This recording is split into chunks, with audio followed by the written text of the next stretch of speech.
Yeah, here, why don't you try it? Yes, it's about to happen. Well, but it's 10 of 8.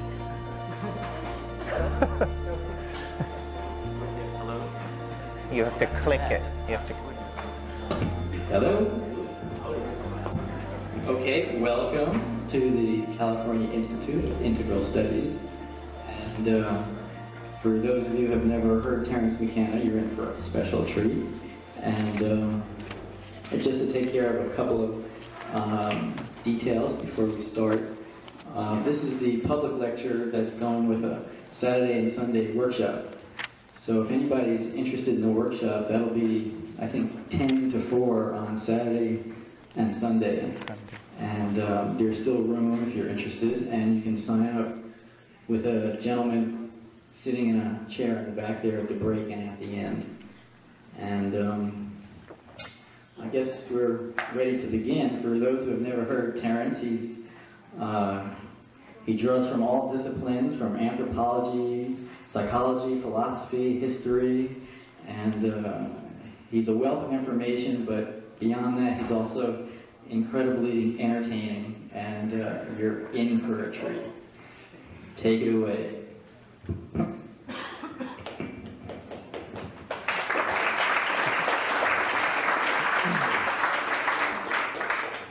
So can the people in the very back hear? Can you hear back there? Okay.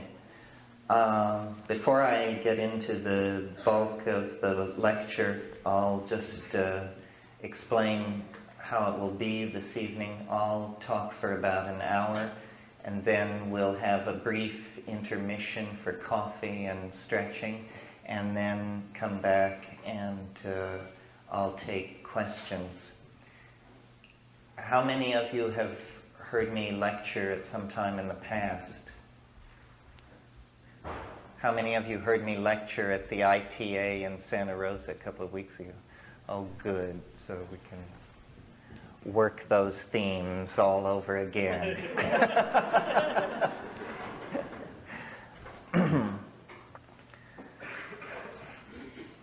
The title of the weekend that I'll be giving here at CIIS is Ethnobotany and Shamanism, Psychedelics Before and After History.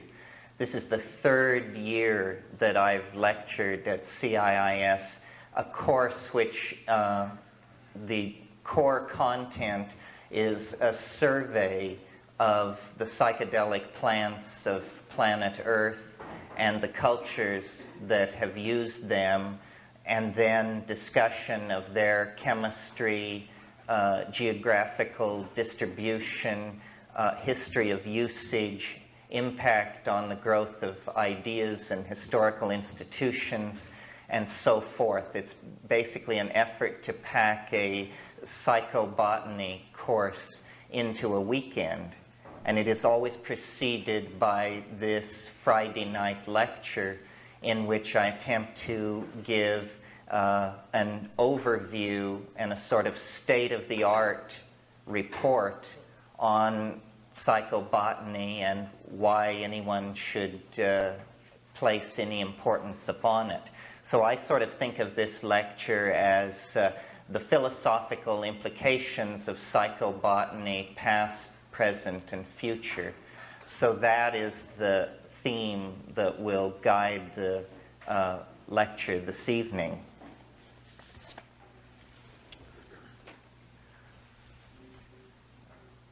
I've been talking about these kinds of things publicly now, well, since 1975, really, with the publication of The Invisible Landscape. And for me personally, it has been an experience of never being able to really anticipate the direction in which this line of thought would develop. It seems to have a life of its own, a richness of its own that is not predictable by the conscious mind. About 3 years ago, I began trying to think about feminism and what role it had, if any, to psychedelics and the role they had played in shaping culture. And it seemed at the time to my critics, and to some degree to me, that it was almost a kind of opportunism. It's such a safe issue to clothe yourself in that no matter what you're doing, if you can make it part of the feminist agenda, you somehow have become inviolate. But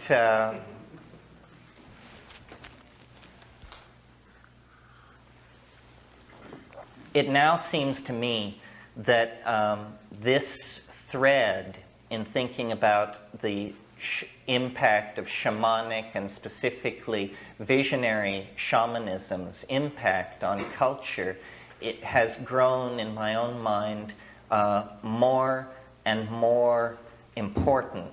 The rise of the consciousness of Gaia, which is the notion of the planet as, at the very least, a self-regulating system, and possibly at the other end of the scale as actually a kind of conscious intellect, a kind of super being or oversoul that by the control of planktonic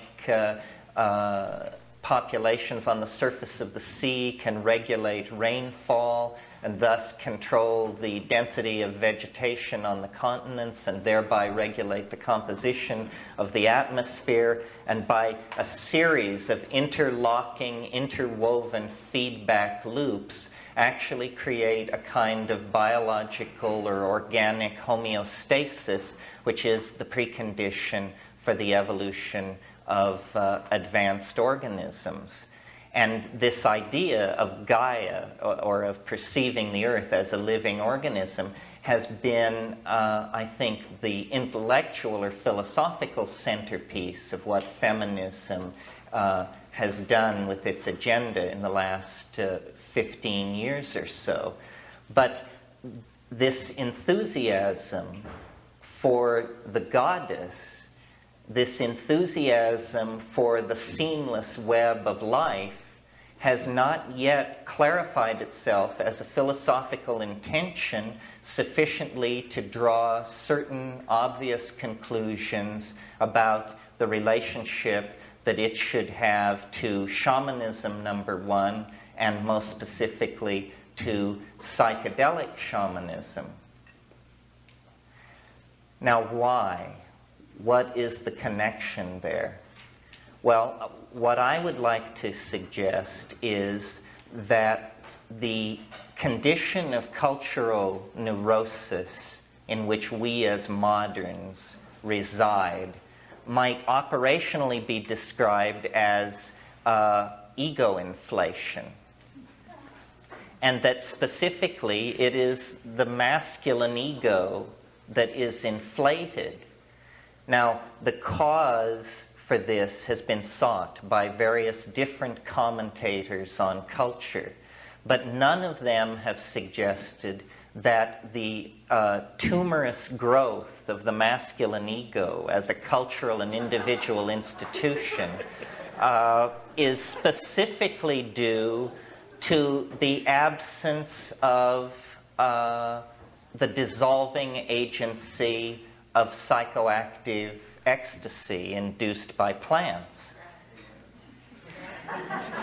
Do you see where I'm going with this?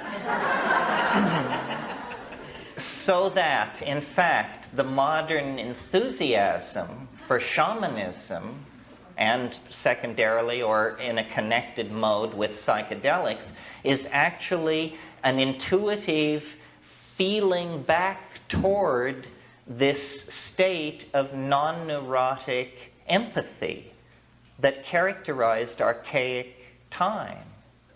And that is what has specifically been lost by the descent into the historical process. And this notion that that something was lost which is tangible then allows us to set a radical reconstructive agenda for society.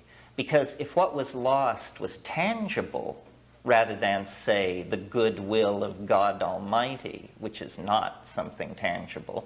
And that's the culture myth, that we lost the goodwill of God Almighty, so we had to leave Eden and descend into toil. But notice that if we take the story of Eden more seriously, more literally, what we're dealing with is a struggle over use and abuse of available psychoactive compounds in the Edenic environment. And that, in fact, the challenge to Yahweh was the challenge of the woman who sought to eat of the fruit of the tree of knowledge, to have the knowledge of good or evil, which would place the man and the woman on an equal footing with God.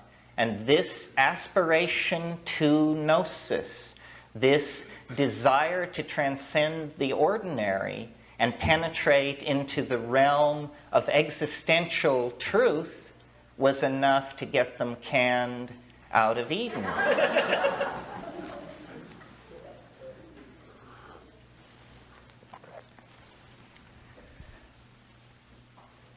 Now I want to cast further back into time and sort of lay the groundwork for this case about the male ego. But before I do that, I want to ask you to review in your own mind for a moment certain curious facts about the religions of Western culture, the tradition of monotheism as it's practiced in the West.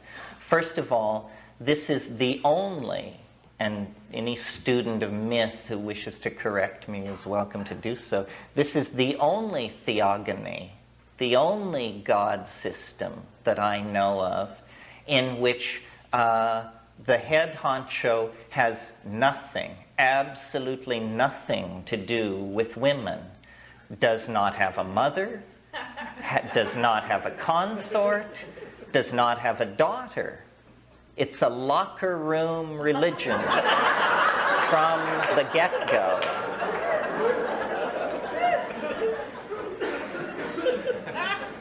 Now, it was the insight of Carl Jung and his school to understand that myths are narcissistic reflections of our own aspirations as individuals and societies.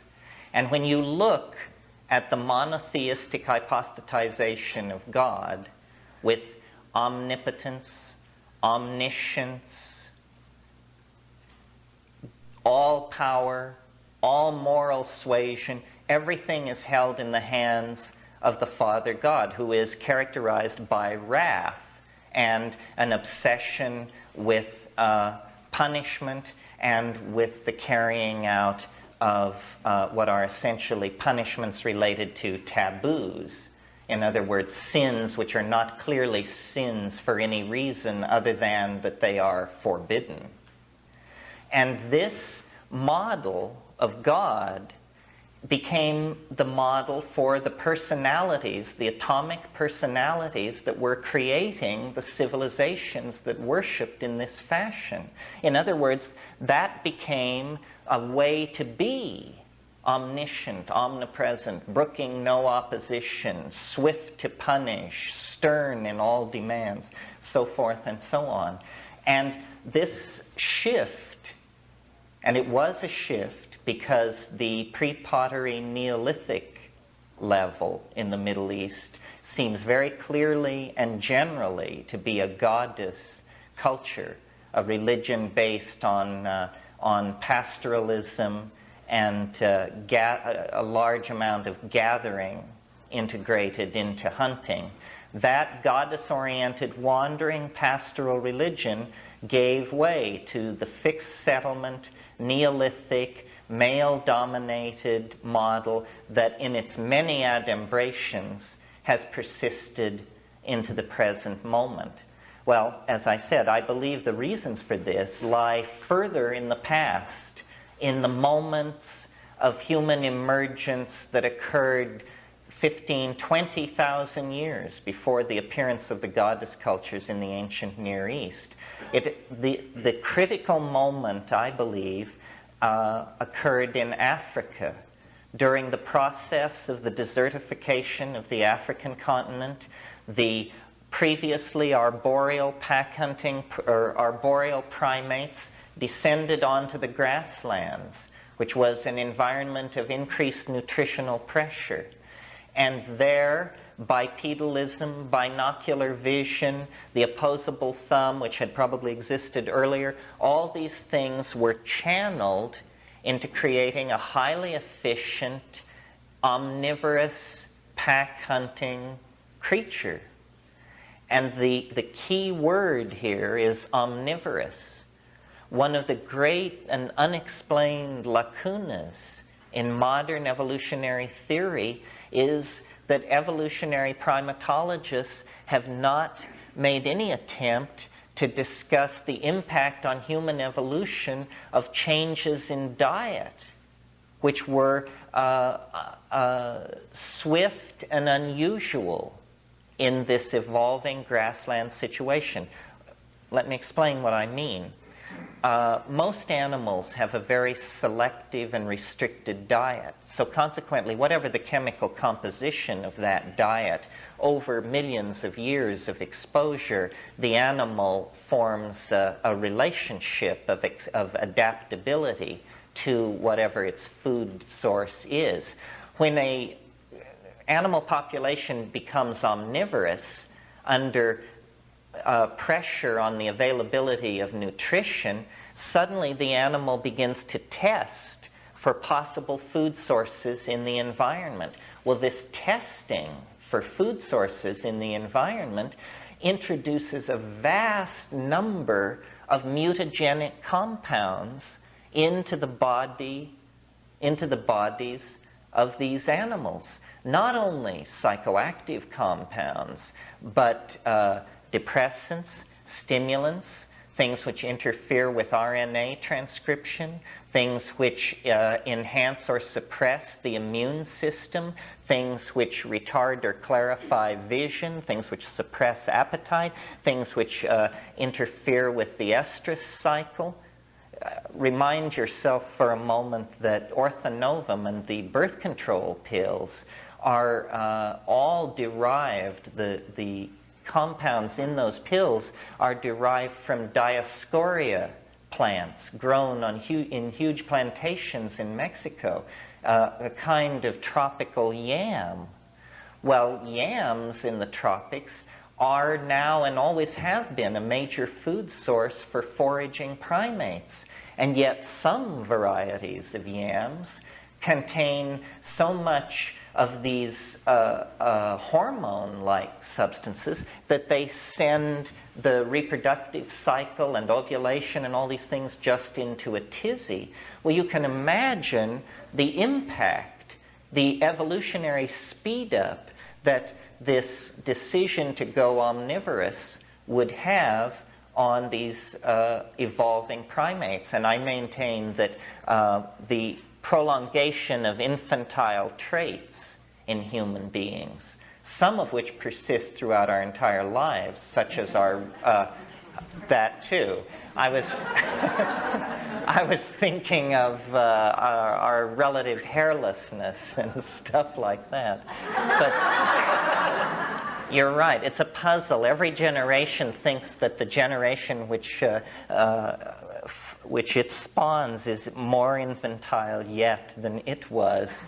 And somebody wrote me a letter recently suggesting that this was a good thing and it would end with us simply skipping the life in 3D phase, and you would just go from fetus to chip and skip over this whole messy three-dimensional cultural phase. But I digress.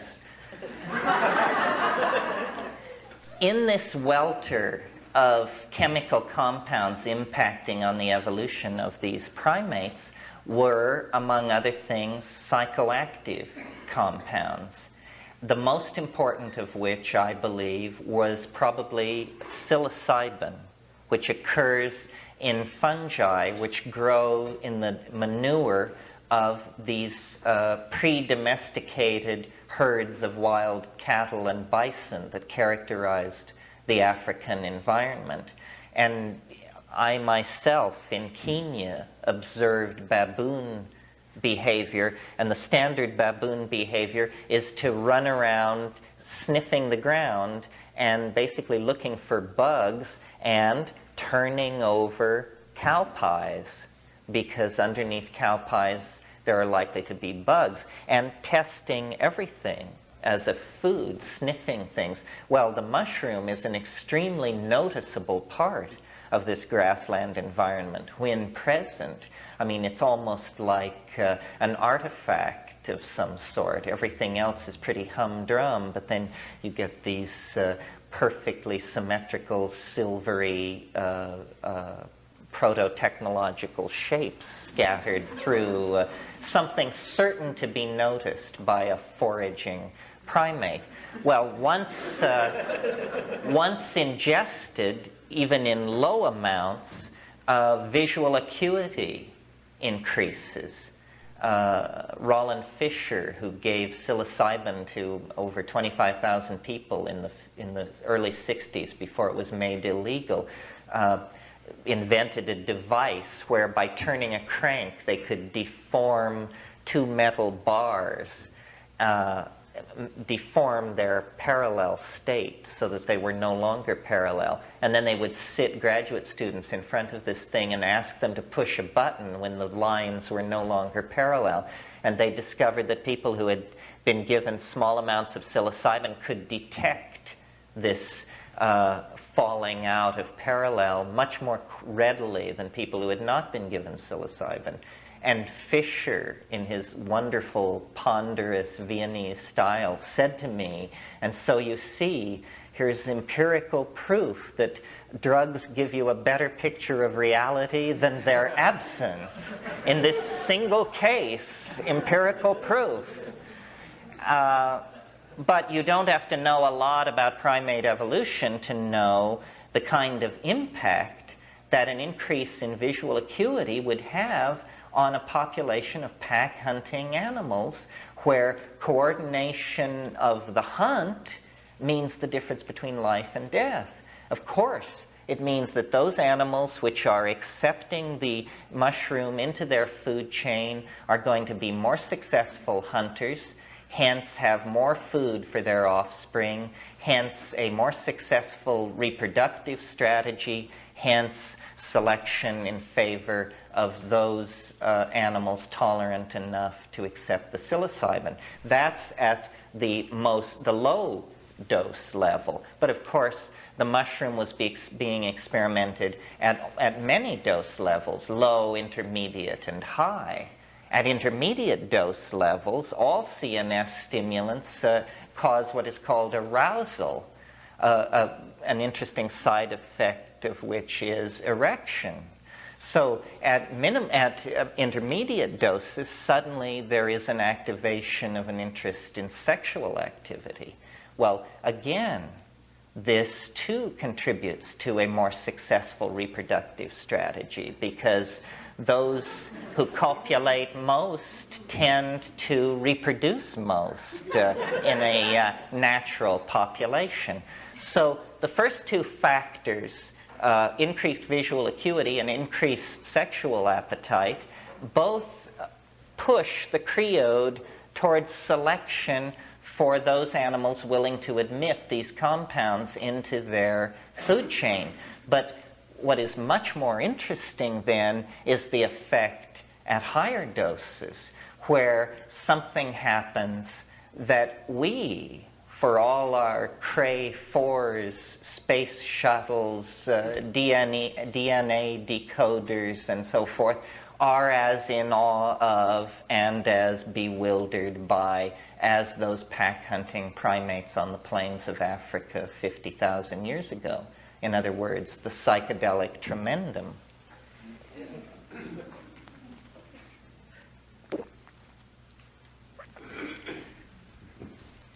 And in a way, the evolutionary impact of this third level of admission of psilocybin into the diet is what we are grappling with to this day, because people like Henry Munn and others have shown, and I think anyone can gather this experience for themselves if they will but give it a whirl, that psilocybin in fact stimulates the language-forming capacity of the brain, whatever that is. I mean, we don't know.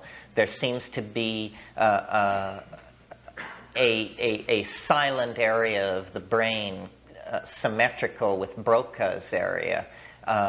And this silent area is heavily impacted by these psychedelic compounds, as is Broca's area. This is why glossolalia, spontaneous chanting, all kinds of cognitive activities related to language seem to be stimulated by these things. And one of the ideas that I would like to leave you with this evening is that these psychedelic compounds in the environment act as though they were enzymes. And an enzyme, to give you the definition, is an organic catalyst. A catalyst is something which speeds up a chemical reaction, but is itself not consumed in the reaction. And these psychedelic compounds catalyze that function, which we can most broadly label the imagination. In other words, the entire theater of cognitive activity, song, dance, language, meme, symbolic expression, all are stimulated by this indole pseudo-neurotransmitter present in the environment and potentially present in the human food chain. Now, there are two ways I think that you can go on this. One, and I'll follow both to their conclusions, I hope. Guide me back if I get lost. One way to react to this peculiar confluence of facts is to just breathe a sigh of relief and say, well, how fortunate. Because otherwise, apparently what you're saying is we wouldn't be here. And that's right. That's what I am saying, that there was this coincidental or apparently coincidental juxtaposition of synergistic forces which called forth then a tool-using, symbol-using, mnemonically oriented, self-reflecting kind of animal, an entirely different kind of creature than had ever been seen before. And the relationship which this creature had to this mystery was one of exploration and seamless immersion. And we do not stand outside of this mystery. In other words, it is trivial and insulting to talk about this stuff from the point of view of anthropology, because anthropology somehow assumes that it possesses the epistemic bottom line, when it is in fact some kind of hideously disgraced Cartesian social science that is just whistling past the graveyard.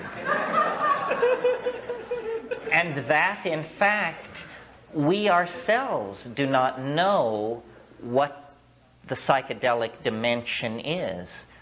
Is it synesthesia? Is it somehow a piling up of sensory input unfiltered by cultural mechanisms? These are all reductionist models that have been tried by one school or another. Psychotomimetic means it's madness. That's what it is. It's just madness. It's immersion in the unconscious. It's dissolution of the syntactical machinery so that things don't make any sense anymore because the syntactical structures by which we mediate and recognize meaning have somehow been swept away. But the problem with all of these models is that it isn't that meaning has been swept away. It's that meaning is emergent, but the meaning runs completely antithetical to everything we've ever been taught or believe.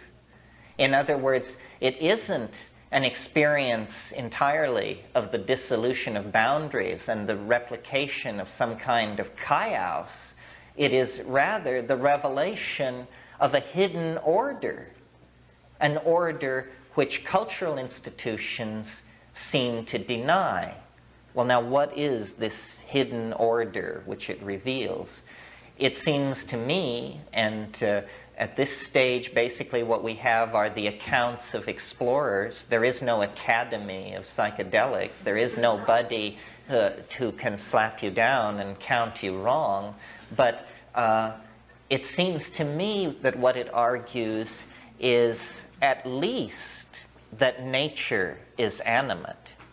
At least that somehow spirit is not merely a metaphor. Spirit is a fact that we have somehow been culturally deconditioned to perceive.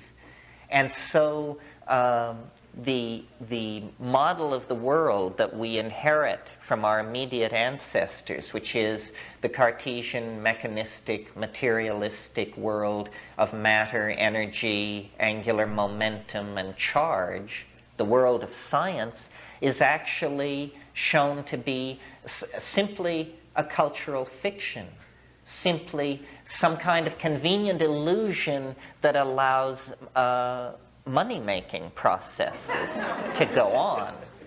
I mean, it's basically an attitude of, we know enough about reality to make money. What else do you need to know? To ask deeper questions is just going to spoil the party.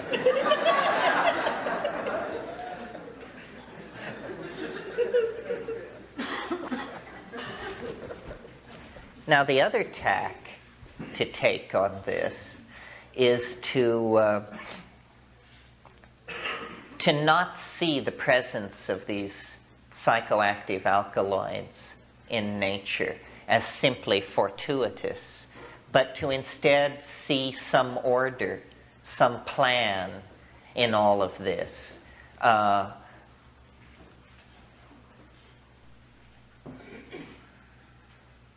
Shamanism is consistently the intuition not only of the animate possibility of nature, but of the inhabited and intelligent possibility of nature. That shamans, visionary shamans, actually come and go from a world of embodied intelligence, embodied in a dimension that we can ordinarily not perceive. And this is strange news and hard to get the word out because the cultural expectation mitigates against it so entirely. We are willing to grant the possibility that certain very exalted people, having placed themselves under the tutelage of a few very select lineages, may, after years of ass-busting work and dedication, be led into at least the antechamber of the possibility, of the shadow, of the mystery. But we are not prepared to deal with the possibility that 40 seconds away from any given point in time, you can dissolve yourself into an inhabited nearby dimension filled with animate intelligence and raging alien orgasmic beauty. And yet this is so. This is so. And it does not require what is ordinarily thought of as spiritual discipline. What it requires is courage, which is rarely ever called into practice around the ashram and the zendo. I mean, courage is not something that when you go on a 30-day retreat, there probably isn't a single moment in which you're really slammed to the wall in the dimension of courage. Well, so my entree into all of this, besides being part of Berkeley culture in the 60s, was going to the Amazon and seeing that, what was promised in the higher religions, what was promised in alchemy, Kabbalah, yoga, all these things, was actually just a fact of ordinary experience to the rainforest-dwelling populations that had kept very, very close to the archaic, had never left the hunting-gathering mode, had never burned, had never created pastoralism, had never created phonetic languages, and the most primitive of the primitive. And those people had held on to this vision and the technology that makes it possible. And it was for them entirely a technology of the manipulation of exterior elements in the environment. They didn't have this purity of the body, nature as vile, penetrating, polluting force, which is what informs all of these more vertically organized religions. They have an absolute horror of the world as given. They want to get you out of it. They want you to have as little to do with it as possible. Sexuality is highly suspect, so forth and so on. Well, until the puzzle in all this for me is how this fact, and by this fact I mean the penetration of this alien dimension by these shamanic cultures, how this fact can continue to be hushed up and fail to penetrate into the ongoing cultural dialogue about our own planetary future. And it really is not penetrating. This may appear to be a crowd, but there are billions who know nothing of what we speak. And, to my mind, this psychedelic dimension is part of the human birthright, as much as the sexual dimension is part of the human birthright. Now, there have been cultures in the past, the Calvinism of Geneva, Victorian England, where repression of sexuality was so total that you could almost get through life without hearing about it. And our level of repression of this optional mental life is approaching the same level of hysterical repression. And yet, my take on solutions, if there are any solutions in the predicament in which we find ourselves globally, is they are going to come from a kind of archaic revival, a kind of attempt to step out of the historical vehicle and let it just sail over the cliff without us. Because if we don't step out, leap at the last moment from the historical vehicle, we will be carried with it into some kind of fiery conflagration. That's the momentum of these egocentric, materialistic, positivist philosophies that have gotten loose over the past 1,000 years and are just running amok across the surface of the planet. The escape is forward into the past. In other words, a revivifying of the archaic. And this has been sensed for over 100 years. People like L'Entremont and Alfred Jarry in the arts, and Lobachevsky and Riemann in mathematics, and of course Einstein in the early years of this century. All of these people were anticipating aspects of this archaism, and so was Freud, and so was Jung, and in their own bizarre way, so were the Nazis, and so was the psychedelic revival of the 60s. These are all various pieces, various facets of the archaic possibility. Not all of them, obviously, attractive. But in the same way that the breakup of the medieval world caused a revisioning of classicism, and that's in fact what happened as the medieval world fell to pieces, people who called themselves humanists said, there has to be another way to do it. How can we do it? And they looked back and they discovered Plato and Aristotle and the Hermetic corpus and all of that, and revivified that, and Roman law and Roman architecture and Roman technology, and all of this they revivified.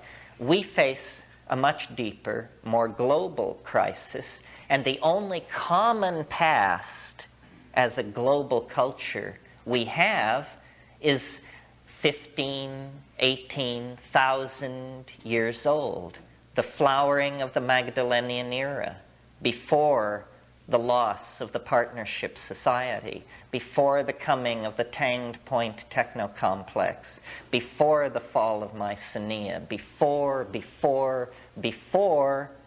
in what mythologically we call Eden. But the centerpiece, the watchspring that drove the machinery of that ancient culture was the psychedelic experience as mediated by plants. That's what kept the feminine in place, was that the culture and every member of it was frequently experiencing complete boundary dissolution and complete release into an oceanic dimension that gave correct perspective on the microsecond life of the individual. And this is the same experience that people have to some degree with psychedelics today. It's perspective is what it is. And perspective, when practiced on that level of intensity, becomes dissolving of pre-programmed patterns. Because all the near-term models, who am I, who are you, what is this country, what is Western civilization, what is the modern world, these near-term models are simply cultural fictions of some sort. I mean, the fact is that we don't know what is going on. And we have value-charged languages which we lay over the chaos like grids, and we rally others around our language grids to create what we call consensus, understanding, and then we kill everybody who disagrees with that, and that further cements reality.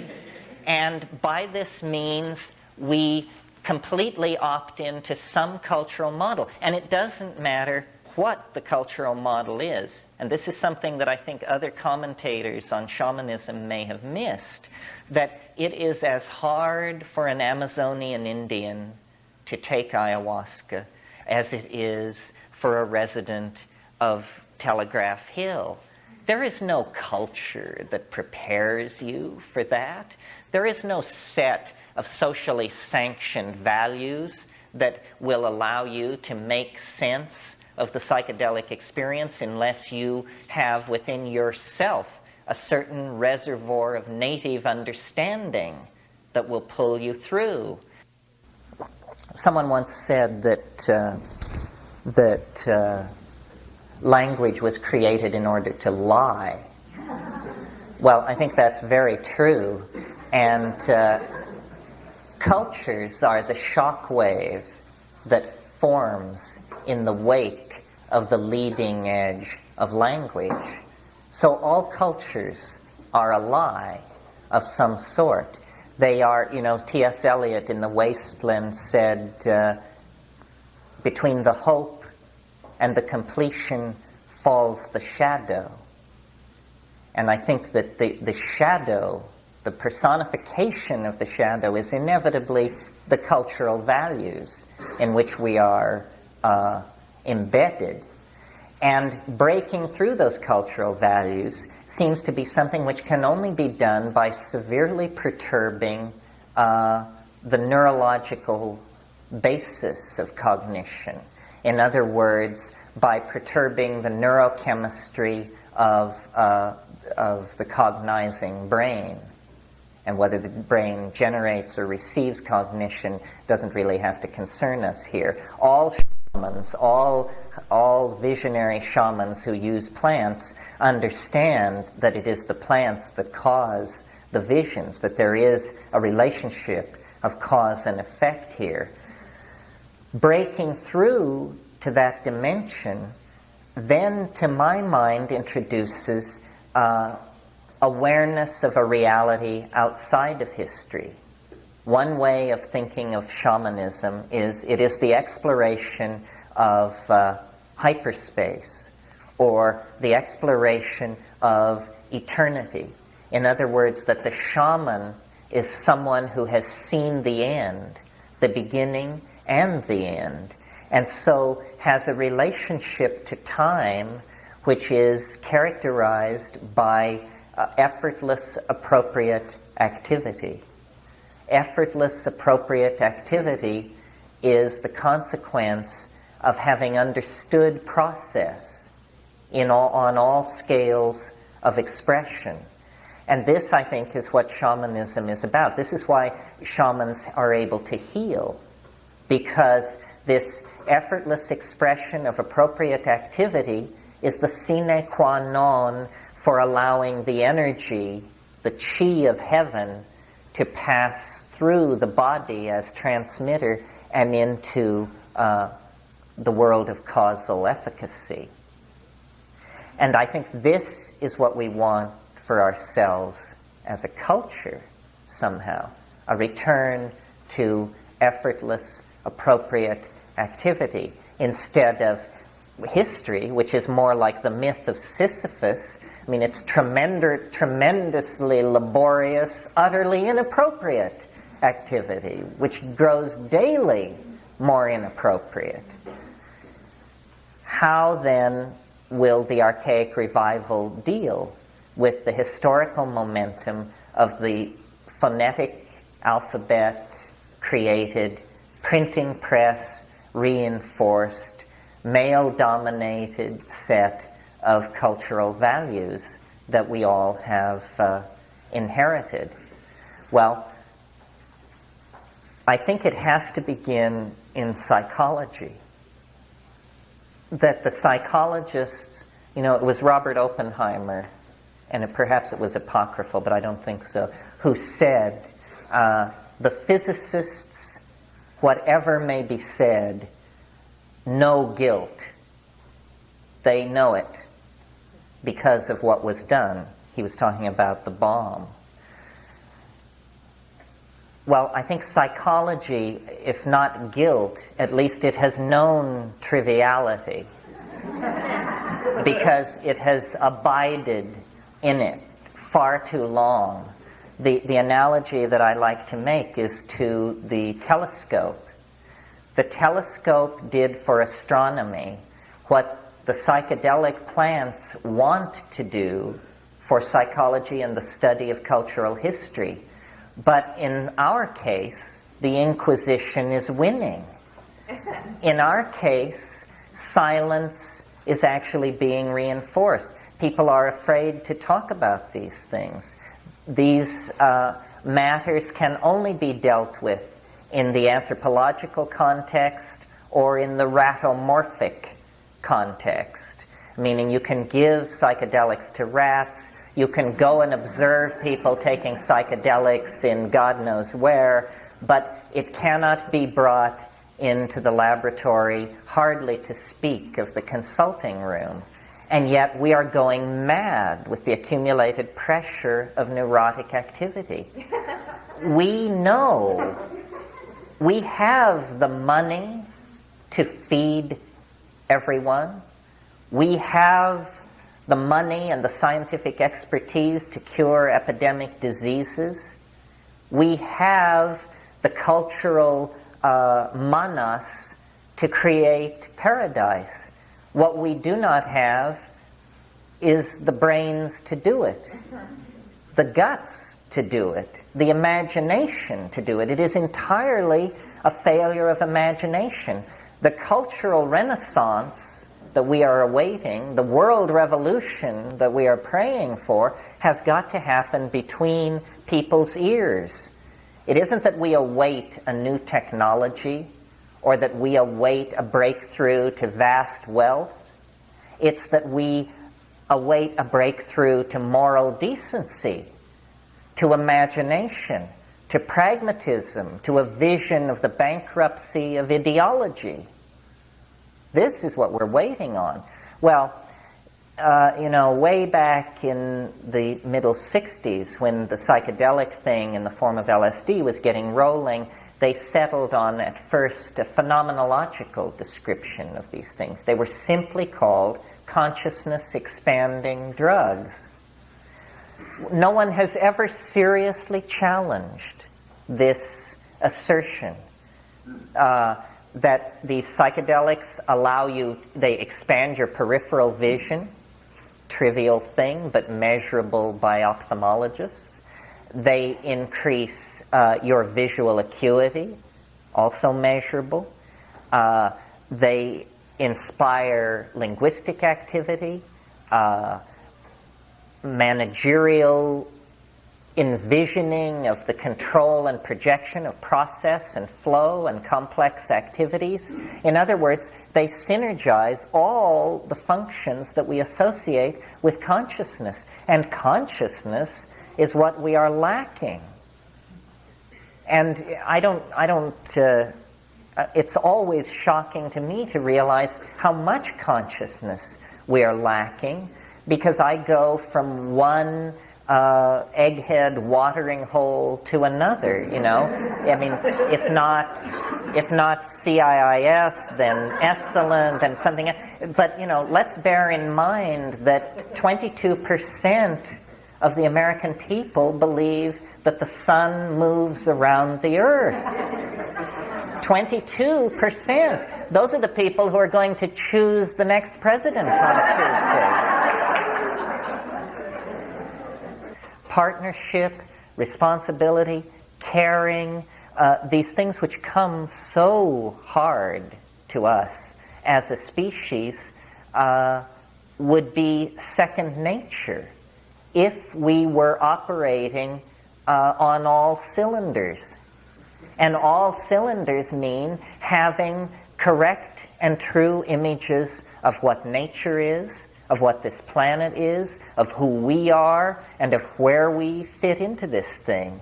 It is not that we are omnipresent, omnipotent, egomaniacal barbarians turned loose to plunder, rape, kill, and pile up wealth for ourselves and our descendants. That model has now become toxic and is feeding back into the collectivity very rapidly in such a way that it's going to be a photo finish between planetary catastrophe and breakthrough to some kind of complete other cultural dimension of values and ways of relating to each other and anticipations of the future.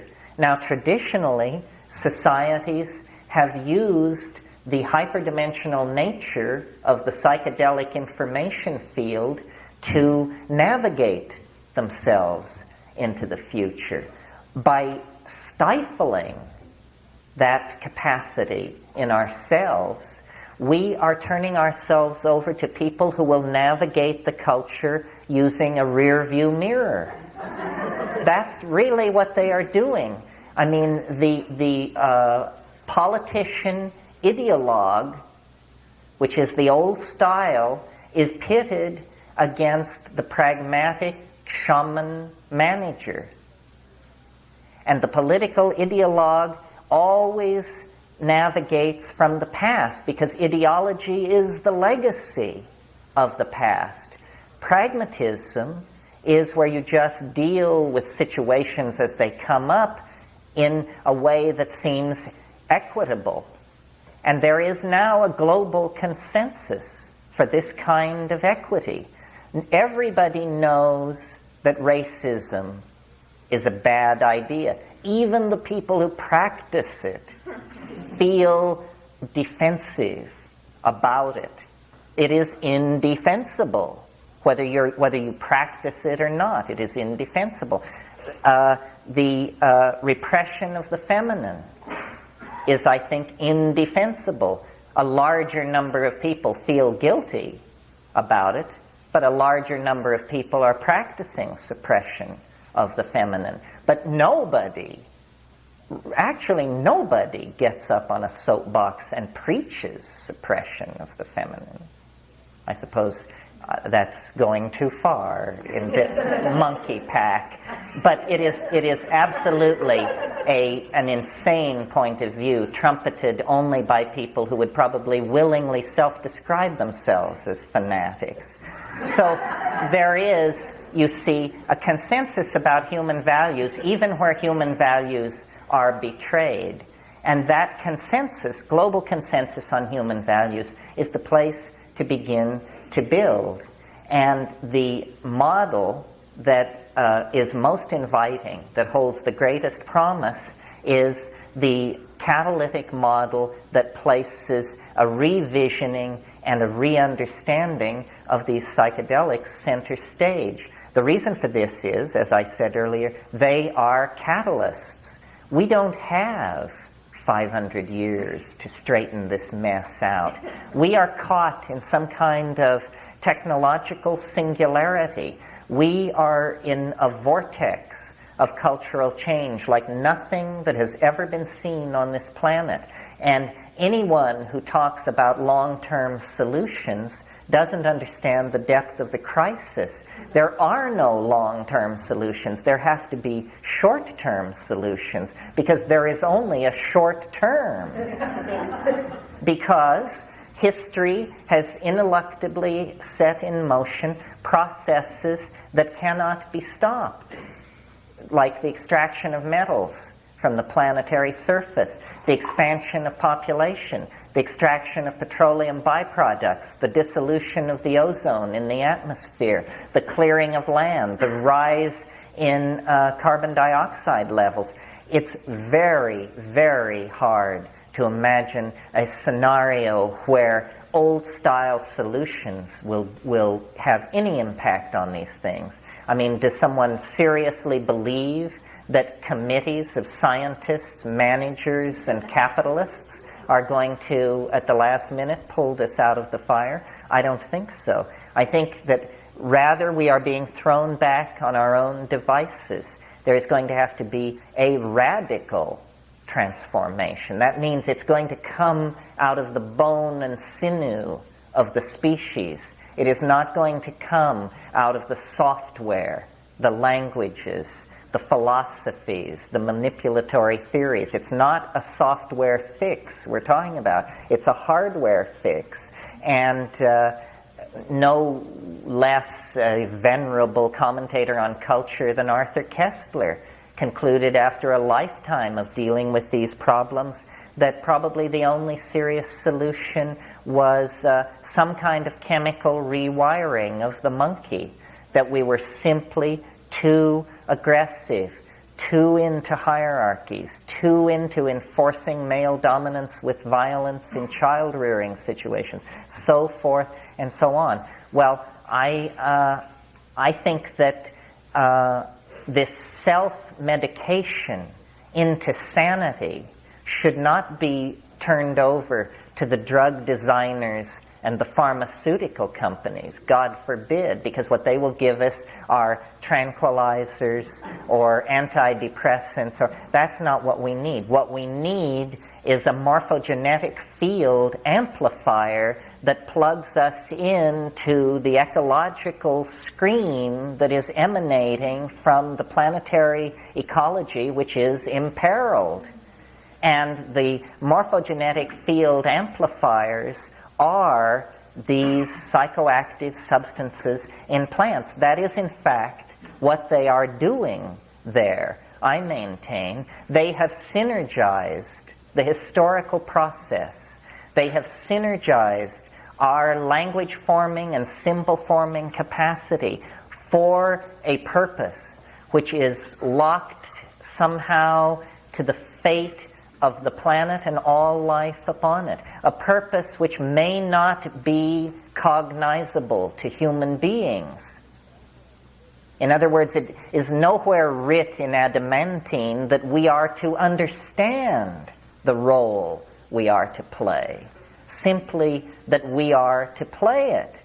And what has been unleashed first by life and its ascendancy through higher phylogeny, and then by ourselves through the invention of culture, what has been released on this planet is language, self-replicating, self-imaging codes running wild. First, the hardware codes of the DNA, which create proteins, and then the epigenetic codes, the codes that are formed by books and paintings and song and dance, and finally the cybernetic codes, which are also epigenetic codes, but which expand mind into domains of time that were previously closed to it. History, in a way, can be seen as an exercise in the expansion of mnemonic capacity, which finally crosses some kind of incredibly quantized barrier with the ability to create solid-state databases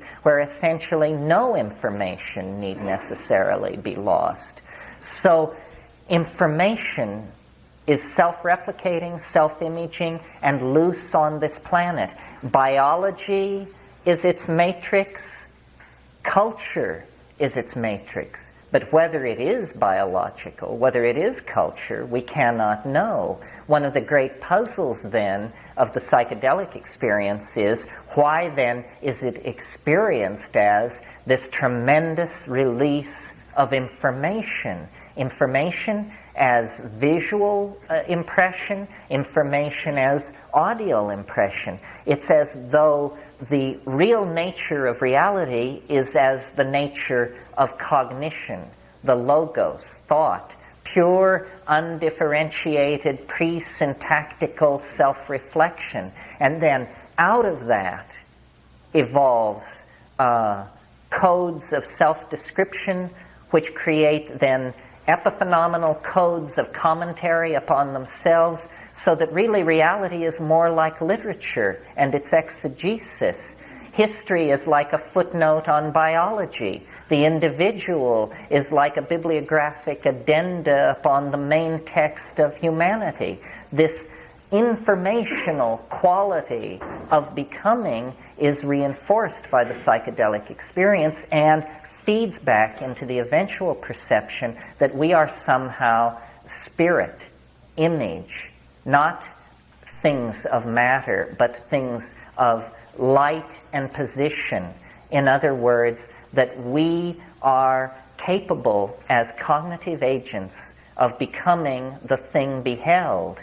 This was the great hope of Aristotelianism, so often forgotten in our easygoing Platonism, that the cognitive agent becoming the thing beheld was the apotheosis of the Aristotelian method. And at the end of history, it looms as a cultural program which we could complete if we would but carry it out. How? This we do not yet know, because we are not yet close enough to the final denouement of this play. But we are definitely deep into the third act. The elements are assembling. Cyberspace, psychedelic the rediscovery of psychedelic shamanism, the putting together of a vast network of cybernetic information transfer and control mechanisms on the surface of the planet, the creation of the global village of information where events in Kabul and Sydney and Tierra del Fuego are conveyed everywhere within minutes after they happen. What all this is the process of spirit separating itself from the placenta of organic organization.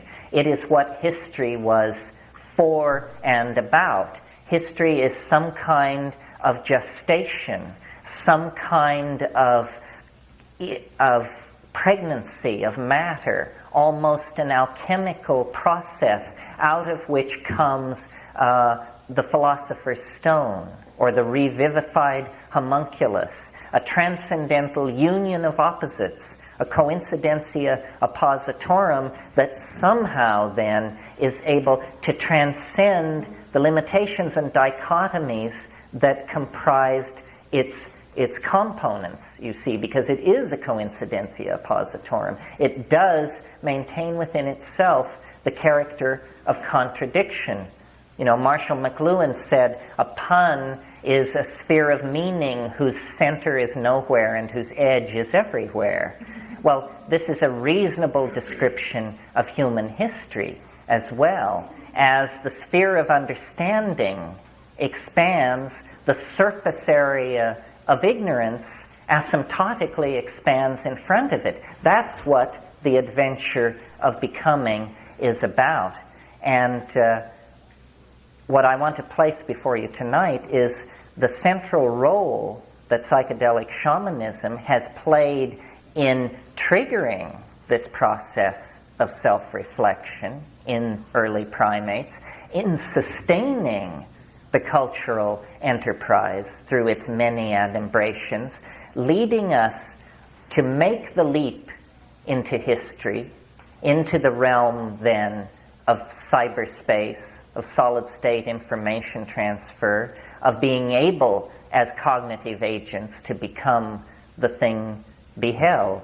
This is, I think, the great promise that it holds out for us. It's also a great challenge, and a hell of a fight looms ahead, because this is a historical watershed of greater implications than the shift from the manuscript culture of the late medieval period to the world of print, a greater shift from the hieroglyphic scripts of the ancient Near East to the world of the phonetic alphabet. This is, in fact, the historical payoff, the jackpot that can redeem the historical experience, which otherwise has to be assessed as a complete bust.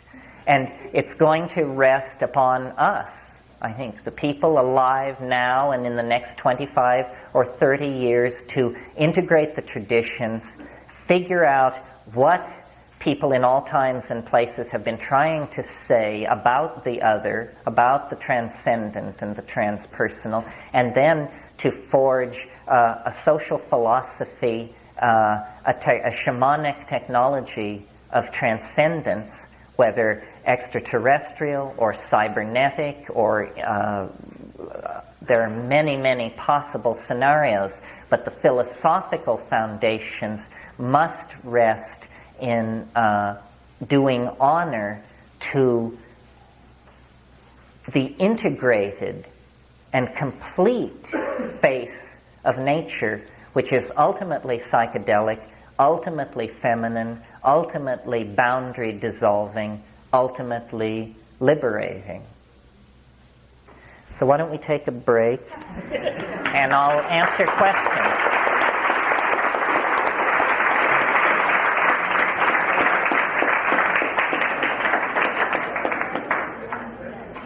Before I open it up for questions, probably most of you have seen the promotional material in the back of the room. It's for tapes and books and things like that. But one thing that I did want to draw your attention to is we have a nonprofit foundation called Botanical Dimensions, which is the political real-world action group that I am associated with. And what we do, we have a 19-acre botanical garden in Hawaii, and we collect plants with a history of shamanic usage in the warm tropics, especially South America, and bring those plants to Hawaii and maintain the living plants and a database about them, looking toward the day when research will be possible on these things, or looking toward the day when someone will wish to do research on these things. And it might be looking towards some future change of heart in society. It might be studies with human beings, or it might be simply studies to chemically characterize the constituents of these plants, or it might be anthropological consolidation of field data, or something like that. Far more quickly than the rainforests of the world are being cleared, the knowledge of what plants in those rainforests can be used for is being lost. The World Wildlife Foundation, Earth First, and these kinds of organizations preserve large tracts of jungle, and this is very commendable work. But nobody is working to preserve human information gathered over the millennia by these native peoples. And the people themselves are feeling the full impact of 20th century civilization. The men are not learning the old shamanic ways. They're learning to be outboard motor mechanics and tour guides and to work in sawmills and this sort of thing. So in the next 25 years, really, if this information and these plant species are not preserved, a heritage many millennia old will be lost. And so I want to call your attention to that work. We do accept donations and support, and the information is in the back of the room. Okay, to my mind, the most fertile part of these things is the question and answer exchange, because this is, I think, an exercise in building a community of understanding. There are no experts in this field, in the field of psychedelic exploration. My own degrees I regard as a joke, and it isn't the academics who have the leg up. It's the people who have the experience who have the leg up. And academics are often the last people to fear disgracing themselves in the presence of their colleagues and endangering their tenure. So, having said that, questions? Yes, sir. It made me very curious when you condemn, very rightfully condemn racism, and then sort of offhandedly kind of praise the Nazis in the same talk. Well, I didn't praise them. I said that part of the archaic revival, that they had exemplified a certain facet of it. Let me be more explicit. Hitler, one of the things that he did was he felt the exhaustion of Christian values. He felt Christian values to be bourgeois. So he tried to enkindle an interest in the Nordic, pre-Christian Nordic myths. And the Hitlerjugend were always going off to sing folk songs around the campfire and press wildflowers and learn about these great traditions. I think that fascism is a definite shadow aspect of the archaic revival. And one of the things that's made me less than welcome in in some of the temples of the New Age has been my willingness to condemn gurus, whom I see basically as just the whole institution is counterproductive. It's not that some gurus are good and some are bad. It's that the whole notion is flawed because it makes the assumption that somebody knows something and somebody doesn't. And the truth is we're sort of all in it together. So if the archaic revival is to be implemented, vigilance against fascist expressions of it, I think, should be very much in the forefront. Fortunately, we're not there yet, so I don't have to, by name, indicate the nests of fascist tendencies that have been located in it. But certainly I think the guru thing has not served well and is not empowering to the kind of Greek ideals, and by that I mean democratic ideals, that I think will ultimately be centerpieced in any kind of reasonable archaic revival. Yeah, back here. Do you have any knowledge of the psychoactive plants that the Yoruba tradition uses in Nigeria? The Yoruba tradition in Nigeria, what psychoactive plants does it use? Have you written about it? I haven't written about it. I've looked into it a good deal. Africa is an interesting situation, and this is the kind of thing we'll discuss in the weekend. We'll go continent by continent, drug and plant complex by drug plant complex, and talk about them. The major psychedelic in Africa known to Western science is ibogaine, which is the active indole alkaloid constituent of Tabernantha iboga, which is a small tree or bush of tropical West Africa that is aphrodisiac, psychedelic, and highly psychoactive. Now, the interesting thing about iboga is that there's absolutely no record of its use before about 1850. And one would assume that this thing was in use for millennia, and yet absolutely no convincing record of it exists. Africa, the continent of human origins, is surprisingly poor in psychedelic plants.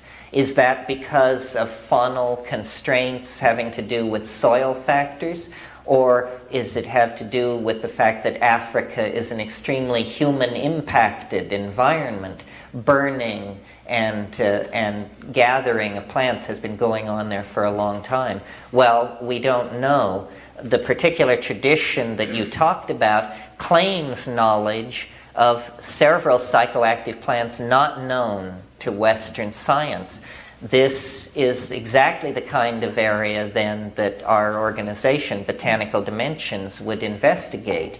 We want to listen to these people, hear them out as to what plants they think do what things and have what effects, and then collect these plants and subject them to rigorous scientific analysis and characterization. I think there's a great deal of work to be done in the field in Africa. And one of the things that you will hear me say in the course of this weekend is to indicate interesting problems for students looking for doctoral dissertations or field projects, because the great scandal of psychedelic research is that there ain't any, that it has been driven underground, that people do not do the work, and consequently this is a working definition of suppression of knowledge. You know, you do not fund the projects, you do not publish the papers, you do not promote the researchers who do the work, and suddenly the entire field of knowledge is discredited or ultimately abandoned and forgotten. Back here. You spoke about having the courage to move ahead into these areas where we're experiencing cultural development being really perverted. And it seems that the people that are having the courage to move ahead are the first ones to encounter the shadow side of the very organizations that are perverting the culture. Could you say something about how to prepare, how to provide some kind of support system for people that do go out in these spaces and encounter the shadow side of the very imbalances that we're trying to heal? Well, I think that cultural development cannot proceed faster than the development of language, and that in fact cultural development is the fallout from advances in the evolution of language. What I am trying to do, and what I urge other people to do, is create a common language about this stuff.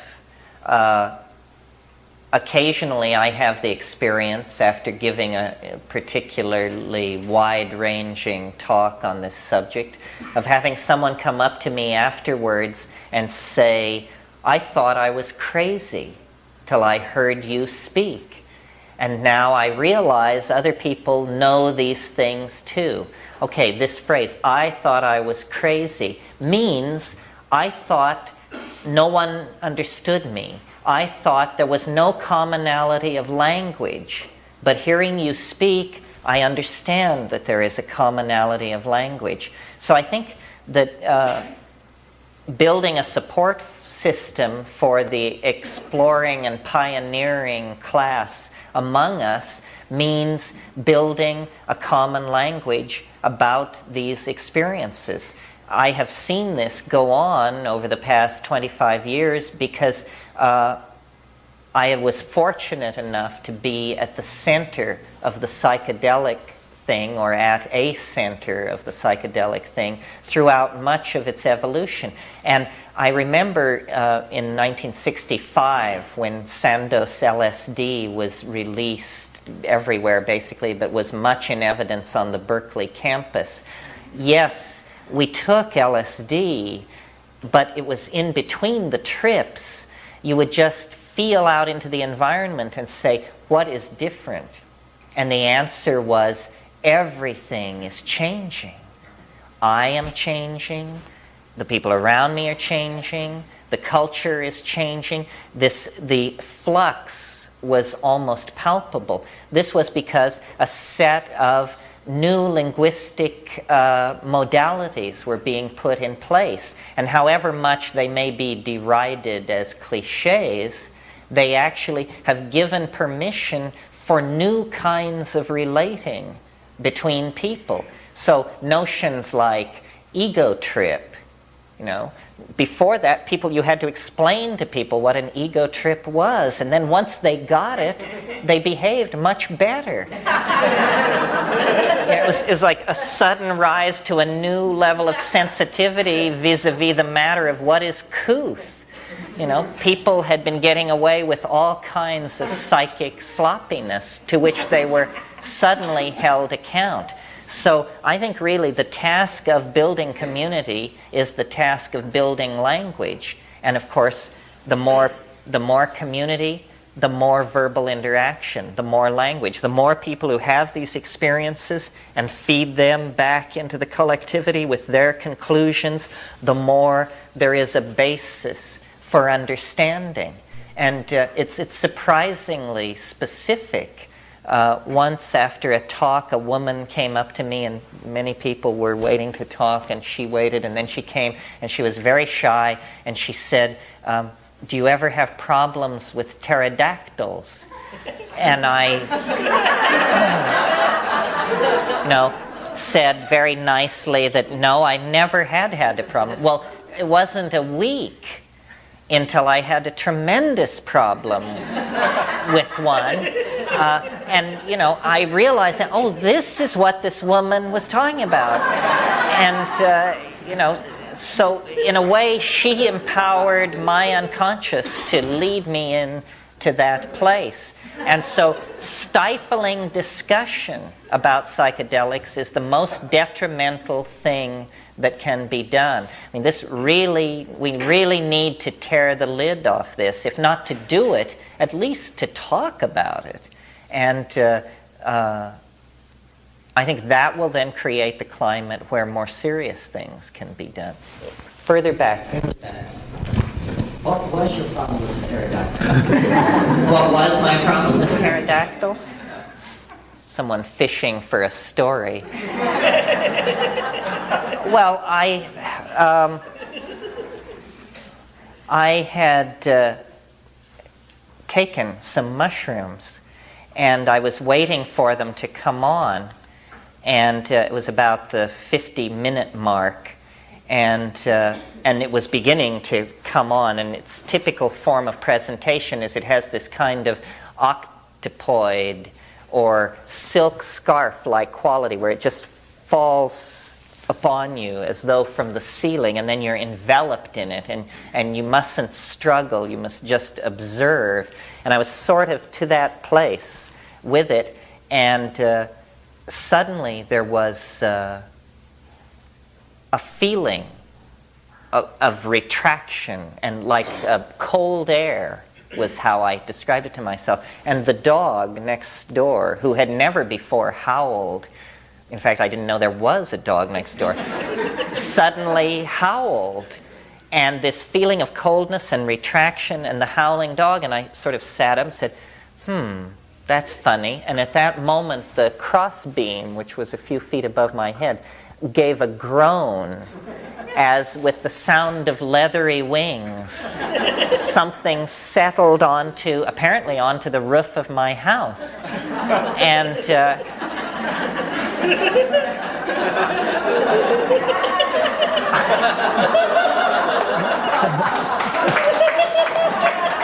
I was completely flabbergasted.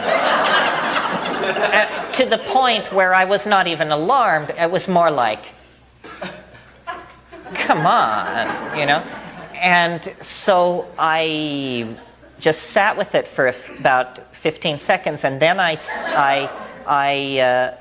directed my attention through the roof at whatever was there, and said something which seemed odd to me to say. I said, "Begone! Can't you see that I am in conversation with an elder?" And I had never ever before actually referred to the mushroom as an elder. This thing just sort of came out of my mouth. And there was a kind of a standoff, a feeling of standoff. And then the beam groaned, and I heard the beat of leathery wings, and this thing went away. And later I saw this woman again, the one who had asked the question, and I said, I didn't understand what you meant about the pterodactyls, but then I had this experience. And I said, my impression was that they're very stupid. And she said, yes, they're very stupid, but when the doorway is opening, they come and stand around. And that's exactly what it was. Okay, so then you turn this over to a straight therapist or something, and they say, you know, this is clearly an antediluvian projection from the collective. Well, I don't know. It does seem as though there are forces and powers which haunt these other realms where one is much wiser to simply go with tradition and find out, you know, what's going on. There are apparently dumb spirits or dumb forces which hang around, with which you must deal sternly. Now, I don't claim that this is true. I only describe operational experiences, because I have no patience with table knocking. I regard undrugged channeling as a manifestation of mental illness.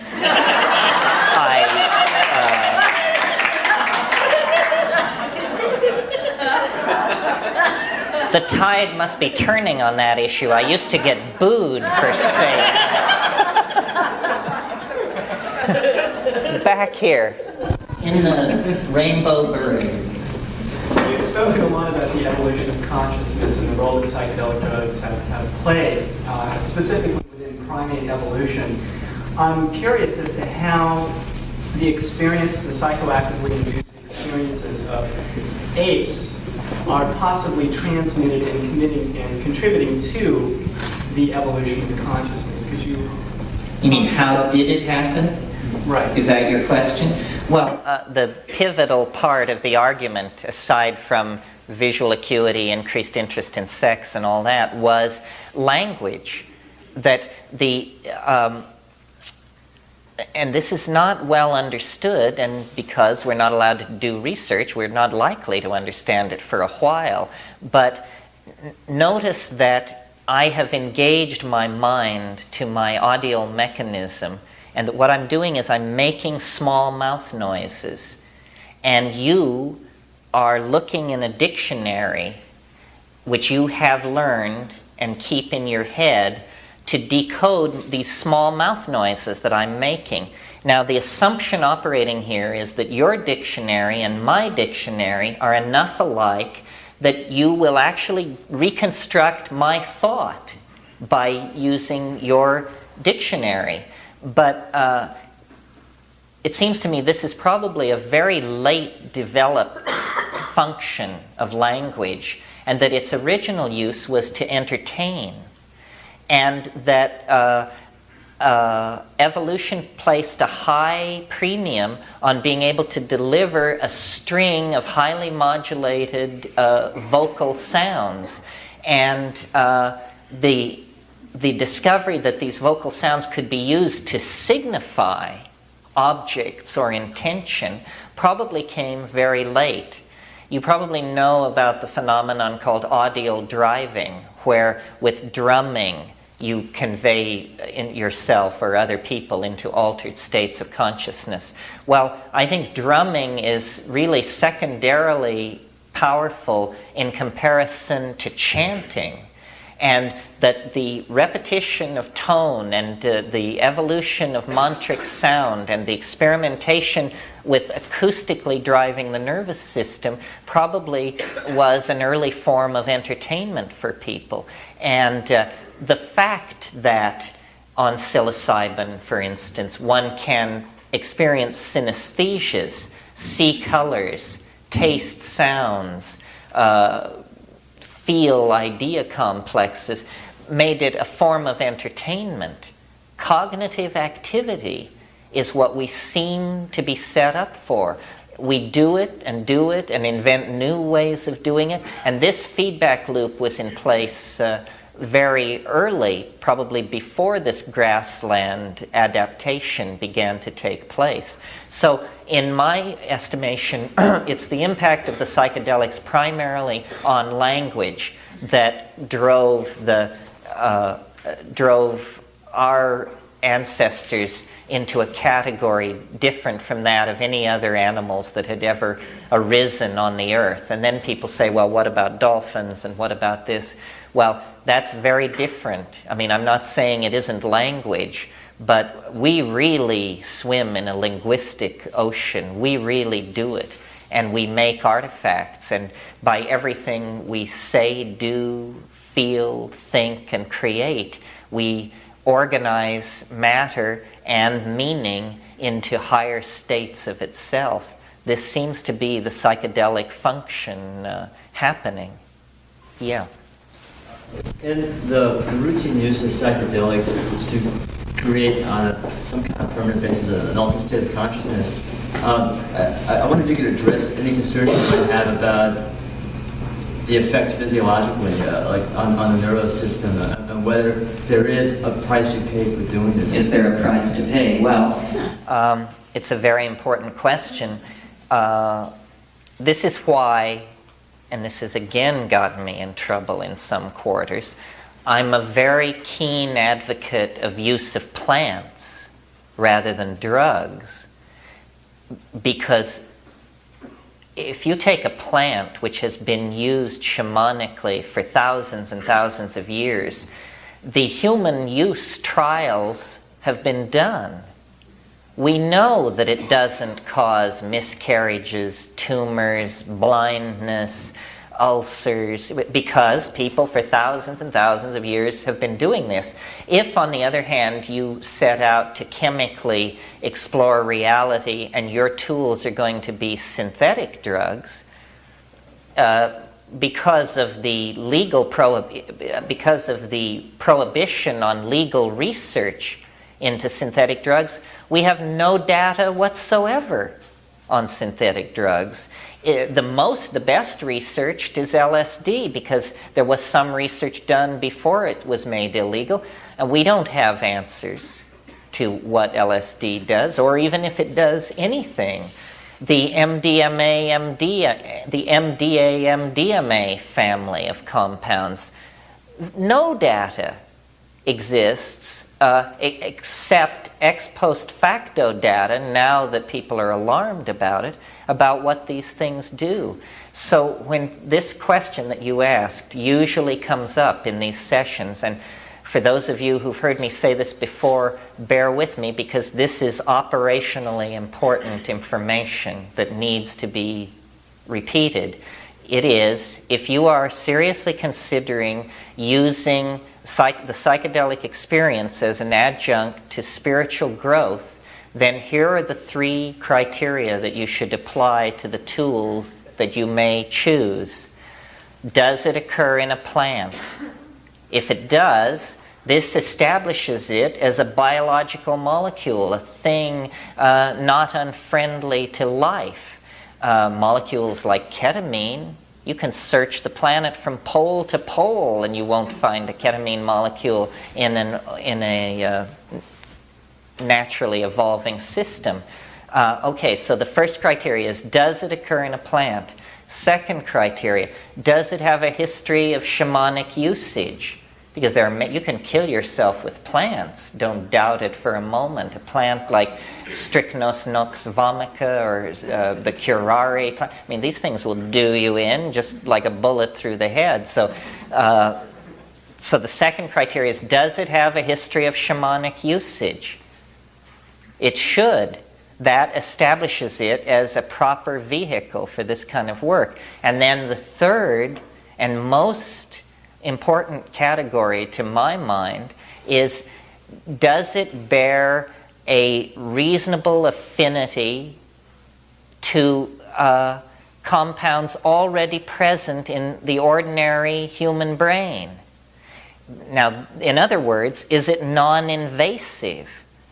You don't want to put something into these things cross the blood-brain barrier. They actually go to your brain. You do not want to put something in your brain that has no business being there. So the only way to know if the brain is a friendly environment to a compound is to see if closely related compounds are already comfortably accommodated there. Well, now I've laid these 3 horrendous prohibitions on you.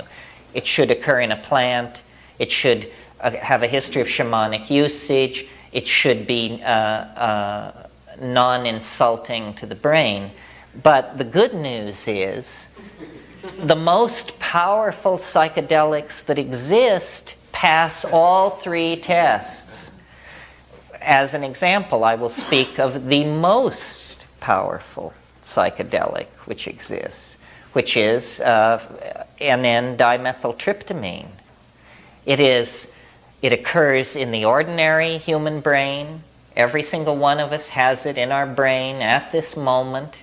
It's also a Schedule I drug, so that's food for thought. Amazonian shamanism is very strongly based on activation of DMT in combination with other things and by itself. And of course, DMT is the most common of all hallucinogens in nature. And so then let's think about DMT for a moment. Strongest hallucinogen known to exist, or known by me to exist, and I certainly desire nothing stronger, let me tell you. It only lasts 5 or 10 minutes, and then you are completely restored to the kind of equilibrium that you enjoyed before the experience. In other words, there isn't even an energy lag. You don't come down a notch, you simply return to where you started from. Well, now what does a neuropharmacologist think looking at that? Well, what she thinks is that it's very acceptable to the brain. What happens is this stuff comes across the blood-brain barrier, and immediately enzyme systems in the brain spring into action, fully recognize what this compound is, rush forward, attach themselves to it, snip it to pieces, and turn it into a harmless byproduct, all in about 10 minutes. In other words, DMT, the most powerful hallucinogen there is, behaves in the brain the way a small ice cube behaves in your closed fist. It just disappears after a minute or so. So I'm not comfortable with the idea that we need to design a better psychedelic, or we need to unleash pharmaceutical chemists to produce some kind of super hallucinogen. I'm also very kind of monogamous in my drug tastes. In other words, I'm not comfortable with combining and synergizing things, and a little of this, a little of that, and pretty soon you've had a real evening of it. My approach is to find what works, and then just put the metal to the floor.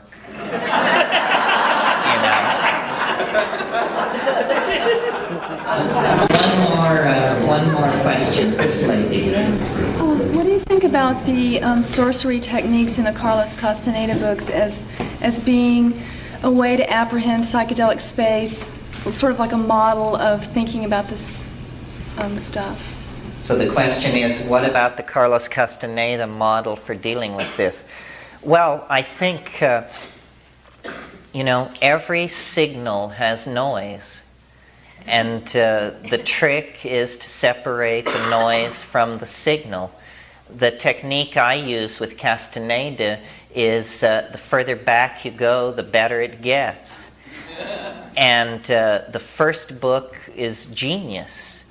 And I would recommend that to anybody to take seriously. And the 4 enemies of a man of power are the 4 enemies of a man of power. You can bank on it. The recent books, it's turned into something else. It's a saga. The guy has to make a living. We demand too much of our heroes. To have published that one book is, I think, and after that, it's very clear. After that, they said to him, Carlos, you're on to a great thing, but these drugs, my God, can't you just sort of, sidetrack that? And then that happened. And the most recent books, it's just, to my mind, fairly pathetic that we're now 25 years into it. He's still confused. He still can't tell what's up from down. He's still remembering what really and you're just led into this, it's a labyrinth. But the first book was brilliant, definitely. This man. What, if any, shamanic uses are there for marijuana? It's funny, nobody ever used to ask this question, and now it keeps coming up. It's very interesting that we spin a yarn, we weave a tale. Our metaphors for cognitive activity are the metaphors of the weaver. And the weaver is the user of hemp, because hemp is the fiber plant of the late Neolithic sites. So I think that probably cannabis has one of the oldest histories of human usage. And the problem is that it has been trivialized by the culture, and should really not be underestimated.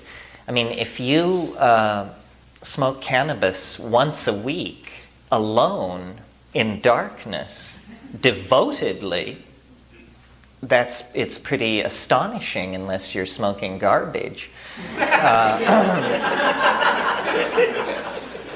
The problem with these things is that there are different paybacks at different use frequencies.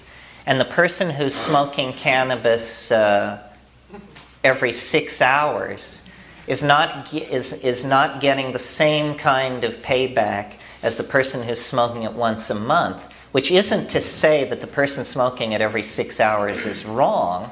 It's just that it's a different kind of relationship. The way I think all of these things should be taken, ideally, is rarely, because it's as though a charge builds up in the unconscious, and the longer you wait, being reasonable, of course, this is in the Roman Catholic Church, this is called Jansenism. This is the idea that taking Holy Communion is so heavy, you should only do it once or twice in your life. Well, then that's a heresy, and the priests say, no, you should respect the Holy Eucharist, but not that much. So judicious use of psychedelics will make you, give you friendly entry into this hidden dimension, which is, to my mind, the most astonishing thing about being alive, except for being alive.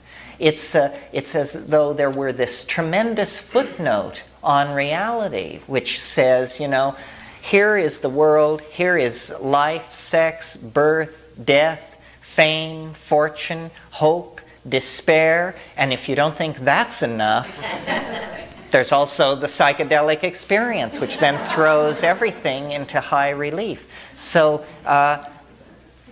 claiming this as part of our cultural repertoire is an act of claiming more freedom for ourselves. It is a civil rights issue.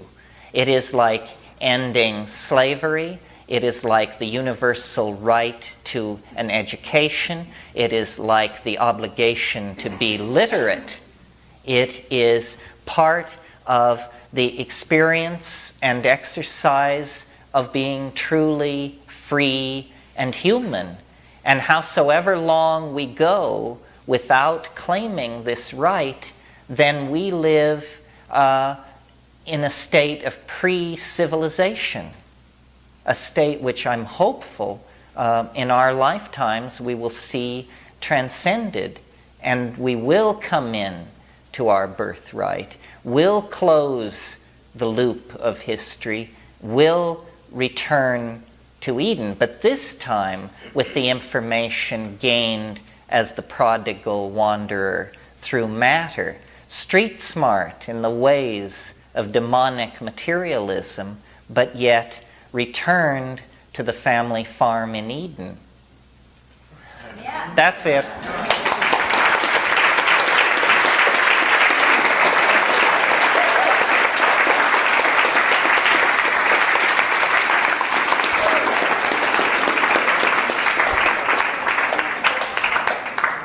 Hello?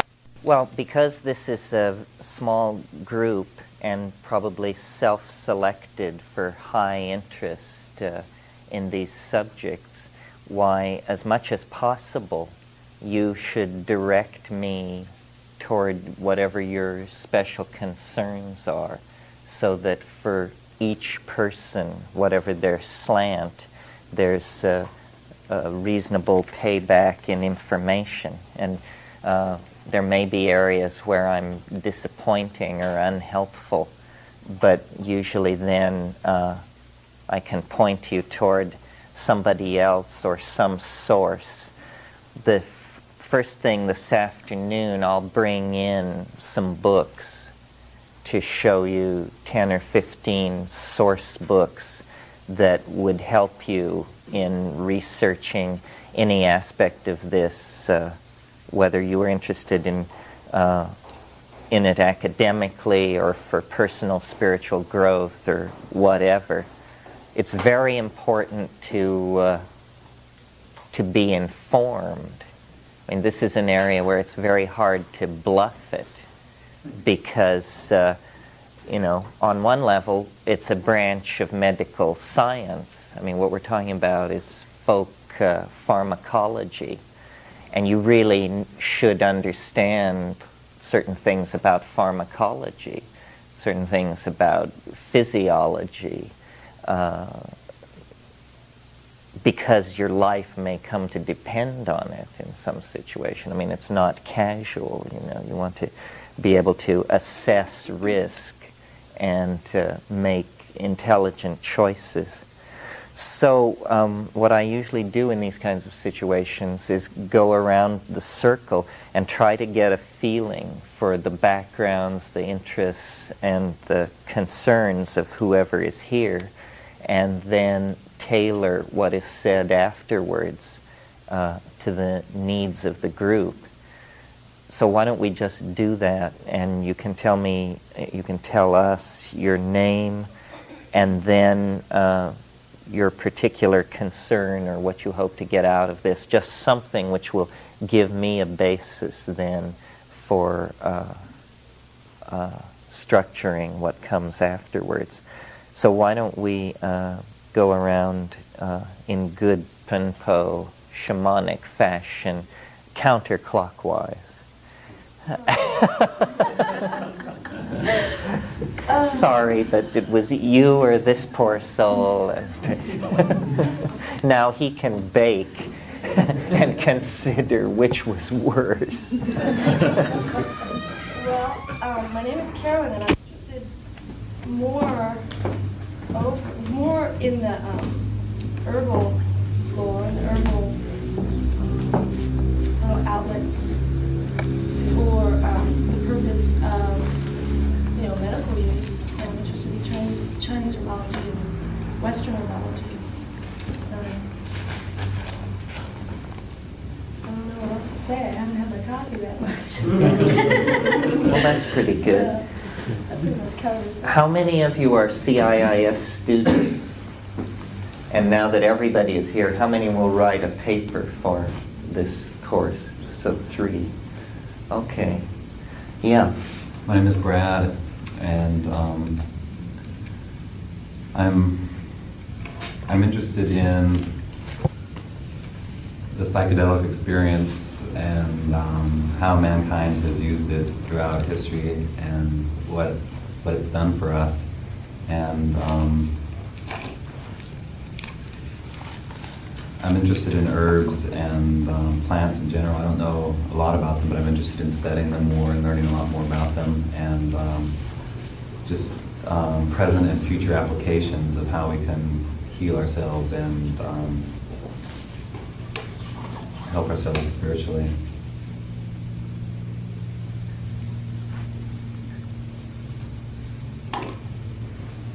I'm Sibylla. Well, I think the overall interest is that I think that in nature, the main secrets of humanity are stored, whether in stones or in plants or in whales or in reptiles. And I think that's to access plants and to know what they carry as main information for us. That's my interest, so to rewrite the relationship not only to myself but to the plants and to nature before we go on with transformation.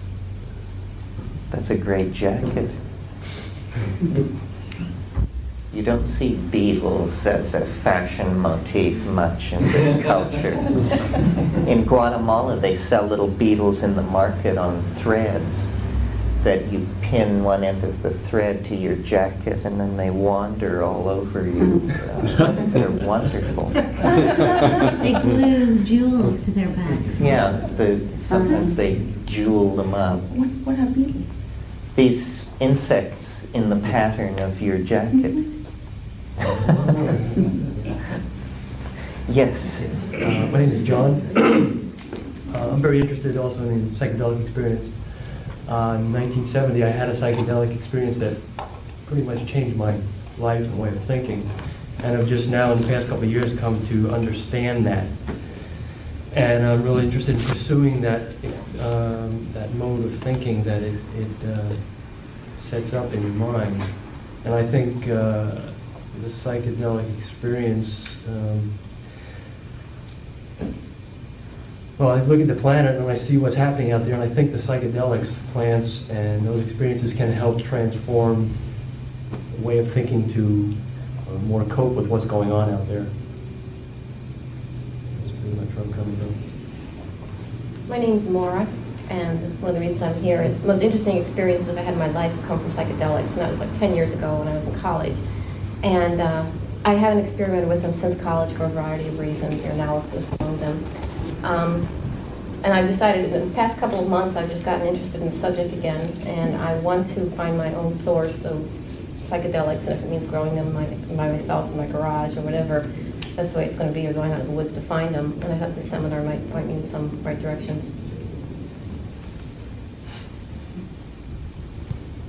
My name is Marge, and I'm interested in the experience, and I'm somewhat of a late bloomer because it's only been a couple of years ago that I first experienced some psychedelics, and I'm definitely interested in the personal transformation involved there. And I heard you talk one other time, and I'm just generally interested in anything you have to say. Where did you hear me talk? I think it was at the Whole Life Expo In LA. last year on the I Ching. Oh, man, if you came back after that performance, you are dedicated. Remember that? I do. Yeah. Good. Well, welcome. I'm Tom, and I had my first psychedelic experience in '69 when I was 9. Oh, God. So that, you remember the Halloween candy. So that pretty much set the stage for my ongoing interest in altered states of consciousness.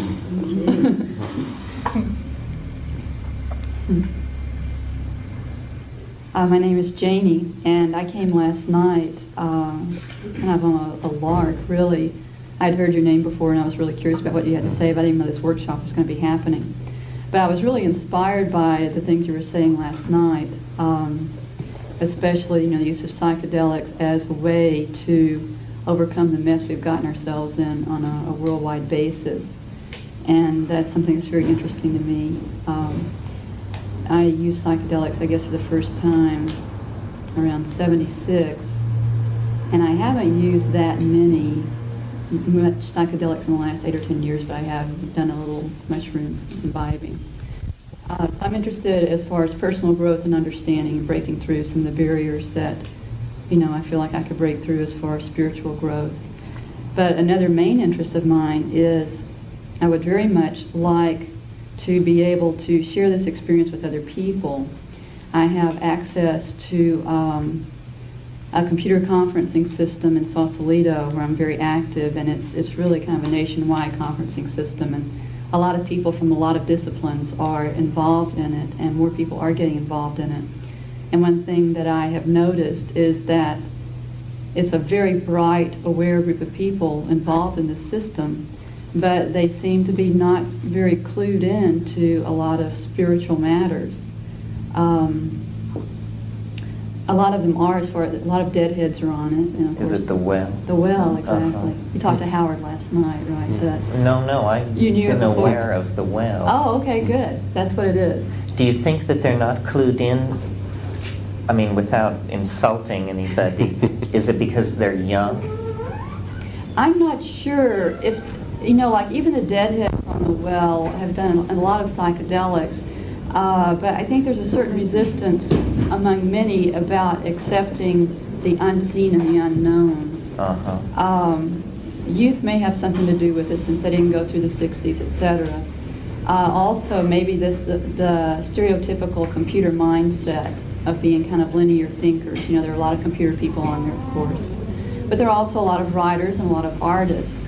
So I don't know if it's just ground that hasn't been tread before and people are afraid to step out in it, or exactly what it is. Well, that's very interesting. I mean, we'll talk a fair bit about computers. Most software, I think, is written by freaks. I mean, if you hang around these scenes where it's going on, everybody has hair down to their waist, and but the relationship of psychedelics to computers and of psychedelic people to computer people and all that is very interesting.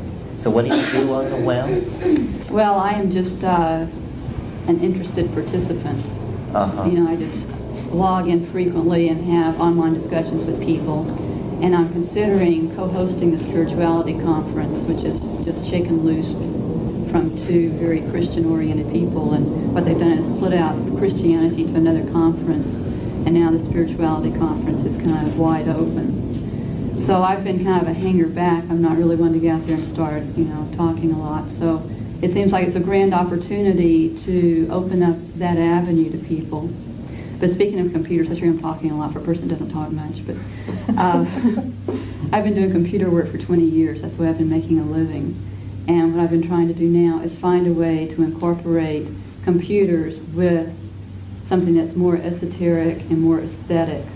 So I'm very interested in your I Ching thing. I've also worked with the I Ching for like 10 or 15 years. Oh, really? So I'm very curious about what you're doing with that. Well, I'll be doing a 5-day at Esalen the week after Thanksgiving that'll be entirely devoted to the computer implementation of these ideas about the I Ching. So if you can get down to that, that would be great. Yeah,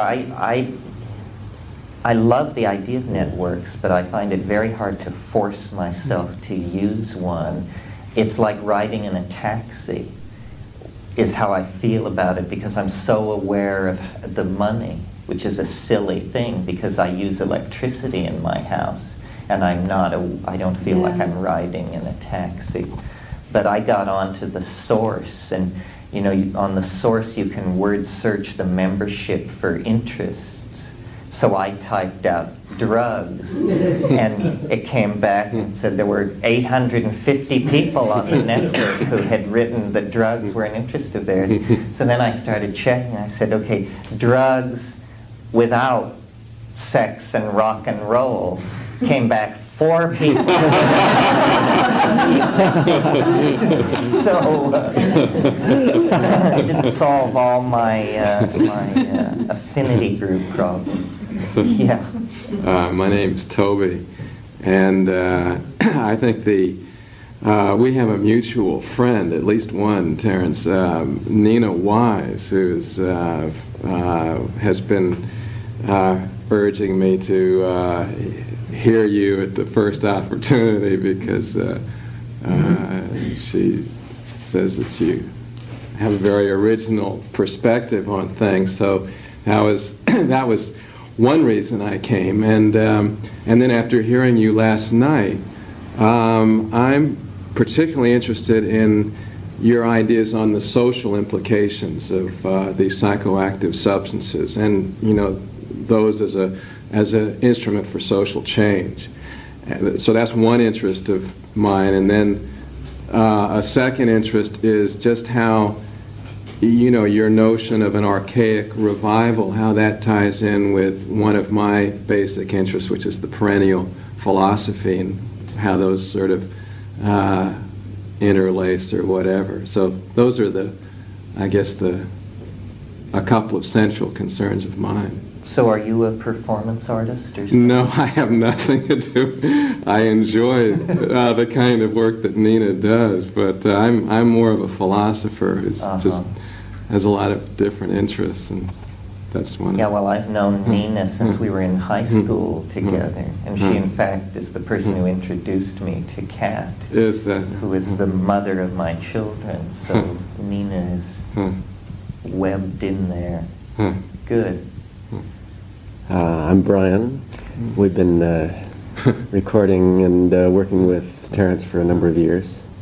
And this is the first time I've heard him bad rap sex and rock and roll. I don't know.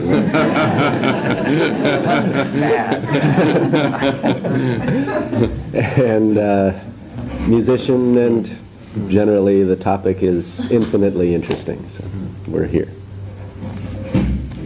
I'm Faustin. I like the fact that Terence tickles my linguistic fancy, and that's why I'm here. I'm Richard, and being an electronic engineer involved in development of advanced television systems, I'm one of those linear thinker kind of technical types. So in part I'm here really for the sort of detail how-to aspect of all this, rather than the broad historic anthropological kind of message which I having attended your Ojai presentation, I think I have the structure of that pretty well in mind. So I'm looking for a little more detail filled in, which I hope this weekend will provide. So you're looking for filled in detail. This must be the holy grail of your life, Richard. Richard is involved in high definition television systems and satellite transmission of high definition video signal. So the metaphor works on all levels. It certainly does. Cameron, do you want to sit in there? You know, there is one empty space. I think it was saved for you.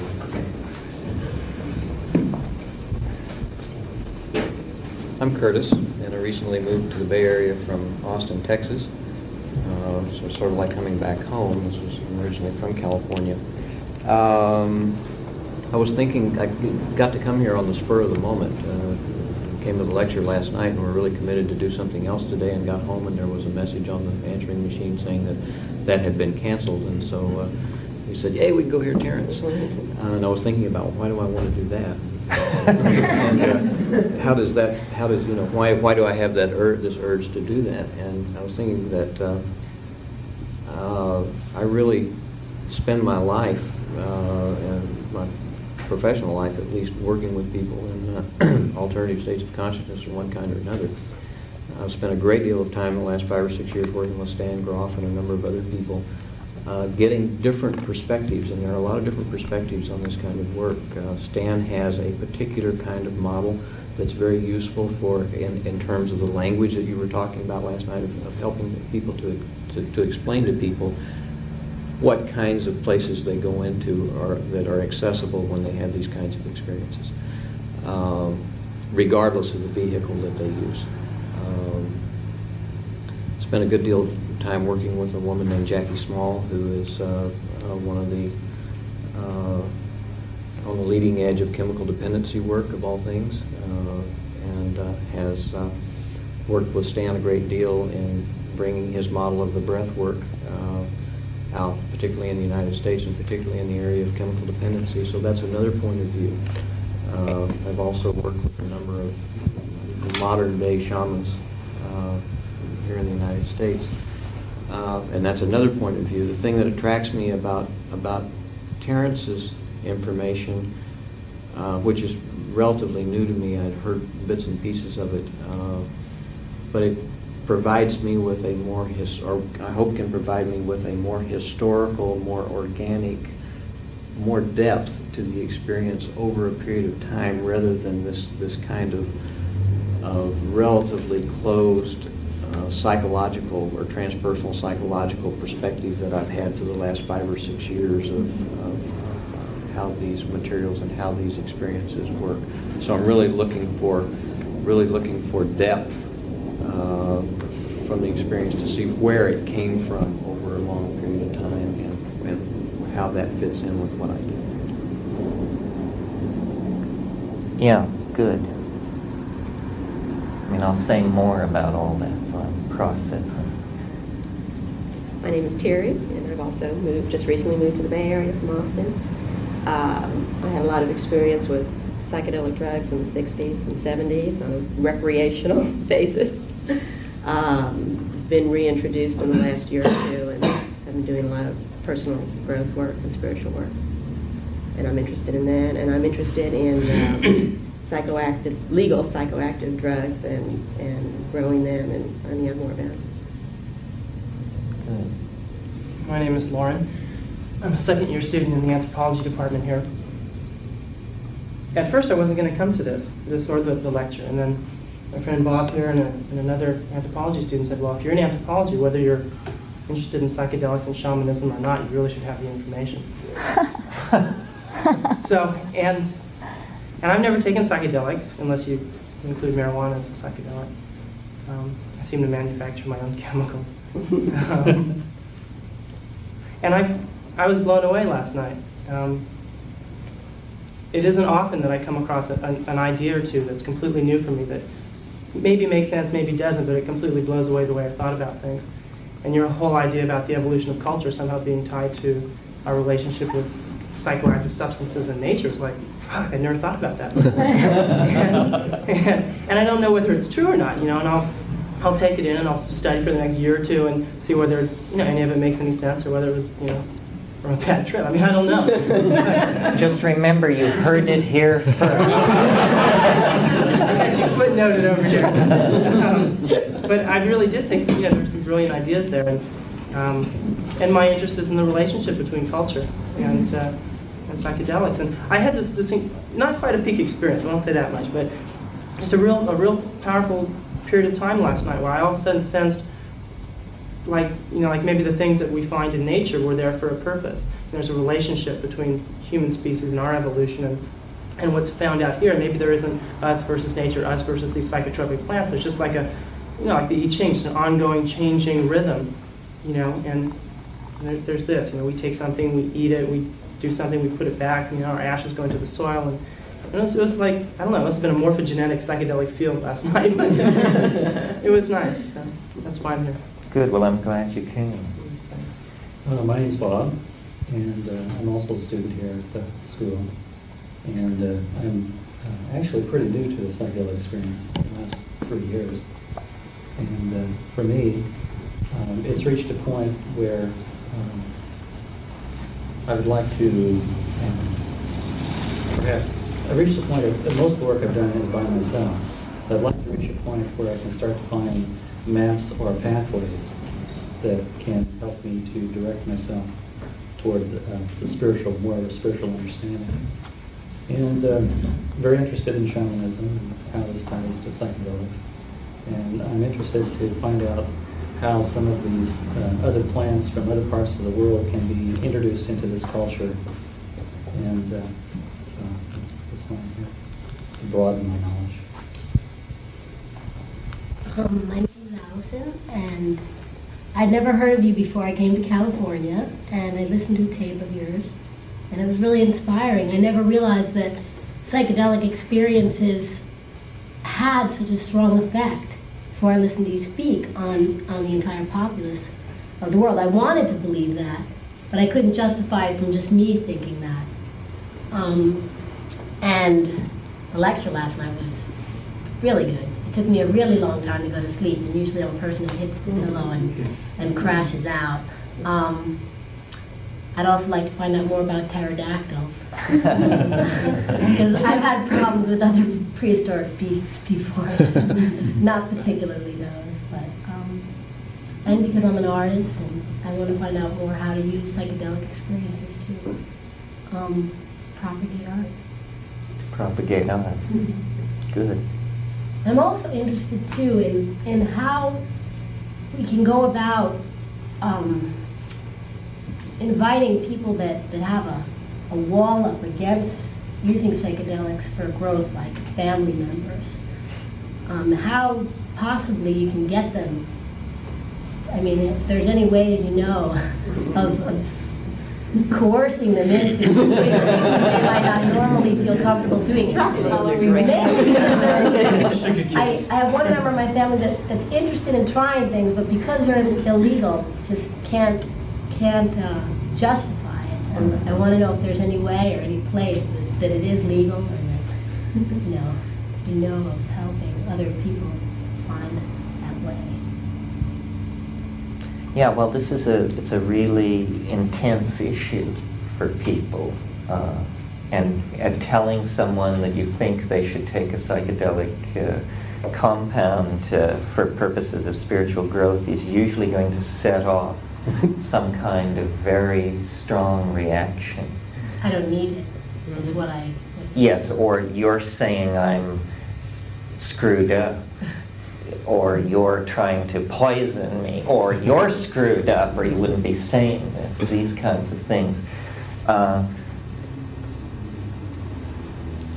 Recently I had to review Marshall McLuhan's letters, so I read all these letters that McLuhan wrote. And one of the things he wrote about was how nervous people got when he tried to discuss the effects of media, the unconscious effects of media. And he said that people who were raised in the tradition of phonetic alphabets were tremendously nervous about having the machinery of reality examined. And I think the drug thing is even more intensely this kind of issue. When I was in the 60s, when I went home thinking I would convert my family to taking LSD, it was very clear to me as I argued with them about it, that the reason they didn't want to take it was because they knew damn good and well that they were crazy. And they didn't want to mess with it. You know, the last thing on earth they wanted to do was probe and explore the mind. They had that all nailed down just fine, thank you. So it is, we will talk about this. Good, well, I'm glad you're here. My name is Kim, and I think the reason that I'm here is that I'm looking for motivation in life. I think Terence last night termed it effortless, appropriate activity. And it seems that life would be better lived if there was a clear, or if not clear, at least a feeling of where we were going and what needed to be done. Mm-hmm. And there was some knowledge that we were operating with to give just more meaning in life. And so I've spent my life looking into different areas. I studied biology for a time, and have gone into, not too deeply into various Sufism for a little bit. And I'm now doing, I make my living writing computer software. But I find that currently Terence seems to be the strongest magnet that I feel can lead me into, hopefully into a path towards knowledge and motivation. A tall order for one so unmotivated.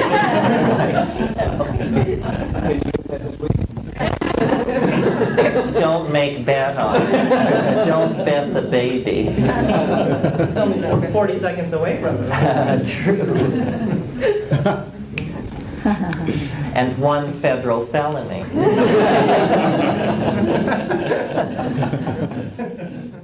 Interest in the psychedelic experience and its relationship to sort of the Western model of reality, scientific reality, and also psychotherapy. And so I guess the only thing I want to say is that I hope you include some of these incredible ideas that you apparently put out last night that I missed since I didn't hear the lecture, so that I won't feel I missed something. We have a tape. You can get the tape. They'll send the tape. But I imagine some of this stuff will come around. My name is Stephanie, and I have a great amount of respect for psychoactives and their use as in traditional kind of paths of knowledge, and have used them for a number of decades in that form. I'm also interested in them for recreation. And I'm also, one of the other main reasons I'm here is because my son has expressed interest in working at the garden with you next year, and so I kind of want to know who you are.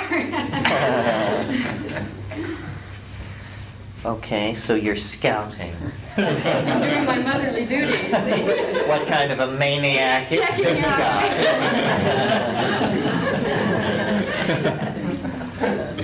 My name is Ted, and I took a certain amount of these substances in the 60s, and then after a 20-year lapse, I've taken some recently, psilocybin. And I guess my interest is twofold. One is a kind of a practical level questions like, why does physical weakness follow taking these substances? And are there any other substances that we can take before or during or after to prevent this? And ways of using the substances to gain specific kinds of knowledge,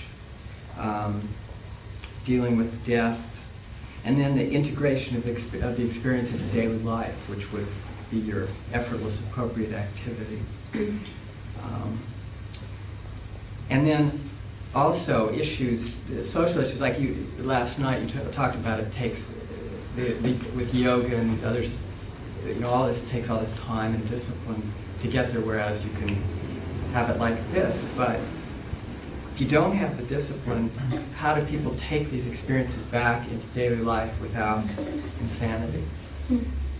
And then finally, the issue of how do you deal with the narcissism and ego inflation that can follow the psychedelic experience in certain people, along with the complete rejection of rational thought that sometimes occurs. Yeah, that's a real problem. I know that one from the inside. Okay, now the people who slipped in while this process was raging. Sir. Hi, my name is John Harrison. I first heard you speak on tape about 3 years ago. A mutual friend of ours, Bob Fortes, played it for me. And then I had an opportunity to hear you speak at the Santa Rosa, a transpersonal conference. And what was significant for me was that you seemed to, I'm sure you've heard this many times before, but you seemed to articulate a voice that for me has been inside that I want to express, that seems to tie together so many different aspects of consciousness, from shamanology to anthropology to pharmacology. And what's important to me is that at least for me, I want to learn how to articulate this voice so that the trivialization of psychoactives begins to cease in this society, because I believe that, as you said last night, these morphogenetic amplifiers, I love that expression, are very important in terms of our evolution. And I'm really disturbed by the environment, the political environment, which says no to these tools, these potential tools for growth. And so one of the reasons I'm here, one of the main reasons, is I'd like to learn some of the ways to tie all this together so that I can be more an agent for change myself. Good. My name is Kamran, and I'm interested to understand myself through using different techniques in religions and moment in shamanism. And I like to learn more about plants and their use and their power to understand myself mainly.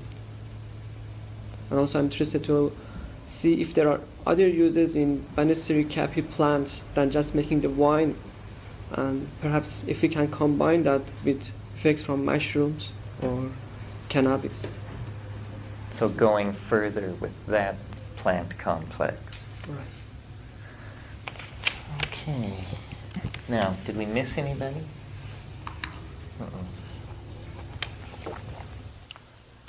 Well, I'll say just a little bit about my own interest in all this, or how I got into it. I don't know. I mean, one creates a false history when you look back into time to try and explain how you got to where you are, or at least I do. Trying now to understand how I came to be involved in the psychedelic experience, it seems to me that what it really requires is a love of the peculiar, of the weird, the bizarre, the outre, the freaky and unimaginable. And I'm not, I don't give great credence to astrology, but I am a double Scorpio. So I'm told that this kind of thing predisposes one for 12th house activity. Several times in my life I've gone through these kinds of revelations where everything seemed to change so profoundly that I could hardly recognize who I had been before.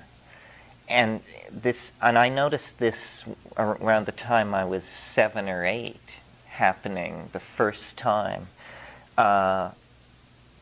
Nature and the imagination seem to be the precursors to involvement in the psychedelic experience. So I was a rock hound, a butterfly collector, a rocket builder, a connoisseur of explosives, and all of this sort of thing, while my peers were off playing Little League baseball, I was back in the hills digging out trilobites and tracking down moths and stuff like that. And then science fiction was a tremendous stimulus to my imagination, because it seemed to say, you know, anything you can imagine is fair game. Anything that you can conceive of can be treated as a reality. And but I was also very, you know, I was raised in a Catholic household, so my whole thing was to build cynical resistance to the spirit. So I was an atheist, a Marxist, an existentialist, rational, material, you know, a pain in the neck, basically.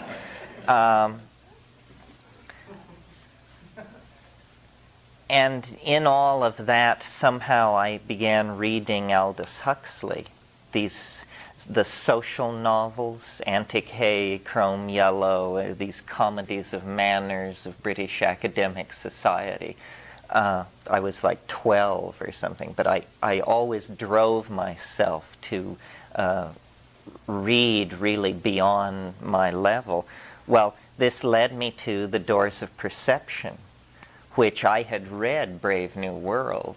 Brave New World is an anti-drug dystopia, you know, a nightmarish world of plastic, never-grow-old people who take tranquilizers every time there's a hint of any deep emotion or any kind of anxiety. They just, you know, the motto was, a gram is better than a dam. And you can just, for a quarter, anywhere, get one of these pills that just puts you right back into being happy and cooperative. And so Huxley, who was, you know, a very concerned person, very interested in the fate of 20th century society, went from this dystopic vision of drugs to The Doors of Perception and Heaven and Hell, in which he describes experiments with mescaline that essentially totally turned him around and convinced him that these medieval mystics that he was so fond of, Meister Eckhart and San Juan de la Cruz and so forth, were actually describing the same reality that he was, and William Blake, that he was getting into. So I wanted to pursue this, and this was like 1962 or something, and I was about 14 years old. And then a few months later, there were stories in the newspaper that morning glories were being abused for their psychedelic effect. Well, there was a bindweed that grew locally where I lived, so I went tearing out and gathered half a peanut butter jar of this wild morning glory and took it home and ground it up and took it. And of course, nothing happened. But the hour before it before it failed to come on, I sat quietly and fearfully and examined my mind from that point of view for the first time in my life. In other words, examined my mind from the point of view of watching it to see if it was changing in some unpredictable way. And actually, though the morning glories were totally inactive, in that hour of watching, I did observe some interesting false positives that would come and go for a few minutes.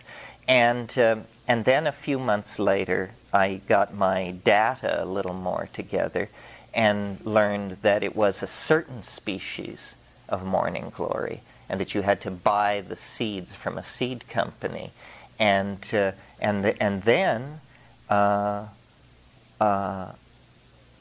I discovered what it was, not the full-blown psychedelic experience, but by this time I was in Southern California going to school, and a friend of mine and I would go out into the Mojave Desert and grind up low doses of these morning glory seeds, because we didn't know what a dose was, really, or what actually was supposed to happen, because if you read Huxley, it's pretty high-flown language. It's all about radiance and significance and existential validity flooding into the rose. Well, once you're looking at a rose and posing the question, is existential validity flooding into it? You know, you don't have anything to measure it about. But we would go out into the Mojave and take these morning glory seeds and observe shifts in the apparent significance of things. Everything would appear somehow more pregnant with potential meaning. And then, in fact, if you would close your eyes in that situation, there would be the beginnings of hypnagogia and, drifting lights and undulating colored patterns and grids and laceworks and all these things which are the precondition for the psychedelic experience. Well, it wasn't long after that I went to Berkeley in the fall of 1965, and LSD was available. A few months later, DMT was available, and I was just stunned and have never lost that sense of profound astonishment that such things could exist. Just that they could exist. I mean, DMT seems to argue, convincingly, I might add, that the world is made entirely of something that, for want of a better word, we would have to call magic. That, things are not what they appear, not at all what they appear, and that what we call reality is just some kind of utterly provisional construct that, if leaned upon too hard, can just fly to pieces before your startled eyes. Well, then the question is, what are the implications of this? What lies behind it? So forth and so on. So I, as most people do, or would, I think, looked to tradition for some kind of guidance about what this was, and read Jung, and read Mircea Eliade, and saw, parallels, but not a clear congruency, and saw in the iconography of Tibetan Buddhism seemed to me to bear certain kinds of parallels to the hallucinations that I had by that time glimpsed in LSD states. And so studied the Tibetan language, went to Asia, learned that the iconography of Tibetan Buddhism is a rip from the pre-Buddhist shamanism of Tibet, which has been there since the Stone Age. Buddhism only entered Tibet in the 7th century with Padmasambhava, and all the iconography was taken from the autochthonous indigenous shamanism that was there. But I didn't find in these yogins and lamas and geishas what I was looking for, which was direct experience of these realities. I mean, Tibetan Mahayana seemed tremendously sophisticated in its analysis of states of mind, but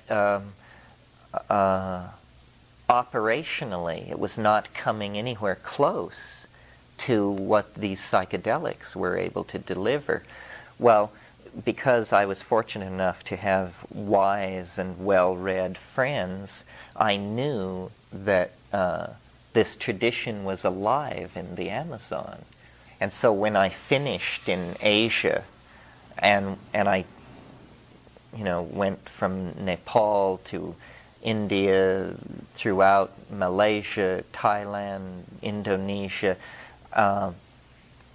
ostensibly making my living as a professional butterfly collector, but also using that as an excuse to go to these extremely rural and tribal situations and observe what was going on. And I concluded that it was far in the past or far removed, that it was something that had retreated to the status of a myth in most cultures. And then, in late 1970, I went to the Amazon, and very quickly, through using mushrooms, through using ayahuasca, learned that there it is accessed, and the traditions are alive, and the attitudes were simpatico with my own, that there were not lineages. You didn't have to pledge eternal fealty to some character, that they were exploratory in their approach. They were open-minded. Everybody admitted that nobody knew what was going on with it, that yes, they could cure, yes, they could balance their societies and act as paradigms of behavior to other members of their tribe. But what they really liked to do, these shamans, was get together and puzzle over what the hell it is and how can it be, you know? I mean, they were like scientists. They were like explorers. They didn't have a myth that encompassed it. They were technicians of myth, which they presented back to their societies. And this is something that it's very important to realize about shamanism as it is being packaged and sold in this society, that a shaman is primarily a theatrical entertainer, but they're not putting on the show for themselves. But in this society, people actually become actors on their own stage. The shamans do not believe, I maintain from spending time with them, shamans do not believe in the powers of magic words, crystals, healing darts, and so forth and so on. They manipulate these things the way a stage magician manipulates rabbits, hats, saws, and boxes with women inside them. They understand what it's for and how it works, and these things are manipulated to create an effect on other people.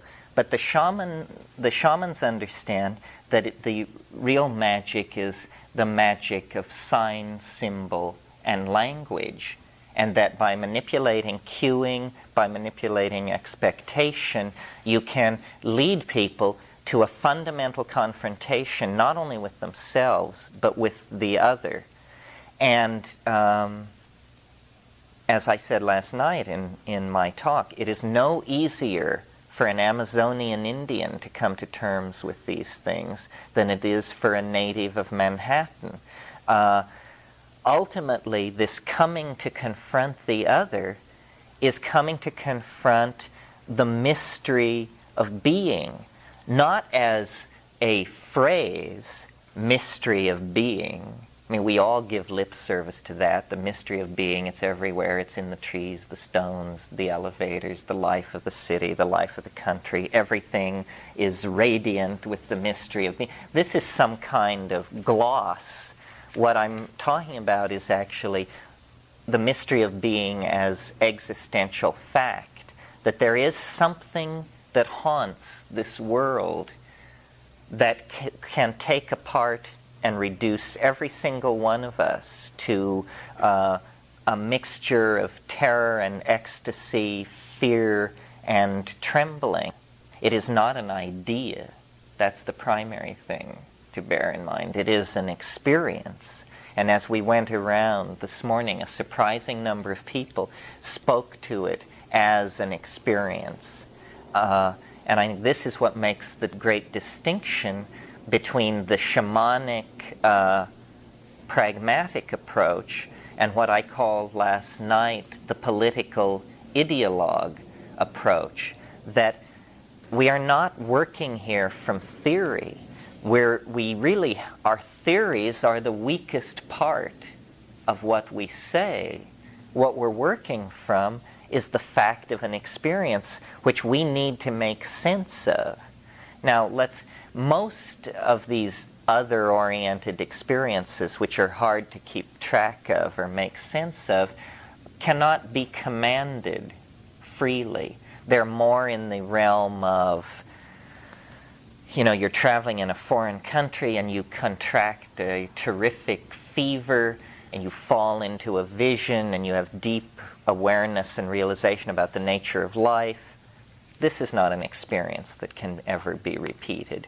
Or you're alone in a wilderness and you confront a flying object in the sky which seems to trigger strange bursts of thought in yourself. This cannot be repeated and triggered on command. So only in the context of the psychedelic experience and the willed decision to act can you enter this arena of repeatedly going to meet the experience of the other.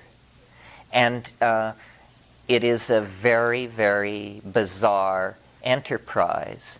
It is not that if we do it enough times, we will understand it or become comfortable with it, because it is not in its nature to be understood, and it is not in its nature to accommodate itself to us.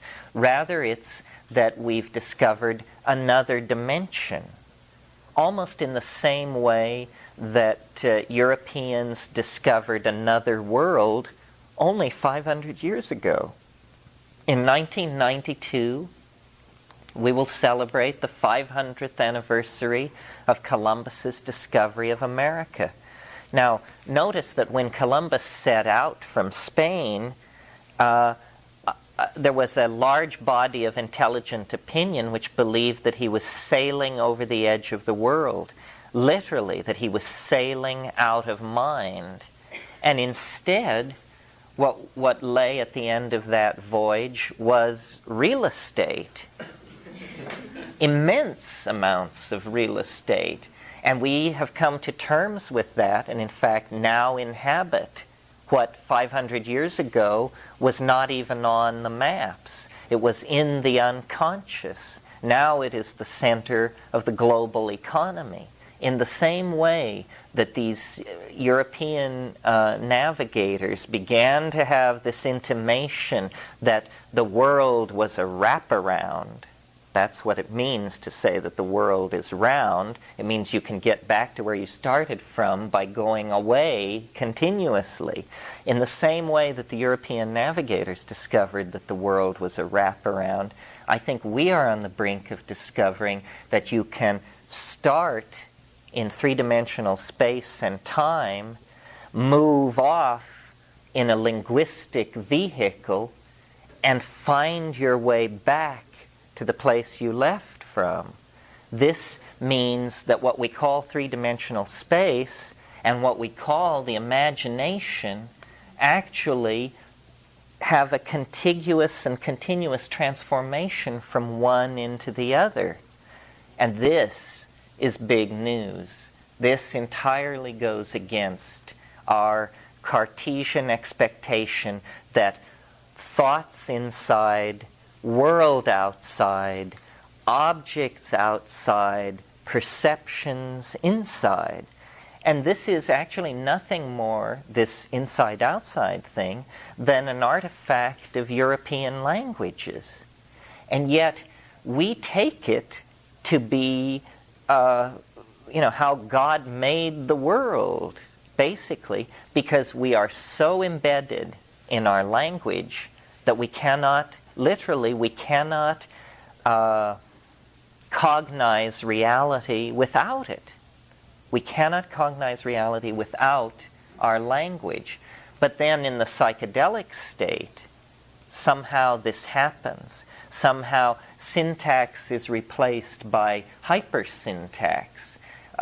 Linguistically moderated and modulated perception is replaced by perception in the raw, not coded and sculpted and sifted for culturally validated meaning, but rather just the full hit. Well, this is tremendously disorienting, but it's also tremendously liberating, because that's the full deck. That's when you have full command of the options available within the matrix. If you play the cultural game, it's like playing only with clubs or something, or playing only with the red marked cards. You have to play with a full deck, and that includes this pre-linguistic surround in which we are embedded. Now, why is it so emotionally charged for us? In other words, why can the shamans go into this dimension and heal or divine, see into the future, or in a sense see into the past by discovering who stole whose cow or who's sleeping with who, or all these things that shamans are concerned with? What is this ground of being that we discover by dissolving the cultural machinery of cognition? Well, I think what it is simply reality unpackaged for a historical epoch. In other words, reality uncompromised by the need to be culturally efficacious and useful. And this is precisely what we need to throw light on our culture crisis, because the models that we have used to sanction information that is culturally useful have given us information which is toxic. I mean, we have actually created a toxic relationship between ourselves and nature. We have pursued avenues of questioning, the feedback from which have given us an overpopulated, polluted, ideology-obsessed, unresponsive planet. We, as a culture, must conventionalize and believe that today is whatever it is, November 5th or 6th, 1988. But some of us are living in the 21st century, and some of us are living in the 18th century. And the goal, is to try and move all this forward. This is why it's funny, certain themes that have emerged in the Western mind are in fact very psychedelic, and one of them is the notion of progressivism, which is a pretty Western idea and quite psychedelic. It's the idea that things are getting better, or that things can get better. Most societies look backward toward a paradigm of a past paradise, and all effort is toward recovering this paradise. We're the only people who have this faith in progress. And it's quite strong in us, so strong that we barely question it. I remember the first time I was in Karachi, Pakistan. I was being hauled around the city in a rickshaw drawn by a guy with bare feet. I mean, it was a human-powered machine. And he spoke English, and we were scoring hash and this and that, so we got to know each other. And he said, in Pakistan, we understand what is wrong with the world. And I said, so what's wrong with the world? And he said, progress! That's what it is.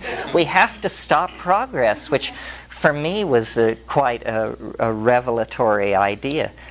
This thing about time, though, is very interesting and operates on many different levels.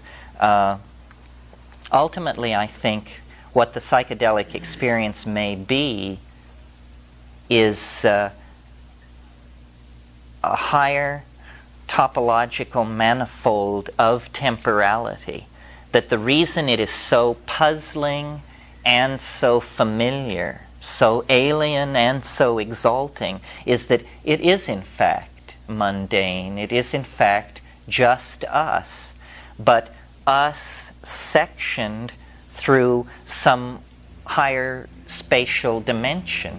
And if, for instance, you think about magic for a moment, let's think about the major identifiers of the magical act, such as psychic surgery, where your hand is plunged through the wall of the body cavity of a human being, and a tumorous organ is taken out, and no wound is visible.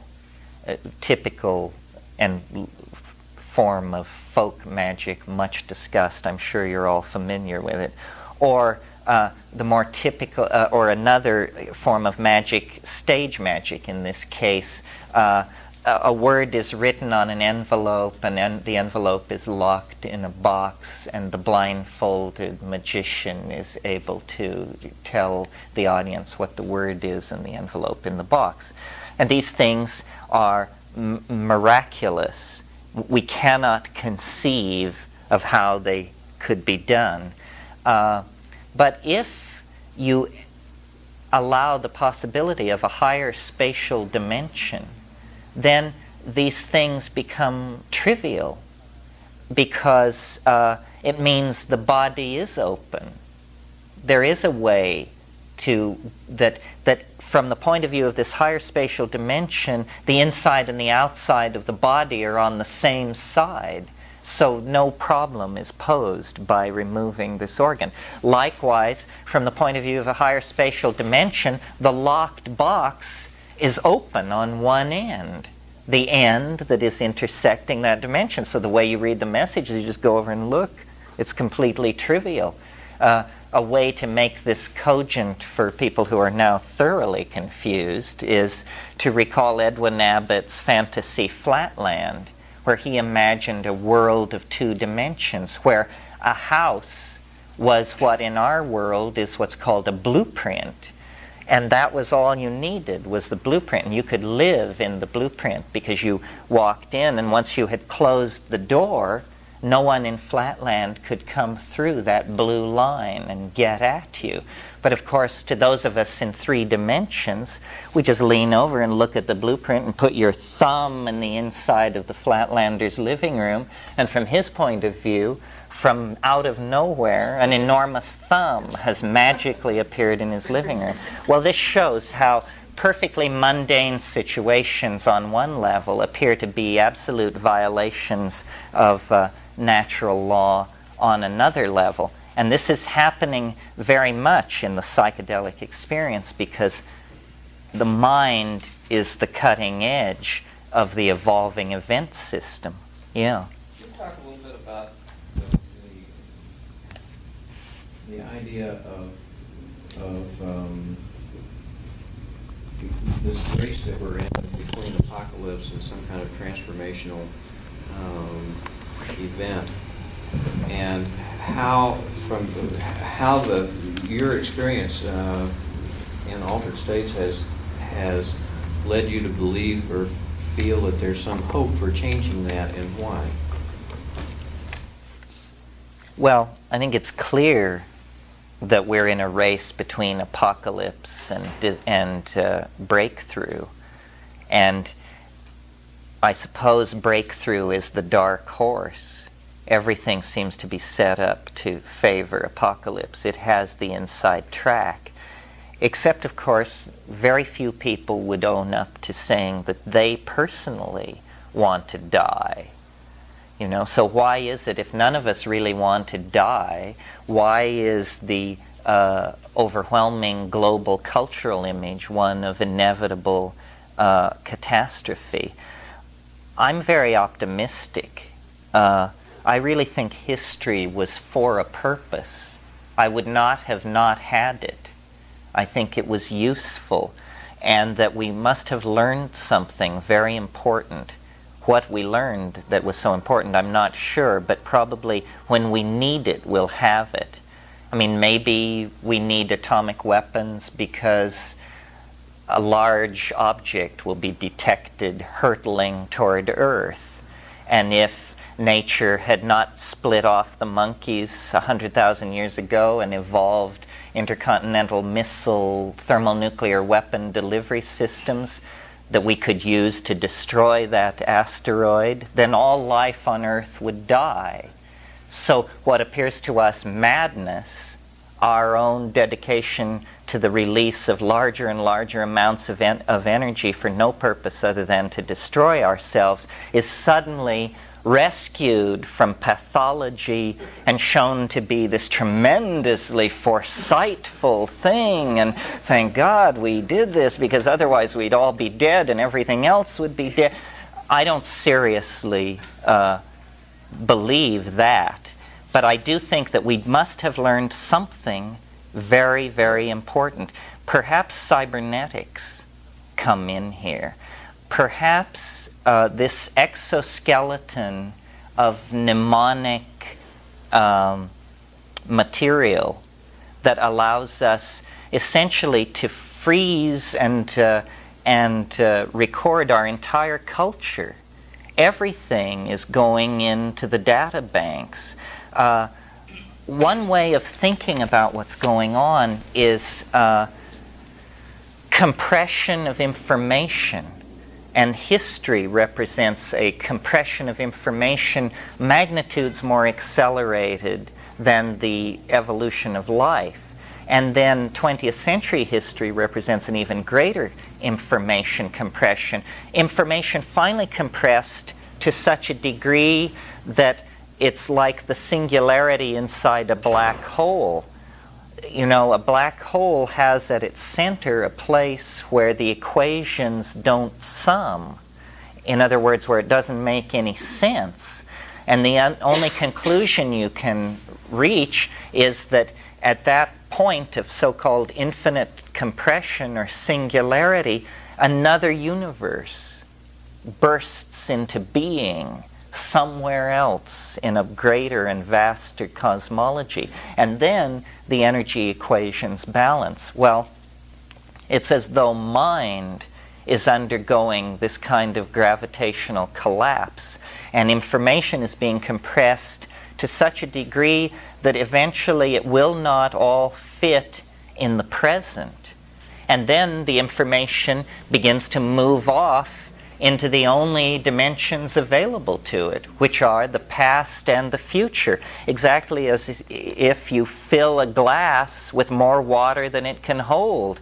Once it has more water in it than it can hold, the water begins to flow down the sides and out into the larger domain.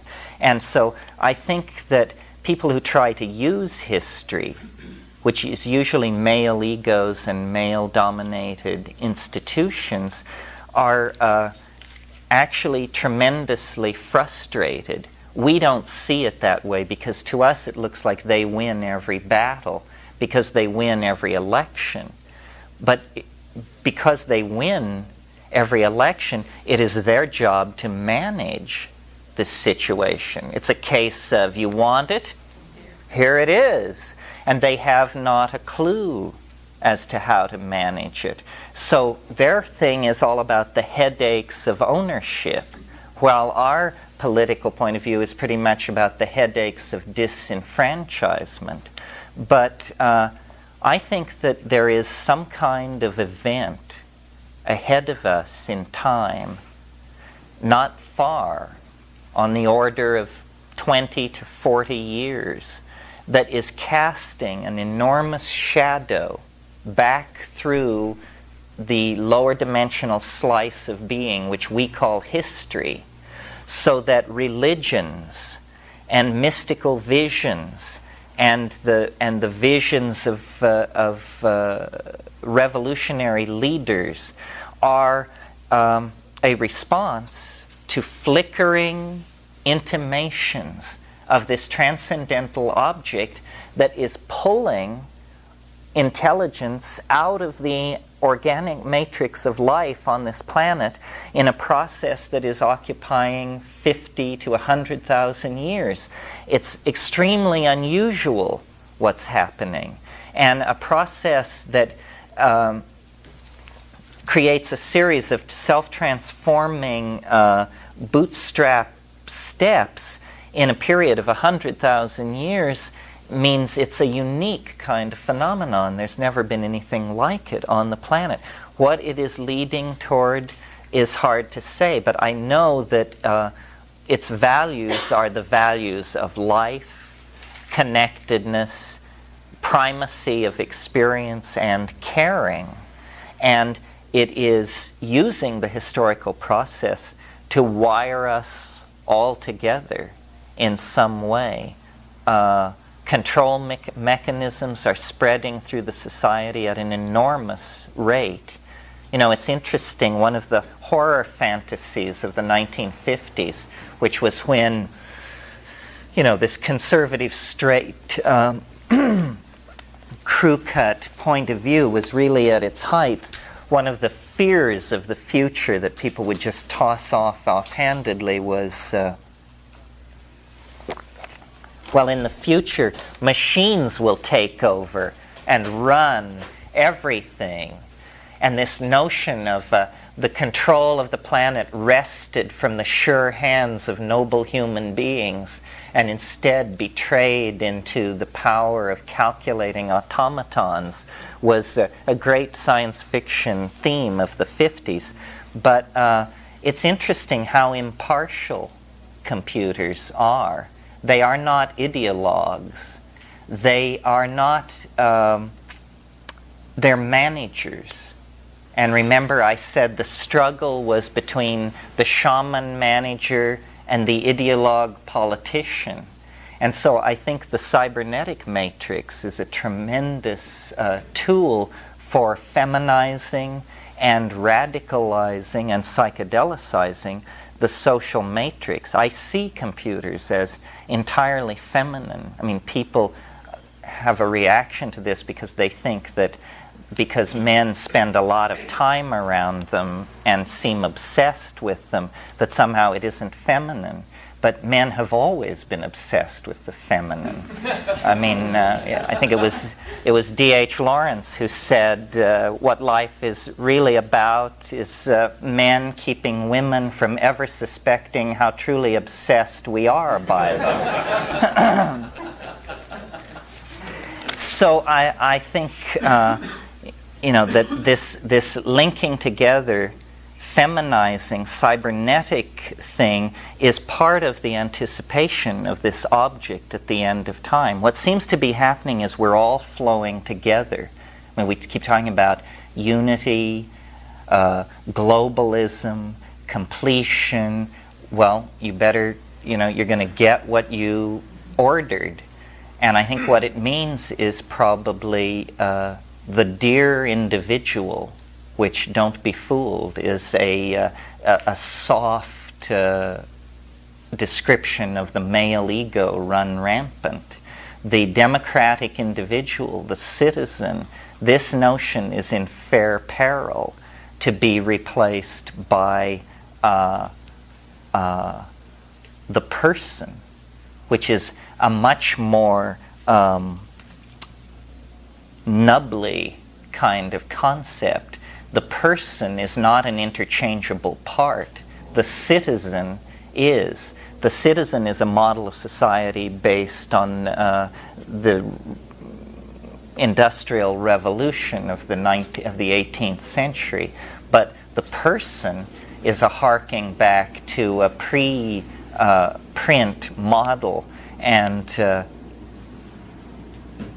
this is being set loose. It's what the hippies were, essentially. What they were trying to evoke was this do-your-own-thing idea. So, but there's a paradox here. The do-your-own-thing idea is somehow leading to this vectoring toward a unified cultural state where everybody is involved in everybody else. It's all right that it's paradoxical because there's no reason that it should be reasonable. Yeah. I was wondering if you could address the difference between the LSD experience and the mushroom experience, if there is a difference, and also your feelings about marijuana as an altered state. Well, the LSD experience is, I mean, I speak only from my own experience, of course. But to me, it seemed more psychoanalytical than psychedelic. More, I mean, I was in my early 20s when I encountered LSD. Maybe I had more stuff, as they say, to deal with. But it was not a reliable visionary drug for me. It caused me to have funny ideas. It seemed mostly to be a thought thing, but not a visual thing.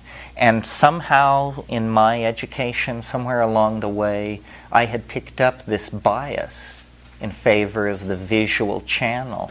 I wasn't satisfied with LSD. I wanted those things that Havelock Ellis describes, where he talks about, jeweled ruins and phosphorescent maidens in diaphanous gowns howling demon songs beneath a violet moon. And that was what I wanted, not funny ideas. And what I found, and I worked pretty diligently at it with LSD, I found that my most satisfying LSD experiences were while smoking hash. And that really did do something interesting, sent it skittering off in these wonderful visionary directions. But these things do have characters. And this is something probably worth talking about in this group, that at low doses, everything seems like everything else. In other words, a little mescaline, a tiny amount of LSD, a little bit of MDMA, a tiny tad of psilocybin. All of these things simply register as wired, arousal, eager to hear what's being said and follow the thread of the argument, and just absolutely fascinated by what's going on, no matter what's going on. But as you raise the dose, the character of these things begins to appear. And for instance, psilocybin is, to my mind, in many ways the most anomalous, because, number one, this thing about how it speaks, it does speak, and none of the others do. I mean, the others, you may occasionally, in years of fiddling, get a sentence or two, but the mushroom just is voluble. It just comes on and raves, and sometimes and people have said to me, it really does rave. I mean, it's not a calm, it's not a go with the flow rap.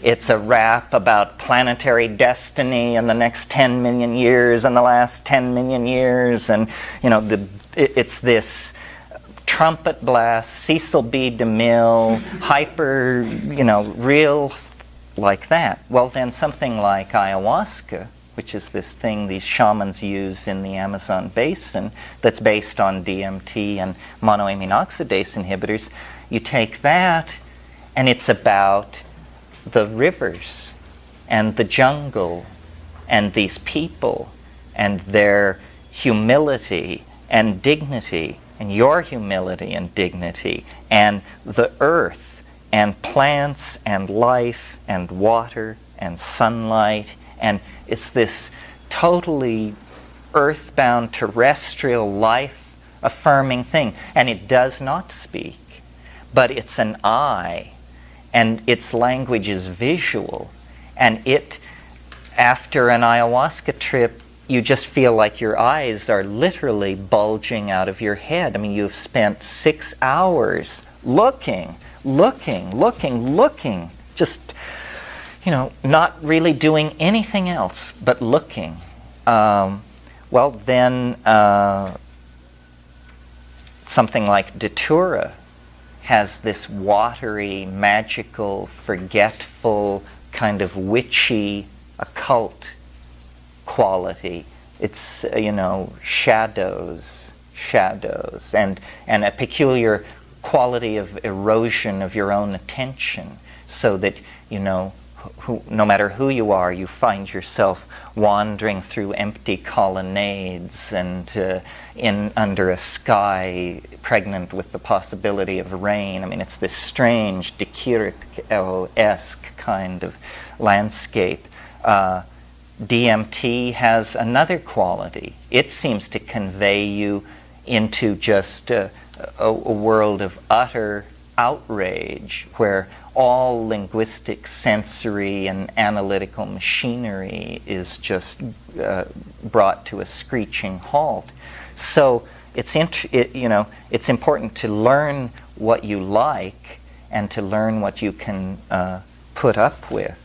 Someone at a recent weekend who takes mushrooms quite religiously and quite regularly, and I said, does it ever get easier? And he said, no, it never gets easier. Each time what I pray as I go into it is, please let me be able to stand a little bit more. Because, finally it is the real mystery. So the only way your relationship to it can end is by you averting your gaze. Because no human being can gaze into it endlessly, because it is, it is what it says it is. It is the other. I was groping for the Hebrew, but not finding it. Yes. Yeah. Just want to follow up on that question a little bit. Stan Grof describes LSD as a non-specific amplifier. And by that he means it amplifies what's already existing in the psyche. And he uses this metaphor that LSD serves as a kind of telescope or microscope, in that it does not itself produce the experience, but rather it enables you to have an experience that's already there in potentia, latent in your psyche. And I just wonder if you could comment on that, since you just have now described the various psychoactives as having a character. So in his framework, would you disagree with it, or would you say that the various telescopes are tinted with a certain lens, or how would you sort of reconcile? Well, at the beginning of your question, you characterized LSD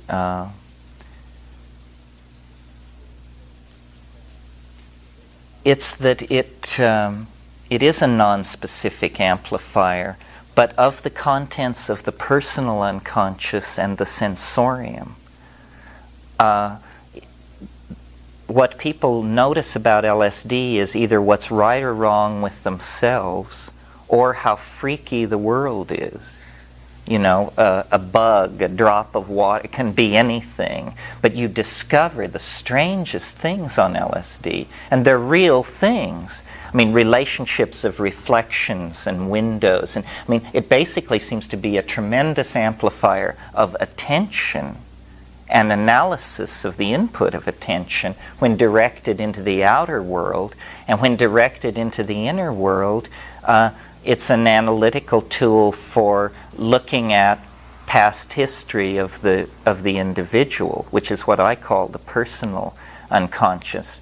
The thing that always puzzled me about enthusiasts of LSD was that they claimed that beyond this lie what they called the white light, which they put great store by and made all kinds of Buddhist associations to it.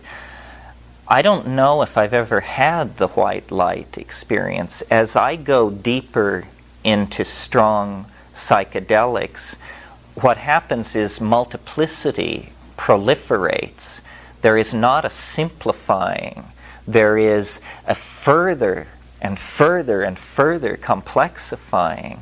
And I was talking to someone at Ojai Foundation about this, and they said, but surely beyond all this there is some kind of simplification and unity. And I said, well, that I wasn't sure, that maybe it's just, an infinite samsaric ocean in all directions, in all dimensions, forever.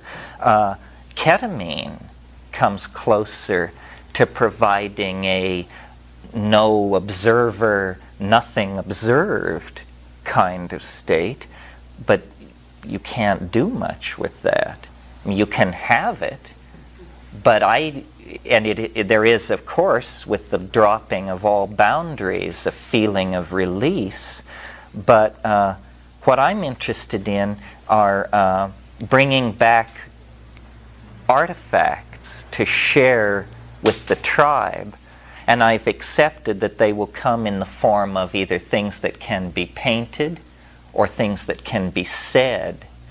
And since I'm better at the saying than the painting, I work like that.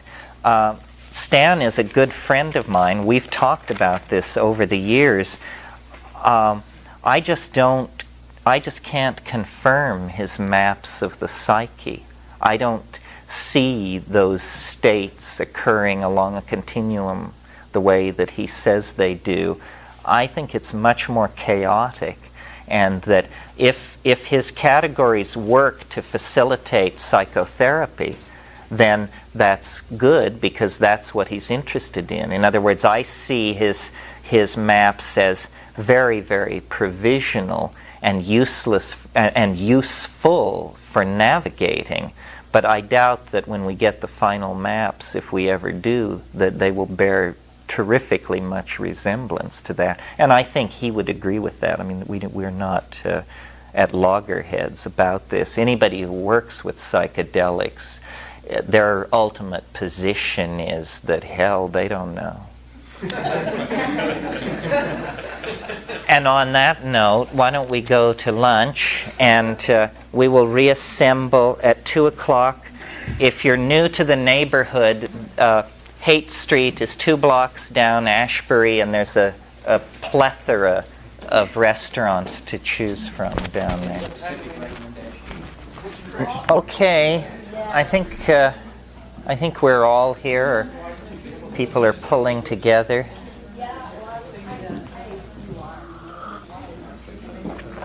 So we'll talk for an hour or so, and then we'll break, and then we'll go to 4. Well, this afternoon I thought we would do some operational homework and academic referencing. One of the most important things about all of this that we've been discussing is to get the information straight, to be as well informed as possible. I mean, it's as important to be well informed in this area, if you're going to do it, as it is to be well informed about procedures in skin diving and that sort of thing, if you're going to do that.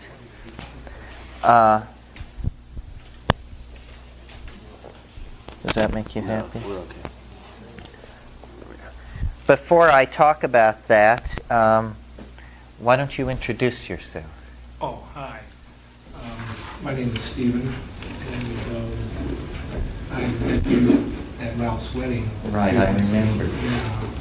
And we have a mutual friend, Dr. Marsden, who told me about some of his experiences. And I have a little bit of a background in academic herbology and pharmacognosy. I've studied pharmacy and chemistry and naturopathy. So I've had a long-standing interest in pharmaceuticals and the biochemistry of the brain. But due to my paranoia of my professional license, I let it control me until about 6 months ago when I was in Sedona and started to commune with the goddess in the rocks, and she said, "Go for the mushroom."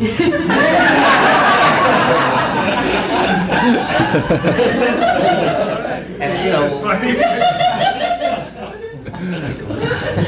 so what do you do for a living now?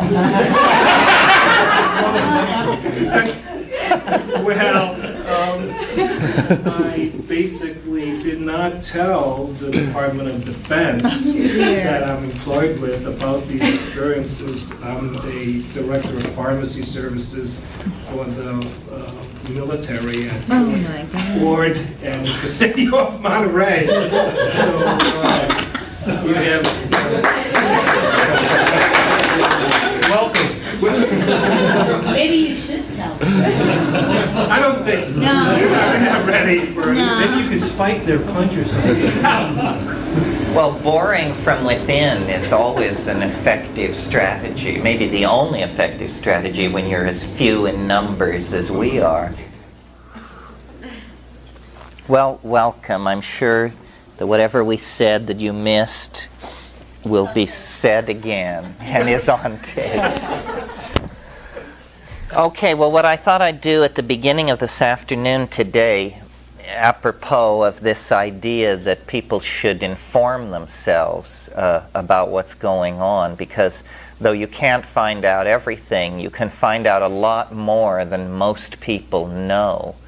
And it's amazing to me the number of people who would pay a couple of $100 to come to a weekend with a person like myself to learn about psychedelics, when a couple of $100 would get you quite far in a bookstore, and the public library is a marvelous resource for this stuff. So I hauled some titles off my own bookshelf, and I'll go through them. This is by no means all. I just simply chose books that I thought were either important to the field or I felt would be fairly easy for someone to obtain if they wanted to look into these matters. This one, some of you may know. This is probably the easiest to obtain and the most compendious. It's Plants of the Gods by Richard Evans Schultes, who's Professor Emeritus of Botany at Harvard. And this is basically the distillation of his life's work. It's filled with pictures. It has all kinds of information arranged in this kind of table form where you can look up a plant, get a notion of what it looks like, what family it belongs to, what its chemical constituents are, and so forth. And it has a very good bibliography and a chemical appendix. So this is around and highly recommended. If you want to go slightly deeper than that book goes, this is the academic version of the same book. This is the botany and chemistry of hallucinogens. This is the Bible of this field, because it lists virtually the state of the art circa 1980, and compendious bibliography, and unopened mail. And this book, though, this is an expensive academic press, but highly recommended. If you had to have just one book on hallucinogens, this would probably be the one to go for. It's also by Richard Evans Schultes and Albert Hofmann, who some of you may know as the discoverer of LSD and the man who first characterized and synthesized psilocybin.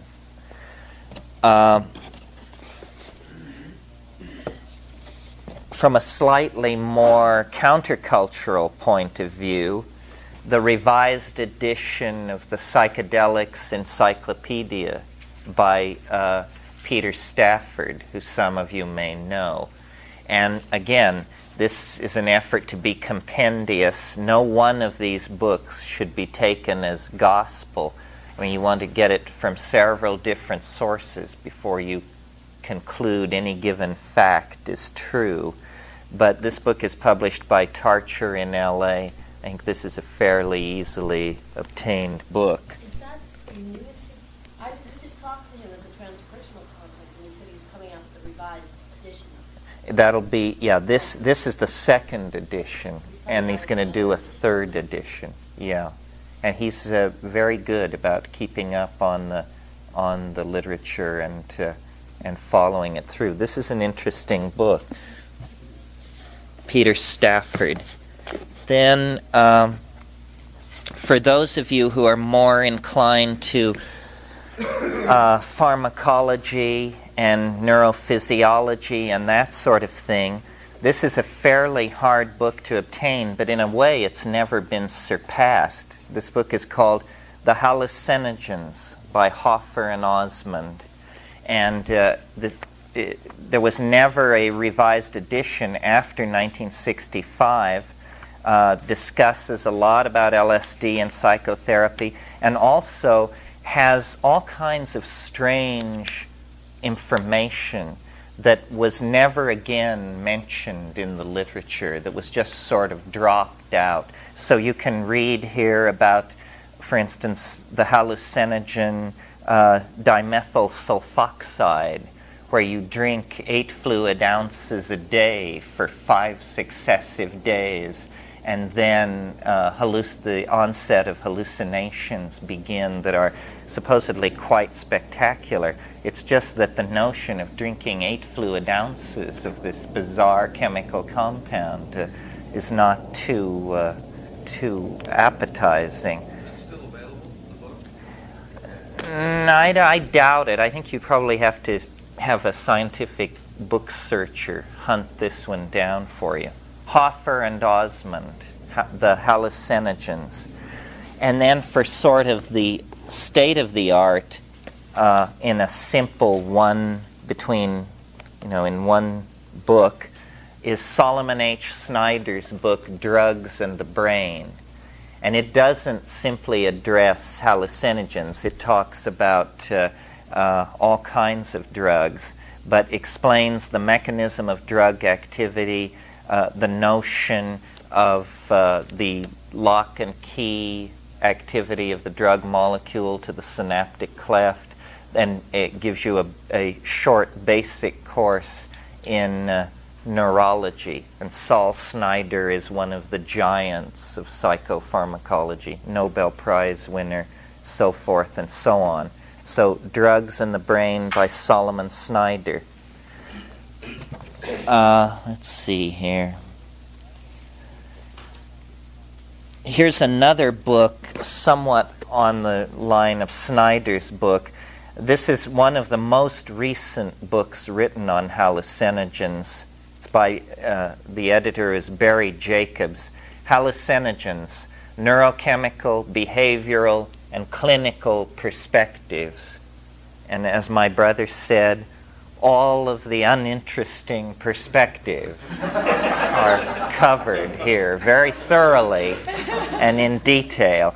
And what these books are good for, besides whatever they say, is that they contain excellent bibliography. So tracing a particular problem, you go to these books, and then they direct you to the journal articles that give you what you want to know. Most of the literature of psychopharmacology is in journals, which you will never, as a layman, encounter unless you go to medical libraries and attempt to see these things. Things like Lloydia and, Acta Neurologica and all of this, the Journal of Psychopharmacology and this sort of thing. But you can be directed to the, some of these journals cost as much as $200 and $300 a year to subscribe to. So if you don't want to do that, the bibliography directs you to the articles you need, and you just go to the med library and Xerox them out.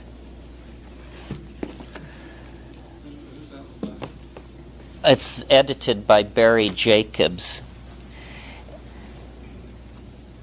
I'm trying to do this in some kind of reasonable order. Let's see. Then this sort of bridges the gap between pharmacology, sociology, and anthropology. This is Brian Dutoit, I guess, D-U space T-O-I-T. Drugs, Dutoit, Brian Dutoit. Drugs, Rituals, and Altered States of Consciousness. And some of the altered states of consciousness, Let me see if I can make a quick identification here. I think this is actually Banisteriopsis russbiana, which is a rare admixture plant contains DMT, but has the lanceolate leaf end that distinguishes it from Banisteriopsis caapi. Probably could do 10 years for the book. The publisher on this one is a weird one. It's Balkema, Balkema of Rotterdam. So it's a Dutch publisher. The author's name is Dutoit, D-U-T-O-I-T. Yeah, this is a good one. And so then, sort of moving out of the realm of pharmacology and psychology and into the specifically anthropological stuff, this is one that a number of various contributors, alternate states of consciousness, multiple perspectives on the study of consciousness, edited by Norman Zinberg of Harvard.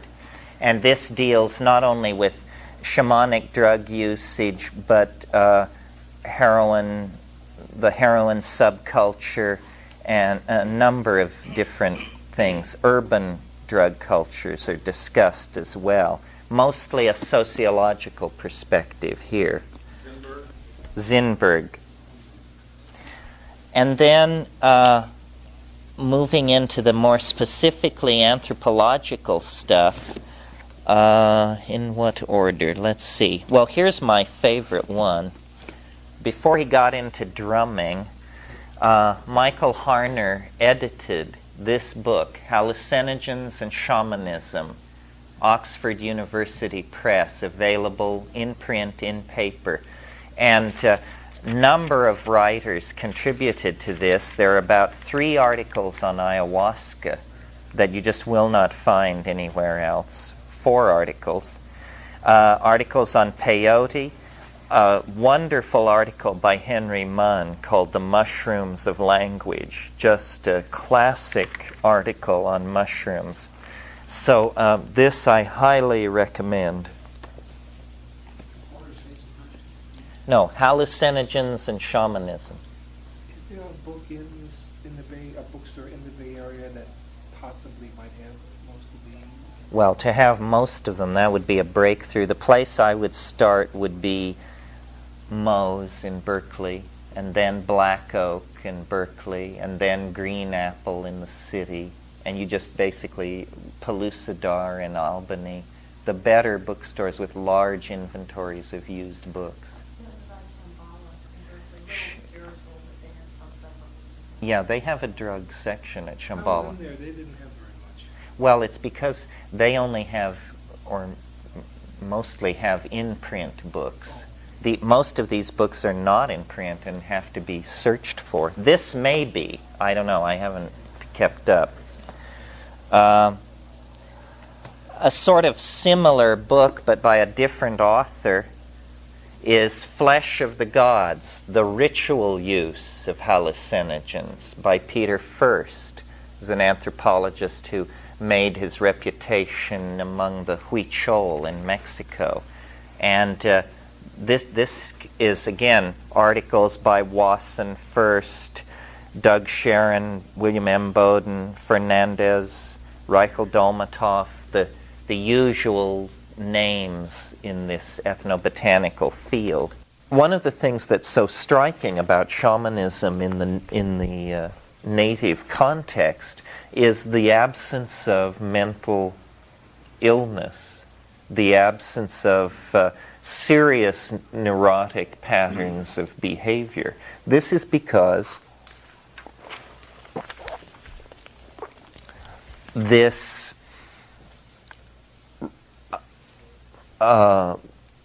translinguistic reality is allowed to work its will through shamanism, is allowed to regulate the society. In other words, our model of how society works is we are at war with nature, and we must push it back, seize a beachhead, fortify our position, dig in, these kinds of metaphors, metaphors of capture and control.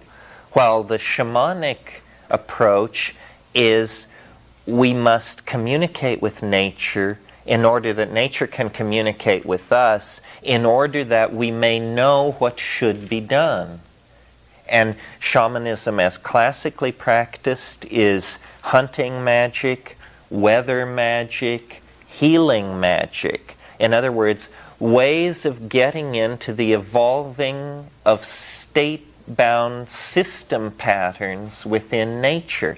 Weather, we would presume, can to some degree be predicted by looking at past weather states. Hunting can to some degree be predicted by looking at the migration and movement of game in past situations. So shamanism then becomes a kind of mnemonic exercise where by keeping track of what has happened, you can build up a model of what will happen. And originally this was done through great mnemonic feats of memory. You know, like the Yugoslavian folktale singers, or the Homeric epics, or the people who sang the Edda. These were, works of hundreds of thousands of lines that were passed down virtually without change over millennia. But there's a strange phenomenon at least in the evolution of cultures, and perhaps more generally, which is every step into freedom contains within it the potential for greater bondage. Now, what I mean by that is, here's an example of it. Women in charge of the gathering phase in hunting-gathering cultures developed language, I believe, because they had great need of the ability to make fine distinctions. In other words, here you have 50 grasses, small herbs, shrubs. They have roots, fruits, berries, seeds, inflorescences. Some of these things are poisonous, some of these things are foods, some grow in the spring, some in the fall, some along the river courses, some on the hilltops, so forth and so on. A great many descriptive dimensions come to bear on this. So consequently, I think women are to be held responsible for the evolution of language, in order to discuss the extremely important matter of what is good to eat and what is not, and where do you find it, and how do you preserve it, and what do you combine it with, and so forth and so on. Men, on the other hand, who were in charge of the hunting, because of the different body type and bladder capacity and so on, the premium there was placed on silence, stoicism, being able to stalk and for days make no noise possibly, and to just sort of integrate into this silent kind of thing. Well, this same kind of freedom which binds occurred in the shamanic effort to steer culture by mnemonic means, because eventually even the greatest of the shamanic memory artists were overwhelmed by the amount of data, by the size of the epics, by the sheer length of these genealogies. So then symbolic notation is brought in, and shamanism turns into scribecraft, and signifying magical forces turns into writing down their names, and there is a tremendous binding, a compression, a limitation of freedom because the strategy of freedom became too successful. So this reaching beyond ourselves is a process that is continuous. We transcend a state, we then lock ourselves into the transcendent state. It becomes defined by its own set of limitations, and we move beyond it. And this kind of bootstrapping mechanism, I think, has been at work throughout the evolution of language, throughout the evolution of shamanism. Now we have come to a similar kind of bind having to do with the bankruptcy of analytical analysis and rationalism, which has led us to a pretty complete mastery of inert matter. But when pushed into the quantum realm, suddenly contradictions begin to multiply, and impossible conclusions force themselves upon the investigator. Well, what this means is that rationalism has simply reached its limit. There is no reason to think that it doesn't have a limit. It was just the inflated fantasy of the 17th century that thought that God's mind must work like the mind of a watchmaker. But in fact, what with chaos theory and catastrophism and numerous other non-equilibrium partial differential processes in nature, we now know that nature is extremely unpredictable, highly variable, not subject to analytical understanding except in very limited domains. What this understanding that quantum physics has brought the physicists and that the psychedelic state has brought the people who pursue that, it has not fed back into the mainstream of society. We're still living in a male-dominated, object-dominated, subject-other kind of world model, a world model inherited from the 18th century, really even more than from the 19th century. Well, is it going to kill us? Is it too late? What can we do about it? This is what I talked about last night about the archaic revival as the notion of making a sharp left turn away from the momentum that the historical vehicle wants to follow, which is thanatoptic. Don't kid yourself. I mean, you cannot have three religions stacked up on top of each other, stretching back 4,000 years, pursuing this monotheistic vision, which ends in an apocalypse, without building a tremendous morphogenetic predilection for the apocalypse. And our demonic investigations into matter have led us to create the machinery to produce the apocalypse. It was interesting, somebody said of the Reagan administration, this was when James Watt was running around saying we didn't have to save the trees because Jesus was coming anyway, so it didn't matter. And someone said, the jerks want to be in the Bible. And that's precisely the historical situation. The jerks want to be in the Bible. In other words, every petty potentate from Frederick Barbarossa to Ronald Reagan has secretly believed that they were living in the time of the Antichrist and would participate in the scenario of the book of Revelations. I mean, this is psychosis if you meet it in a person. If you meet it in a culture, it's called religious piety and conviction. And it has been going on so long that it has actually created a very narrow neck in the historical process that cannot be avoided. We now have no choice in the matter of business as usual. There will not apparently be business as usual. There will either be an apocalyptic destruction of the planet, a kind of Ragnarok, a Götterdämmerung, a complete storm of fire brought on by the eruption of the psychotic mythologies that have driven the matter-centered monotheistic male ego culture.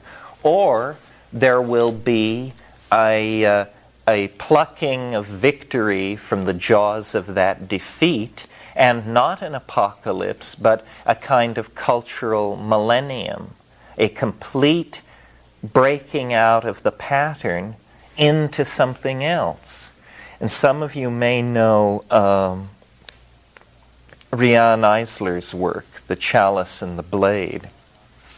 If you haven't read this book, I recommend it to you. For psychedelic people, for feminists, for people concerned with the state of society, this is certainly an important book.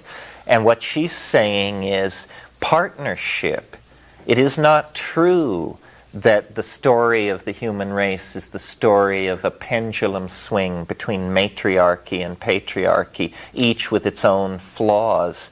Rather, it is that human beings have always lived in an equilibrium-style partnership society, except during the last 8,000 years, this pattern has been disrupted by the rise of the male ego, the suppression of the logos-like connection to nature, and a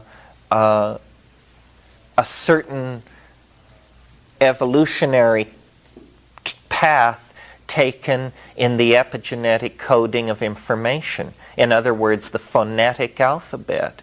The phonetic alphabet, which has no reference to the icon of the things expressed, is utterly cool, utterly unable then to give you any feeling of engagement with what is being described. This gives permission for analytical science and the detachment of rationalism and the sorts of philosophies that have created the tremendous split between head and heart that characterizes the political systems of the last several hundred years. Well, this thing which the shamans are contacting, which we can call another dimension, hyperspace, the collective unconscious, whatever it is the ground of our becoming. And the only way to sort of unhitch ourselves from the ego is to open pathways of communication to this invisible field of intentionality in which we are embedded. And this is a very difficult task because the culture in which we live denies that this thing even exists. I mean, if you start saying that you feel the heartbeat of the planet or that you are in resonance with the local ecosystem, or still worse, if you say that you hear the voices of elves and fairies, this is psychopathy automatically. You know, you have to be observed, sedated, and cured because you're participating in a model of reality that is not consensually validated. Nevertheless, I think what we're trying to do with meetings like this is empower this particular meme, empower this idea. I can't remember who developed the idea of memes, but it's basically the notion that ideas compete with each other the way animals and plants compete in an ecosystem, that ideas adapt and spread and occupy niches and defend territory and redefine environments. And so my mentioning last night of the woman who said to me, "I thought I was crazy until I heard you speak." For me, that is really the nugget of this work and the most satisfying kind of comment that anybody could make, because what has happened since the 1960s is the straight people all went off together. And by this I don't refer to sexual preference. I use straight in the earlier sense. The straight people all went off and became very weird together. You know, with their golden Mercedes and their Picasso ceramics and all that. The freaks all went off and became strange alone, each apart in our own way, because community was shattered, affinity groups were suppressed, people went all kinds of directions. Now, the people who went through the 60s, approaching or in their 40s, have had 20 years to see how they like that kind of alienated aloneness. And so this morning as we went around, I heard many people saying, you know, that they had done these things in the 60s, but not for a long time, and now they were returning to it. I think this is because it finally dawns on you that, you know, this may be the only shot you've got at it. I mean, reincarnation is fine, past lives are fine, but we're all getting daily older, and we don't know where we came from, you know, what lies beyond the zygote. And we don't know where we're going, what lies beyond the pine box. Who can say? So out of the incredible mystery of whatever the universe is, a microsecond of opportunity against impossible odds has sprung into being. We are embedded in that moment of opportunity. So what are you going to do with it? Are you going to sweep up around the ashram for 30 years and then decide that that was a mistake?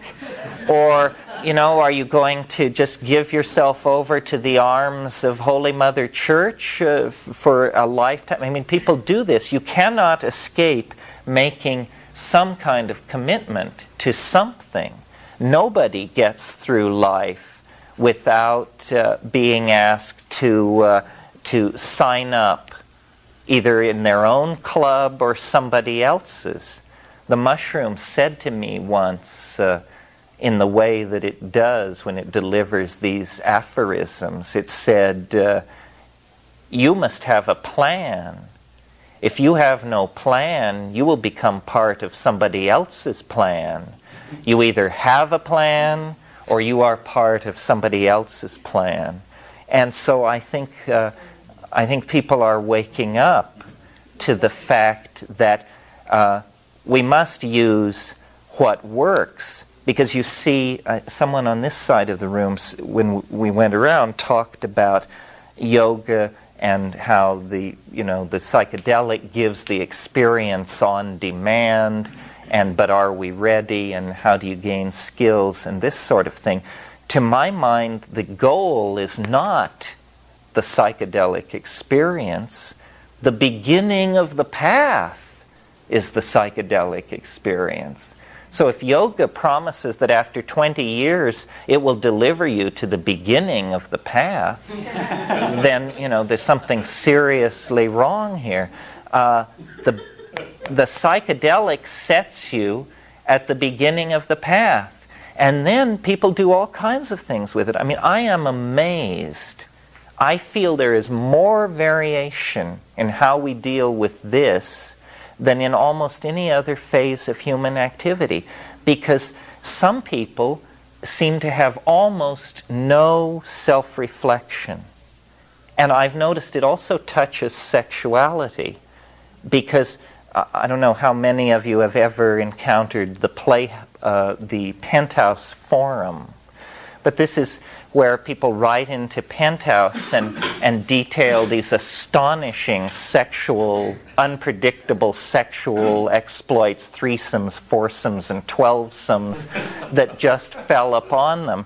And whenever I have, for some reason, some occasion to read these things, what is amazing to me is that this appears to be descriptions of the behavior of an alien species, because there is no self-reflection on what does this mean? What does this mean that I get stuck in an elevator and end up copulating with 12 stockbrokers? It's just accepted as how it is. Well, you get this same thing with psychedelics, where you say to someone and they say, "Oh yeah, in the 60s I took psychedelics. Wow, it was really strange. All these colors and voices and apparently no self-reflection, no realization that this is actually happening to you. This is happening to you. Therefore, the implications must be fairly central." And then other people immediately get it. They say, my gosh, this plant, this pill shows me that reality is at least 1,000 times larger than I thought it was. Showed me that I don't know who I am, where I am, what I am, or anything else. And I don't know what it takes to instill that in people. Maybe intellectual self-reflection. One of the things that is so puzzling about shamans when you actually deal with them in the field is they are not like the other people in the tribe. The other people in the tribe are very tribal people. In other words, they have all the curious cultural limitations of people in every culture. They think you smell funny, they think you look funny, everything you do is amusing. They stand around in small groups giggling and pointing and like that. The shamans, on the other hand, it's nothing like that. They accept you totally as a person. They make no cultural judgments. You don't look funny, smell funny, so forth and so on, because they are what I call extra-environmentals. They are deconditioned from the assumptions of their own culture. So they may be the Witoto shaman, but the Witoto shaman is less Witoto than any other Witoto, because the Witoto shaman operates in the context of Witoto-ness embedded in the larger reality. And so I think what we need to do when we try to revivify shamanism in our own lives is recover the profound reality of what it's doing. Sometimes I have flashes when I'm giving these talks of how different it is to be stoned than to talk about being stoned. I mean, here we sit, in our cotton underwear, just with where we came from, our schedules in front of us. The mundaneness of it is so all-pervasive. And we could be discussing Gnosticism or a political action project, but we're discussing instead something really appalling, I think. I mean, we're calmly discussing the fact that there is another world overlapping our own, and very few people will even admit the fact. So I always think, and this is my symbol of myself, to myself, I always think of a wonderful B science fiction movie I saw when I was a kid, where there's a dinosaur in the swamp, and it's set somewhere in Mexico, and the typical campesino is sent by the patron of the ranch to gather firewood in the jungle.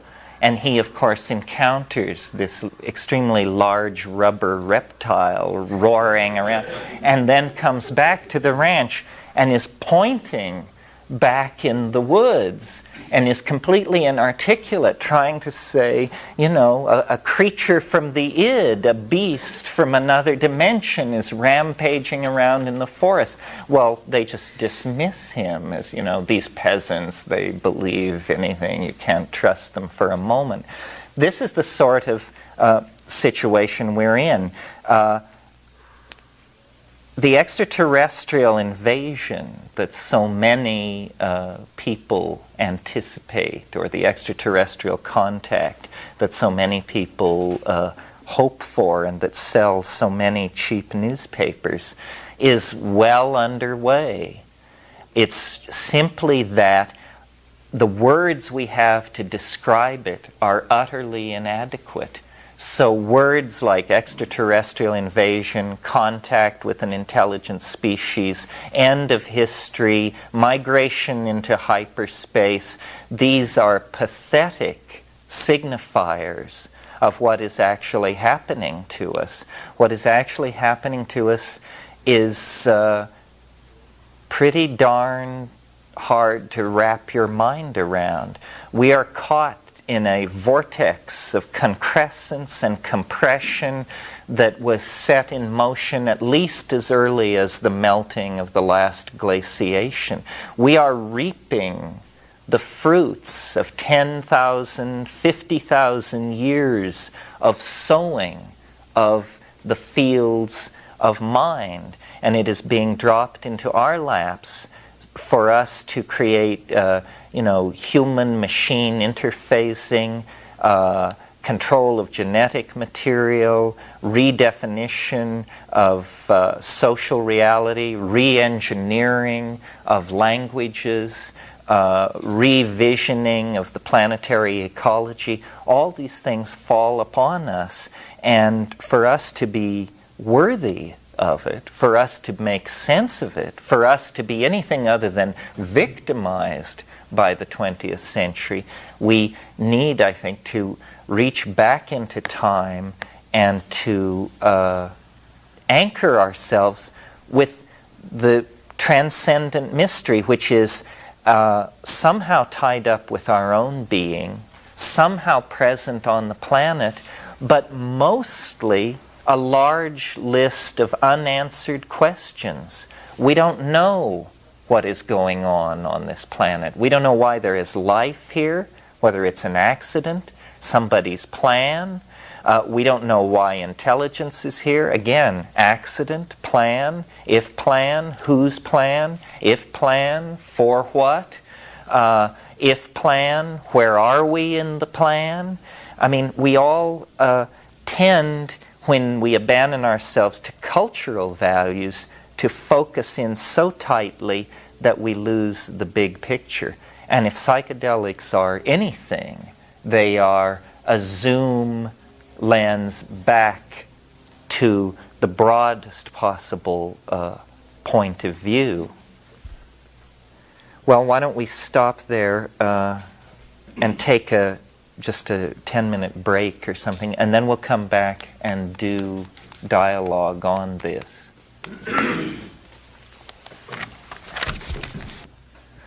So why don't we use the rest of this morning to see if we're getting oriented right, and to just discuss any questions you have or anything that comes up for you out of this so far. Does anybody have anything? Yeah. I was curious about what you were talking about with extraterrestrials and not having the appropriate language to really discuss it, and like your view of what's going on, and can you put it in words so that we can understand? Well, it changes for me all the time. I mean, I don't have a point of view, and my primary job is not public speaking or writing, but exploring. when I first started taking mushrooms and throughout the 70s, when we wrote the Mushroom Grower's Guide, I held several opinions, but my most strongly held opinion was it actually is an extraterrestrial. Just no shit, flat out, it is an extraterrestrial. And what's surprising to me is that a single mushroom trip of a certain sort could probably put me right back there again. Getting it worked down to Gaia or the overmind of the species is a kind of process of coming down from the real assimilatable context of the experience. It's like an extraterrestrial. I would certainly say this. If extraterrestrials appeared over Washington and Moscow tomorrow, it wouldn't make this any less mysterious or puzzling. In fact, the extraterrestrials might turn out to be mundane. This is not. How it speaks, this is the most astonishing thing for me to get used to. The visual hallucinations, somehow I can work it around that these are floods of imagery set off from deep structures of the brain and dumping of memory banks, but that it can just address you in real time and say, Terence, and then proceed to blow my mind. And now several things may be happening here. The only time when we have the experience of focusing on an incoming message, decoding it in real time, and responding to it immediately is when we have a conversation with someone. So if you find yourself responding to a message in real time, your brain automatically thinks you're having a conversation.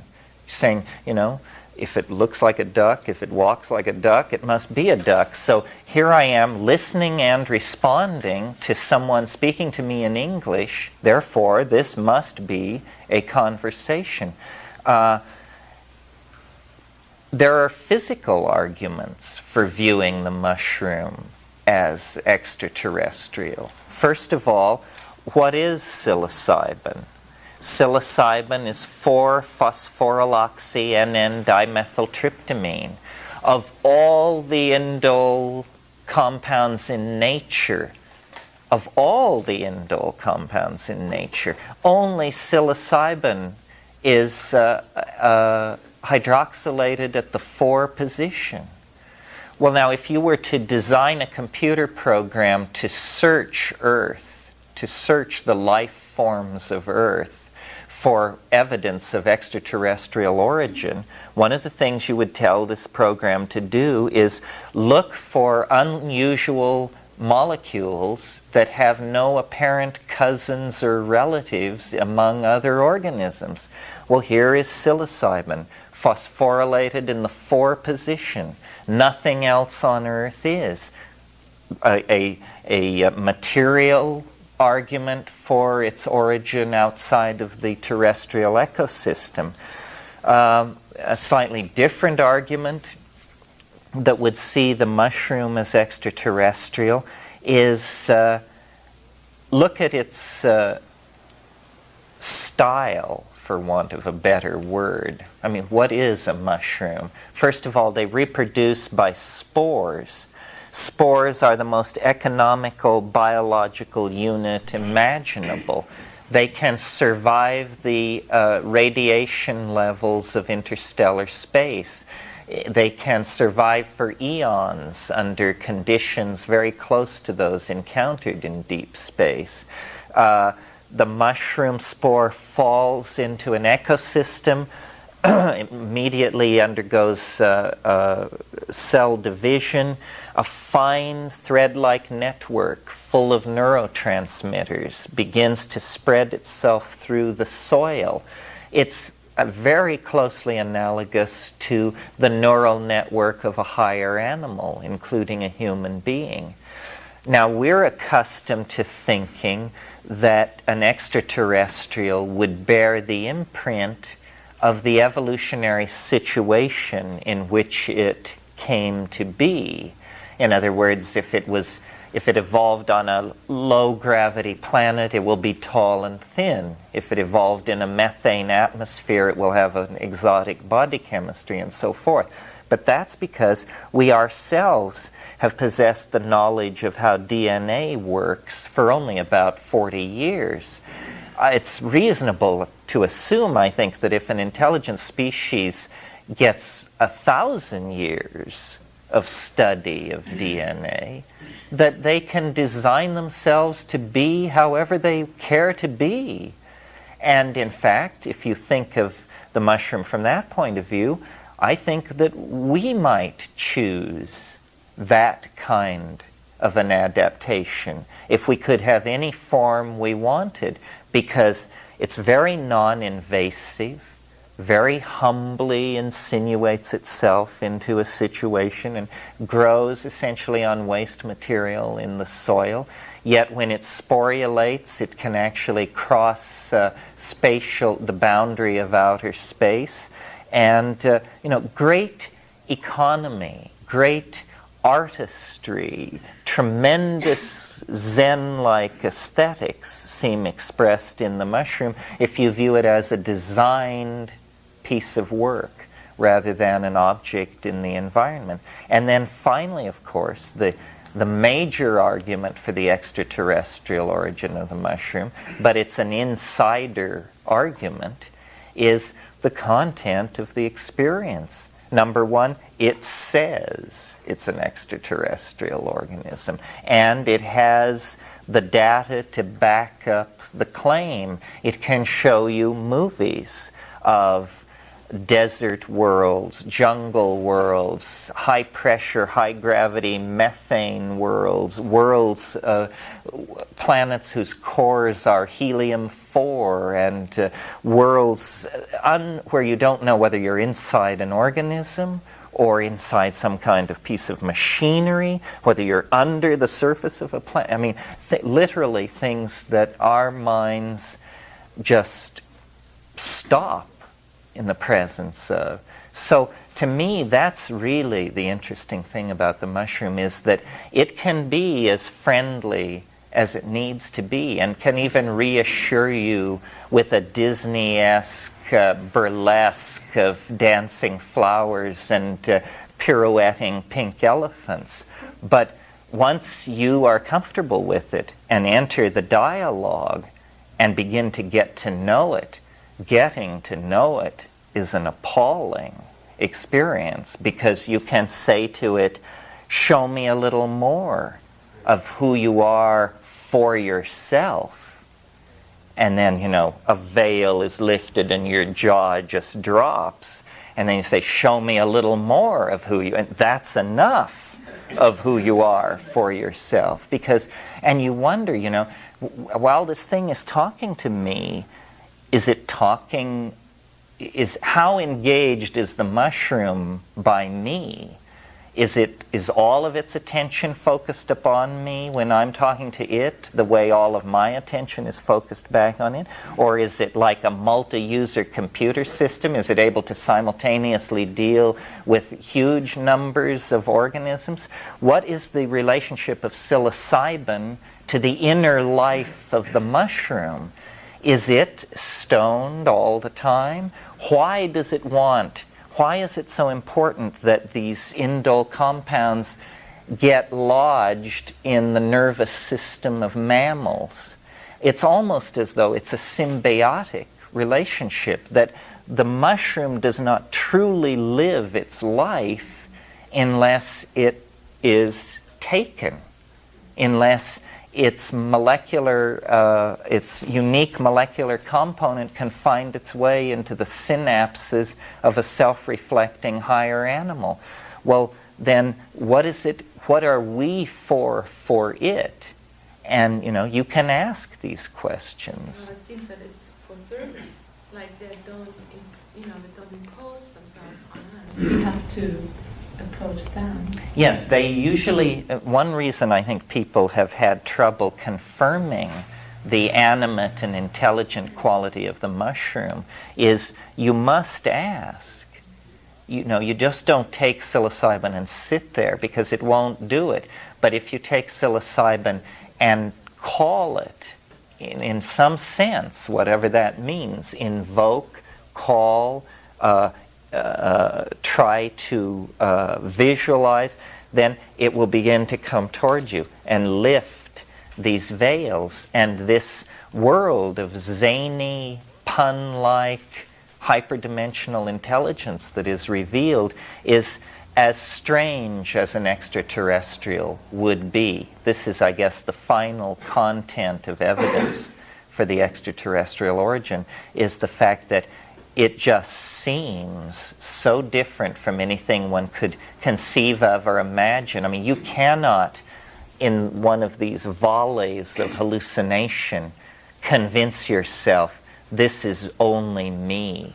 These are my memories, or these are distorted transforms of past experience, or because I was trained as an art historian to have an eye for stylistic difference and cohesion of a set of aesthetic canons, and it just blows my mind. I mean, there is more art locked up in these things to be viewed in a single hour than the human race has produced in 10,000 years.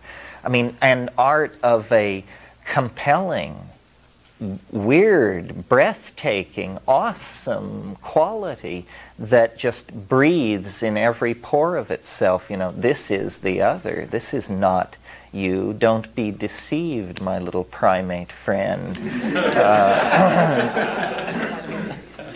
Yeah. It seems like our popular culture has had inklings of that, because if you look at the movies that came out, between 1952 and 1962, so many of those sci-fi movies are about spores from outer space and planets coming down, and these are from very straight people who hadn't taken, psychedelics at all. They were like tuning into what was about to come 10 or 15 years later. Well, I think, and I'm, so far as I know, pretty alone in this opinion, that information actually, a very small percentage of information is able to tunnel backward through time.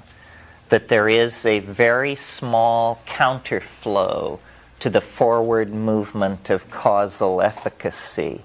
And one of the things that shamanism is about is going into that hyperdimensional place and picking up this thin signal from the future and tuning it in. This is why prophecy and seership and all of that has to do with states of ecstasy and intoxication.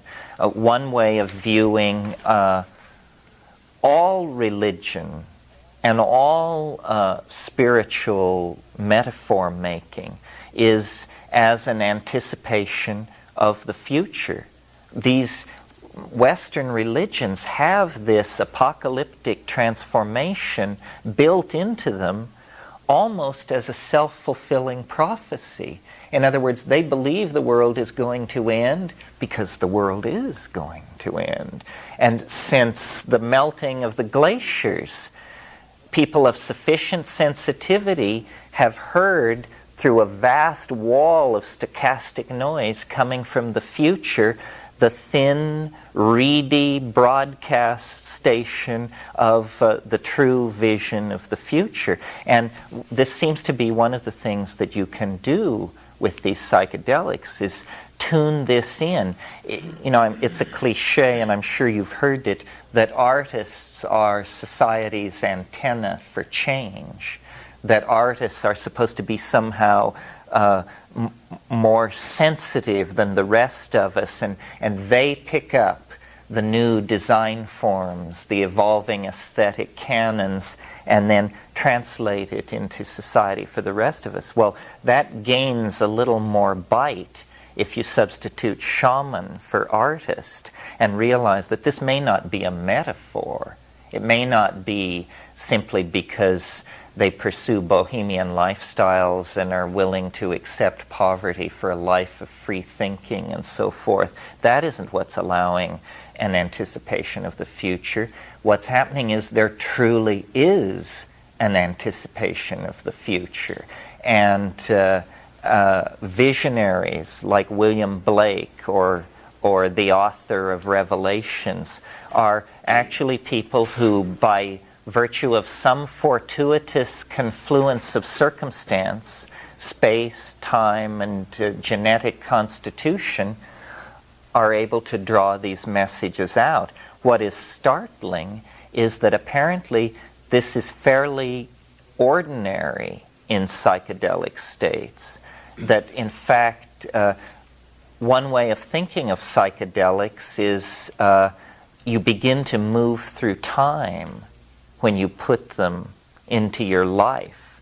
I don't mean while the trip is happening. I mean ever after.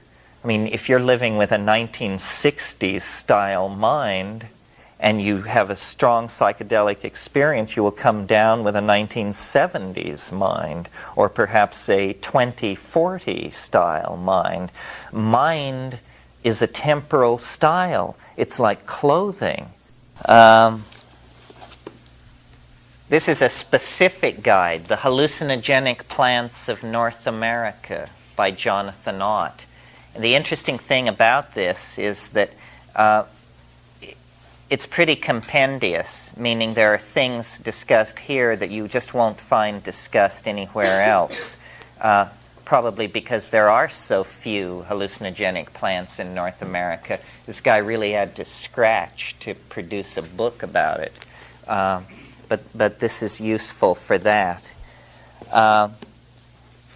Similar but more broadly based is this book, Narcotic Plants. Terrible title, by William M. Bowden.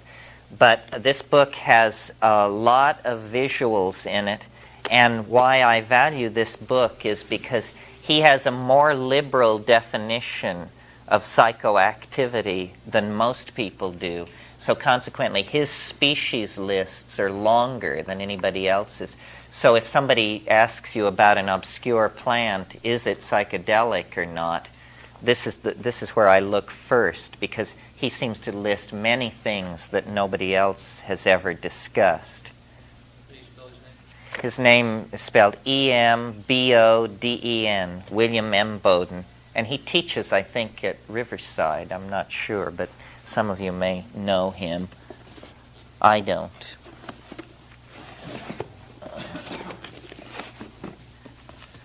Then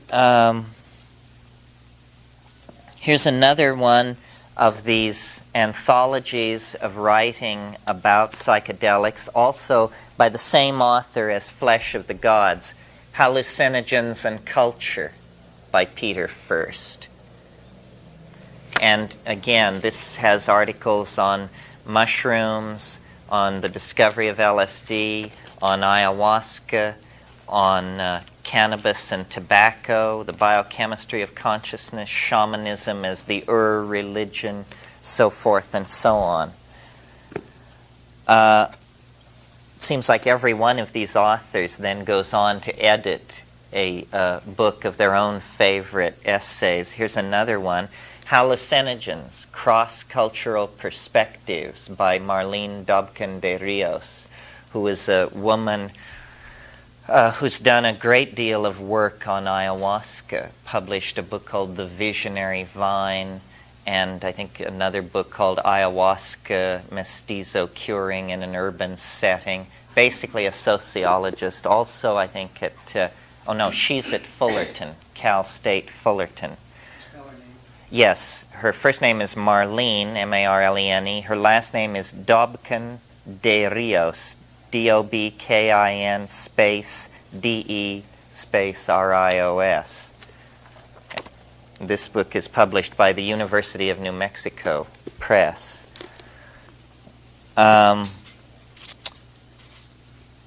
And then this is sort of the granddaddy of all of these anthologies. A very interesting book, hard to get, but fascinating. It's called The Ethnopharmacologic Search for Psychoactive Drugs. And it was the name of a conference that was given in San Francisco in 1967. And the plan at the time of the conference was to have it occur every year.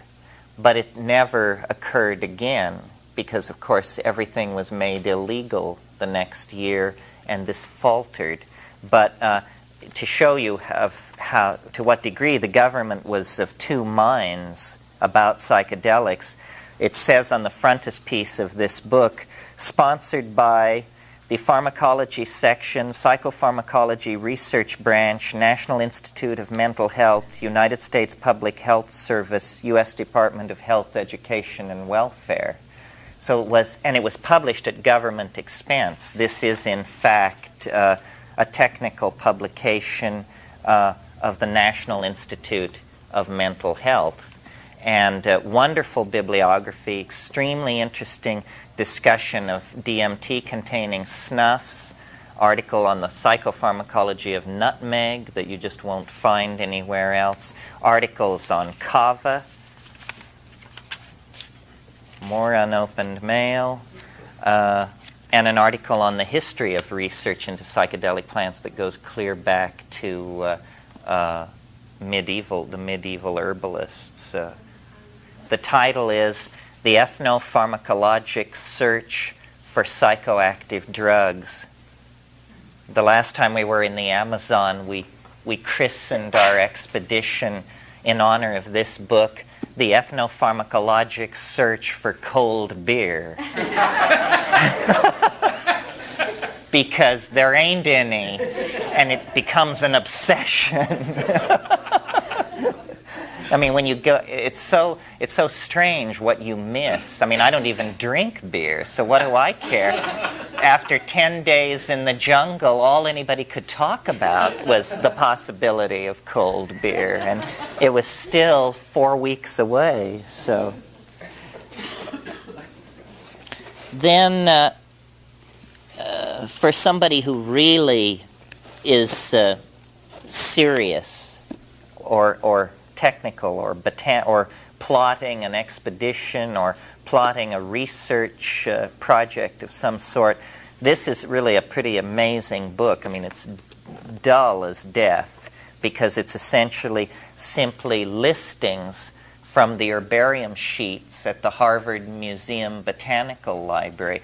It was put together by Siri von Reis-Atschul, who was one of Schulte's graduate students, and along with Ara Demar de Rosienne and Marlene Dobkin de Rios, some of the few women who have made significant contributions to this field when it was firmly in the hands of dominator male types. Anyway, this book is called Drugs and Foods from Little-Known Plants. And they're not whistling Dixie when they say little-known plants. And a typical entry reads something like this. Let me see what genus we're in here.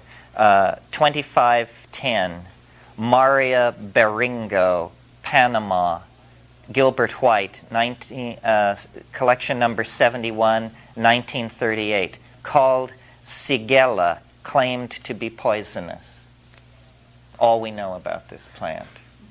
Its folk name, its scientific name, claimed to be poisonous.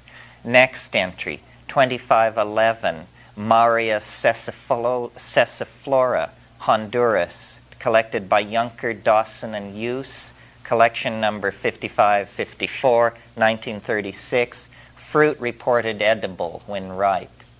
All we know. And you look through this, and some say hallucinogen or reported hallucinogen. But this touches foods. One of the things, it's not part of our concern here, but one of the things that's so frustrating when you do ethnobotany is to realize that people can be starving in environments where there are many food plants. but they don't utilize the food plants because they've accepted the values of a capitalist economy, and because the foods cannot be trucked to market or have a short shelf life, they're called pig food, and nobody will eat it. I mean, time and time in the tropics, I would come upon a plant that I knew to be edible and proteinaceous. Say to your informant or your guide, what's the story on this? Say, food for pigs. People don't eat it. But, you know, they're buying canned, tinned tuna fish and spam from the priests at the mission. So this is a way in which people's folk lore and folk heritage is distorted. Anyway, Harvard University Press, Sri Van Rai Satshul. Then a book by a good friend of mine, and if any of you are interested in ayahuasca or plan on going to South America where you may encounter ayahuasca, this book, Vegetalismo, Shamanism Among the Mestizo Population of the Peruvian Amazon. This is a lovely book. This is about the people that I spent most of my field work time with, and you just cannot read this book without coming away with a sense of the depth and complexity of the ayahuasca worldview, its healing classifications, the power allies, the admixture plants, the magical songs. It's by Luis Eduardo Luna, who I know has lectured and shown his films here at CIIS. He's an excellent person, a very good friend of mine. To my mind, probably the person doing the best anthropological work on ayahuasca in the world right now. The publisher, in case you want to try and track this down, is Almqvist, ALMQVIST, and Vilksell International, Stockholm. So it's a Swedish publisher. If any of you are just dying to have this book, order it from Lux Natura. We have 3 copies left, and this is not one of them, so don't try and buy this one from me. Well, I don't know if anybody actually wants them. You want them? It's a $20 item. Okay, I'll bring them and you guys can fight over it and decide what you want to do. And then this is the last one that I was going to mention because this could have been the title of our weekend. This is Psychedelic Drugs Reconsidered by Lester Grinspoon and James Bacalar. Lester Grinspoon managed to find his way into Herb Caen as a name freak when he published a monograph on the dangers of excessive cocaine use. Truth. Grinspoon and James Bacalar, also of Harvard. And basically, this is a very reasoned presentation of why psychedelics should be reconsidered for therapy, the case for them, the case against them, the nature of the hysteria that placed them off limits. He has also written Marijuana Reconsidered and is a very nice person and leading the fight to decriminalize drugs for research. So that's all the books that I brought in to show you. They are, as I say, by no means all. The only resource that I would mention for the serious student of these things that I didn't bring in is nobody should try and deal with this subject without being aware of what's called the Harvard Museum Botanical Leaflets. And these are a series of leaflets that have been published since the 30s by the Peabody Museum in Boston. So write to the Boston Museum Botanical Garden, say you want a list of the leaflets, and they cost between $1 and $4 a piece, and they deal all of Schulte's papers, all kinds of very hard to recover information is available there, and the list, there are about 180 of these reprints on all aspects of all psychedelics and some non-psychedelics as well. So it's important to have this information and to have it at your fingertips. People, the compartmentalization between areas of knowledge that impinge on this always amazes me. I mean, you get psychologists who don't know what an MAO inhibitor is.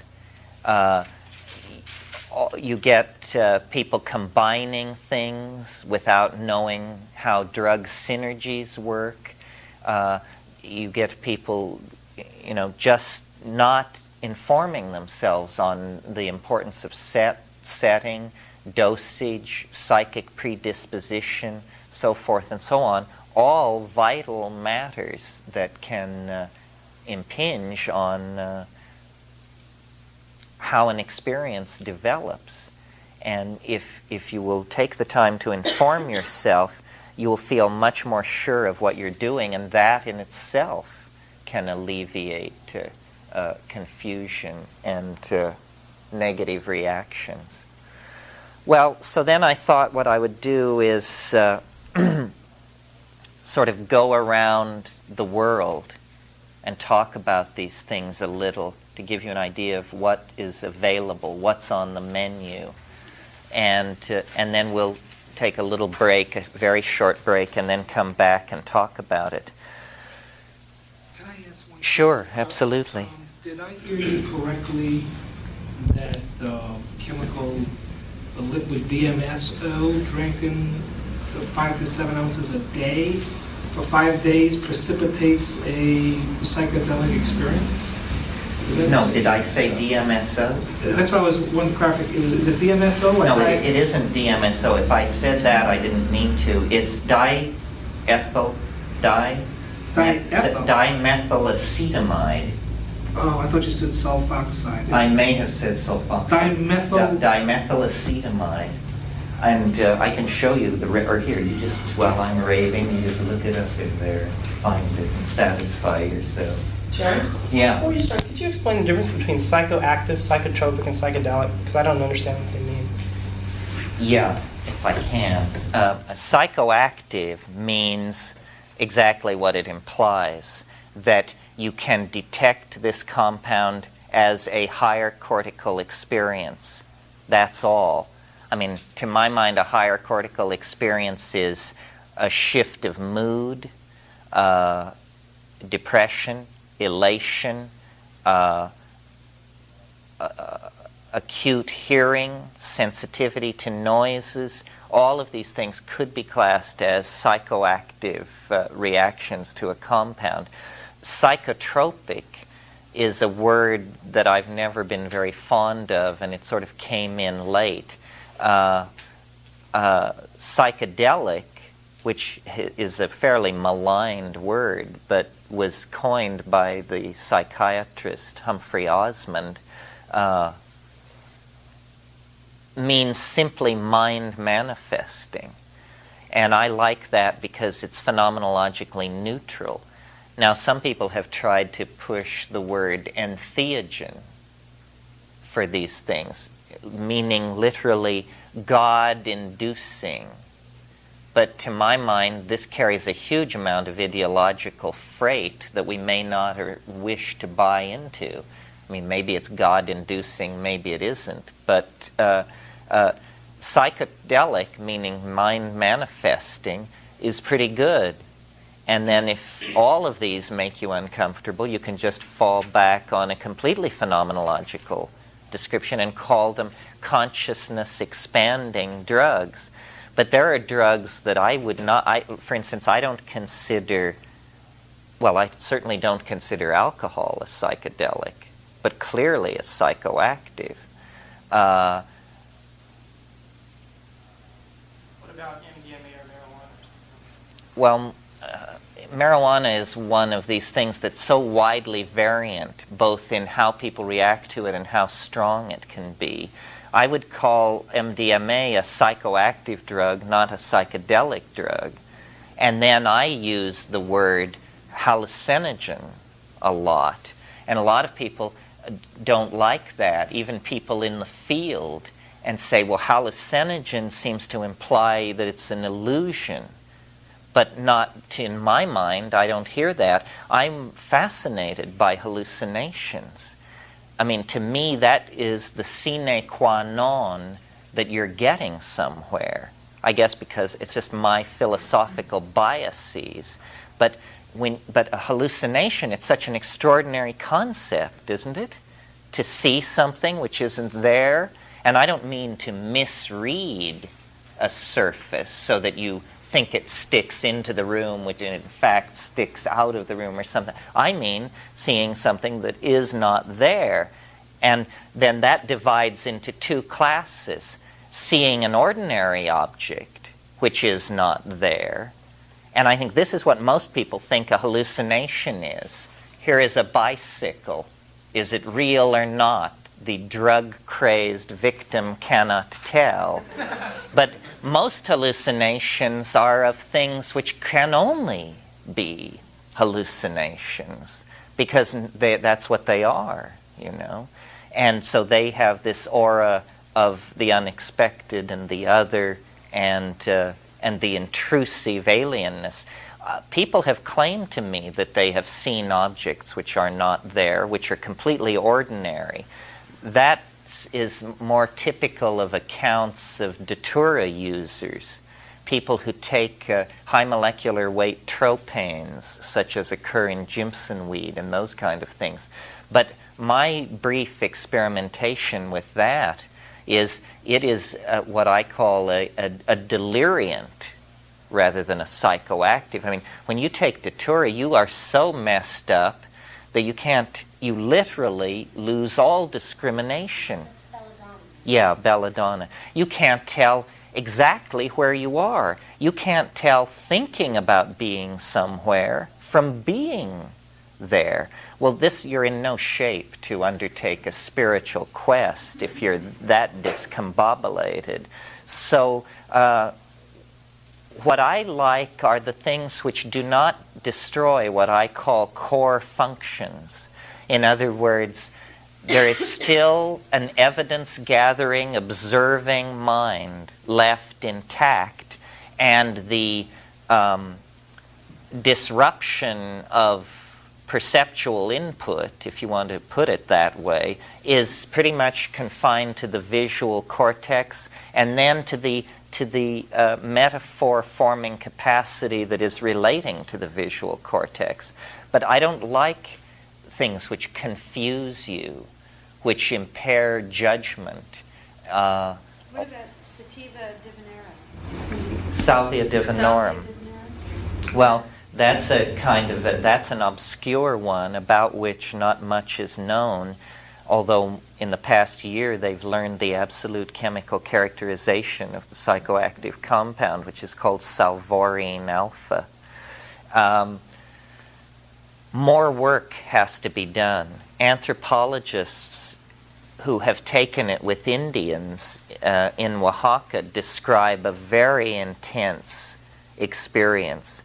When we grew it in Hawaii and took it exactly the way these people said to do it, it was an experience, but it was not clear whether it was psychedelic or merely so physiologically active in such a complex way that you couldn't tell exactly what was going on. The impression, which was not mine, but Katz and a beloved dean, they both experienced flow. They described experiences as though you were lying in a dirty ditch with this cold fluid flowing from the top of your head to the bottom of your feet, and where this kind of cold, clammy fluid encountered energy obstructions in your body, it would wash them away. But it was a kind of vertigo with nausea, it was a complex experience, but it was not largely mental. It was more a revisioning of the body image.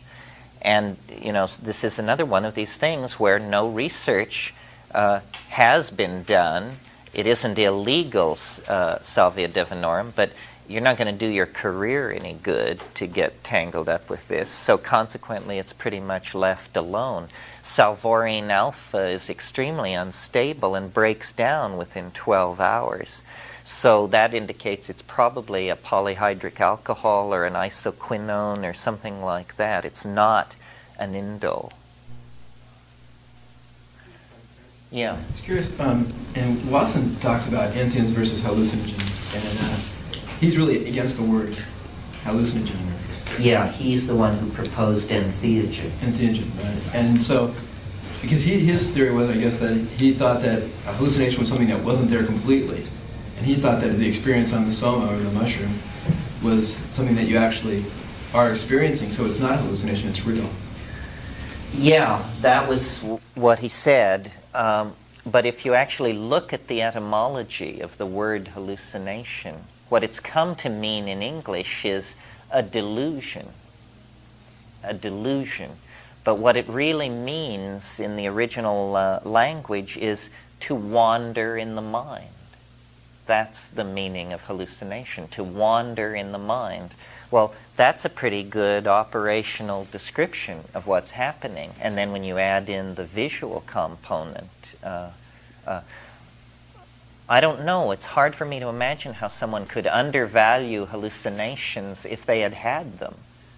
Yeah, it sounds like it was reacting to the 60s hoopla a lot, the hoopla over LSD and the misreading of what these experiences really were, too. Well, these guys were very frustrated with seeing this thing turned into a social hysteria. And Wasson, at times expressed great unhappiness with Tim Leary's approach and hated going to Mexico and seeing these mushroom villages invaded by graffiti-covered vans of filthy freaks from Southern California who were disrupting the local ecology. And it was a kind of proprietary approach. This thing belongs to anthropologists, to specialists. Wasson was very reticent to assess his own work. Some of you may have seen Bob Forte's interview with him in that psychedelic issue of Revision, where Forte asks him, how do you assess the historical impact of your work? And he said, I'll leave that to others to decide. He didn't want to deal with the question of the potential impact on his own society. He really looked at it as this exotic, foreign kind of thing. These guys were cautious, this first generation. Hoffman, Wasson, Schultes. These guys are not stoners by any means. I mean, their approach is cautious, and the psychedelic experiences can be counted on the fingers of one hand in a lifetime. So I'm not sure they ever realized the size of the tiger whose tail they had seized. Yeah. The DMT and the frog, whatever it is, how is that extracted? I mean, how that frog slime or whatever it is? Toad. Yeah, right. Okay, now I want to know about that. Well, I haven't had the good fortune to be present at the milking. So I really couldn't say, but as I gather, you put pressure on the back of the neck in two places, and this exudate emerges. Exactly where, I'm not sure, and probably decency should scarcely inquire. And then it's dried on sheets of glass and scraped up and packaged and so forth. Well, let me start through this and give you a notion of what is available. Whenever you talk about the distribution and cultural usage of hallucinogens, the first thing that you come up against is a curious, unsolved problem in botany, which is no one knows why this is, and we would be grateful if somebody could figure it out. But for unknown reasons, there is a tremendous concentration of psychoactive plants on the South American continent. The South American continent has more known hallucinogens than the rest of the planet combined. Now, why is this? After all, the climax tropical rainforests of eastern Indonesia are at least as species-rich as the Amazon basin, and yet not a single powerful hallucinogen is known with certainty from the old world tropics. All kinds of suggestions have been made that actually there are psychedelic plants common throughout the tropics of the old world, but the cultures have lost contact with them and forgotten them, and hence our anthropologists have not discovered them.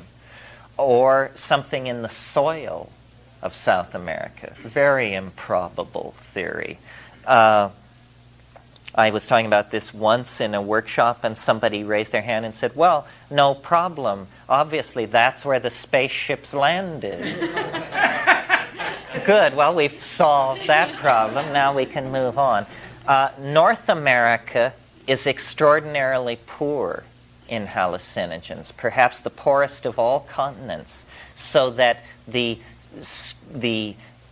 psychedelic phobia that Europe created against paganism was completely reinforced, or at least not eroded, by the colonization of the New World, or of North America, because there were no plants here to challenge that. The North American Indians tend to ordeal as a shamanic vehicle, the Sundance thing, some of you may be familiar with, or sonic driving, which is worldwide in shamanically oriented cultures without drugs. You should know that not everyone agrees with me that psychedelics are the sine qua non of shamanism. That's what Wasson thought, that you don't have shamanism unless you have psychedelics. If you have people calling themselves shamans and not using psychedelics, then they are cut off from the older level of tradition, and through ritual, drumming, ordeals, starvation, flagellation, they are creating near psychedelic or pseudo-psychedelic states. Now, a brilliant and respected commentator on comparative religion like Mircea Eliade, who I quote whenever it suits my purpose, totally disagreed with this and said no, what he called narcotic shamanism, which means psychedelic shamanism, the choice of the word tells you that the guy had a problem. Narcotic shamanism is decadent shamanism. And the flagellation, the starvation, the ordeals, and the drumming, that's the real shamanism. And it's only when the tradition is abandoned and decadent that a culture will turn to drugs. I maintain this is nothing more than he was a Romanian who became an academic in Paris. I maintain that this is nothing more than his Western cultural bias operating. Also in his youth, he was pretty infatuated with yoga.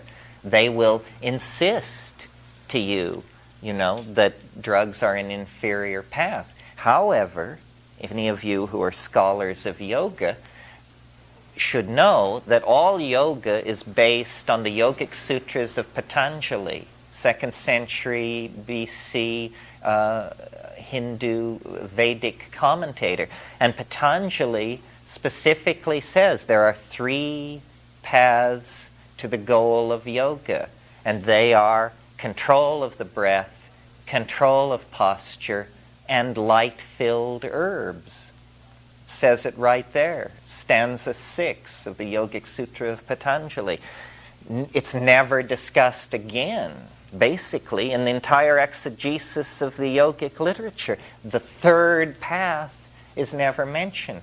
Well, is that because it's a secret tradition or what? I don't know. When you go to India seeking these yogins, practicing these higher yogas, what you find are a bunch of guys smoking as much charas as they possibly can.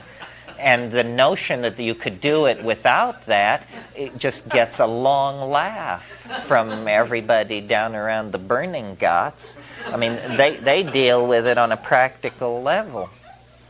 Okay, moving out of drug-impoverished North America, or psychedelic-impoverished North America, where there are more than 20 species of indigenous psilocybin-containing mushrooms, but, and this is interesting, no evidence whatsoever for tribal or traditional usage. In other words, in this Northwest Coast Indian complex, the Shimsham, Tlingit, Nootka group, no reason to believe, other than our own predilection for romantic fantasy, that these people were using mushrooms in pre-contact times, and yet the mushrooms were there.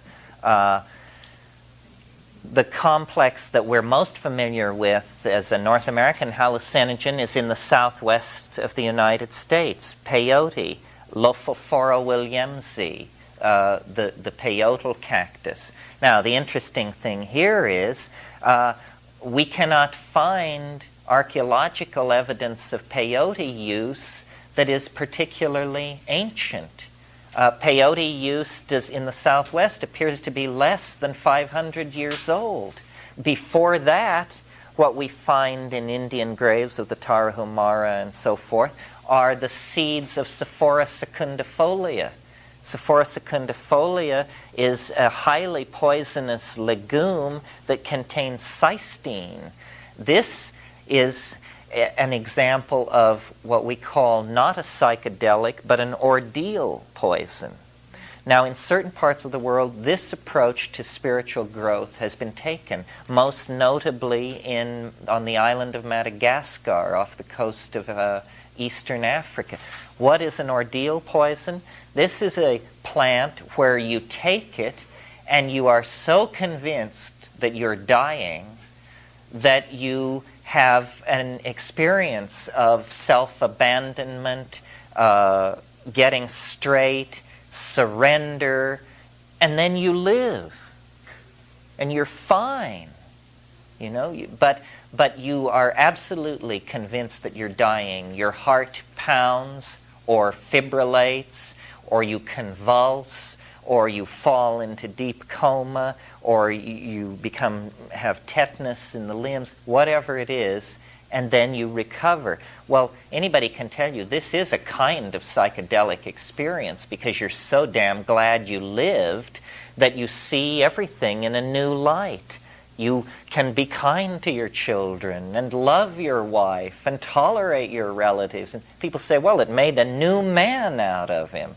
Well, yes, because he came so close to dying that he shed neurotic behavior patterns. But this is not a true psychedelic. So what we're assuming is that about 500 or 1,000 years ago, sometime in that span, the Sephora cult was replaced by the peyote cult, which came from a much smaller usage area.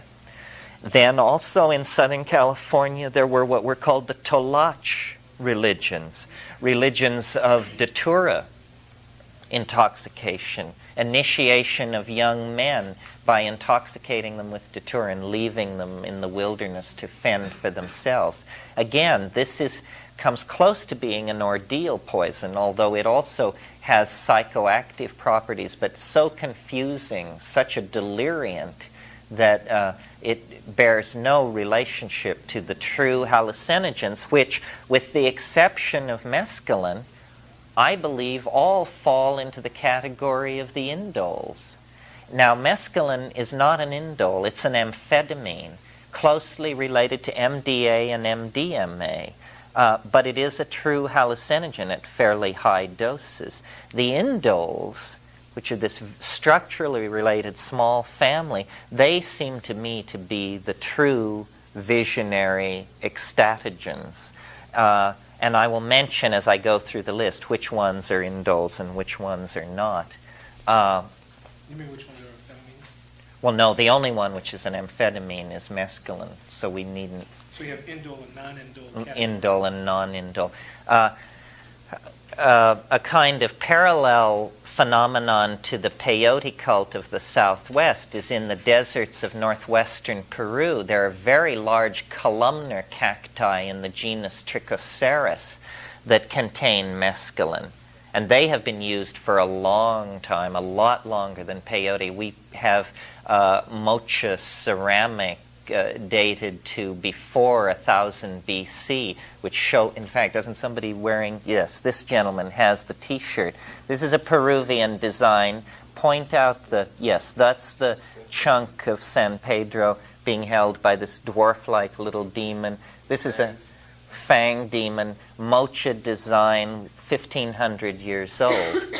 Now, in central Mexico, we come upon the first of these large centers of hallucinogenic use in the cultural area in which the Olmec arose, were subsequently succeeded by the Maya, who were subsequently subjugated by the Toltecs. And the plants that were in use in those situations fall into two pretty well-defined categories. First of all, psilocybin-containing mushrooms of several species, and second of all, morning glories of at least two types, convolvulaceae, which contain LSD-like alkaloids active in the milligram range that are highly visionary. And there's considerable evidence in the Codex Vindobonensis and in some of the Mayan ceramics that this was a culture that made a very important place for hallucinogens, and that it was the privilege of the priestly class, and that their obsession with calendrics and astronomy and this sort of thing was also somehow intimately connected to their interest in the psilocybin mushrooms. And again, one of these botanical puzzles. Here is a cluster of 10 or 15 species in central Mexico of mushrooms, and a culture builds itself around them. A similar cluster of species on the northwest coast, the culture seems to totally ignore it and have no use for it. And nowhere else on Earth are there clusters of species of psilocybin mushrooms with a long history of use. Naturally, the export of cattle throughout the warm tropics has allowed the coprophytic mushrooms, the mushrooms which grow on manure, to be spread throughout the warm tropics. And then in places like England and France, you get the occurrence of the diminutive psilocybin mushrooms, Lanceata. But again, only the most unconvincing evidence of traditional use. I mean, I am Irish, Celtic. I would love to have somebody come up with a bunch of evidence that ancient Celtic and Druidic art and magic was somehow related to mushrooms. But to date, the efforts have been unconvincing to any skeptic. It may still be there. Perhaps in heraldic devices, someone should go back and study the escutcheons of the families of medieval Europe. And you do find, for instance, the Morel family, Morelli, noble Italian family, mushrooms on the family coat of arms, and other families in France whose names escape me. Elise Agar. Yeah, although that is a coincidence, not well, a I mean, historical. not yeah, but still, that name. Will the sergeant at arms. Okay, so, let me say something a little bit more about the morning glory complex, because it's very interesting. LSD, discovered by Albert Hofmann in 1937 and so forth, comes from ergot, comes from an organism called claviceps, or Claviceps paspali, which is a smut which grows on ergot, a humbler organism.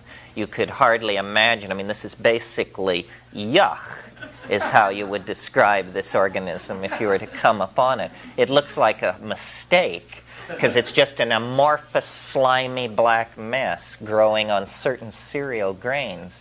And one of the fascinating questions to these chemists, once they discover a new compound, is to try and figure out, does it occur anywhere else in nature? some plants, some fish, some something, and then you can form theories and judgments about evolutionary relationships. So Albert Hofmann, the discoverer of LSD, was amazed when carrying out analytical work for Gordon Wasson on magic morning glory seeds that had been sent to Wasson from Schultes. He discovered the same compounds, or very closely related compounds, as he had synthesized to make LSD. I'm going to slightly jump around here now and say that in India, there are 13 species of morning glories in a different family, not in the family Ipomoea or the family Turbina, which are the Mexican families, but in the family Argyrea of morning glories, which contain these ergonomine-like compounds. And this is the Hawaiian baby woodrose. Again, the interesting thing is there is no evidence that ancient India, with its obsession for altered states of consciousness, ever utilized any of these Asian morning glories. So this would be something somebody would want to look at. Did you want to say something? Just that probably you would never be able to get any hardcore data on the use of mushrooms in Arthurian times, but I was delighted to note in the mists of Avalon, when Morgane was supposedly banished, one of the little fairies from Avalon left her some mushrooms to accompany her on some of her journeys. I don't know if you remember that part. I remember that part. Yeah, and I went, whoa! Well, Marion Zimmer Bradley lives in the hills of Berkeley. We can assume she's fully installed and hooked into the myths of the counterculture. But it would be great. Someone told me that they went to the island of Iona, I think it is, which is where the Book of Kells was supposedly composed. And they said there were mushrooms everywhere, that it was just to be there is to be inescapably confronted with mushrooms, and yet this doesn't, no tradition, no mention. Yeah, off the coast of England. It's where St. Columba came. St. Columba came and reintroduced Christianity into England in the 900s. Christianity had died out in England. It was only in the advanced Celtic civilizations on the fringes of the British landmass that the Christian tradition was preserved.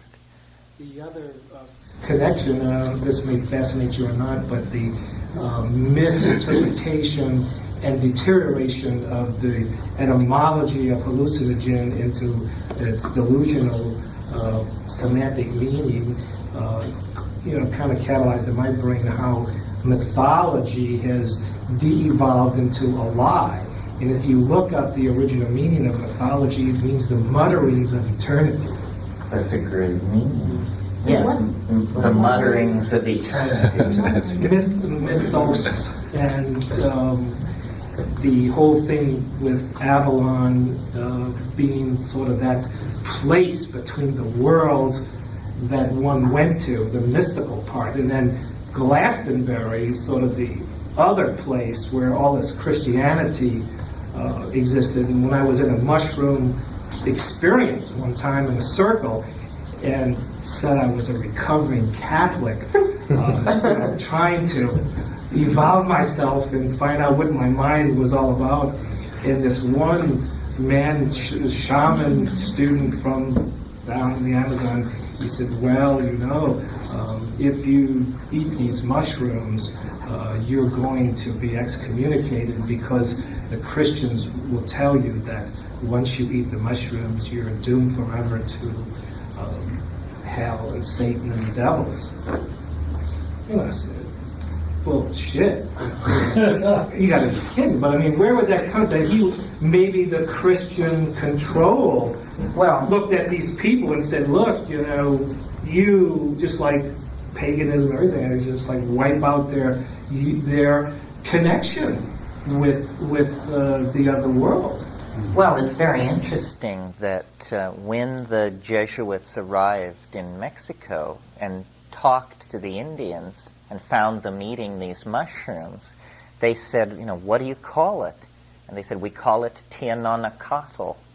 Well, when they got their lexicons out and got that piece together, what tianonacatl means is flesh of the gods. Well, the center of the Catholic mystery is the Eucharist, a sacrificial meal where a small wheaten wafer is believed to be transubstantiated into the body and blood of the Son of God. So then, to place the psychic experience which follows upon a good Holy Communion next to the psychic experience which follows on a good dose of mushrooms, clearly these guys said, this is competition we don't need. We're going to wipe this out. And it is interesting. I mean, think about this for a moment. We grow so inured to these religious forms. Think about the notion of instituting at the center of your religion a rite where you eat your God. And that is what is happening in Christianity. It suggests that this sacrificial meal idea, which can be traced back to even to pre-exilic traditions in Judaism, is probably a memory of a relationship to some kind of psychedelic experience of some sort. Okay, well, let me continue my survey. I have a wonderful modern-day story of how the cultural experiences using hallucinogenesis can go underground. I lived in Finhorn community for a few years. And in the early 70s, I say mushrooms are not illegal in Scotland. I don't think they are still, but they weren't in the early 70s. And in like 1969, 1970, a lot of people started coming to Finhorn, and people regularly ate mushrooms. And between 1970 and 1973, it was arguably the most creative time at Finhorn. And books and music was being done, and the community was being built, and performing arts, and everything. And by 1974, 1975, it was no longer acceptable. And they were trying to just be a very proper state community, totally in line with the Christian Scottish environment around them, even though they still weren't illegal in Scotland. Of course, nobody does mushrooms in Northern Scotland. But and it's interesting, and when I arrived at Finhorn in the early 80s, people had even forgotten that tradition had existed. And one person, though, when I was looking at the old books, I said, how come people are so much happier back then? They look like they're smiling in these old pictures. Oh, well, everybody was on mushrooms then. This was a man who had lived during that time. He says that, that gradually died out. But it was interesting because he did them for years and years. And at the point that I talked to him, he as well felt like it was not proper spiritual growth and development to be using mushrooms. So, yeah, well, I think institutions will inevitably substitute a rite or a ritual for the authentic, for the real McCoy, because then priests can control the pipeline to God, and the parishioner can approach with offerings. But if everybody can have a pipeline to deity, well, then the whole priest scam is put out of business. Done what? Precisely what you're describing. Suppressing? No, substituted essentially a ritual, i.e. meditation or some kind of trip, for the experience, and then empowered the priests, i.e. the kind of Buddhist masters. In other words, has that process that you're describing in Christianity, which happened in Buddhism? Yeah, in your opinion. Well, Buddhism is a heresy on Hinduism. It was Hinduism that did the dirty work for Buddhism. By the time Buddha came along, it was all priestcraft was an ancient tradition in India. But as I'm sure many of you know, the Rig Vedas, which are these tremendous outpourings of poetry that these Indo-Aryan people created as they came out of Central Asia and into India, the Rig Vedas are entirely devoted to the praise of a mysterious plant, Soma. The 9th mandala of the Rig Veda says Soma is greater than Indra, Soma is greater than Vishnu. and it just lists the entire pantheon. It says Soma is greater than all of these things. By the time Buddhism is getting rolling, Soma is a suppressed ancient tradition, and the Soma sacrifice, which is still being done, is being done with inert materials.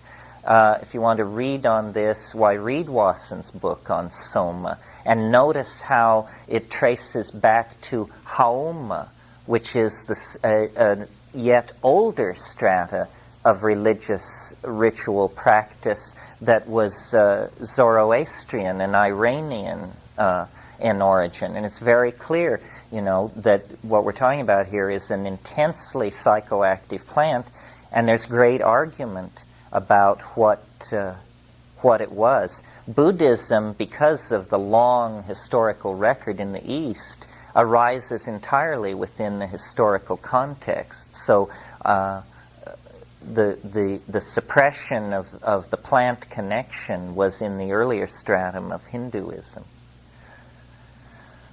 Okay, we discussed the Central Mexican complex. It has minor components, such as were mentioned here, Salvia divinorum, and there are others not chemically well understood, but also not widely or regularly used.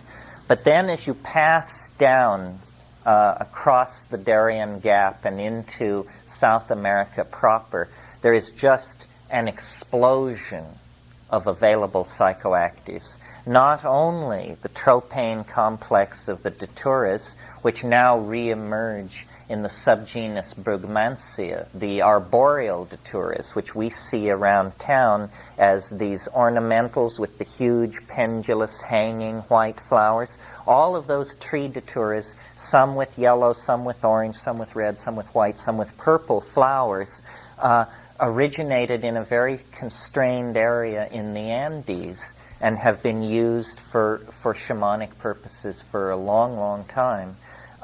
Also, coca is endemic to that part of South America, occurs nowhere else in the world naturally.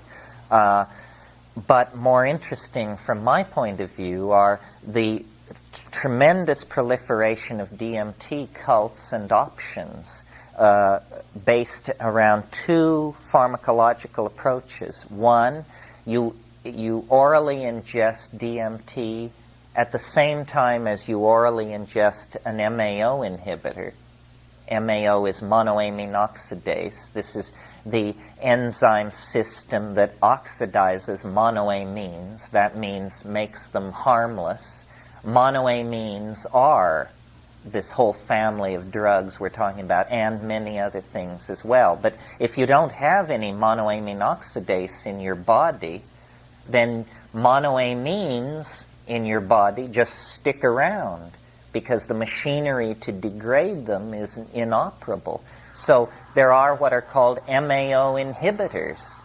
This means you take this compound and it causes the monoamine oxidase in your body to be bound.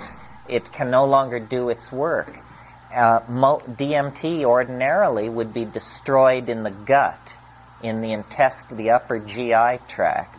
But if you inhibit all the MAO in the upper GI tract, then the DMT is conveyed into the bloodstream, can cross the blood-brain barrier, and initiate a psychedelic experience. So this is the strategy of ayahuasca, also called yahe. North of the Caquetá, it's called yahe. South of the Caquetá, it's named in the Quechua language ayahuasca. Now this is a really fascinating thing for many reasons. First of all, this begins to look like the world's first truly designer drug. Because notice what's happening here. All these other things I've been talking about, peyote, mushrooms, datura, cannabis, what have you, are single plants that require very little preparation. Basically, find it, eat it. That's the way you prepare it. Ayahuasca is very different. It's composed of two plants, neither of which is active except in combination with the other. So somebody figured this out. Well, this may not sound like such an accomplishment until you stand in the Amazon basin and look around you and realize we're talking 50,000 species per square mile. And, 50 million square miles. So how did anybody ever figure out that you take the leaves of the little bush and the bark of the woody vine and combine them in these proportions and boil them and concentrate it, and then you have this fantastic psychedelic drug? This is the only way that I can imagine is somebody told them. And my experience is that these plants talk, that this does not make sense to the rational and discerning mind. But nevertheless, it is possible for one plant to lead you on to another. A perfect example of this is actually in the chemical literature. Melvin Bristol was a student of Schultes in the late 60s, and he specialized in the Brugmansias, the arboreal daturas, and he went to the valley of the Sibundoy, and there they actually add the datura to the ayahuasca. And he took this ayahuasca, and while he was on it, the ayahuasca entity showed him a plant. He kept seeing this plant, and he couldn't get it out of his mind. And the next day, after they came down from the trip, he was collecting in the forest with Indians, and he came upon the plant, the exact plant that he had seen in his vision. Well, he thought that was pretty strange. So he made extensive collections of this plant, took it back to Harvard, analyzed it, and it was, in fact, psychoactive, did contain psychoactive alkaloids. So, see, it's that we're tiptoeing over the surface of some kind of mystery. We maybe can bring ourselves to accept that a voice could speak on mushrooms telling you that you should be kinder to your children or love your mother and not be so hard on yourself. But it's a real leap for us to believe that a plant could tell you, you know that plant over there? Analyze that sucker. And, in other words, real information, not information subject to personal interpretation. The whole of the Amazonian narcotic complex, as it's called in the old literature, is based on activation of DMT by one strategy or another, either drinking this ghastly beverage, as the literature calls it, the psychedelic beverage, ayahuasca, drinking this beverage, or as you go east into the lowlands, the ayahuasca complex is replaced by what's called the snuff complex, and it is based around a number of species of myristicaceous trees. The myristicaceae is the same family as nutmeg occurs in, though nutmeg is an old world member of the genus. But several members of the myristicaceae contain DMT in the inner bark exudate.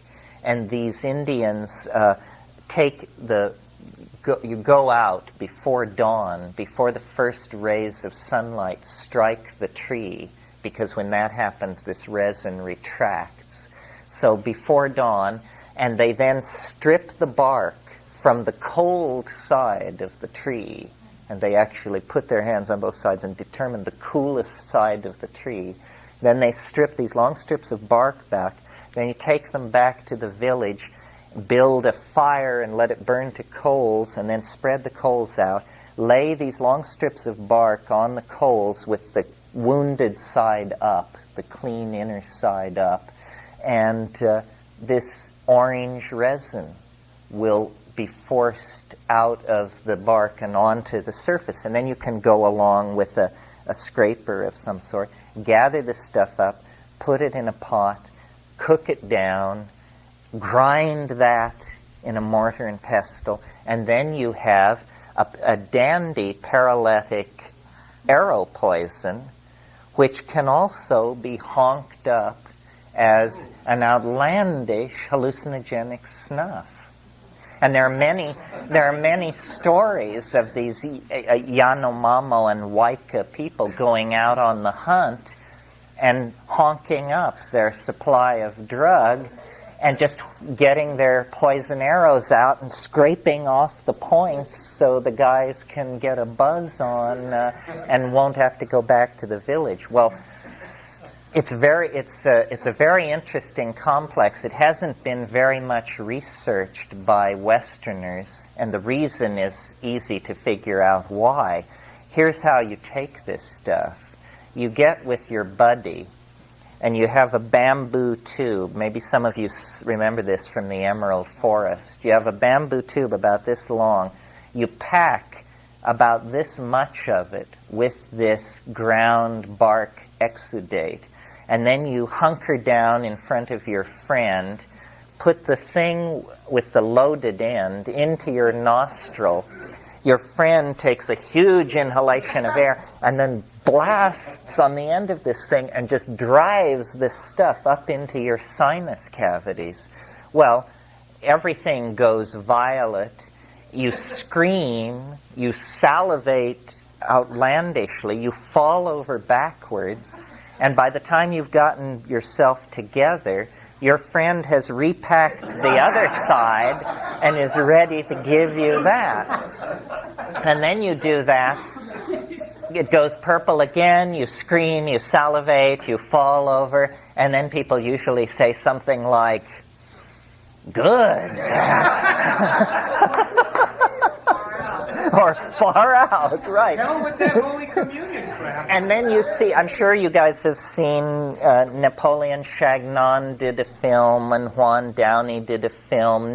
This is great filmic material because in these Waika villages, this has actually become, I wouldn't want to say a drug of abuse, but it certainly is a recreational drug. Not only the shamans are doing this, but people just are doing it. And you just see people leaning against walls with a line of saliva coming out of their mouth. And people just say, "Oh, he's doing the Epina." "Oh, okay." And, people in various attitudes of consciousness and unconsciousness. And coca, of course. And which there's not a whole lot to say about coca. It's an interesting example of a psychoactive, non-psychedelic. The minute you hit the Amazon forest, they are so concerned that you've been misinformed about coca. They say, not a drug. This is not a drug. This is a food. This is a good food. This food makes us healthy. And there is some evidence that this is true, that cocaine bears very little resemblance to coca. Coca is not a spectacular experience. What I found was the way coca works is you've been sitting with these people for hours and they're talking in Witoto or some language that you have no hope of understanding.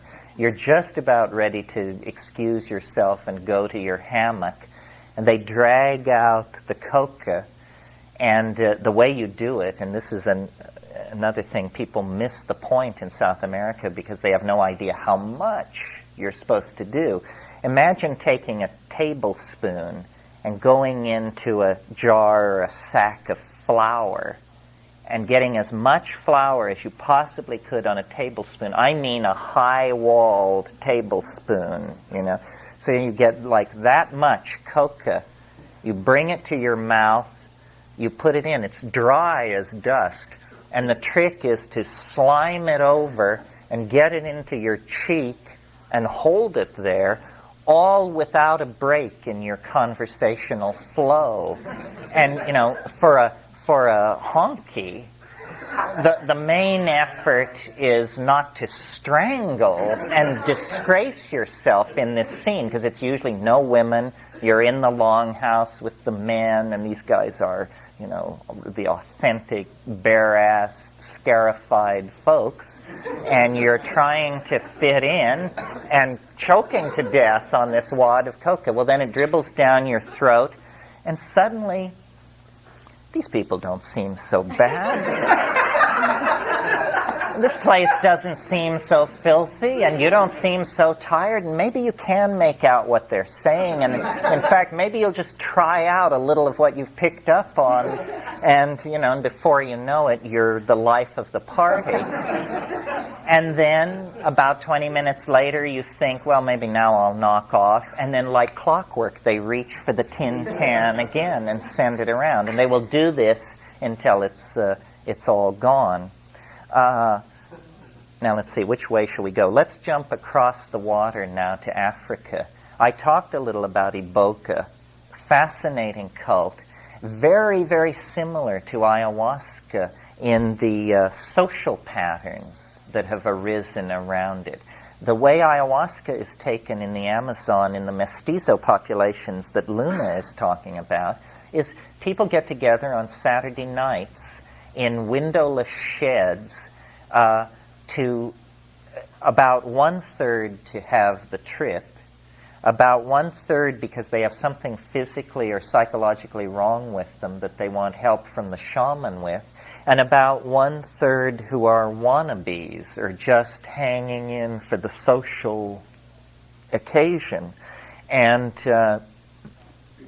in Zaire and Gabon, where the Iboga cult is operating, this same pattern exists. And these things, ayahuasca and Iboga in Africa, are the major forces resisting conversion to Christianity. I mean, they really are the native people's answer to the missionaries. And as such, they act as a tremendous force for social cohesion.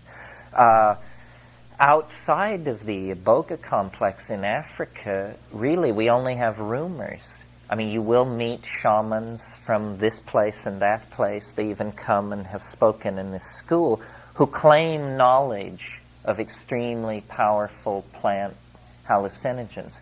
But they won't cough up the name or the species or a sample.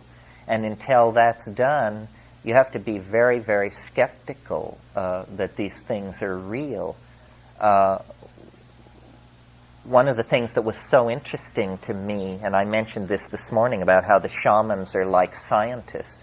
We would take ayahuasca with these people and sing and cure and go through all these trips and the hallucinations and everything, and then a few 6-7 hours later, as dawn was breaking and all but the most hardcore people had gone back to their huts, the assessing of the trip would begin by everybody.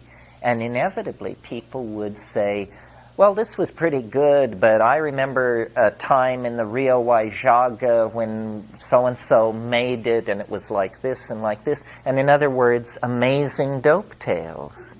Amazing stories of other trips in other times and places and what had been achieved. So these shamans were consistently engaged in the search for the perfect high.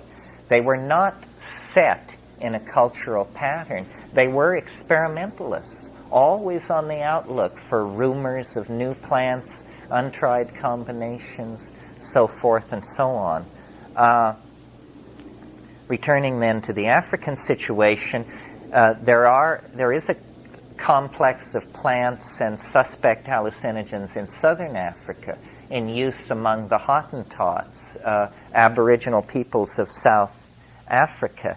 And in the family of the Mesembryanthemaceae, which includes the lithops, the haworthias, these little ground-growing things that look like stones, the so-called rock plants.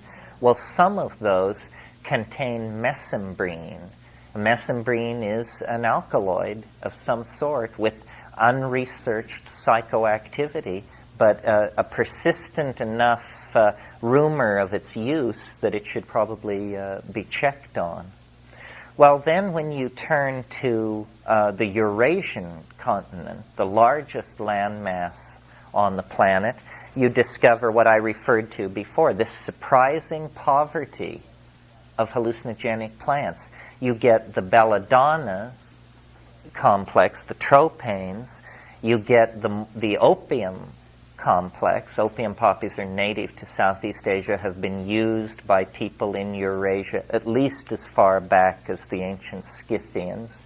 I mean, we have accounts in Herodotus which make it clear. And in fact, there's a considerable amount of Greek archaeological material that shows opium diadems and opium poppies being used as ornaments by various goddesses. So it was understood that it was psychoactive, yeah. Robert Graves makes mention in one of his books that he suggests that ambrosia, the ambrosia of the Greek gods, were actually psilocybin mushrooms. Have you ever come across another allusion to that?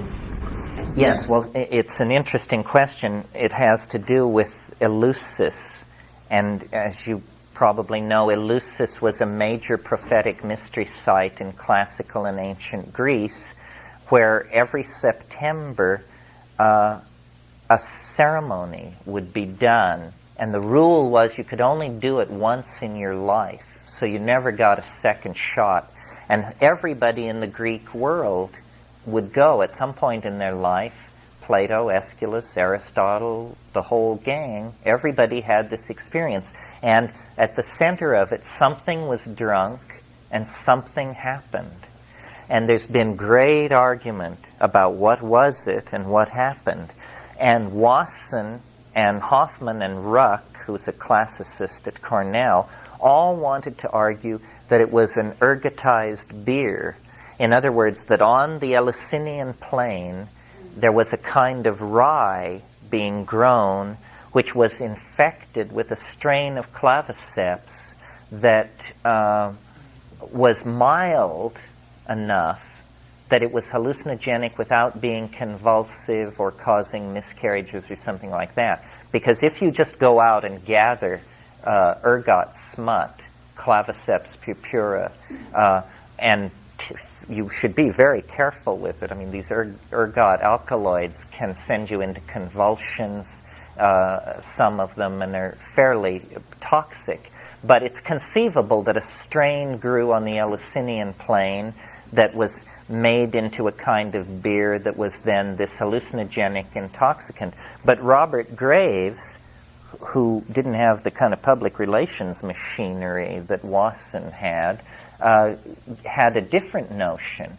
And he claimed that the surviving recipes of the sacrament at Eleusis, and there were, I think, 4 examples of surviving recipes, all called for the same ingredients. And don't hold me to it, but I think the ingredients were barley, honey, water, and something else, hyssop maybe. And he pointed out that a recipe for beer in Greece would never specify water because you understand that water is part of beer. So he said these words were code words, and that in Greek, the first initial of these 4 words could be arranged to spell the word muco, which is mushroom. Mucus, the part of the Indo-European language family believes mushrooms are slimy. This is why the word mucus can be traced back to the word myco, mushroom, mykonos. Mycenae, in fact, means the land of the mushrooms. And so the role of mushrooms in generating the religions of early Greece is a completely unexplored area. It's never been fully thought through. And this is called an ogum, by the way, where you take the first letter of a list, and the first letter of the items of a list spells out a secret meaning. And it was a favorite trick of Irish bardic poets, which Graves was very much into that. But now here's a great project for somebody. We need someone to prove that you can brew a hallucinogen out of claviceps on rye. I mean, this ergotized beer rap, it's just a phrase until somebody puts the stein on the table in front of you. I mean, it would be go a great distance toward trying to prove their case. Someone should go to the Eleusinian plain and see if they can still find any cereal grains growing there, and if so, can they infect them with claviceps, or is there claviceps in the area? Now, there's a problem here. I understand there's an oil refinery where the Eleusinian mysteries used to be practiced. But even in California, one could at least take a step toward understanding this, because we have in California a species of grasses called Spartina. Spartina grows, there's quite a population of it on the cliffs above the sea just north of Santa Cruz. Well, Spartina could support Claviceps purpura as an organism. So why not grow Spartina and attempt to infect it with a mild strain of ergot, which you could get from the American Type Culture Collection or something like that? See if an ergotized beer could be brewed. The absence of mushrooms in these places does not disprove the theory, because all of the Mediterranean has been drying out throughout historical times. And there are Greek vases and friezes which do show mushrooms in situations that are ambiguous as to whether or not they're being venerated or exactly what is happening. Now let me see if I've missed anything. I mentioned the Argyria complex in India. That's the Hawaiian baby wood rose. Now that's an interesting one, and I'm always on the alert for these. I'm interested in unclaimed indole complexes. In other words, why was Argyria nervosa never utilized by anybody? It's extremely powerful. You only have to take 8 or 9 seeds, and you don't have to prepare it at all. Just chew it up and swallow it. How come? No cult, no impact on the history of ideas. Well, we don't know. Those 13 species of Argyria are spread from India down through Polynesia. And it's called Hawaiian baby wood rose, but it was introduced into Hawaii 100 years ago. It has nothing to do with Hawaii. The only major complex that I didn't discuss is the cannabis complex. Now, this is one that is this is not an indole, and this is there are many anomalous things about cannabis. First of all, it's what's called a polyhydric alcohol, the only psychedelic polyhydric alcohol known to science. It's an extremely old plant. I mentioned last night the relationship of the metaphors of storytelling and weaving and language. And of course, hemp is a fiber plant. And we find hemp and mats go back to as late as PPNB, pre-pottery Neolithic B at Çatalhöyük. There are hemp mats. Well, it's very unlikely with tossing waste from weaving into fires and the oiliness of the seed and so forth, that the psychoactive properties of this thing were not discovered. Cannabis originates in Africa. Originates in Central Asia. The original species is Ruderales. And then very early in prehistory, it divided into the resin race, indica, and fiber races, and then it was carried across the land bridge, presumably, into North America, and that accounts for the sativa variant, and so forth. Herodotus describes, interestingly enough, marijuana was used for thousands and thousands of years before it was smoked. One of the hardest things to wrap your mind around is the notion that until Columbus discovered the New World 500 years ago, no one in Europe had ever smoked or conceived of smoking anything. It was a New World cultural practice. And if you read Columbus's diary of when he landed in the New World, he was amazed. He wrote, "The natives drink smoke." that was the only way he could imagine. He said, what are you doing?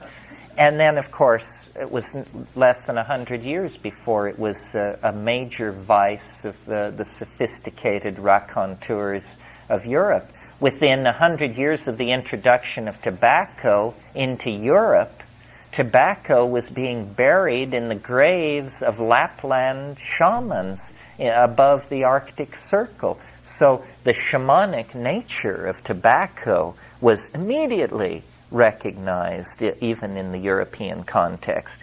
Herodotus describes marijuana ingestion as a process somewhat like being in a sweat lodge and then pouring hemp seeds and hemp waste onto the hot rocks and letting it mingle with the steam in this closed space and deep breathing. But nobody ever had the notion of a pipe or anything like this. And it's very interesting, well,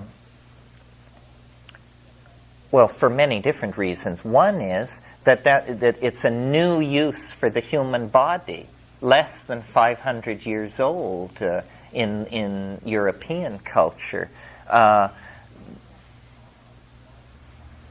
At Non Nok Thaw in northern Thailand, and in other Neolithic graves, they have found long bones, arm and leg bones, with burned out centers.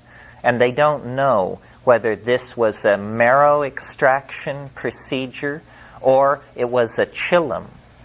If you know what a chillum is a ceramic tube, narrow at one end and wide at the other, and you pack it with hash and tobacco, and then you hold it and you do this to it. Well, it may be that smoking was known in Asia in Neolithic times, but somehow died out in the pre-classical period and had to be reintroduced from the New World. Terence, you want to comment about Amanita muscaria? Yes, good. I'm glad you reminded me. Amanita muscaria is perhaps the old world hallucinogen par excellence, at least in the opinion of Gordon Wasson and a lot of other scholars. The problem with it is it's extremely difficult to get a reliable, positive experience from it.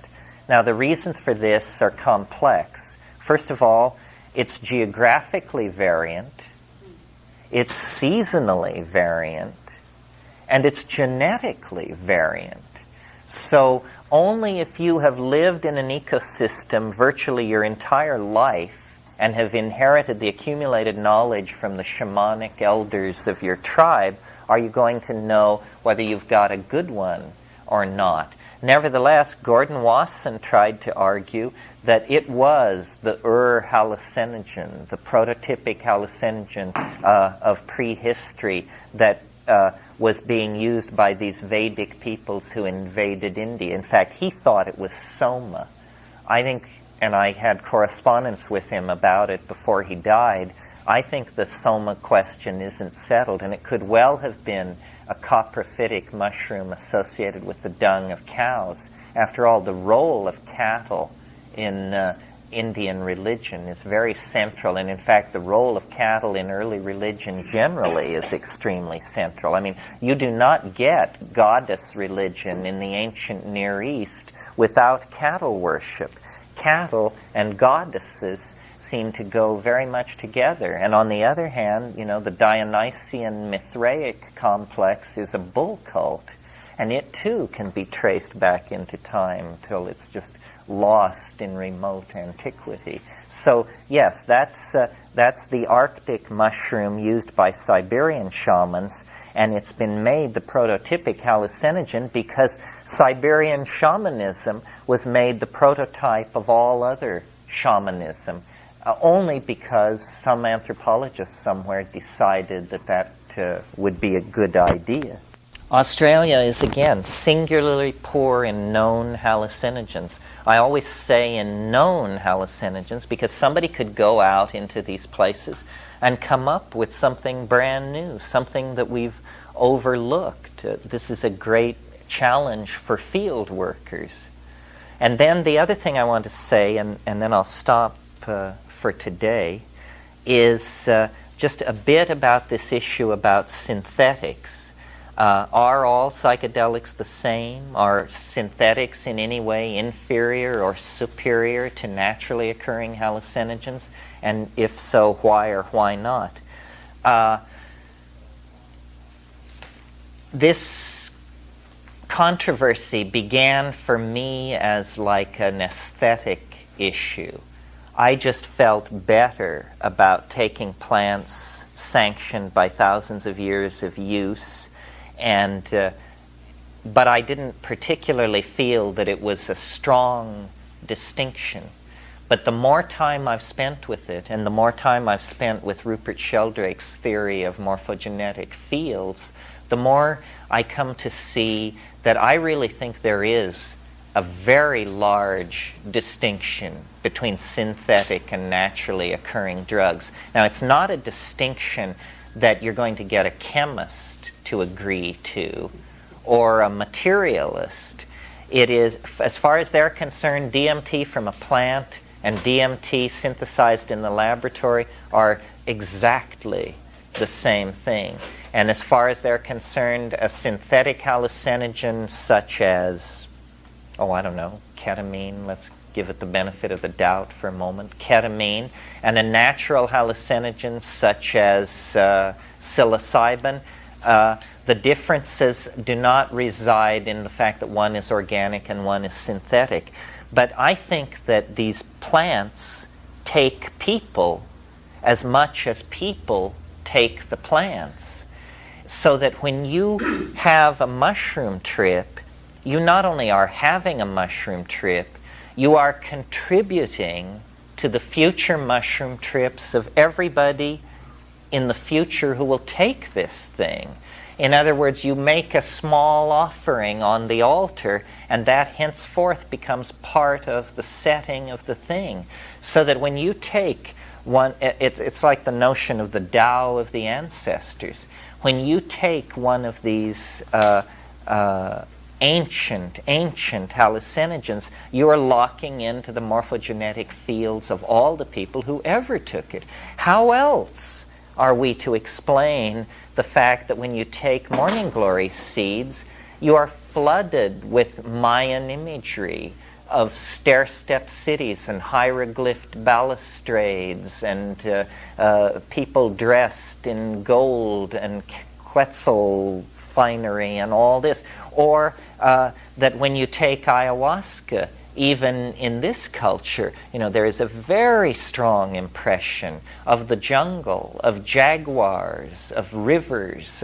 These things are coded into these compounds somehow. So it seems to me it is, without talking about issues of toxicity and pharmacological uncertainty, it's the content of the naturally occurring hallucinogens is much, much richer. And then one last point that I want to make to sum up this geographical survey of what is available is to say, again, another research frontier is China. There is very little evidence of any use of hallucinogens in China, and yet there are clues. There are clues that mushrooms were understood, that other plants may have been used, the knowledge of which has been lost. And the Cultural Revolution did a pretty thorough job on wiping out this kind of traditional Taoist shamanic data. But a very simple way of focusing the problem is to say there has never been reported from China a psilocybin-containing mushroom. And yet, I'll bet if a reasonably informed investigator were to go to southern China and spend no more than 2 or 3 months off the beaten path talking to country people, I'll bet you could come up with 6 psychoactive mushrooms with a history of folk usage. It's simply the question has not been asked. Well, we are going to not have a clear understanding of the historical development of Chinese thought and institutions unless we know what their relationship to the invisible world precisely was. And I think the indigenous tradition of shamanism, which became then Taoism, which became the real substratum of Chinese religion, while it weathered various late grafted variants and foreign imports like Buddhism, but that native stratum of Taoistic shamanism hints very, very strongly that there were psychedelic usage of these plants in ancient China. Okay, that's it for today, and we'll see you at 10 o'clock tomorrow morning. Sorry to give you such a burst of information, but this will lay the basis, I hope, for tomorrow's discussion. So think about what we didn't cover, what you hope to hear that you haven't, and then tomorrow we'll try to tie up all the loose threads. Thanks very much. Sure. Okay, it looks like almost everybody is here. There was a woman yesterday who isn't here. I wonder if she was a one-dayer or if she'll show up. Do you all remember her? No one saw her but me. Yes, she sat. Yes. Oh, she will. Okay, well, it's always somewhat late on Sunday morning, so we'll a couple of people expressed interest in this week that I'm doing at Esalen, so I might describe it a little bit. It's quite different from this. It's an in-depth involvement in the mathematics of the I Ching, and then a theory that I evolved out of my engagement with that has to do with the structure of time and analysis of history as a predictable phenomenon. It has no connection with psychedelics other than that the entire thing was dreamed up under the influence of psychedelics. But it's a standalone idea, and if I'm able to control the group, I will keep it quite far from psychedelics, except in moments of rhetorical desperation. But if you're interested in the I Ching, and don't let the word mathematics put you off. I am not a mathematician, and the best mathematicians aren't either. You simply, it's just a way of talking about it and doing analysis that was very fruitful. So that's a 5-day from the 28th of this month till the 2nd of December. And Esalen has given us the big house. And a lot of people will bring their computers. There'll be a lot of machine implementation people. It'll go from Taoist scholars to assembly language programmers. And everybody will have more of a contribution to make than they suspect at the time. So I'm not sure. It was filled, and then I think they switched it. So, because I thought it was going to be at Fritz. But I don't know. Call them and see. That's all I can say about that. It seems like there was something else.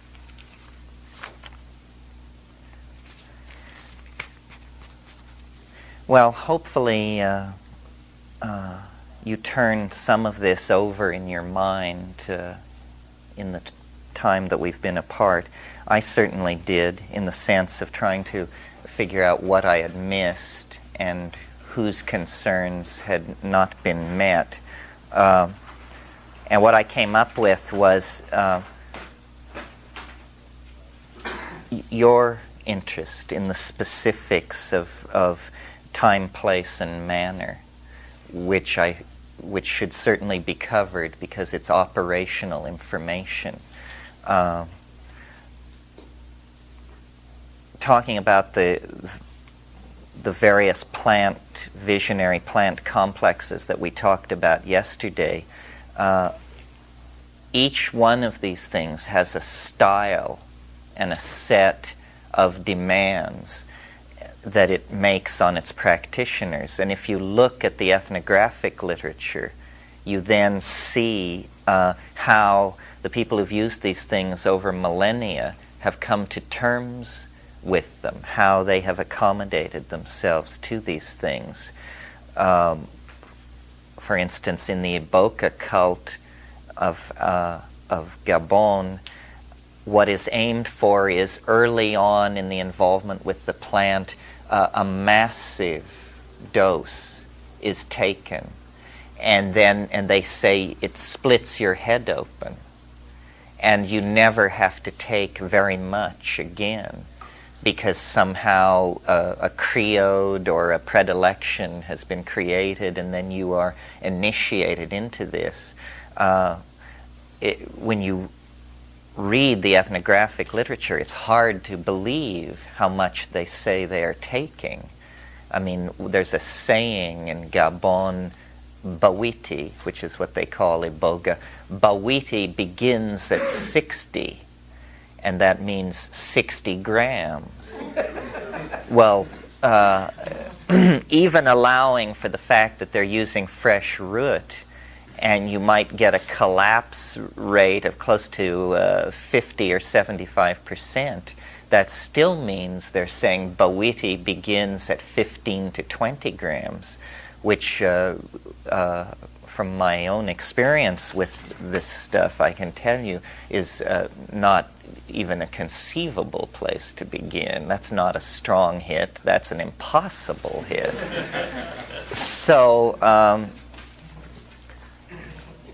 the mushrooms, and you have to know, pharmacologically speaking, the window of effective activity.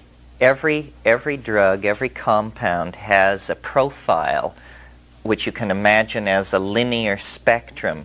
Below a certain amount, it's undetectable. Above that amount, it becomes detectable first as this CNS arousal that I mentioned yesterday, and then as a full-blown psychedelic experience, and then at higher doses it begins to have toxic effects. All drugs are toxins, and people often make the mistake of thinking that if you have a toxic substance and you take half of it, then it's not toxic, because there is no you don't register its effects. But of course, everything is incrementally toxic. Now, some things are very safe, have a great range of effectiveness, well below the range where any toxicity begins to set in.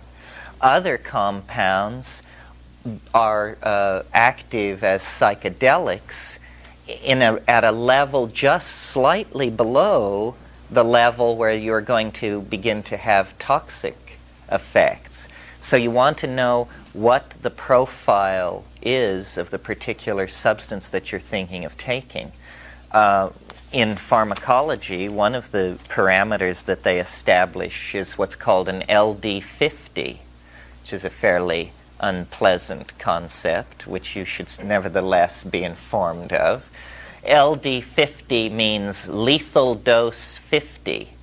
This means we have 100 mice. We give them an unknown drug. At the point where half of them die, that is the LD50 dose of that compound. And there's an LD100, an LD10, and so forth. What you want is for the LD50 to be tremendously high relative to the effective dose.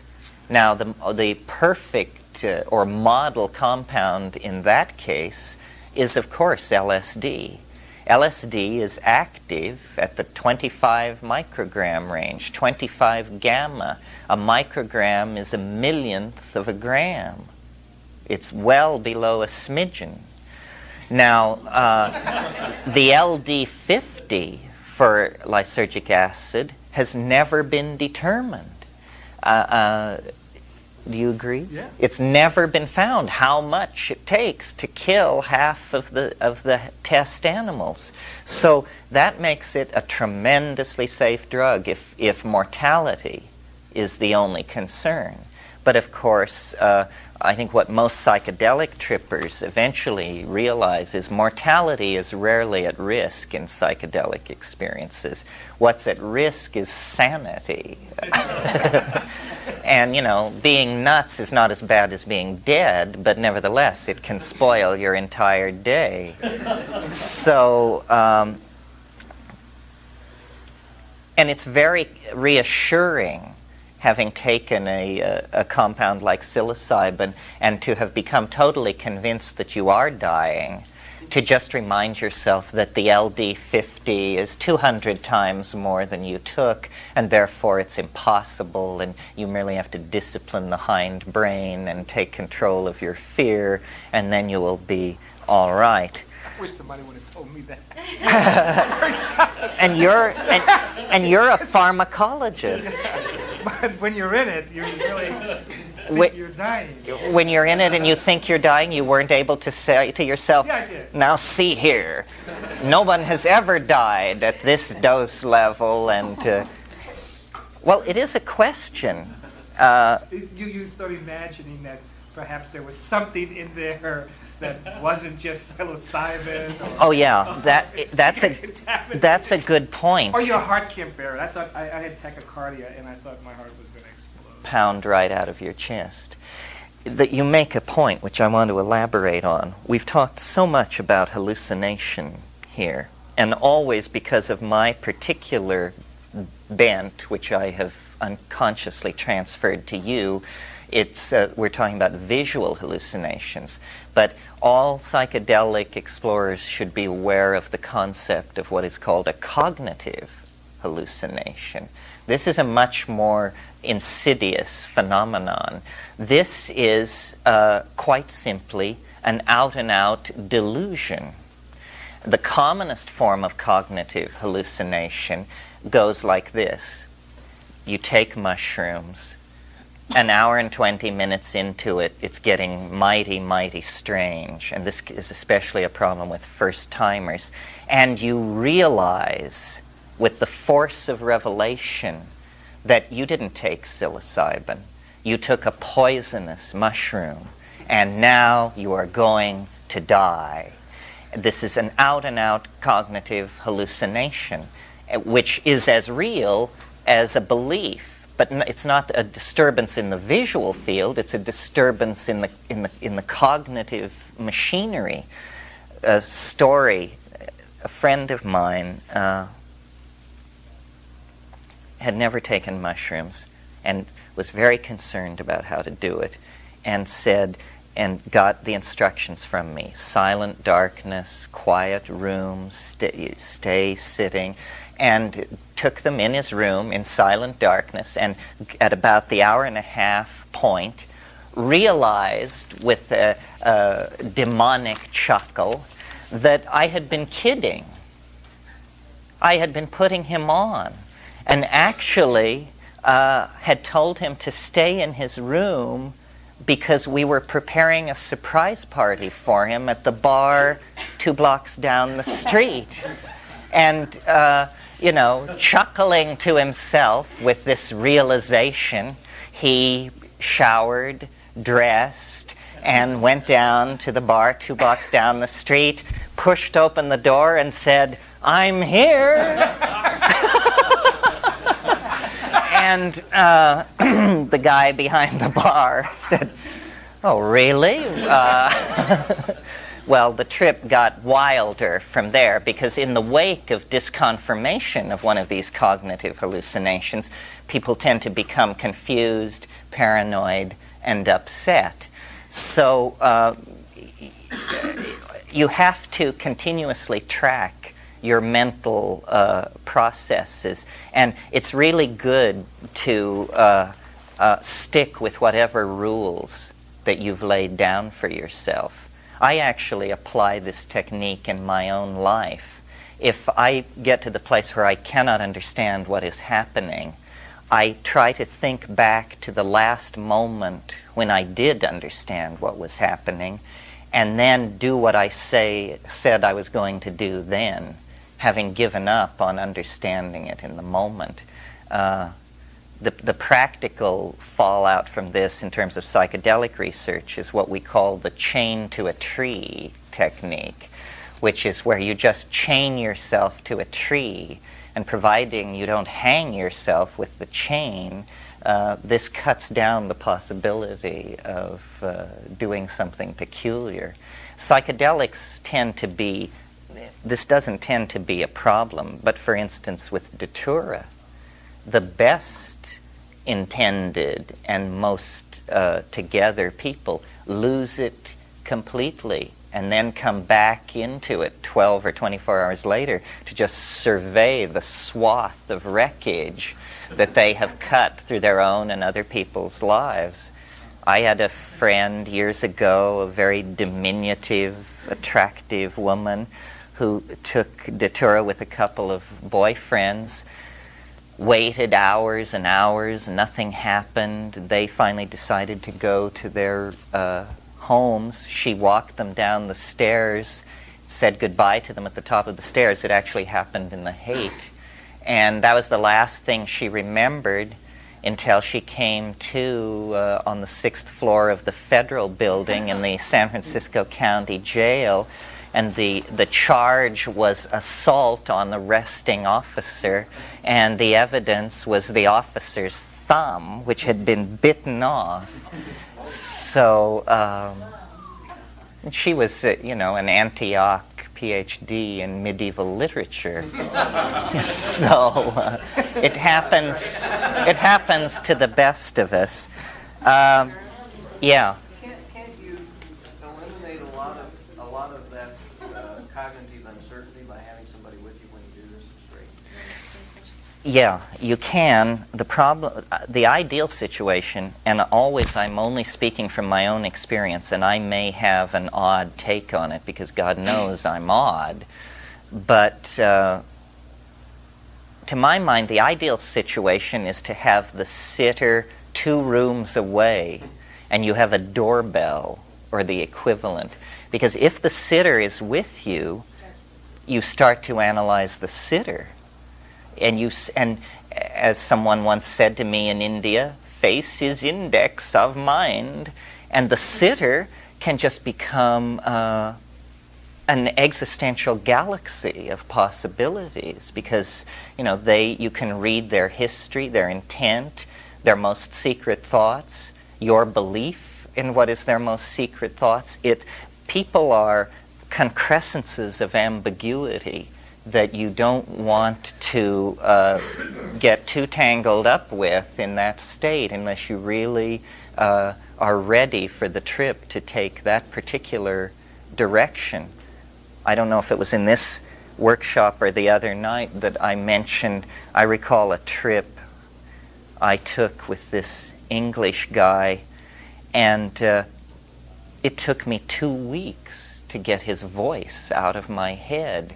It just became like this accompaniment to consciousness, this stream of sort of understated English upper-class gibberish on all subjects. And I finally, it retracted. That's called becoming a victim of the transference. All psychotherapists are aware of this. The transference is when you get dragged into the other person's system of values or delusion. There's even a name for this in clinical psychology. It's called allophrenia. Allophrenia is schizophrenic behavior on the part of normal people in the presence of schizophrenics. And this is a real problem. Your friend is put in the place. You go to see your friend to cheer them up. And your friend is not violently insane, but saying strange things, behaving in strange ways. And you, in an effort to relate to them, begin saying strange things and behaving in strange ways, and before you know it, the resident has to break in and escort you to the elevator because you're causing a problem in the ward. The transference is this phenomenon happening among people who are more or less psychologically healthy, but still it can be very disrupting. I think the sitter should be there only if there's a three-dimensional emergency. And the sitter, the notion, I like the word sitter because it's operational. It tells what you should do. And guide is not such a pleasing word. This implies control, prior knowledge, hierarchy, so forth and so on. The best guide sitter I ever knew was a wonderful old guy. He's dead now, but I'm not yet ready to say his name in public. I'm sure some of you know him. But his style was he read these paperback trash novels, and he would just sit down with somebody, give them the stuff, and every once in a while they would fight their way out of this ocean of hallucination to deliver some insight, and he would just put down his book and turn to them and say, "That's nice, now go back to the music." Pick up his book, and this guy could get 600 pages in a situation where he was nominally in charge of a dozen people who were tripping. So non-intervention, I think, and then there's the question of doing it with another person, and then the question is it going, meaning that the other person is going to be stoned too, and this has its own pitfalls and ambiguities. If it's your lover, your sexual partner, then in my opinion that's probably the best way to spend your time. If it's not, then the sky is the limit. You're going to learn more about this person than perhaps you were prepared to. Sometimes it's easy. It's no problem. Everybody stays who they appeared to be before you took off. But sometimes, the masks just start being hurled across the room in all directions, and you don't know where it's going to leave you. My approach, I guess, is one of two extremes. I guess I sort of belong to the sensory deprivation school, that lie down, shut up, silent darkness, music very judiciously, if at all, and I always do it at night, which some people find that strange, but night is quiet. The energy dies down. There's calm and still between midnight and 4 a.m. The other end of the spectrum is someone like Salvador Roquette, who, gives you 3 drugs, plays heavy metal rock and roll, then you get to see the Auschwitz films. And no, I'm not kidding. I mean, it is an effort to, so far as I can tell, drive you absolutely starkers, and I would not submit myself to that. This same polarity exists in therapeutic theories. Some schools of therapy want you to lose it, want you to weep, lament, rend your clothing, throw yourself on the floor, kick your feet in the air, and this is called getting out your stuff or working through your stuff.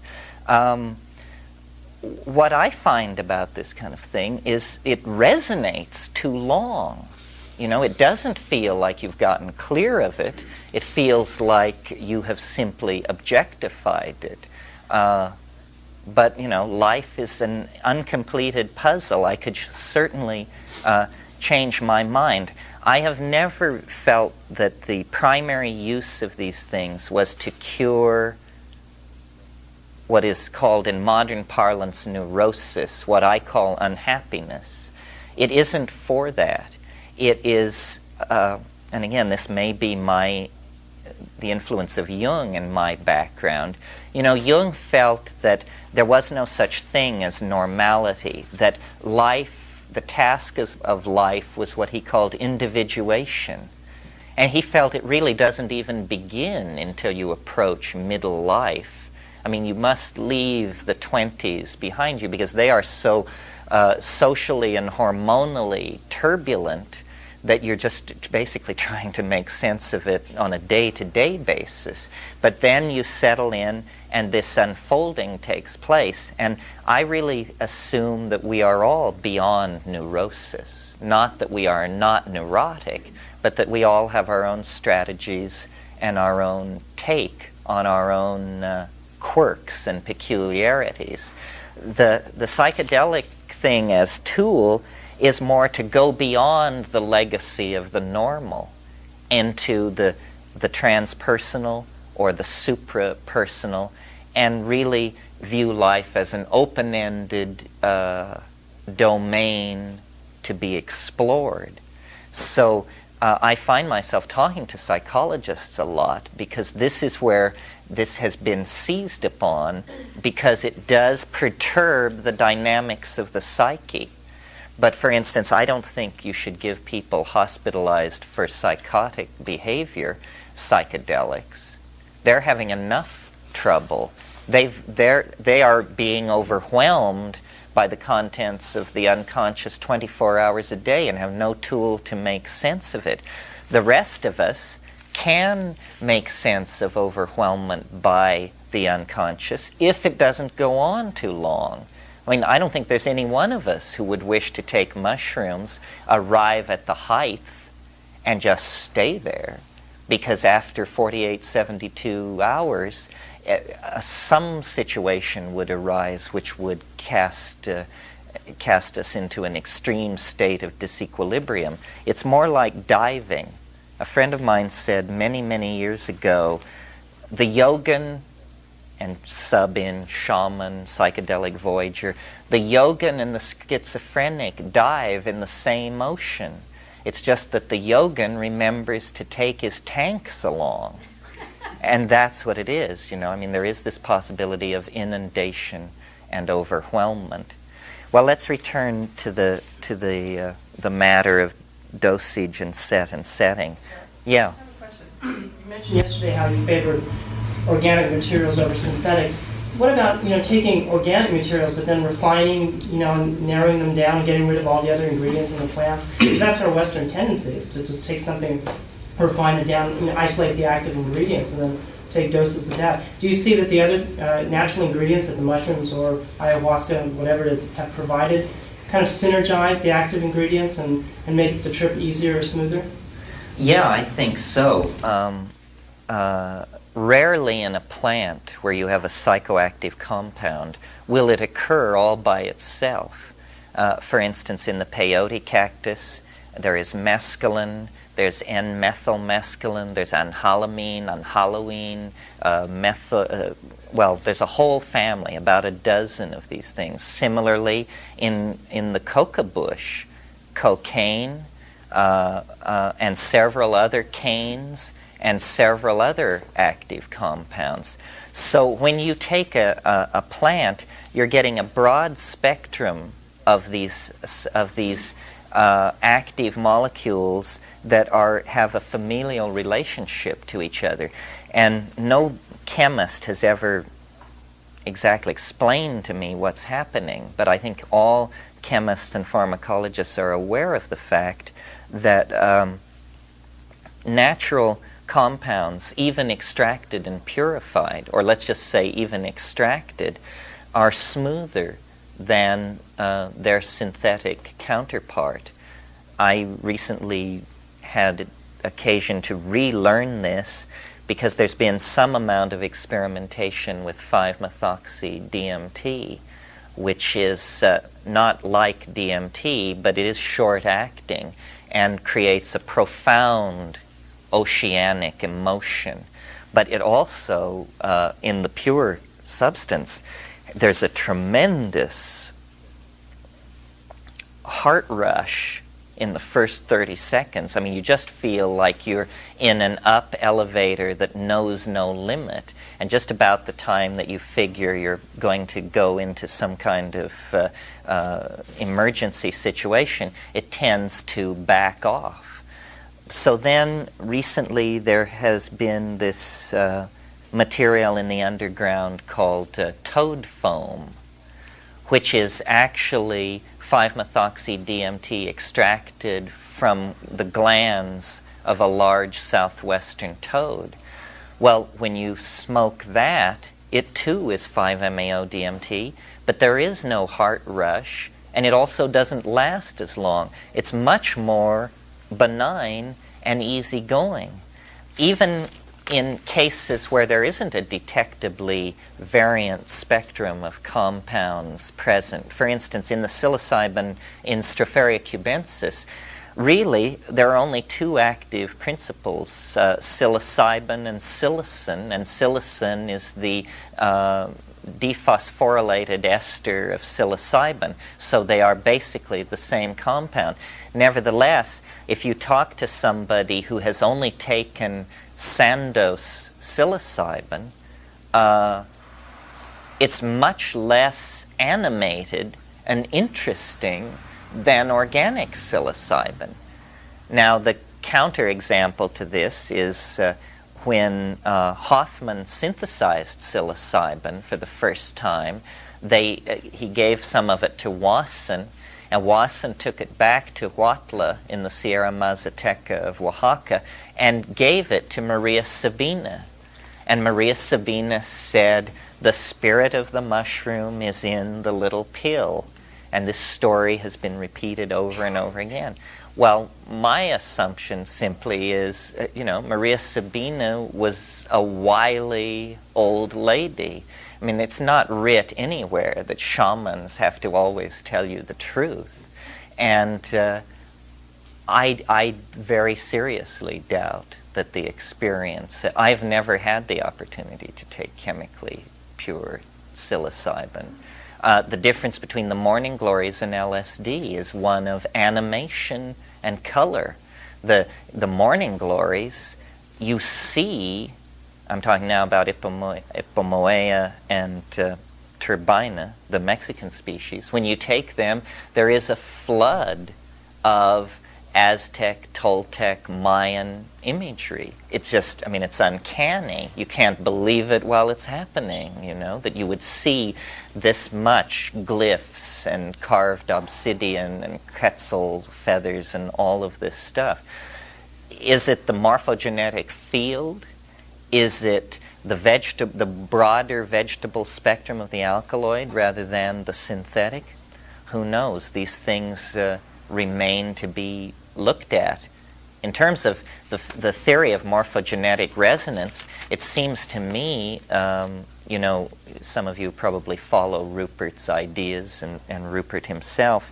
The problem is that the morphogenetic field is very difficult for instruments to detect. And in fact, I think so far the only instrument that can detect it is the human mind. And this probably means, that it's perturbing a field that is very, very far removed from the fields associated with the 4 or 5 ordinary forces of nature. But for instance, when you go to Tikal, or in Guatemala, or Borobudur in central Java, or Konarak on the Puri coast of India, and you take these psychedelics, the past is present. You see these places at their height, and you can say, well, it's just suggestion, But I don't know. When I take ayahuasca, wherever I take it, I encounter the motifs typical of Amazonian shamanism. The jaguar, the giant anaconda, and to show you that sometimes the iconography of these compounds is not predictable, black people. And everyone in the Amazon says this, that you see black people. Well, there are no black people in the Amazon, not really. I mean, in the lower Amazon there are a few, but in the upper Amazon, a black person is as rare as a Kurd. And yet, everybody insists on this. Well, I have had this experience on ayahuasca, and to call it seeing black people is a very mild gloss on what it is. It's like being at the Apollo Ballroom on a hot evening in 1960 and Aretha Franklin is on stage. I mean, it is deep hit of blackness. Yeah, uh-huh. I don't know quite what to make of it, you know. I don't know why. And Claudio Naranjo gave ayahuasca, gave harmaline to urban people in Santiago, Chile, stockbrokers and advertising executives, people who had no connection to the jungle, and they reported jaguars, giant snakes, jungles, and black people. So this, to me, is a tremendously fertile area for Jungians, for morphogenetic field people to look into. Psychics have claimed, since who knows how long, that by holding an object in their hand, they could penetrate its past states of being. Well, it's like all these other occult claims, in my experience, mantra, yantra, yoga posturing, past life recovery. For me, none of these things are possible unless I'm stoned. Then they all become possible. It's just like you just throw the switch. Suddenly mantras work. I can chant mantras till hell freezes over in an unstoned state. The precondition for empowering occult idea systems seems to be a shift in brain chemistry. And it's, you know, to be noted that in these cultures where a lot of magic, a lot of violation of natural law is going on, there is a lot of psychedelic stuff going on. These ayahuasca shamans, say among the Aguaruna Jivaro, for instance, which is a very no-nonsense tribe of head-hunting people in the Amazon, the shamans live continuously in a state of altered consciousness. I mean, they are taking this stuff all the time. It is a food item. And what it would be like to be the shaman of the Aguaruna in the jungle all the time, taking all this stuff, it's hard to imagine, because when you just do it once, all plants have auras, all plants have songs which can be extracted out of them. I mean, they are living literally in some kind of other dimension. Yeah. I'd like to play devil's advocate, if I can, for a minute, about this whole idea of certain plants or certain substances have certain attributes or certain places that they take people to. I've had the ideation that you're talking about, the visualization of the snakes, the cats, the jungle, the pyramids, the whole Mayan, Aztec jungle, the shamanic routine on LSD, on mushrooms, on ibogaine, and on yahe. And I've had clients that had that same ideation doing breath work. Well, yeah, this raises a real question. One of the things. The black people were on ibogaine, which I expected, but not the other part. Yeah, I don't understand exactly how this works. I will join your side for a moment, because there's a phenomenon I've noticed, and some of you have heard me talk about it. It's possible to do this on psilocybin. It's really easy to do it on ayahuasca. Ayahuasca, in a way, is somehow more open to suggestion. These other things have their own agenda. Ayahuasca will work with you. But one of the bizarre things that you can do on ayahuasca is you can suggest a period, like, let's say, Italian Baroque. You just say it in your mind.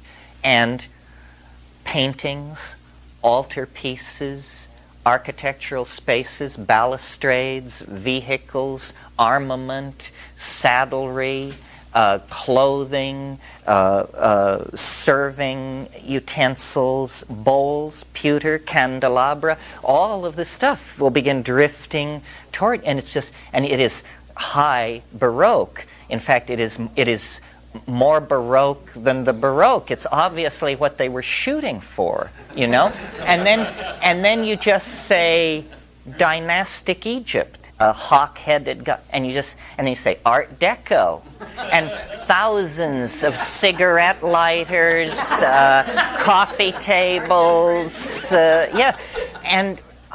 and more intensely realized than you ever actually encounter these things in real life. Well, now what does that mean? I have no idea. First of all, the possibilities seem to be that what we call styles, or what we call motifs, are actually categories in the unconscious. But the amazing thing about it is, having looked at the Italian Baroque, dynastic Egypt, and Art Deco, you can also say to it, "So surprise me." And suddenly, it can surprise you 100%. It can show you objects that you cannot place to any set of motifs, any historical period, past, present, or future. And then you can say to it, "Surprise me again." And it gives you surprise B, which is completely different from surprise A, and also not related to any known style. So then you say, well, are styles categories in the unconscious, and how many of them are there? And what does it mean then for a group of people in 1680 or 1930 to suddenly find one of these places and punch into it? And then another question is there a necessary historical progression, or is it by chance? In other words, could the political world of the 16th century have lived with the design motifs of Art Deco? Could we have had Columbus arriving in America in a ship consonant with the best canons of Bauhaus design? Strange questions, friends. Is there necessary succession in style, or are these things pure chance? So, I don't know, returning to and responding to your demonic advocacy, it may be that going to Tikal preconditions you, that pushes the button, and then when you take the psychedelic, you discover that the high Mayan, the classic Mayan button had been set, and then you find all this stuff. It's a little more bewildering to have it happen in your living room. So, my feeling about it is that those experiences are available to anybody in various states, and there are various ways to get there. And I don't feel that it's mutually exclusive to say that some substances do seem to have a certain predilection for certain kinds of experiences. Now, I've had both feelings about it. That range of experiences, that band of experience is available, and some things are more likely to put me there than others. Well, LSD is a relative of morning glories. So if you got Mexican imagery off LSD, that would be understandable. It may be that all the indoles resonate together. And, Rupert's fond of saying the morphogenetic, or the thing which is most impinging on the present, is the immediate and most closely related past. But also impinging is the related past moments and the related contingencies. Perhaps all of the indoles can access each other. One thing that I've done on psilocybin, and you might try this. This is an interesting experiment. Once you get it up and running smoothly, then you can say to it, "Be MDMA." And it will be it. And you can say to it, "Be LSD." And it loves to do imitations of other psychoactive drugs. Well, I don't know. I don't think you can say to MDMA, "Be DMT." and it will move. You hope not, don't you?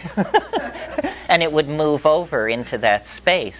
But see, obviously, it's some kind of freely commanded modality in the psyche with which we can have a relationship if we will but evolve a control language and a dialogue. And it remains mysterious. It is a point that I made yesterday that I think is worth repeating. The psychedelic experience is the beginning of the spiritual path. That's why it's not important that yogins claim that they can deliver you the psychedelic experience, because it begins with the psychedelic experience. And then you go from there. I said something like this a few weeks ago at the John Ford Theater in L.A., and this guy got up and said, "So why don't you take more?" Which I think is a very interesting question, very valid for me personally. And the answer is, our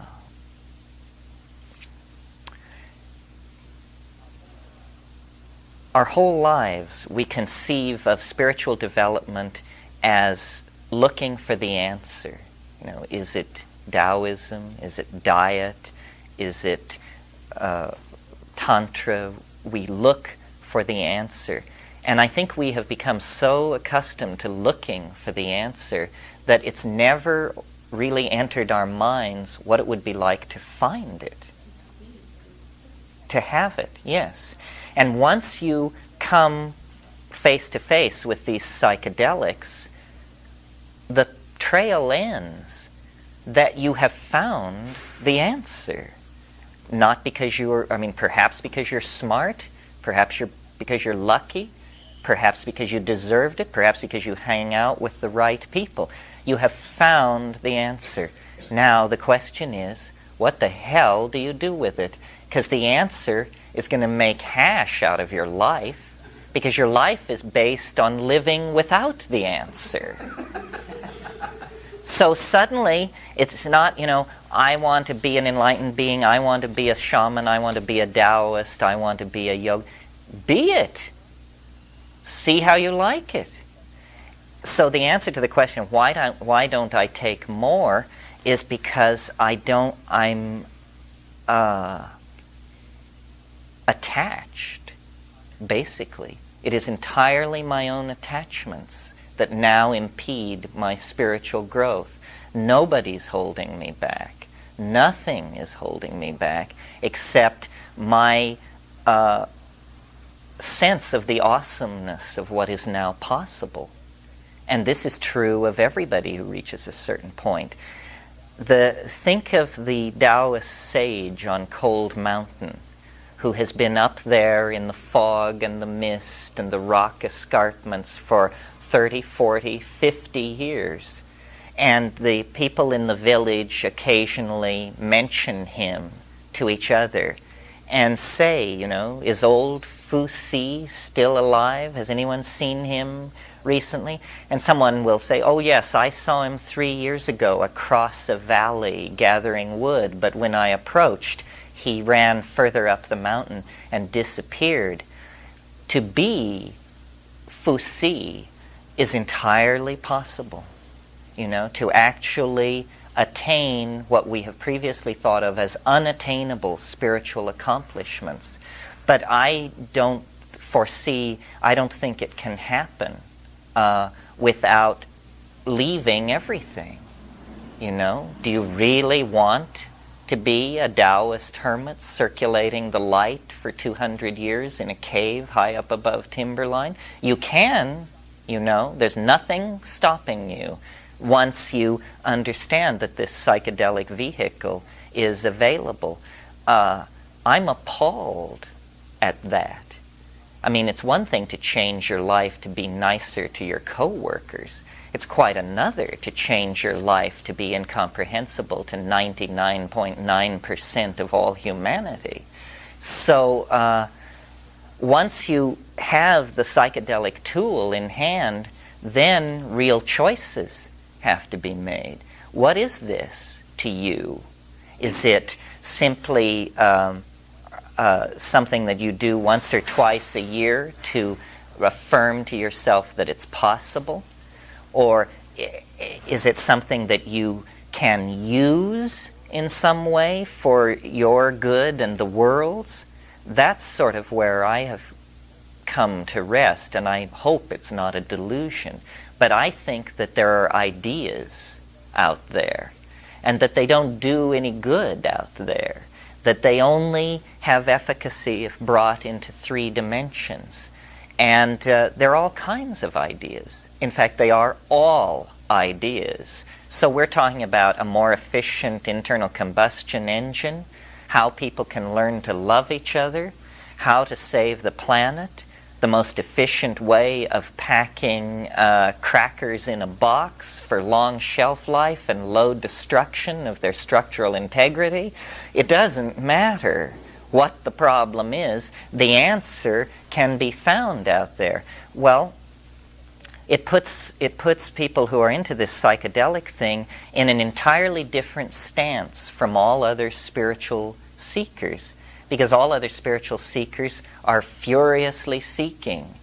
Psychedelic people are holding it back with all their power, because they are in the presence of the mystery. And then the trick is to get a spigot on it so that it can be turned on and off rather than just coming at you like a tidal wave 1 mile high and 20 miles wide.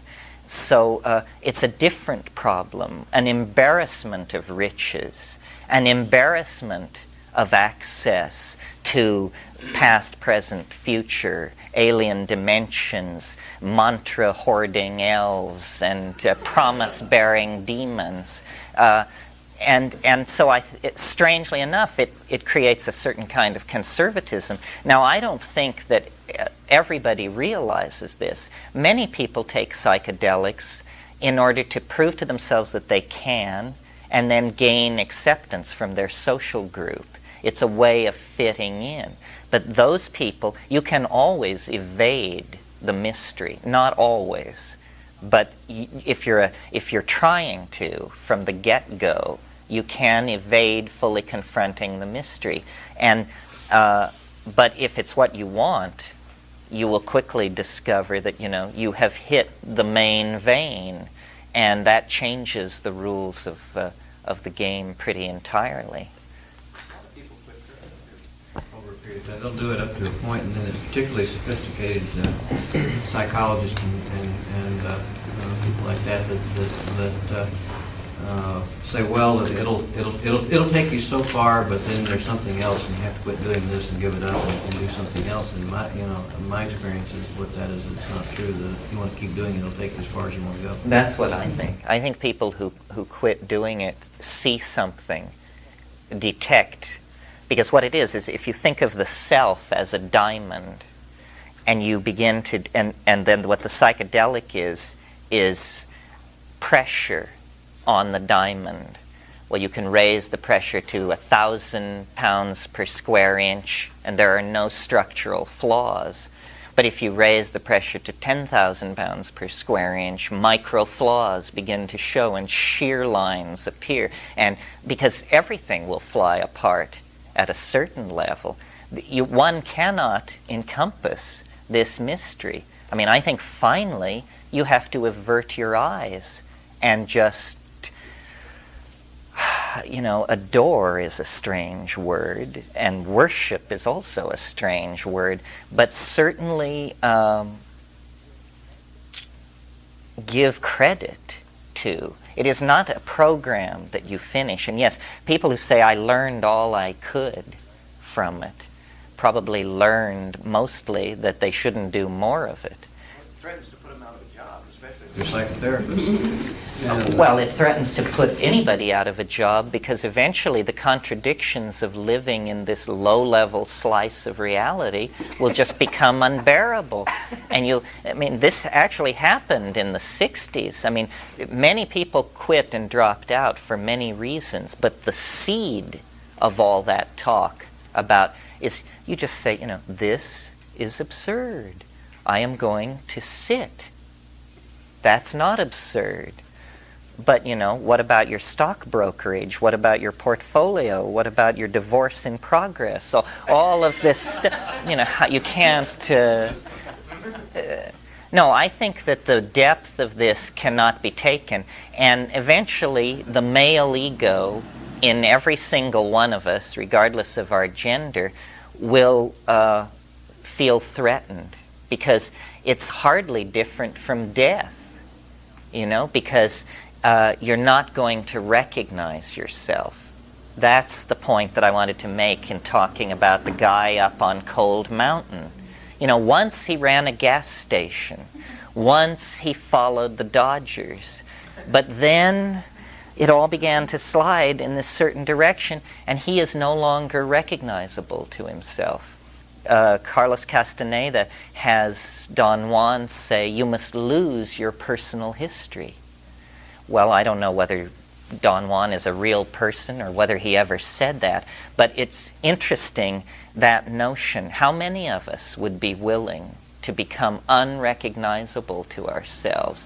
And yet, obviously, that's the path that one is on. And so then you just decide, well, is there an obligation to go to the end? Do I have to become a genie? Do I have to become a Taoist sage, an immortal? And I think the answer is no. One doesn't have to do that. Buddhism creates the notion of the bodhisattva. That is, in a way, this same thing. It's where you're just about to go over the hill into incomprehensibility, and then you say, wait a minute, what about the people in the prisons, the naked, the hungry, the oppressed? And you pull back and say, no, I forswear enlightenment until the last being attains enlightenment. Well, it's a noble gesture, but I'll bet these bodhisattvas make this vow with a tremendous sigh of relief.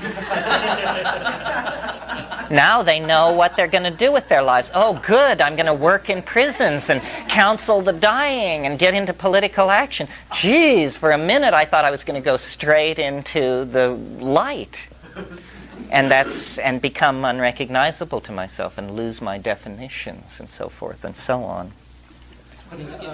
I will. Okay. The comment, the two words that struck me interesting was adore and worship. I don't know if I got it right. Matthew Fox Friday night quoted some theologian, I think it was Desjardins, and it struck me interesting because he said that we have come to a point in history now where we must either find some form of meaningful worship or commit suicide.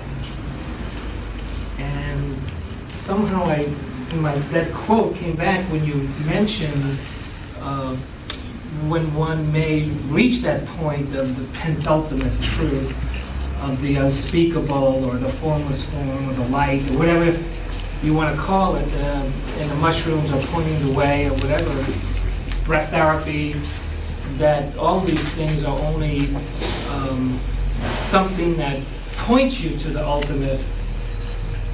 And when you get there, it moves into the adoration and the worship level, which, interestingly enough, as I say, coming from a mode of being a recovering Catholic, I could never find in any kind of religious community, and didn't want to join a monastery for that purpose.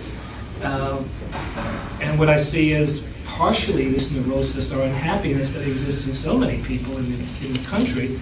They have no contextual format for worship because it doesn't have that power for them to do it. Yes, well, you have to have the personal experience of something to worship. And this is what has been lacking. I mean, what the churches are peddling is high abstraction, and you really have to work yourself up into a lather to, be able to accept that as worthy of that kind of attention.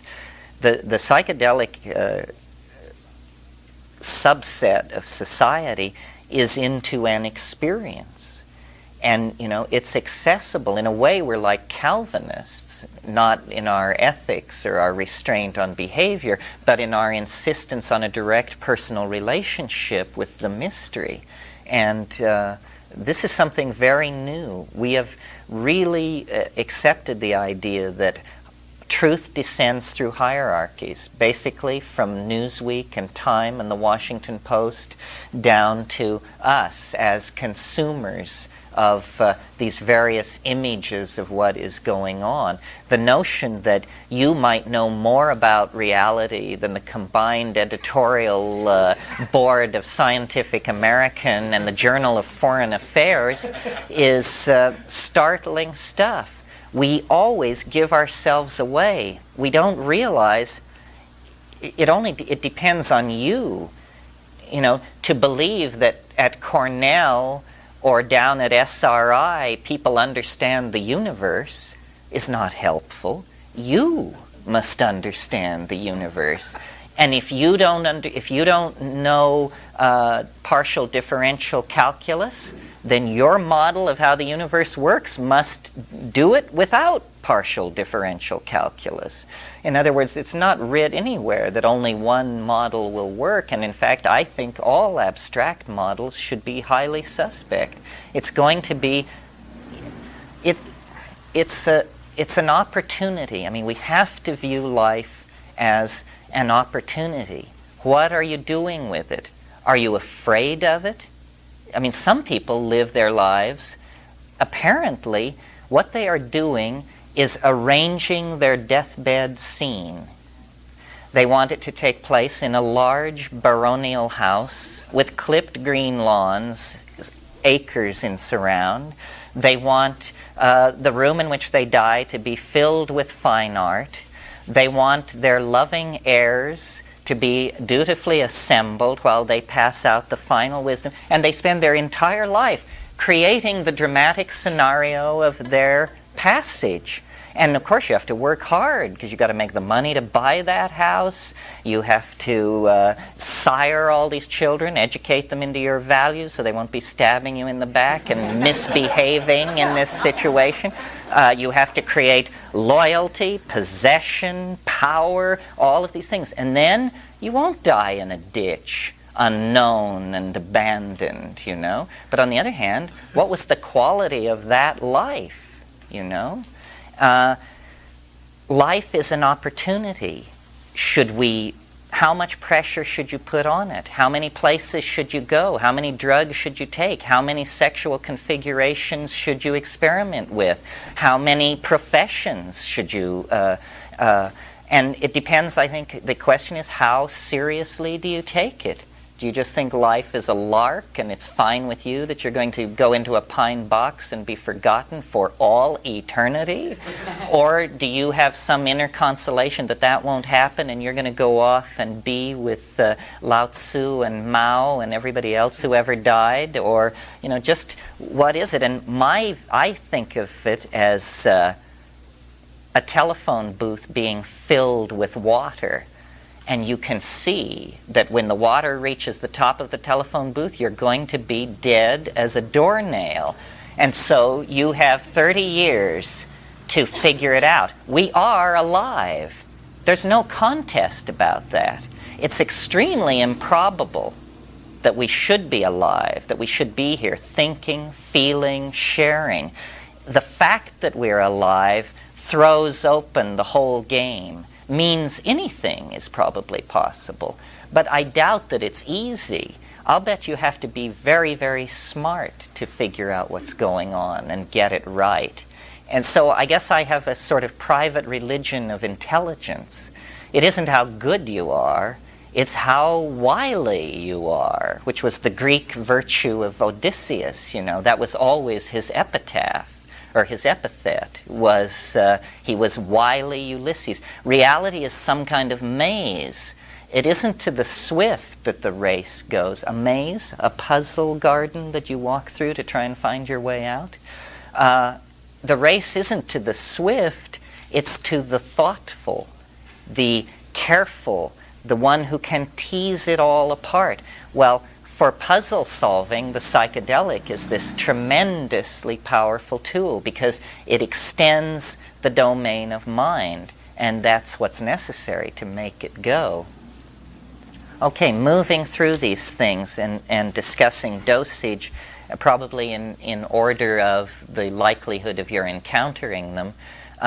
Mushrooms, I feel that people who weigh around 140 pounds should take 5 dried grams. This is a stiff hit. This is a committed hit.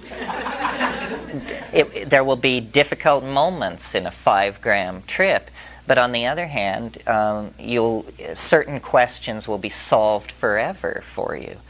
Because you will validate the existence of this dimension, you will see what your relationship to it is. I don't believe in diddling with these things. The people tend to take tiny amounts, thinking that 1/10 of a dose is 1/10 of an experience. Well, that doesn't work like that. I mean, half a dose can be no experience at all. And a full dose can feel like 10 of these experiences.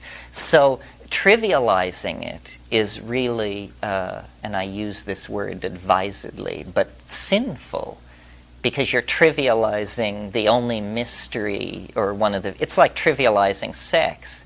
I mean, the ordinary objections to pornography are not my objections. But to my mind, a very strong objection to pornography is that it trivializes. And anything which trivializes anything central to our self-definition is bad mental hygiene, is about the only way I could put it. And taking small doses of psychedelics tends to trivialize them. And there are people who probably take LSD every weekend and go dancing and have done this for years and have no idea what LSD is capable of. The main shift in the use pattern with LSD is from, it may have been childish, but the style of the 60s was, how many mics can you bolt down? You know, have you had the 500? Have you had the 1,000? Have you had the 2,000? Well, eventually it becomes moot because you just dissolve into shimmering atoms for longer and longer periods of time on these trips. But the modern approach, which is how little can you get away with taking and still be one of the gang, is even more insidious, you know, because then people feel capable of talking about these things. And there are people who feel that their opinions on the psychedelic experience should be weighed very carefully, who have only taken MDMA. Well, listen, I've got news for you. I mean, that is, to the domain we're talking about, like a broken tricycle to a Testarossa Ferrari.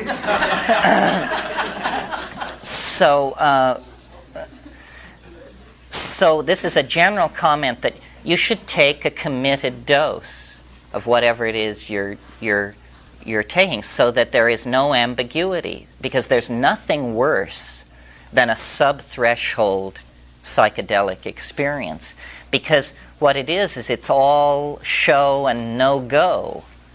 You know, you feel the CNS activation, you feel the keyboards light up, everything comes on, you start down the runway, you pick up speed, you pick up speed, you pick up speed, and then you come to the end of the runway and taxi back to the hangar, and, well, that was not a flight to Boston, that was just clogging the traffic pattern. So committed doses, and then because you're going to take a committed dose, inform yourself of the medical and pharmacological chit-chat on the matter so that you can feel reassured, and talk to a heart specialist. Questions like, if my heart is pounding, does that mean I'm having a heart attack? What is a fibrillation, and how will I recognize it? Because you can have very odd feelings and not be in any danger whatsoever. you know, and your heart can pound. It's made to pound. Look at all these aerobic exercise freaks. Well, the fact that you're sitting still and this begins to happen doesn't mean that you've been shoved to death's door. It just means, you know, that everything is equalizing and coming to some kind of equilibrium, and you're passing through a transition. These drugs do have a kind of mock barrier. In other words, there is a barrier somewhat like the speed of sound. It's a pharmacological and physiological barrier. So you take the compound, the plant, whatever it is. Nothing happens for 40 minutes or so except false starts and little things, and you have to go pee, and then you come back and you sit down. And then it begins to come on, and it's like it can have many manifestations, but it can be chills, tremoring, knotted stomach, nausea, just restlessness, so forth and so on. This is what I call, taking a page from the engineering book, Q.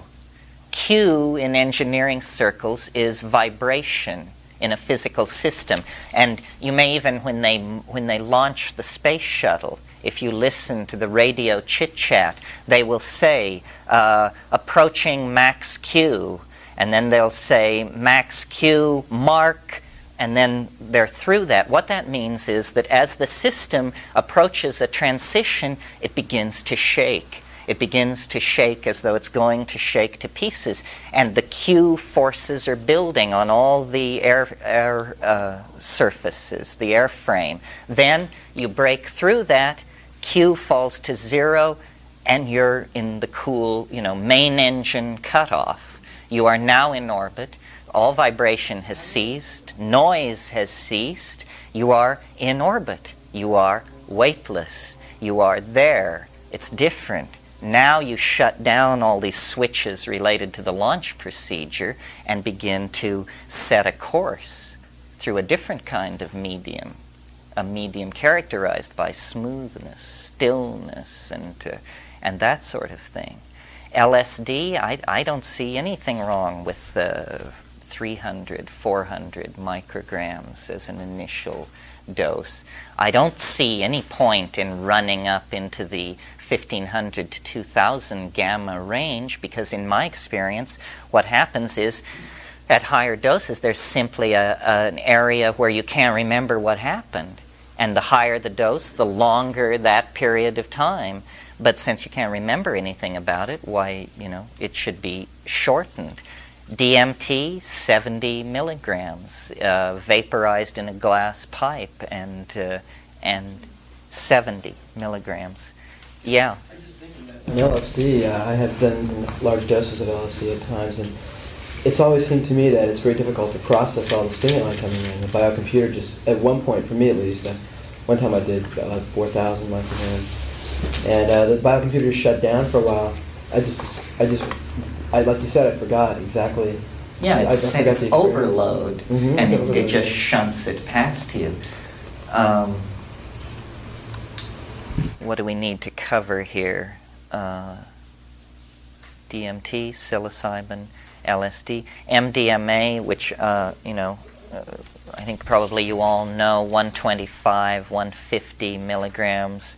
And because I tell you these doses doesn't necessarily mean I approve of all these things. I'm just saying if you take them, these are the doses. Ketamine, people take small amounts, again, usually after attaining some amount of proficiency with it. I've only done it 4 or 5 times, and always fairly large doses, 130, 150. Interesting compound, but contraindicated because of physiological problems. Depresses the immune system, possibility of epileptic kindling. Certainly, if you were to vomit in that state, you might well strangle because you wouldn't be able to clear your throat. I don't like what I have against ketamine also is you have to shoot it, you know. As I was driving home last night, I was listening to some program, and they were talking about intravenous drugs. And I thought, how interesting. That's a distinction you don't hear made very often. They were saying we should legalize all drugs except intravenous drugs. Well, so that's, of course, morphine, cocaine, heroin, ketamine, steroids, I suppose, like that. That's an interesting distinction, operationally. Yeah. You can't haunt ketamine, can't you, then? You can, but I would... I've heard that it's dangerous because... Yeah, it's IM. It's IM. When they give it as an anesthetic, they give it 600 milligrams IV push, which must be just like being struck from behind by a freight train. I'm sure you never know what hit you. I mean, imagine an exploratory dose is 100, let's say, IM. They're talking about IV directly into the vein, 600 push. That means pressure on the feeder, so it's just like a high pressure filling of your gas tank. You would never know what hit you. Yeah, although now they've pulled it from general surgery, even veterinary surgery, because it seems to depress the immune system. And the worst thing you could do is do surgery on somebody and then put them into a surgical recovery ward with a depressed immune system. So that is kind of out. I must say about ketamine, it did something to me that nothing else has ever done, which is it erodes the observer in a way that the indoles don't. On ketamine, you can get so out there that it is a major intellectual breakthrough to realize that you're on a drug. In other words, there's this situation, and it seems like it's always been there, and it always will be there, and you can't remember who you are, or what you are, or where you are, and this situation continues, and there's something about it, but you can't quite put your finger on it, and there's never been anything else, there'll never be anything else, and then suddenly comes this tiny thought, you're on a drug. Oh, right. I remember now. That's it. I'm a human being. I took a drug. I'm a human being, and I took a drug, and that's what this is. This is a trip. Right. That's it. This is a trip. I'm on a trip. Now I've got it. Now I'm in. Well, what this means is you're now coming down. The trip is now over with because you have, yeah. Well, I had this experience with mushrooms. Being so lost that it was a victory to realize... No, not a victory, but I was just in that state where there was only eternity. There was no trace back to any family member, to anything. I just knew that this person which was sitting was a familiar person. From somewhere I knew this person. And I felt calm with that. And it was yourself? No, there was none of my sitter was there. Oh, I see. Who was sitting in the next room. But I was for hours just totally... no connection to anything which was connected to my personality or to life. Was that a 5-gram dose? Yeah. Uh-huh. Well, I think probably, I would imagine that this is... It was wonderful to be there, to see that everything is just made up of our mind, and to see how this world is made up. And, why do we have architectures and polys and all this? It's just incredible to think about that. Yes, maybe this is the white light. Maybe this is what these early LSD people were so enamored of, was getting so far into it that you don't even know you're into it because you can't remember where you started from. It sort of is not what I'm shooting for because I always want to bring stuff back. See, my conviction is... Oh no, I had my conviction reversed, but my belief is that this stuff is important for all of us. That we're in some kind of lower dimensional slice, and what you see in the psychedelic experience actually has historical implications. And I find this sort of paradoxical because I'm the person who draws everybody's attention to the fact that people have been doing this for 50,000 years. So in a way, that sounds like I'm saying it's not a big deal. It's part of the human heritage. Certain people have always known about this. Yeah. Start though, like that point between where there's nothing and then all of a sudden, coming back in, the observer kicks in. That's the big issue in my life, is like, where did the observer come from? Is it an evolutionary thing? Like animals never have it when they fade into the white light? Do you have anything to say about that little place in between, way in there? Well, I think it begins with self-reflection. In other words, the question, what's happening?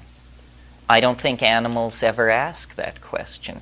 For animals, what's happening is what's happening.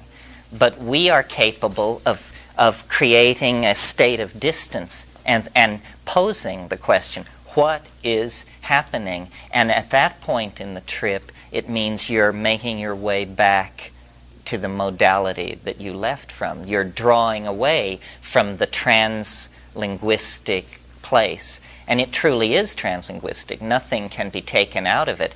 But at the interface of the sayable and the unsayable is the novel, the new, the never before seen, said, or done. And that's what I think it's important to try and bring out. Ideas. Because I think we are the animals that bring back ideas. Somehow our hunting and gathering adaptation then set us loose in our own minds. And, somebody came back and said, let's throw a chunk of this meat in the fire and see what happens. It's this see what happens attitude. So then suddenly they discovered, well, meat burned in fires is easier to digest and tastes better. And by this means, this let's see what happens approach to things, the ideas come in the mental dimension. The let's see what happens translates those of them that can be translated into three-dimensional space. Let's plant this plant. Let's slaughter this animal. Let's try sex this way. Let's go over that hill this year instead of that hill. And what has come out of this is the entire legacy of our cultural heritage as a global civilization. But all of these ideas began in the mind. And what are ideas? Well, this is the central question of Platonic philosophy. And what are we that we seem to separate the doable from the undoable in the realm of ideas, and then anything that can be done, we do. It doesn't matter how perverse, how painful, how destructive, how grandiose, how wonderful, how sublime. If it can be done, we do it. And then in this three-dimensional domain of space and time, these ideas compete with each other like organisms. And an ecology of mind evolves. That's really what culture is. It's the ecology that mind has created for itself, in the same way that bees create a beehive, and then the beehive is the cultural context of bee-ness. We have created civilization through language, and then civilization has become the context for humanness, and yet we always seek to transcend it and go beyond it. Now, I don't know whether this is something innate in us or whether it is somehow programmed in from the planet at different levels. Because it's very interesting, I don't know how many of you are aware of this, but there are leafcutter ants in the tropics. They're a major part of life in the tropics. And they march in columns through the jungle, and they can swarm up a tree and take all the leaf material off a large jungle tree in a matter of hours. And what they do with these leaves is they return sometimes great distances with these, each one carrying like a little banner, a chunk of leaf. And they go down into their nests, and they chew it up, and they stick it on the walls. Surface, or some of them go back to the surface, and they gather spores on their antenna. And then they go back down into the anthill, and they inject or inoculate the chewed plant material with these spores. Well, naturally, this chewed plant material is pretty organic and funky, so it begins to grow all kinds of things, molds, mildews, bacteria, so forth and so on. And what the ants do is they farm this and weed out all these bad bacteria and small microfungi and organisms, and only cultivate this one fungus, which then converts the plant material into a usable sugar. So what this is it's a symbiotic relationship between the fungi and the ant. And the ant is getting an enriched food out of this, and what the fungi is getting is a cultivated situation where all its competitor organisms are carefully kept away and weeded out. Well, this is precisely, in my model, what is happening with the human species at a more complex level. In other words, by domesticating cattle, we have set up an environment that is very favorable to the growth and appearance of what would otherwise be a very rare deep forest mushroom. But because we domesticate cattle and clear land so to do, we have created a huge circumtropical global environment in which these mushrooms can reside. What they make for us is not sugar, but ideas. You know, something we need the way ants need sugar. And these ideas take all kinds of forms, and then we refine them. And see, I'm not sure if I made the point strongly enough in the Friday night lecture. I really believe that human populations that do not have contact with the psychedelic tremendum are neurotic because they are male ego dominated.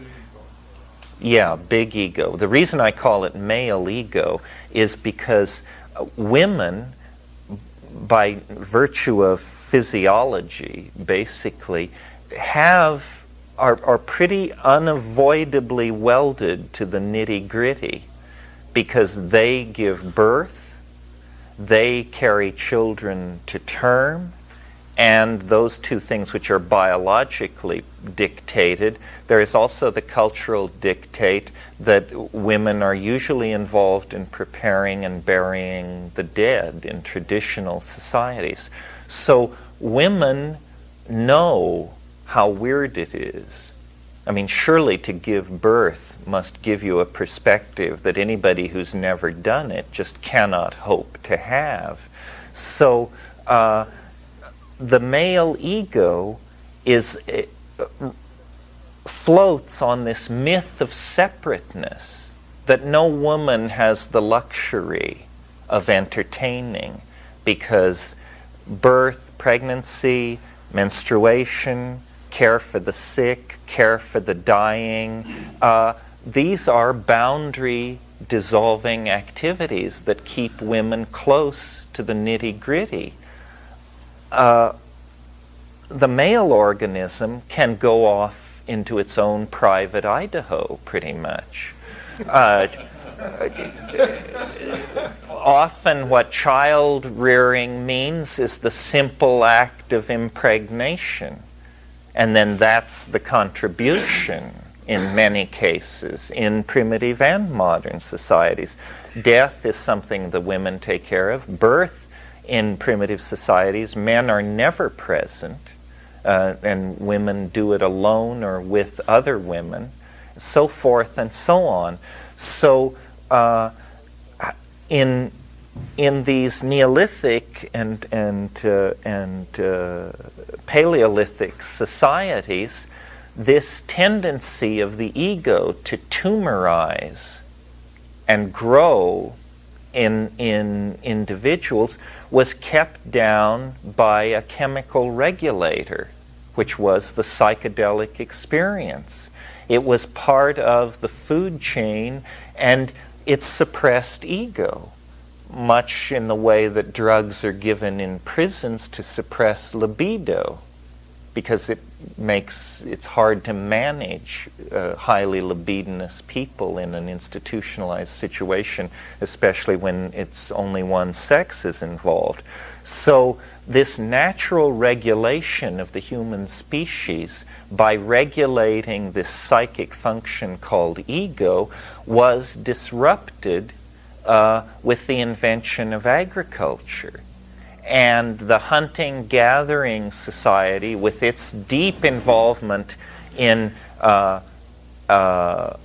ecstasy, and it was these weekly or bi-weekly psychedelic orgy ecstasy picnics that people used to have, that gave way. And Weston LaBarre makes the point that ecstasy is not at a premium in agricultural societies because it's disruptive. What is at a premium in agricultural societies is the ability to get up before dawn and pick up your tools and go to the fields and work like a dog. And if people have been up all night before dancing and tripping, and they can't do that. And so the psychedelic gods are replaced by cereals, corn, wheat, rye. And of course, at a very early strata in the Neolithic, you do get the emergence. I mean, Fraser is full of talk about the great corn god and Tammuz and all this. So we are living the legacy of millennia of cultural neurosis in Western civilization by virtue of the fact of the untreated growth of the cancerous ego. And we know this. It's simply that we assume there is no cure. We assume that it's natural to have ego and that it's somehow unnatural to suppress it. But wherever you have an outbreak of psychedelic use in a high-tech society, then you see refeminized, hang-loose, communal, caring values come into prominence within the community. Somebody had their hand. Yeah. Two questions. One is, have you seen a difference in the way men and women react to psychedelics, given the fact that maybe perhaps men embody a stronger male ego than women on balance? And then my other question has to do with the role of kind of the observer ego when you're doing drugs, whether it's marijuana or alcohol or especially psychedelics. So I was just sitting here thinking that the reason that I don't take anything stronger than marijuana is that, as your experience, I mean, I lose myself even in a strong hit of marijuana. I lose my ego completely, and I mean, I guess that's just a different form of the experience if I don't get really fearful and paranoid. But it's easy to get scared when that sense of observer ego just goes, because then I don't remember that I'm on a drug trip, and then it seems timeless and eternal. And then I come down later, as you were saying, the backside of the high, I go, oh yes, I just took some marijuana 2 hours ago, everything's fine, I'll recover tomorrow.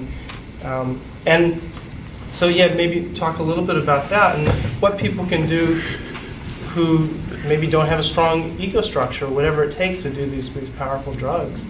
So I don't think I would be able to handle Well, if you don't have a strong ego structure, chances are you're not a heavy-duty male dominator, because they're sort of antithetical.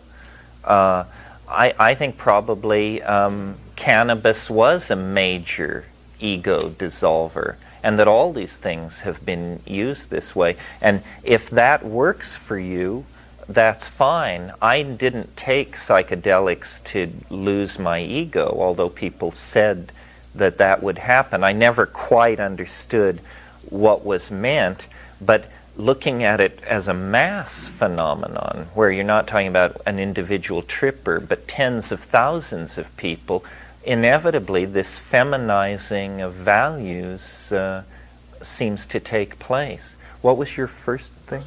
Do men and women experience psychedelics differently? I don't know if they experience them differently. I've never quantitatively looked into this, but my impression is that it's less of a surprise to women, and that they feel less of a need to do it. Particularly, I think this is true of cannabis. I'll bet that 2/3 of cannabis use is male use. And why is this? I'm not sure. Maybe women have too much work to do, too many obligations. I mean, the old man can sit and smoke dope, but somebody has to do the shopping and get the kids to school and pick them up and keep the insurance paid and all that. But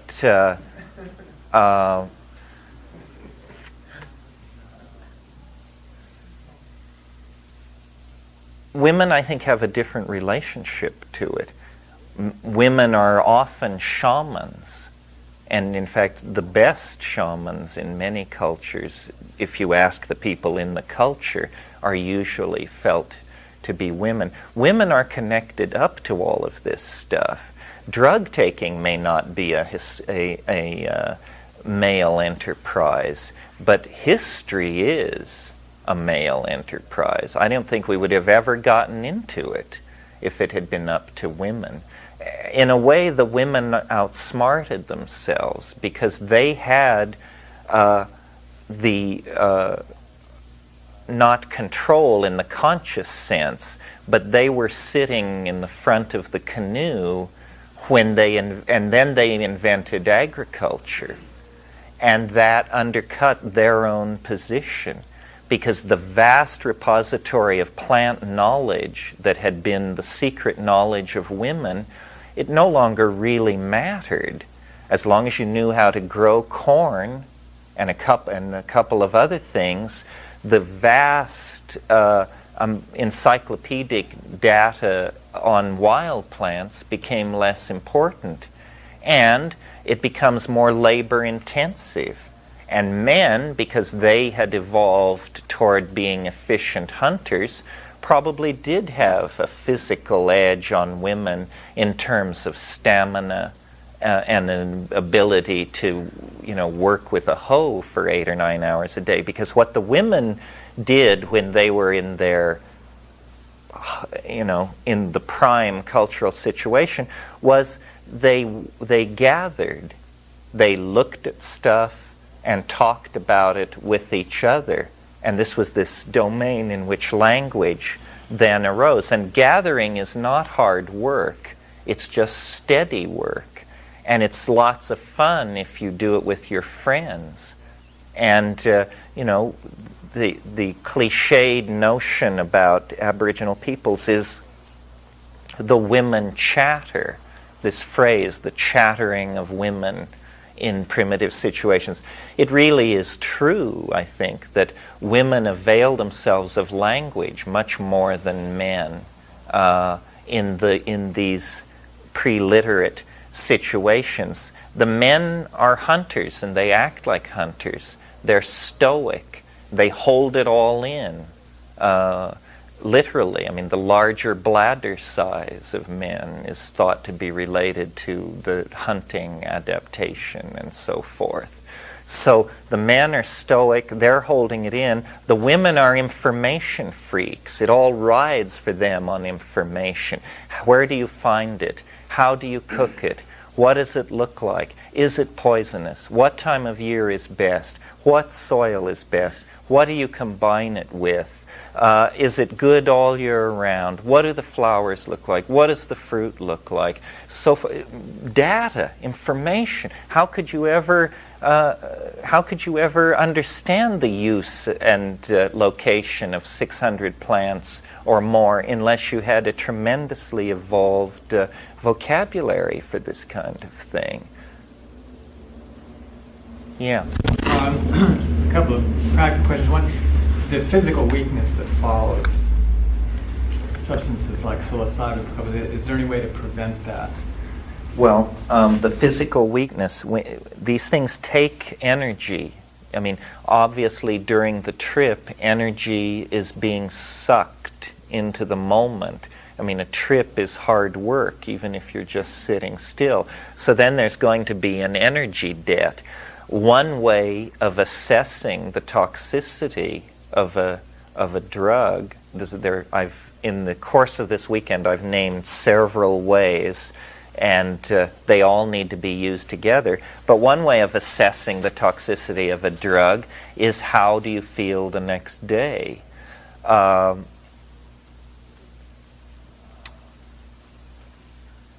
Psilocybin, what I do when I take mushrooms is I usually take them about 9 at night. By 1 or 2 in the morning, it's usually past. And then I eat before I sleep so that I don't wake up in the morning with a protein debt. And that's very important. If you will eat before you sleep after a trip, it won't be nearly so hard to come down. MDMA, one of the things that's really appalling to me about it is here it is, this pretty minor psychoactive, and my God, the day after is tough sledding. I mean, for a hangover like that, you should at least have seen God, you know.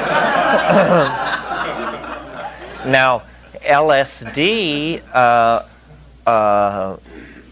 we said if you drink a lot of water, that cuts the thing. Yeah, vitamins are never a bad idea at any point in these things. LSD, which I said yesterday, was so effective at low doses that on that scale it appeared very non-invasive. I feel terrible after taking LSD. I mean, it takes me 24 hours to put it back together. The interesting exceptions to this, and the causes, you know, it always seems to cut my way in terms of favoring the ones I think are most interesting. DMT is again the anomaly here. DMT is the most powerful hallucinogen there is. If it gets stronger than that, I don't want to know about it. And 15 minutes after you do it, you feel as though you had never done a drug. You are down 100%, mentally, physically, spiritually. It just returns you to the baseline. Ayahuasca goes DMT one better, and ayahuasca is the only one that I know of that does this. And I maintain the reason these things behave this way is because they are so similar to brain chemistry, ordinary brain chemistry. Ayahuasca, you actually come out slightly higher than you went in, and it isn't lost. You know, I mean, you feel great the day after an ayahuasca trip, usually. I mean, it depends. If it's your first trip and you spent 8 hours vomiting, you're probably not going to feel so good.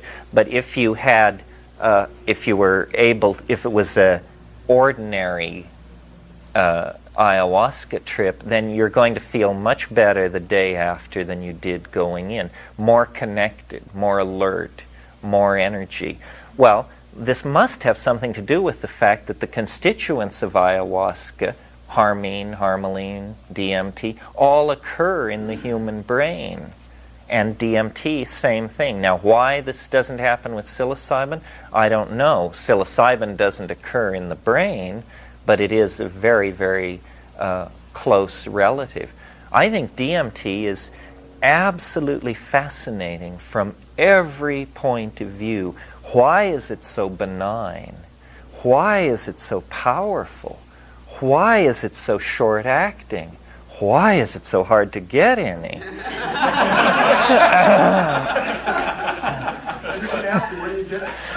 That's the $64 question. Believe me, every book on drugs that you will pick up will say it's easily made. You know, people are making. They ask you to believe that people are making it in their kitchens all around you. Well, I don't know. A recipe? You're talking about 5-methoxy? No, not but DMT, NN-DMT. I've seen it botched many times. The literature doesn't tell you that. I mean, botched, ruined. If somebody comes to you with a grainy, dark brown syrup, forget it. That is not what it looks like. That means they swept the floor after they dropped the retort or something. What it looks like is orange mothballs. It looks like a crystalline, waxy, orange to pale rose to yellow kind of substance, and it's very aromatic. And if someone shows you a liquid or stuff which looks like brown sugar, or it's a mess. We were appalled. We got samples of underground DMT and ran high pressure liquid gas chromatography on them. It literally looked like the guy swept the floor. And these people had actually done it. I mean, I wouldn't have given it to a rat, much less a human being. The notion of someone actually taking that stuff was just hair-raising. What you should have is a very, very steep spike at 620 nanometers. And what we got looked like the Himalayas, just running around all kinds of stuff.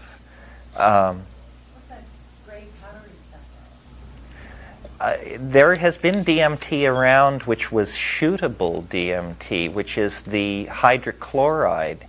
And since I don't shoot things, I didn't pursue it. Although what people tell me, and this is interesting and something to bear in mind, is shooting is not as effective as smoking. People think that shooting a drug is the most effective way because you see it all go into your body or something. I don't know. But if you shoot DMT, it takes about 5 minutes to come on, and it lasts about 45 minutes. That's why if you read in the literature how long does DMT last, it will always say 45 minutes.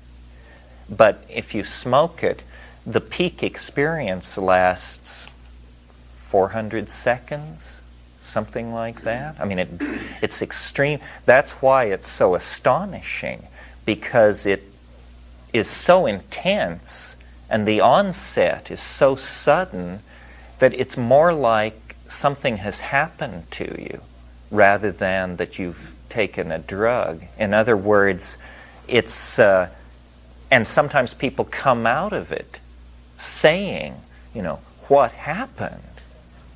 Have we done it yet? Or was there an earthquake and the roof fell on me just as we were about to do it? It has the quality of an event rather than an experience. And also it has the quality of an event because it does not touch the core observer. You are not changed. What's changed is the sensory input is changed. You are still who you are. You don't think you're God. You don't feel bad about yourself. You are exactly who you were before you did it, with the same set of concerns. But you have been whisked into an alien dimension, one you never had imagined existed or could have a moment before have conceived of. And suddenly it's 100% in place, 360 degrees around you. And then, 3 minutes, 4 minutes, 10 minutes later, you're raving to your friends, and it's as far away as that trip to Majorca 4 years ago, So you make a major distinction between 5-methoxy DMT and NN-DMT in terms of the quality of these? Oh yeah, they are day and night. I mean, 5-MeO DMT, some people like it. It's a feeling, is what it's been for me. It's this huge feeling that kind of sweeps through you, and it's velvety, and it's it's hard to describe, actually, but the main thing that I'm noticing when it's happening is I am not hallucinating. And, of course, the main thing that's happening with DMT is you're having hallucinations so intense, so three-dimensional, so highly colored, so sculpturally defined that it's more real than reality. And by that I mean, if you look at this room, notice how all edges are slightly feathered. There is, at all boundaries, a slight indeterminacy. But on DMT, it's hard-edged. Everything is just defined. Sometimes people say it's as though all the air had been pumped out of the room. You're seeing it with that lunar starkness and clarity, you know, and unimaginable objects off the art scale, and entities. DMT is the only one of these psychedelics where I have seen the entities. On psilocybin it speaks and it's audial. On DMT it's you see these things. And I don't know whether it's my personal mythology. For me, DMT is the center of the mystery. I mean, I fear it. I love it. I thank God for it. I wonder if I'll ever understand it. It takes a huge mustering of courage on my part to do it, because it just is so... I mean, we talk, change, transformation, other dimension. This is not talk when you do that. I mean, you just do not know the parameters. I feel like I know more about what could happen to me if I'm in the Amazon jungle than I know what could happen to me when I'm in that place.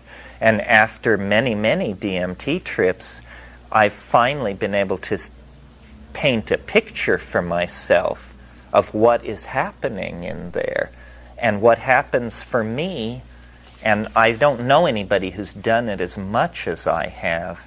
I wish people did it more and talked more about it, because boy, if there is a landscape where we need some consensus, this is it. I have been present when people did it, and they come back babbling about the same thing that I think I have encountered. I mean, they come back, and one woman said, it was a carnival. It was a carnival it was an extraterrestrial midway. And somebody else came back and said there were gnomes, there were elves, and yeah, this is getting close to it. I mean, what happens to me when I do it is there's a period, an initial period of kind of hysteria and confusion. It's almost as though time speeds up, even before you take the first hit. Many people say, just before you do DMT, there's this funny kind of impression in the room, almost as though there is backwash from the event about to happen. You're caught in the psychic field of this event, and everything is moving faster and faster. This is like the Q phenomenon. And then you take the hit, and it's building up in your body, and your heart is pounding and everything, and then you break through to this place, and what it's like is the first impression is of the first impression is of the sound of cellophane being crumpled. That crackling sound, as if someone had just taken a bread wrapper. Yes. Crackle that cellophane for us. That's it. More of that. Are you there yet? Would that it were so easy. A friend of mine says that's the sound of the radio intellecti of your soul tearing out of the organic envelope. which is what it sounds like. It sounds like your body has just been wadded up and thrown into a corner, and now you're a radio signal, approximately 4 light seconds in diameter, spreading out through an alien universe. And the next impression is of a cheer. It's hurrah, welcome, welcome. And it's them, and they're waiting, and they can hardly wait. I mean, there's a moment when they're not on me, just a moment, and then they say, "You're here, we're glad to see you, why did you stay away so long?" And then they come toward me, and the main thing for me in the DMT thing is to struggle not to go into shock of wonder, basically. I mean, because there is a tendency, a strong tendency, and for the first few trips, I couldn't conquer it. I was a victim of it. I mean, I just go into this. And I would say, heart, okay. Breathing, okay. But I'm looking, and I can't believe my eyes, because I'm in some kind of domed place. And the impression, don't ask me why, but the impression is of being underground, even though it's a huge vaulted space and highly colored. But what is, of course, riveting my attention are these beings. And they're small, and they're like, I've described them as machine elves. They seem partially machine-like and partially elf-like. Yeah, no, they are not so mundane as that. They don't have a fixed body outline. And in fact, that's one of the things that's going on in this space that's so baffling. They come toward you, they're singing in this alien language, which you somehow understand. It cannot be translated into English, but you understand it in that moment. And what they're doing is they are using their voices to produce objects. And so song becomes thing. And there are dozens of these things, and they're coming closer and closer, and the songs they sing condense into objects, and the objects themselves can sing. And these things come, and they're saying, look, and they're holding this stuff out to you, and you look at it, and you're fighting wonder, because your entire being is caught up in this can't be happening. And yet they're saying, just look. And what these things are devices, toys, works of art, objects. But whatever they are amazing. And you look into it, and you can't, and they seem to be shifting, even though they're made of metal and glass and gems and pulsing. Everything is migrating and shifting and changing. And they say, look at this one. It's the most astonishing thing you've ever seen. And you just look at it and they say, look at this one. Look at this one. And they're piling up. And these things are coming toward you, and then they jump through you.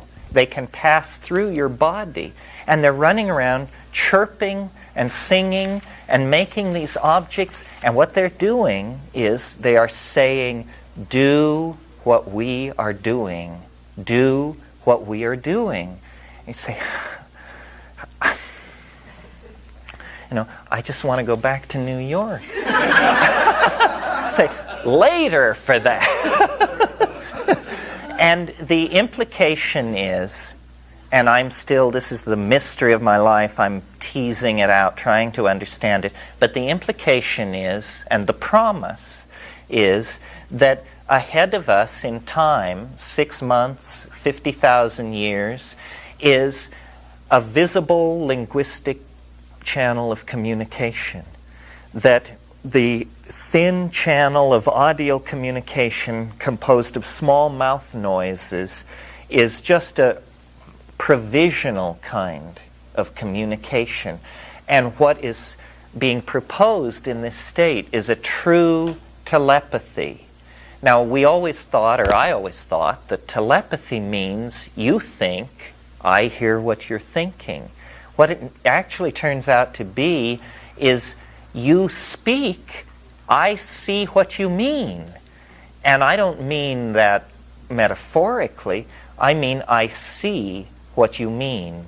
So that your linguistic intentionality condenses as a three-dimensional object in front of us, a sculptural modality. So then we both see what you mean. You made it, and I'm your conversational cohort, and we're both looking at your meaning. And we can walk around it, we can adjust it, and notice that no common dictionary is necessary here. If you're Witoto and I'm Polish, I still see what you mean, because what you mean is an objectified three-dimensional modality, not a string of Witoto words. So that, and it's saying, do this, do what we are doing. Well then, this took me about 15 trips to get this far. And then I began to experiment with sounding in that state. And I discovered that they were right. That is a 3.5 foot wide, 8 foot long, magenta curved surface with lime auras. And that shifts the lime auras into rose pink and adds gray silver pinstriping along one edge. And I thought, my God, what is this? So then when you break out into actual chanting, actually linguistically modulated sound, you discover you too can make these objects. And what they apparently are, how this could be, don't ask me, they are apparently syntactical sculpture. Sculpture made of syntax. Syntax suddenly becomes not the rules that govern spoken languages, but the rules that govern the assembly of three-dimensional thought objects. And as though words were the shadows of hyperdimensional intentions that can actually be broken through to. Well, my God, I just thought this takes the cake. I mean, I've never heard of such a thing. Nobody's ever suggested to me this is possible, so forth and so on. So then, as is the case with most things, if you look long enough, you discover precursors. And what I discovered in a wonderful book, and any one of you would love this book, I'm sure. It doesn't deal with the psychedelic experience by name, but it is a psychedelic book. It's called The Phenomenon of Life by Hans Jonas, Jonas. And if you can find this book, what a read. It's a group of essays, and one of the essays, he is talking about the etymology of the word Israel. And he says, following Talmudic thinkers, that Israel means he who sees God. That this is the actual etymological basis of the word Israel. So then, did I say that we're talking now about the writings of Philo-Judaeus? Yes. Philo-Judaeus, in discussing the etymology of the word Israel, says it means he who sees God. And then he says, what does this mean, he who sees God? Well, as you probably know, in the Hellenistic world, there was this phenomenon called the Logos. And the Logos was an informing internal voice that tells you the right way to live. It's like a spirit ally that speaks to you and informs you. So Philo-Judaeus said, what would be the more perfect Logos? And then he goes on to answer his own question. He said the more perfect Logos would go from being heard to being beheld without ever crossing over a quantized moment of distinct transition. This is precisely and in fact what is going on in these states. Because now I have learned or have found out how to evoke this DMT phenomenon in the more controllable environment of the psilocybin intoxication.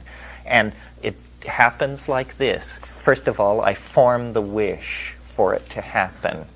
I usually follow a line I learned in an old I Love Lucy rerun where she's explaining to Ethel how she contacts flying saucers. And she says, I just say, come in, little green men, come in, little green men. So on mushrooms, I do this. I say, come in, little green men. And what begins to happen is this sound like bells, like very distant bells. And then it becomes louder and louder. It's sort of like bells with wind. And it becomes louder and louder and more complicated and more complex. And at a certain very, very hard to precisely define moment, it begins to spill over into the visual cortex. And then I see the language and I can interact with it. Well, it is apparently a more perfect logos. This is what I had in mind in the back of my mind yesterday. Remember when I talked about how smoking was new to Europeans and they couldn't understand what it was, and then I made this offhand comment that it was a new use for the human body, only 500 years old? Well, it proves that there may be undiscovered uses for the human body. I mean, we've only been around playing with our bodies for 50,000 years, and we've discovered most sexual configurations and all these acrobatic things and amazing things that people can do, like make pyramids of 10 individuals and so forth. But smoking is pretty basic, and yet only 500 years old. Well, it seems to me that right under the surface of human neurological organization is a mode shift of some sort that would make language beholdable, and that if we could somehow kick over into this alternative mode, we would become unrecognizable to ourselves. Now, I realize this sounds pretty far-fetched, but you always have to have reference to context. In a universe where there were no people, that would be a pretty far-fetched idea. But the fact that we already possess language seems to argue that we are in the process continually of evolving new applications for our bodies. And that when language, spoken language, burst on the scene 35,000 years ago, which is most estimates, I mean, think of it. 35,000 years ago, people invented language. What must it have seemed like to them? It must have seemed like a miracle. Hardly anything sets you up for it. I mean, the difference between a 9-hour recitation of oral poetry and 3 chickadees on a line is quite a leap. And I'm suggesting that somehow there could be a leap forward in the communication dimension, and that this is, in fact, what shamanism is all about, what the end of history is all about, what psychedelic drugs are all about. We are edge-walking on an ontological transformation of what it means to be human. And the mode that this transformation will come in, it will not be political or technological. It isn't starflight. It isn't socialism. It's a whole other way of making our minds known to each other by being able to show each other our minds. And in psychedelic states, you can do this. Yeah. Do you think there's any relationship to the Australian Aboriginal belief that the world, that the forefathers actually sung the world into being, that the song, that concept doesn't seem too far off? Well, it was heard, it was sung. That's right. Well, yes, as you say, in our own tradition, in principio et verbum, et verbo caro factum est. In the beginning was the Word, and the Word was made flesh. That's the whole story. What we need to do is pass through this transition and make the Word flesh. In other words, objectify the Word. Somehow the Word, and believe me, I talk about these things, but the pictures are provisional. I don't understand how it could be done. I mean, I'm an engineering type on one level. Is it an acoustical hologram? How in the world could I make you see a concept in my mind as though it were hovering 3 feet above the floor? Is there a way? And I've noticed on psychedelics, and again, I don't know whether this is a false trail or whether this is part of the mystery, but I've noticed on psychedelics that if you get a candle, if you get a person between yourself and a candle so that you have them in profile and they are raving and you can see the candle past them, there's something coming out of their mouth. It's like, you know how when you agitate oil in water and you see the swirling oiliness of water, or when you're in a swimming pool with too much suntan lotion in it, there's this kind of roiling discontinuity in it that's fairly subtle. Well, something like that is happening for about 8 inches in front of people's mouths when you look at them under certain conditions. Maybe it doesn't need psychedelics. I don't know. That's nothing. It's that air goes into your lungs and is heated and then is returned to the colder air of the room, and what you're seeing is the mixing of warm and cold air, which have different refractive indices, and so it shows up as a kind of wave-like distortion. Could be. I'm a reductionist on one level. If it's not real, I want to know that it's not real. But I'm not sure that that's what it is, because it seems to me they are beginning on a very small level to do this thing. And language seems to me to be a continuous spectrum. And because I'm a public speaker, because I work with language, I think about these things a fair bit. It seems to me language begins in total inarticulation. I mean, basically, kind of stuff. And then it moves on to operational speech. Give me this, bring me that, change my diapers, this kind of thing. And then you introduce the notion of communication.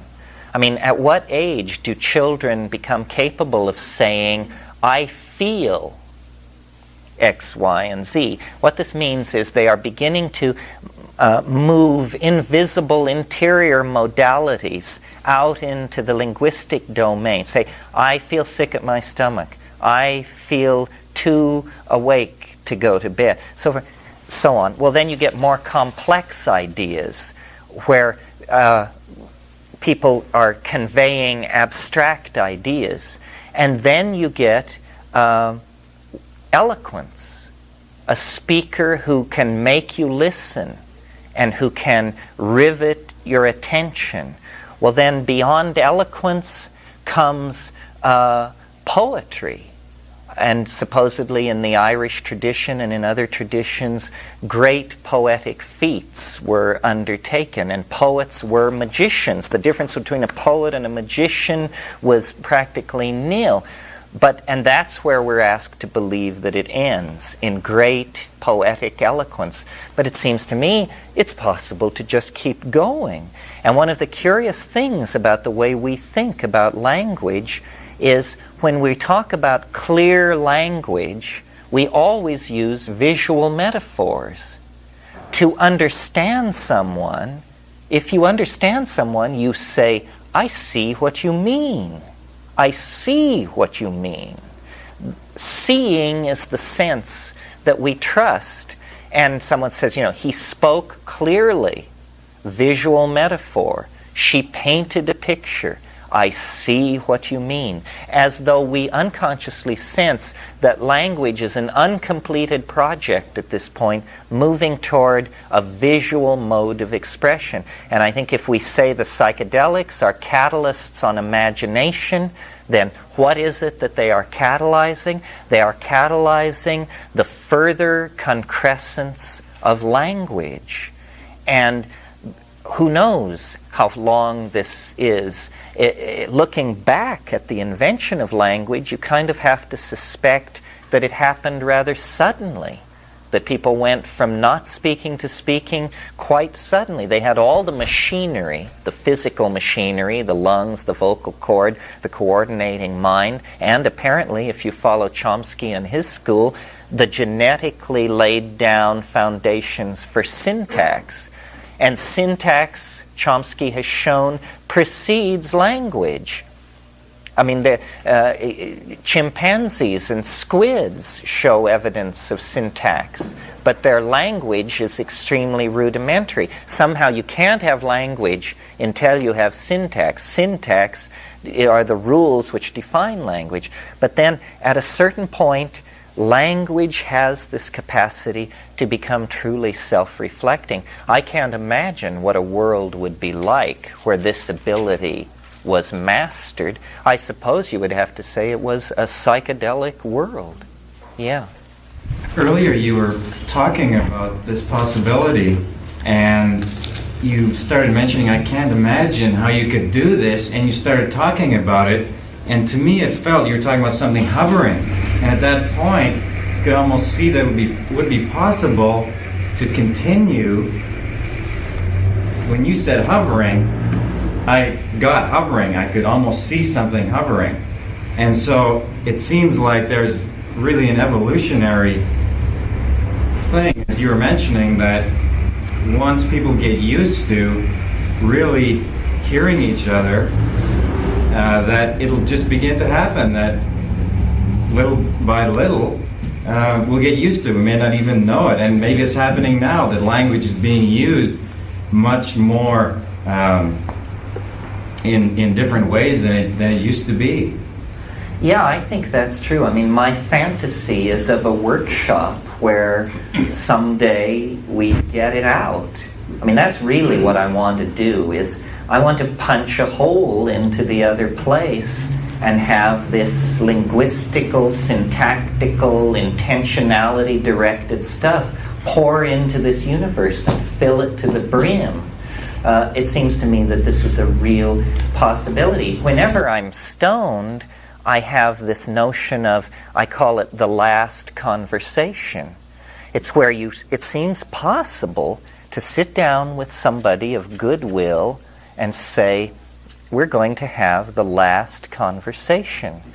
We're going to start from here, and we're going to work our way in, and when it's over with, there will be no you, there will be no me, there will be no here, there will be no there, because we will have carried out some kind of Derrida-type deconstruction project on the apparent reality, and we'll be left with bedrock.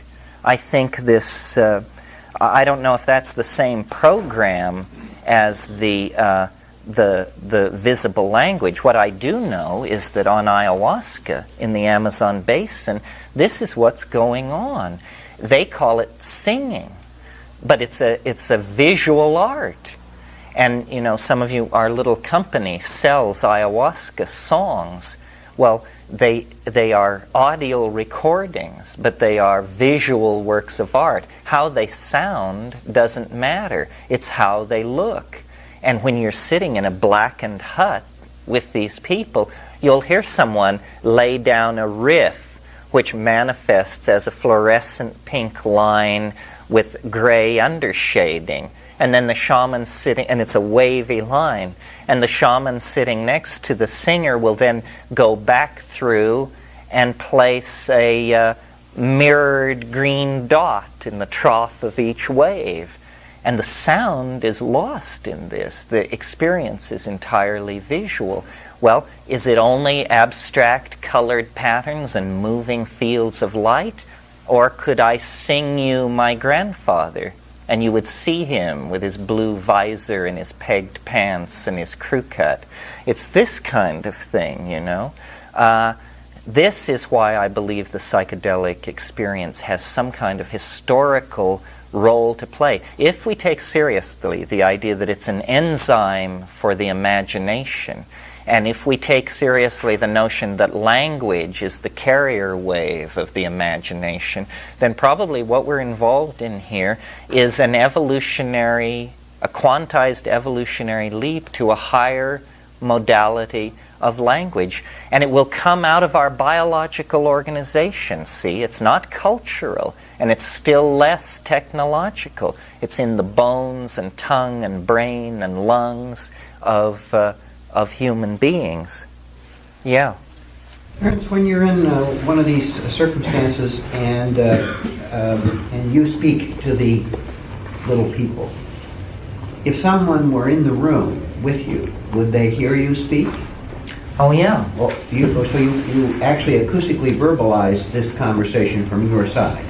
Yes, it's a kind of glossolalia, or that's what we would have to call it. Glossolalia, as you all probably know, is speaking in tongues, but this has characteristics that glossolalia doesn't have. For one thing, people who do glossolalia have a kind of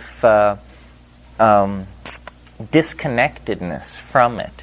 In other words, in these Pentecostal churches, when someone will go into glossolalia, often when they come out, they will turn to the people around them and say, did I speak in tongues? Did I really do it? In other words, there seems to be a kind of occlusion of the observing mind. The other thing is, glossolalia of that sort involves pretty radical physiological changes. Some of you may know Felicitas Goodman, who wrote a book on glossolalia. She measured pools of saliva 18 inches across, having originated from a single person during a 20-minute burst of glossolalia. Well, that's a pretty lathered up, hyped up state to be in. The glossolalia induced by DMT and psilocybin is controlled and willed. It's as though the language forming, the English forming part of the mind steps away, and an Ursprach, a kind of primordial language, steps in, and it's highly modulated. It doesn't have to be screamed, sung, or chanted. It can simply be done at conversational levels. Now, when you do this in the stoned state, it's wonderful. And when you make tape recordings of it and listen to it in the unstoned state, it's either alarming or silly. I mean, people have said to me, soft pedal this part of it because it's too weird. The place I was trying to get to is that in order to form these sounds, there is some sort of, presumably, if you use today's electronic model, some sort of electronic neurological something going on in the synapses that cause the muscles to form the sounds. Right. Well, that's a radiation of electrical energy that starts the mechanical, acoustical coupling to the vocal cords. And in trying to figure out, you were discussing earlier the mechanism. How would you make this work? And then would you actually see the sound coming out of the throat? It would seem to me more reasonable to pick the electronic model and the radiation of electromagnetic energy rather than acoustical to project this information. True, although it is interesting that sound can be used to form holograms, which are three-dimensional objects. In other words, there are what are known as acoustical holograms, not generated by lasers, but generated by patterns of interference that are acoustic waves. So it took me for years in these psychedelic states. I could hear this translinguistic stuff, but never do it.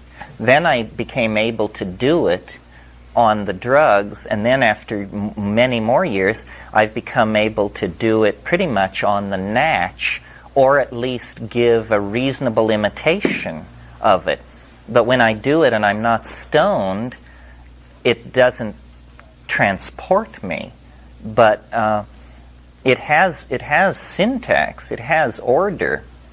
I'll give you a short sample of this so you can see, and then we'll go to lunch. If I can do it. If I'm at all self-conscious or anxious, something shuts down and I can't, and I know I'm faking it and it's not real.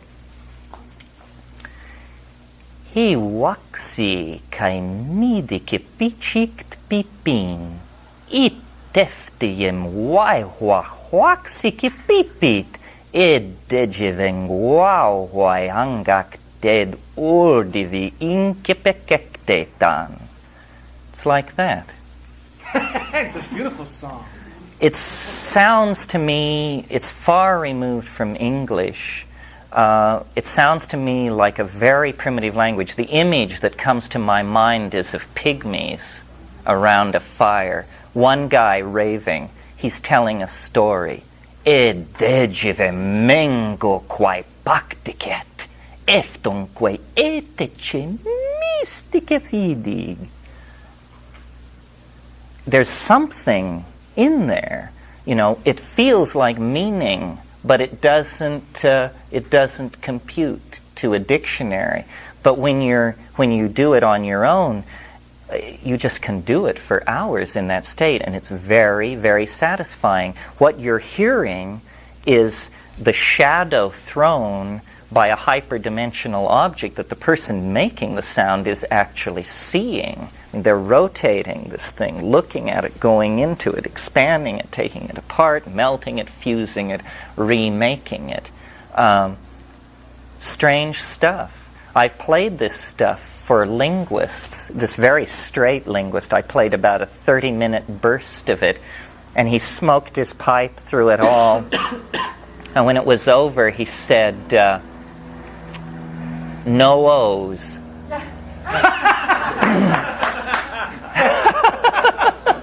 Did you want to say something? Did you just make that up? I mean, did I just make that up? I mean, that's not like something you memorized or that's not. No, I just made that up. Okay. Yeah. Did you have any images? What was going on? Can you describe what was going on inside of you when you were doing that? I was trying to stand aside. I was trying to not do anything to it. I was just trying to let it be. Because, there'll be a part of it and I'll think as it goes by, sounds French. Or the main effort is to just relax and let it be. The way I discovered it was when I smoke DMT, I can't stop myself. And at first I would yell it.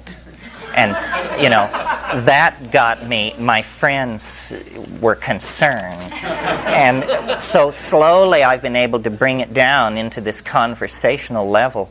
But it just goes on, and has a feeling, has a tone, very satisfying to do.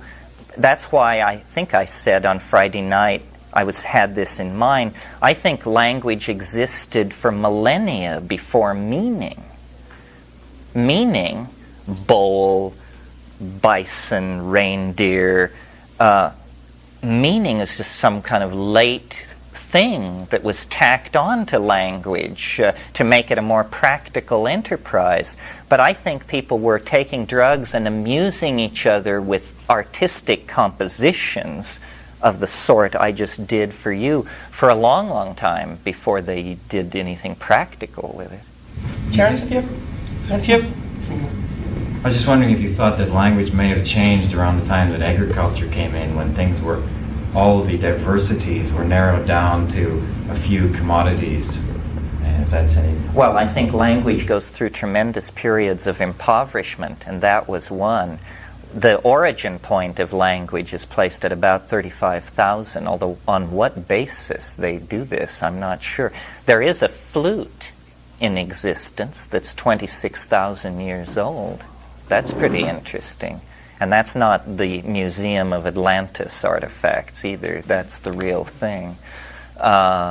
So, the Pythagorean faith that number, musical tone, language, proportion, it's still alive. I mean, there's still something to be learned there.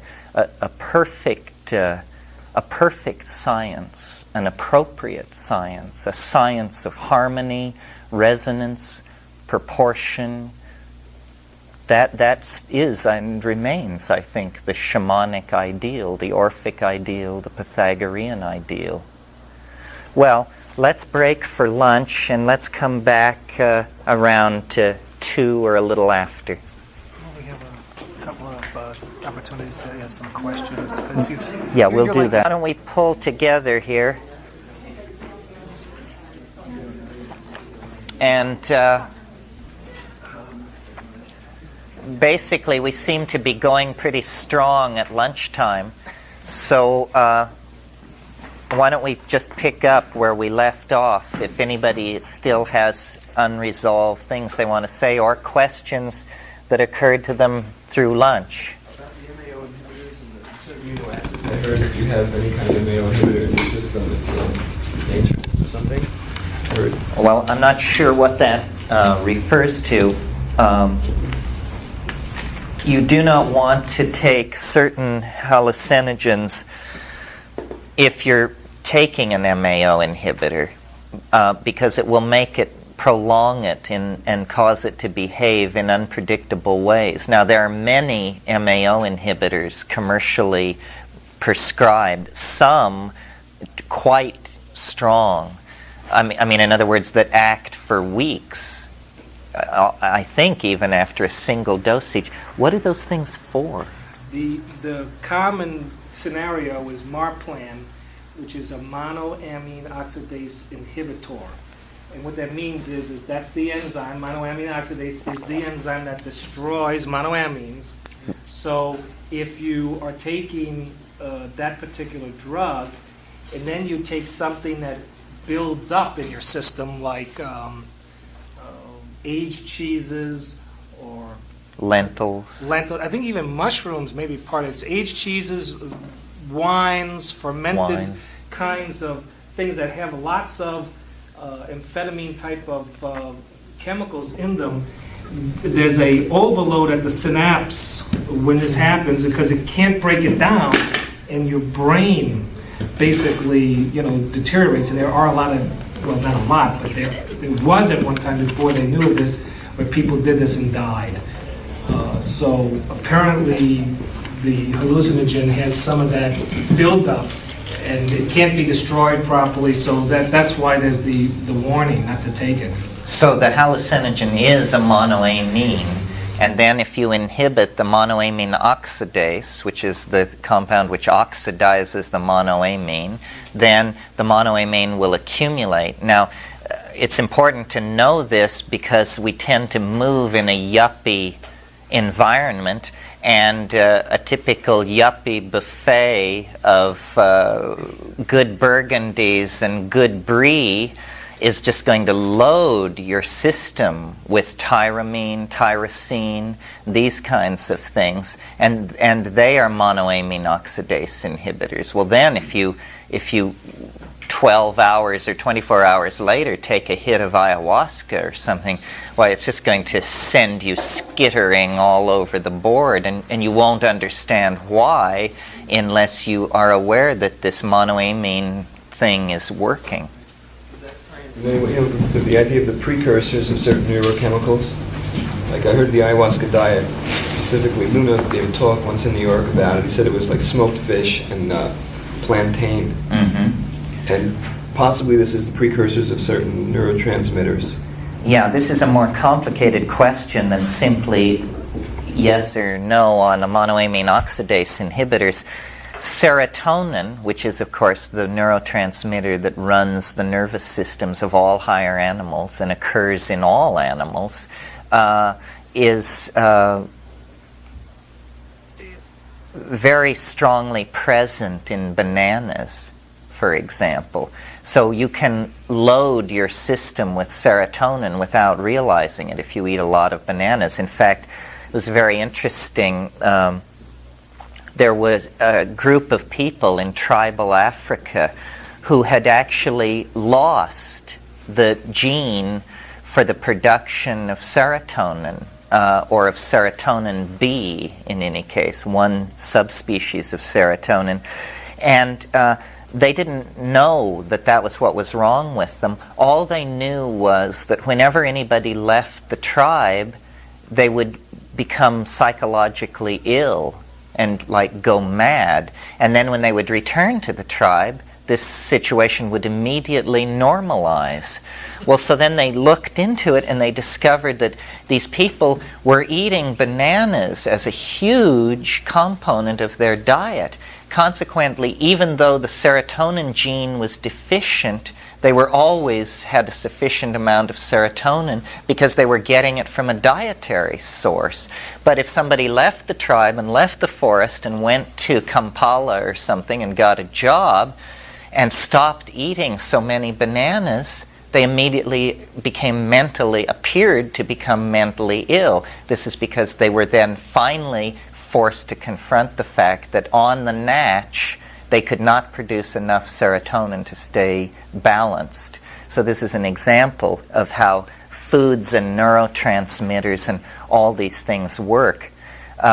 It's really astonishing, the fact that evolutionary biologists, in talking about how human beings have come to be, have never, so far as I know, talked about the evolutionary influence of diet. You see, the fact that under pressure from dwindling rainforests, we ceased being fruitarian, canopy-living creatures and instead became omnivores and meat-eaters on the plain. In going through that transition, we subjected ourselves to a huge amount of mutagenic influence. There are all kinds of compounds in plants that will break chromosomes, interfere with ovulation, interfere with lactation, interfere with fetal formation, control or accelerate tooth decay, interfere with acuity of vision, digestive enzymes that may or may not work in certain situations, so that if you start just eating things randomly or testing things to be foods, you're exposing yourself and your progeny to an immense number of mutagenic influences. This may explain why the human somotype, the human body type, went through this period of rapid change about 50,000 years ago. This is when the brain size doubled. And then nothing much has happened since, physically, to human beings. All evolution has gone on in the cultural domain. But this sudden explosion in the size of the brain case is occurring at the same time when there is this dietary shift. And one of the things I mentioned the other night is the preservation of infantile characteristics as part of our species, not necessarily simply infantilism psychologically, but also, for instance, our hairlessness. Most primate babies are born hairless, but we're the ones who stay hairless the whole time. The suppression of secondary sexual characteristics. For instance, our rumps don't redden when we're in estrus, and all these things that we see happening in other primate species are suppressed in human beings. So, and there's a lot of debate about why these things go on. Why, for instance, there isn't a mating season in human beings, or why it is that female human beings can keep pregnancy a secret for quite a long time before it becomes apparent. How does this feed back in then to primate social organization? What do males do if they think a female is pregnant or not pregnant, and how does this work into the evolutionary thing? So there's a lot of thought that needs to be given to all of this. And MAO and how it works is one of the most easily influenced of these internal enzyme systems, because there are MAO inhibitors in so many things that are human foods: pulses, all beans, fish, cheeses, dairy products, so forth and so on. The very things that were probably fairly prominent in the primitive diet. Does that affect psilocybins? Yes, it also, all monoamines will be more active in a human being who has taken a monoamine oxidase inhibitor. Now, one of the strange things, and I mentioned this yesterday, is that in the Amazon they have figured out how to make this work for them. Certain DMT, for instance, cannot be taken orally. It's destroyed in your gut. But if you inhibit MAO, then it isn't destroyed in the gut, passes through to the bloodstream and through the blood-brain barrier. They figured this out. It's only been since the mid-50s or something that the monoamine oxidase system has been understood by Western medicine. These people apparently intuitively figured it out thousands and thousands of years ago. Yeah. I have a chemical question, but I can't help but interject that a little promo for the rind of citrus and the pulp of citrus, which contains the bioflavonoids with ascorbic acid, because that's exactly what happened to Homo sapiens during its fruitarian era, when we ate so much naturally occurring vitamin C in the fruits that our enzyme systems just said, well, why synthesize ascorbic acid in the liver? We have this so much abundance of ascorbic acid in the fruits. So we lost the enzyme to convert sugar, glucose, into ascorbic acid. And Linus Pauling based his whole quote-unquote vitamin C theory on every animal that still is synthesizing, like goats synthesize 10 grams of ascorbic acid per day, pigs 5 grams, and so that's how he worked it out, that we need about 2 to 3 grams of not vitamin C ascorbic acid, but the vitamin C complex, which contains asparagine and rutin and bioflavonoids. And when you since I've done that and put those together, I have never had a cold. The misunderstanding in the culture is people go to Safeway and they buy 500 milligrams of ascorbic acid USP, and it doesn't work because it doesn't have the other synergistic parts of the team, just like in the mushrooms, all these little extra fairies or parts that make the thing work. So that banana... Yeah, that's a similar story. That's one, when they left the tribe, the body just said, well, we don't need to make this kind of synthesize this kind of serotonin. It's in the bananas. Why waste that energy? I had heard, like, if you the day before that you do medicine, if you take a lot of ripe bananas, it could make the trip a lot more gentle. Well, it probably, you see, these things compete with serotonin for the bond site. They are, in fact, inhibitors of serotonin, many of them. And I don't know if it makes it gentler, or if maybe you have a huge amount of serotonin in your system. The serotonin can actually mitigate the trip. It's a gentler trip because it's not as strong a trip as it would be had you not loaded yourself with serotonin. Well, some people do. I mean, that's the whole theory of why people get depressed. So certain people have higher levels of serotonin and certain people have lower, and if you got higher levels, supposedly it correlates with how naturally high you are and why some people get depressed. Yeah, although it's been sort of hard to nail this down. When they first started doing psychedelic research, they thought that it was the so-called psychotomimetic theory of psychedelics, that these things make you crazy, therefore being crazy must be a natural state of producing these things. And so, for instance, they measure DMT in the blood of people who are diagnosed chronic schizophrenic. The problem is there's no visible correlation. Some people have more, some people have less. It isn't as simple as that mad people are people who are making their own psychedelic molecules. There was great hope for this in the 50s, but it didn't quite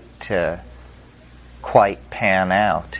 A thing to bear in mind, sort of related to what you were saying, is disease, which we accept as part of life, is actually something fairly unusual in nature. The only places in nature where you see a lot of disease happening is in insects.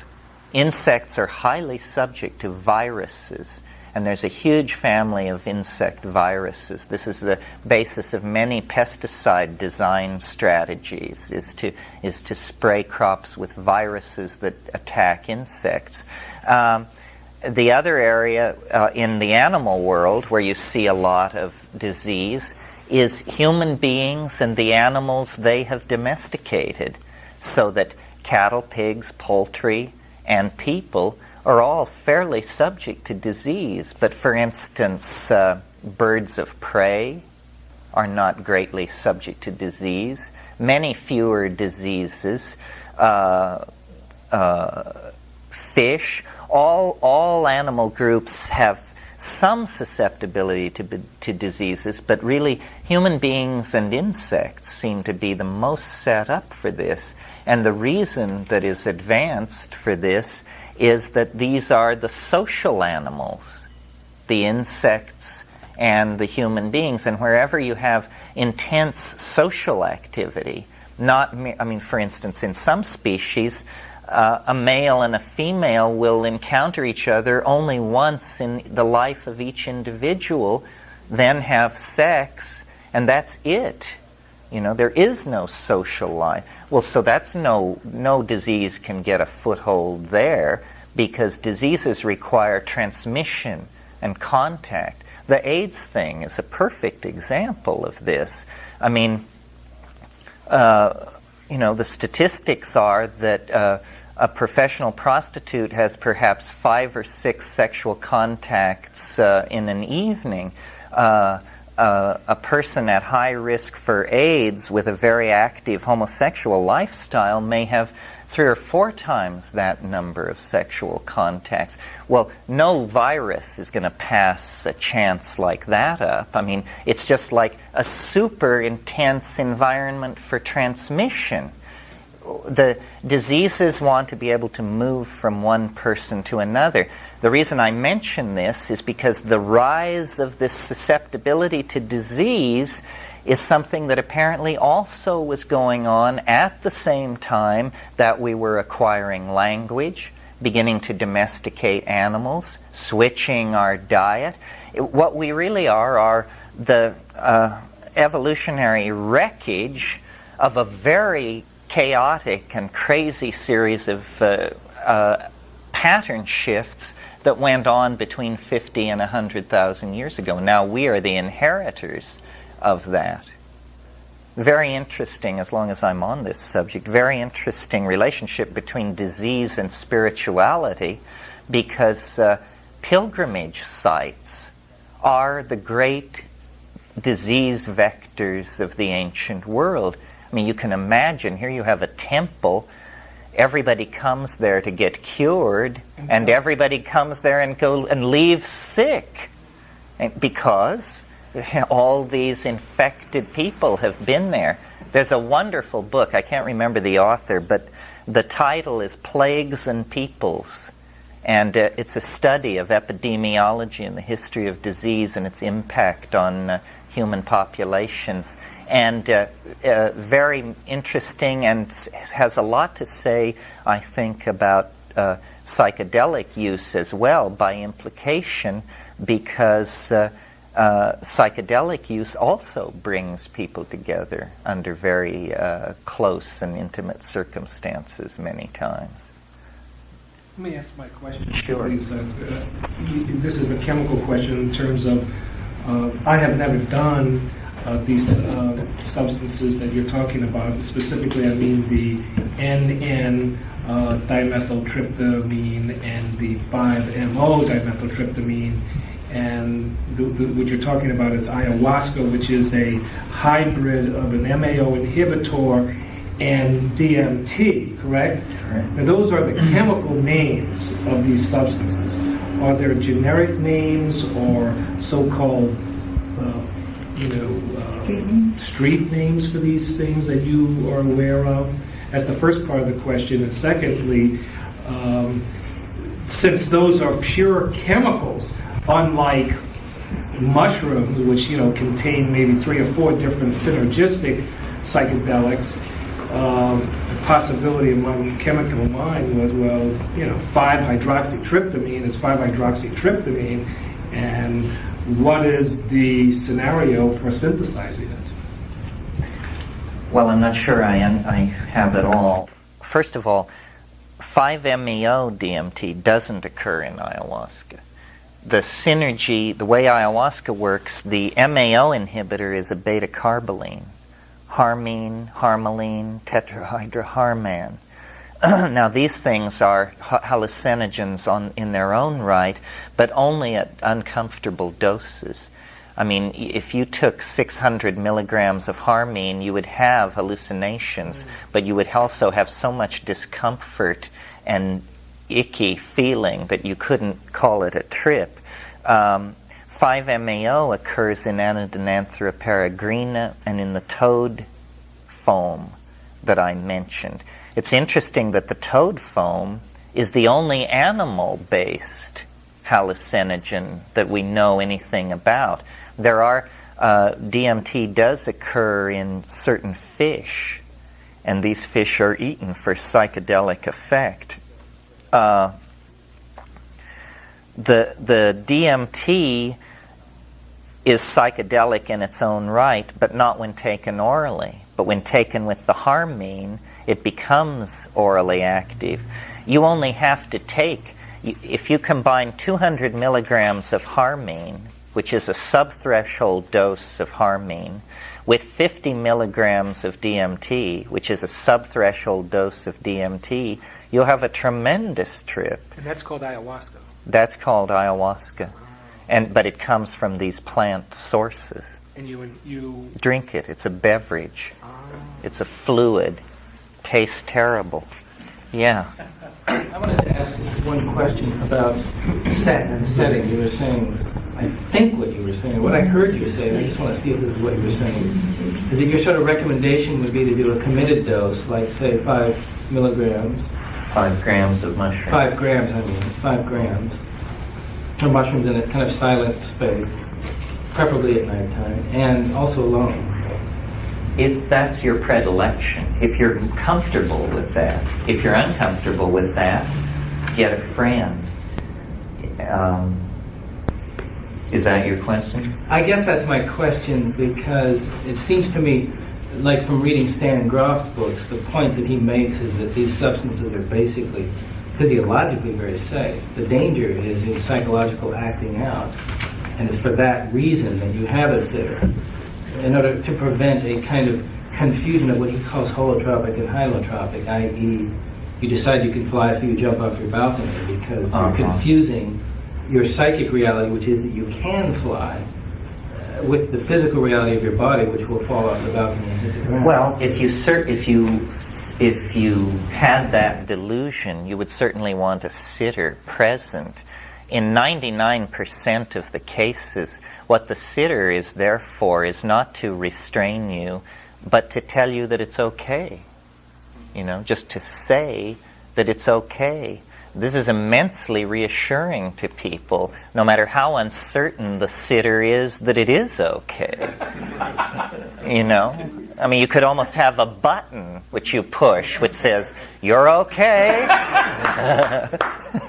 Don't worry. It won't last forever." Something like that. I guess I'm sort of in a funny position on the sitter issue, because I find them so distracting. But you do want it. The one time you need them, you really need them. The other thing is this issue of should you do it indoors or outdoors?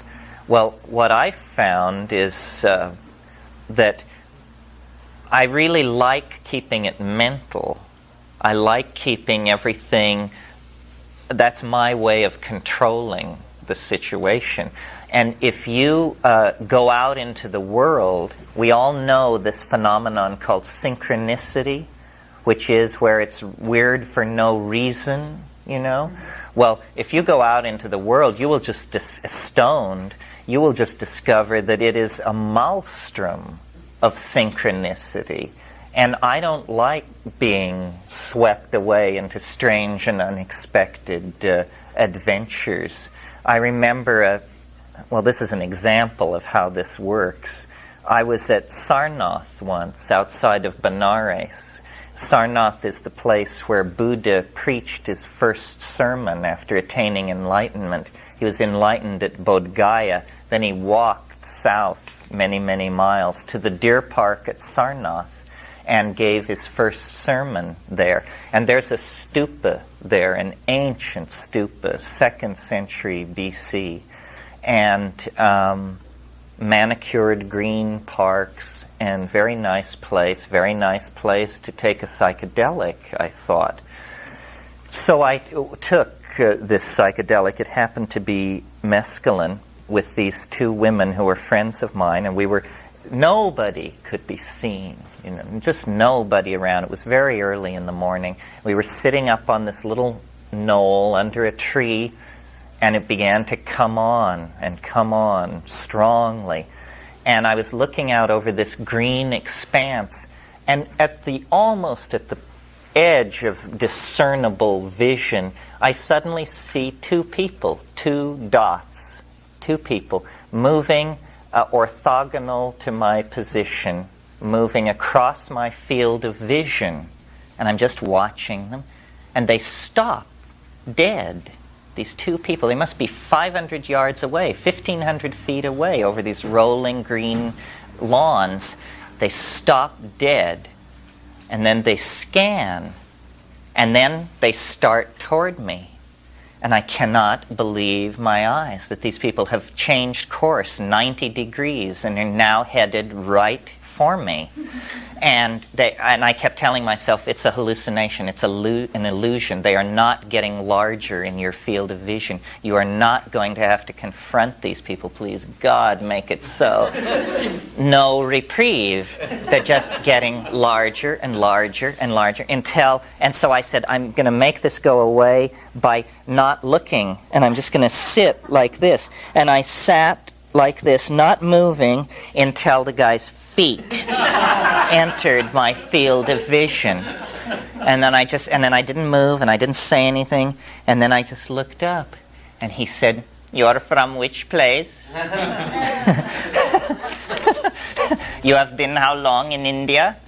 And it was the grilling, which any Indian tourist knows. Any citizen of the subcontinent can approach you any time of the day or night, anywhere, demand to know your name, how long you've been in this country, and then the kicker.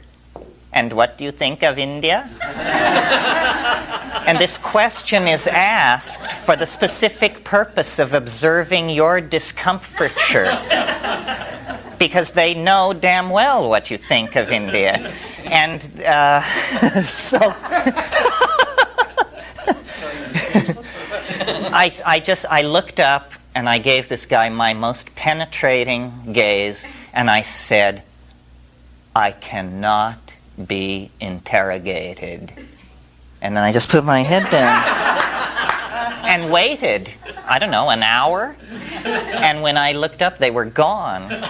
But only in that circumstance of being so stoned would I have ever behaved that way, because the normal tourist reaction is, and they watch this happen to you, you just go into a tailspin of, it's their country, everybody's a person, I'm a stranger, I should be nice, they're harmless, what's so bad about this anyway? And then, and so then you pair it out, you explain, I'm from San Francisco, California, I've been here 3 months, so forth and so on.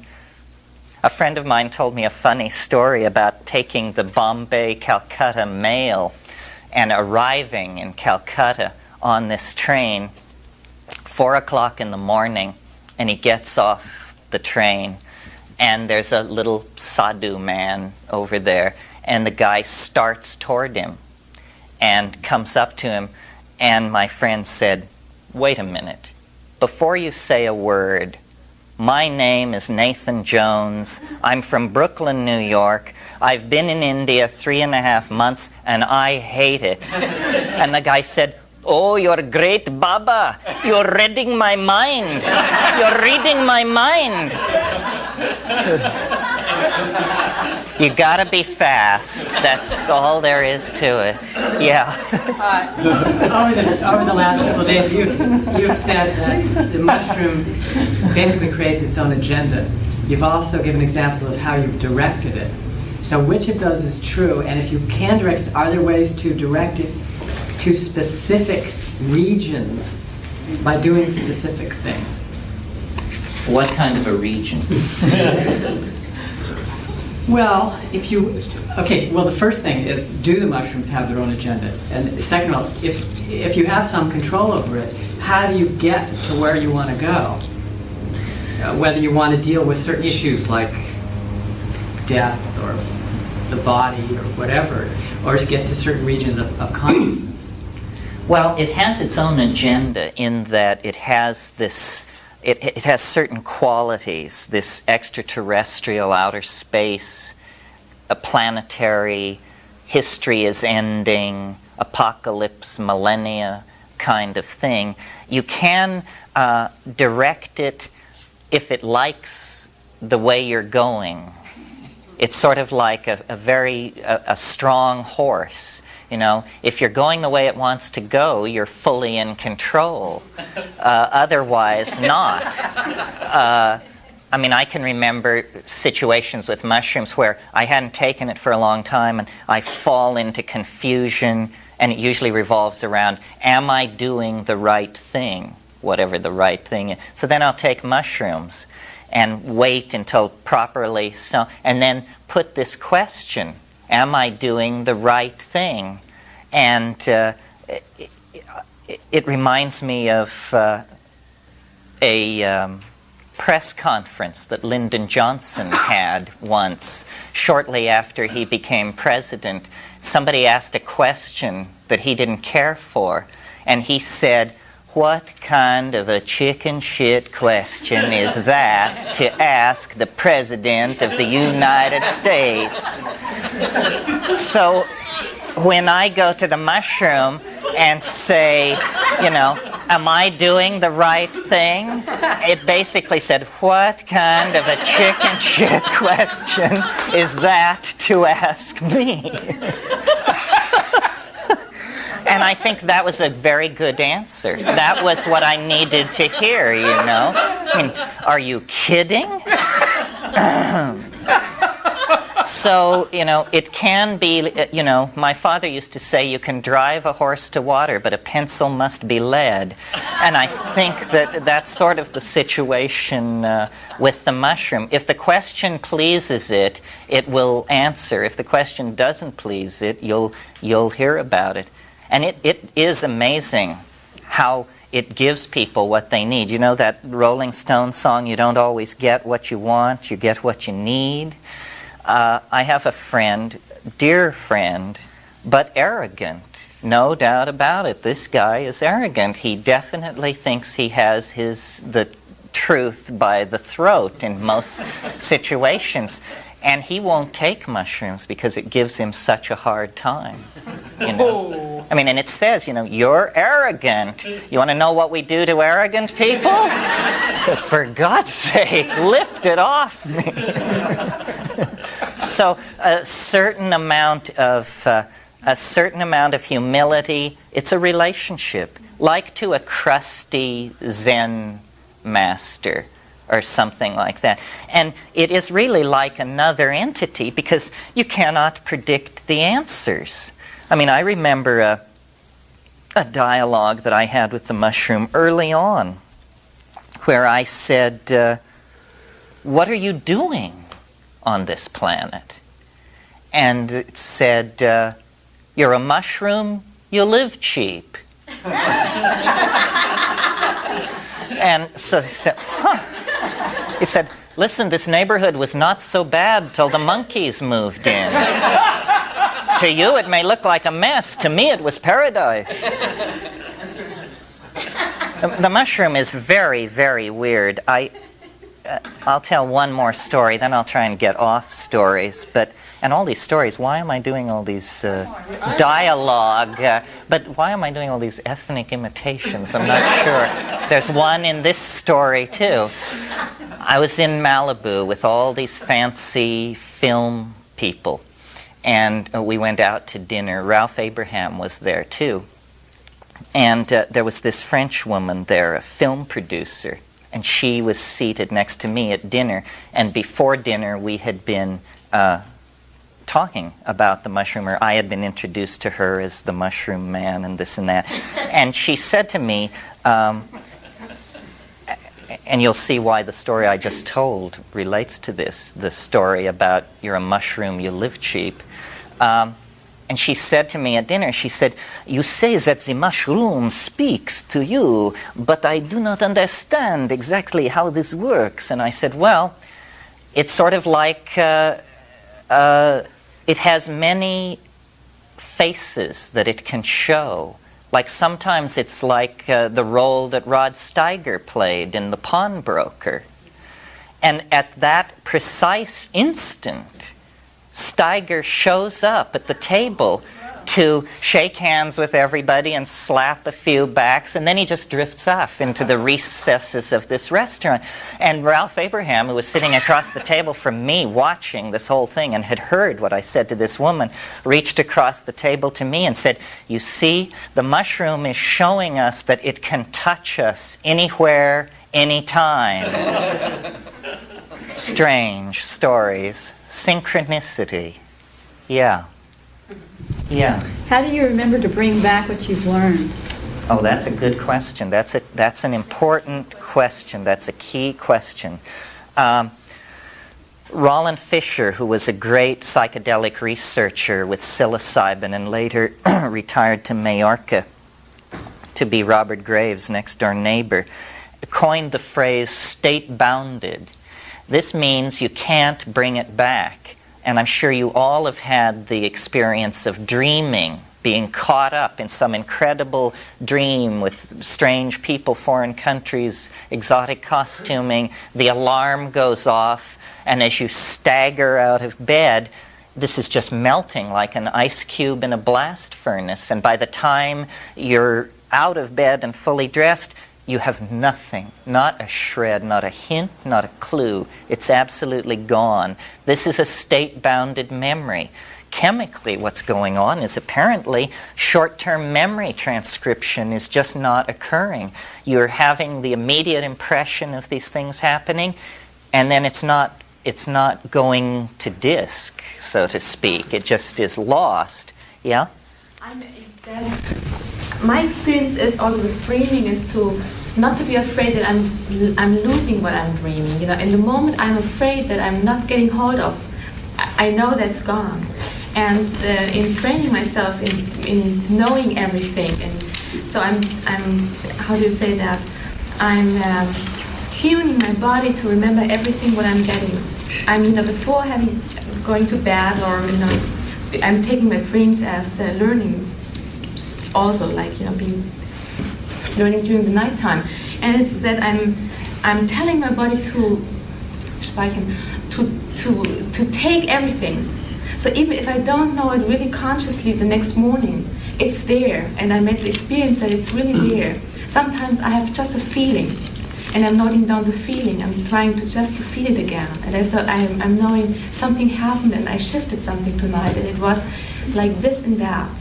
And I know that I did my work, also if I don't know exactly what was going on. But it helped me a lot in just knowing that my body has so many possibilities to memorize, that it will memorize. So I'm not giving ears to fear that I'm not memorizing. what I'm doing. And the dream is not truly lost in that situation where you wake up and it melts away. And the proof of this, and I'm sure you all have had this experience, is then you go off about your daily business. And then there will be, and it is almost always by coincidence, an image, a chance phrase, a view of a street or something, and it will cause you to remember the dream. And once you get a hook into a portion of the dream, if you then work on it, you can probably bring a lot of it out. How this works in psychedelics is if I have an insight or something that I particularly want to remember, first of all, I will say it aloud. This is strong imprinting. And then the real imprinting is to repeat it a few minutes later, and then a few minutes later again. And if you can carry it over a number of minutes to several different levels, it won't leave you. A very useful shortcut for this is a tape recorder, where if you play the tape of the trip back after the trip, you will just a phrase spoken will set off a chain of associative recall, and you will retain it this way. But to my mind, this is one of what shamanic training must really be, is mnemonic training. If you want to bring the stuff back, you have to train yourself to bring it back. Now, this state-bounded thing, it's important to notice. We talk about how dreams are state-bounded, how psychedelic experiences are state-bounded, but what we fail to notice usually is that ordinary reality is state-bounded. I mean, if I were to ask any one of you, what did you discuss with the person you had lunch with yesterday? It's probably very touch and go to actually put this together. I had lunch yesterday with Richard. We discussed his television transmission system, but that was new to me and therefore easy to retain. And also, Richard and I haven't had thousands of hours of conversation together, but the person we are most familiar with is ourselves. Well, I don't know if it works for you like this, but I am, let us say, cleaning my house, vacuuming, doing dishes, making beds, and I'm thinking, all the time, thinking. And I understand why Rome fell. I realize what I said wrong to somebody 2 weeks ago. I recall a telephone obligation that I have to fulfill. I think about things that happened years and years ago. And then the doorbell rings, and I go to the door, and there's someone there, and they say, "What are you doing?" And I say, "Nothing." This is because the ordinary state of consciousness is highly state-bounded. We don't... One thing these Buddhists have certainly gotten right is that attention to attention is the key to taking control of your mental life. And for most of it, it's just like a river flowing by, and every once in a while we check to see if the river is still flowing by, but we don't attempt to retain it. So memory training is great psychedelic training. And of course, as I'm sure you know, there were arts of memory in the past. We are very poor memorizers because we rely on technologies to do it for us.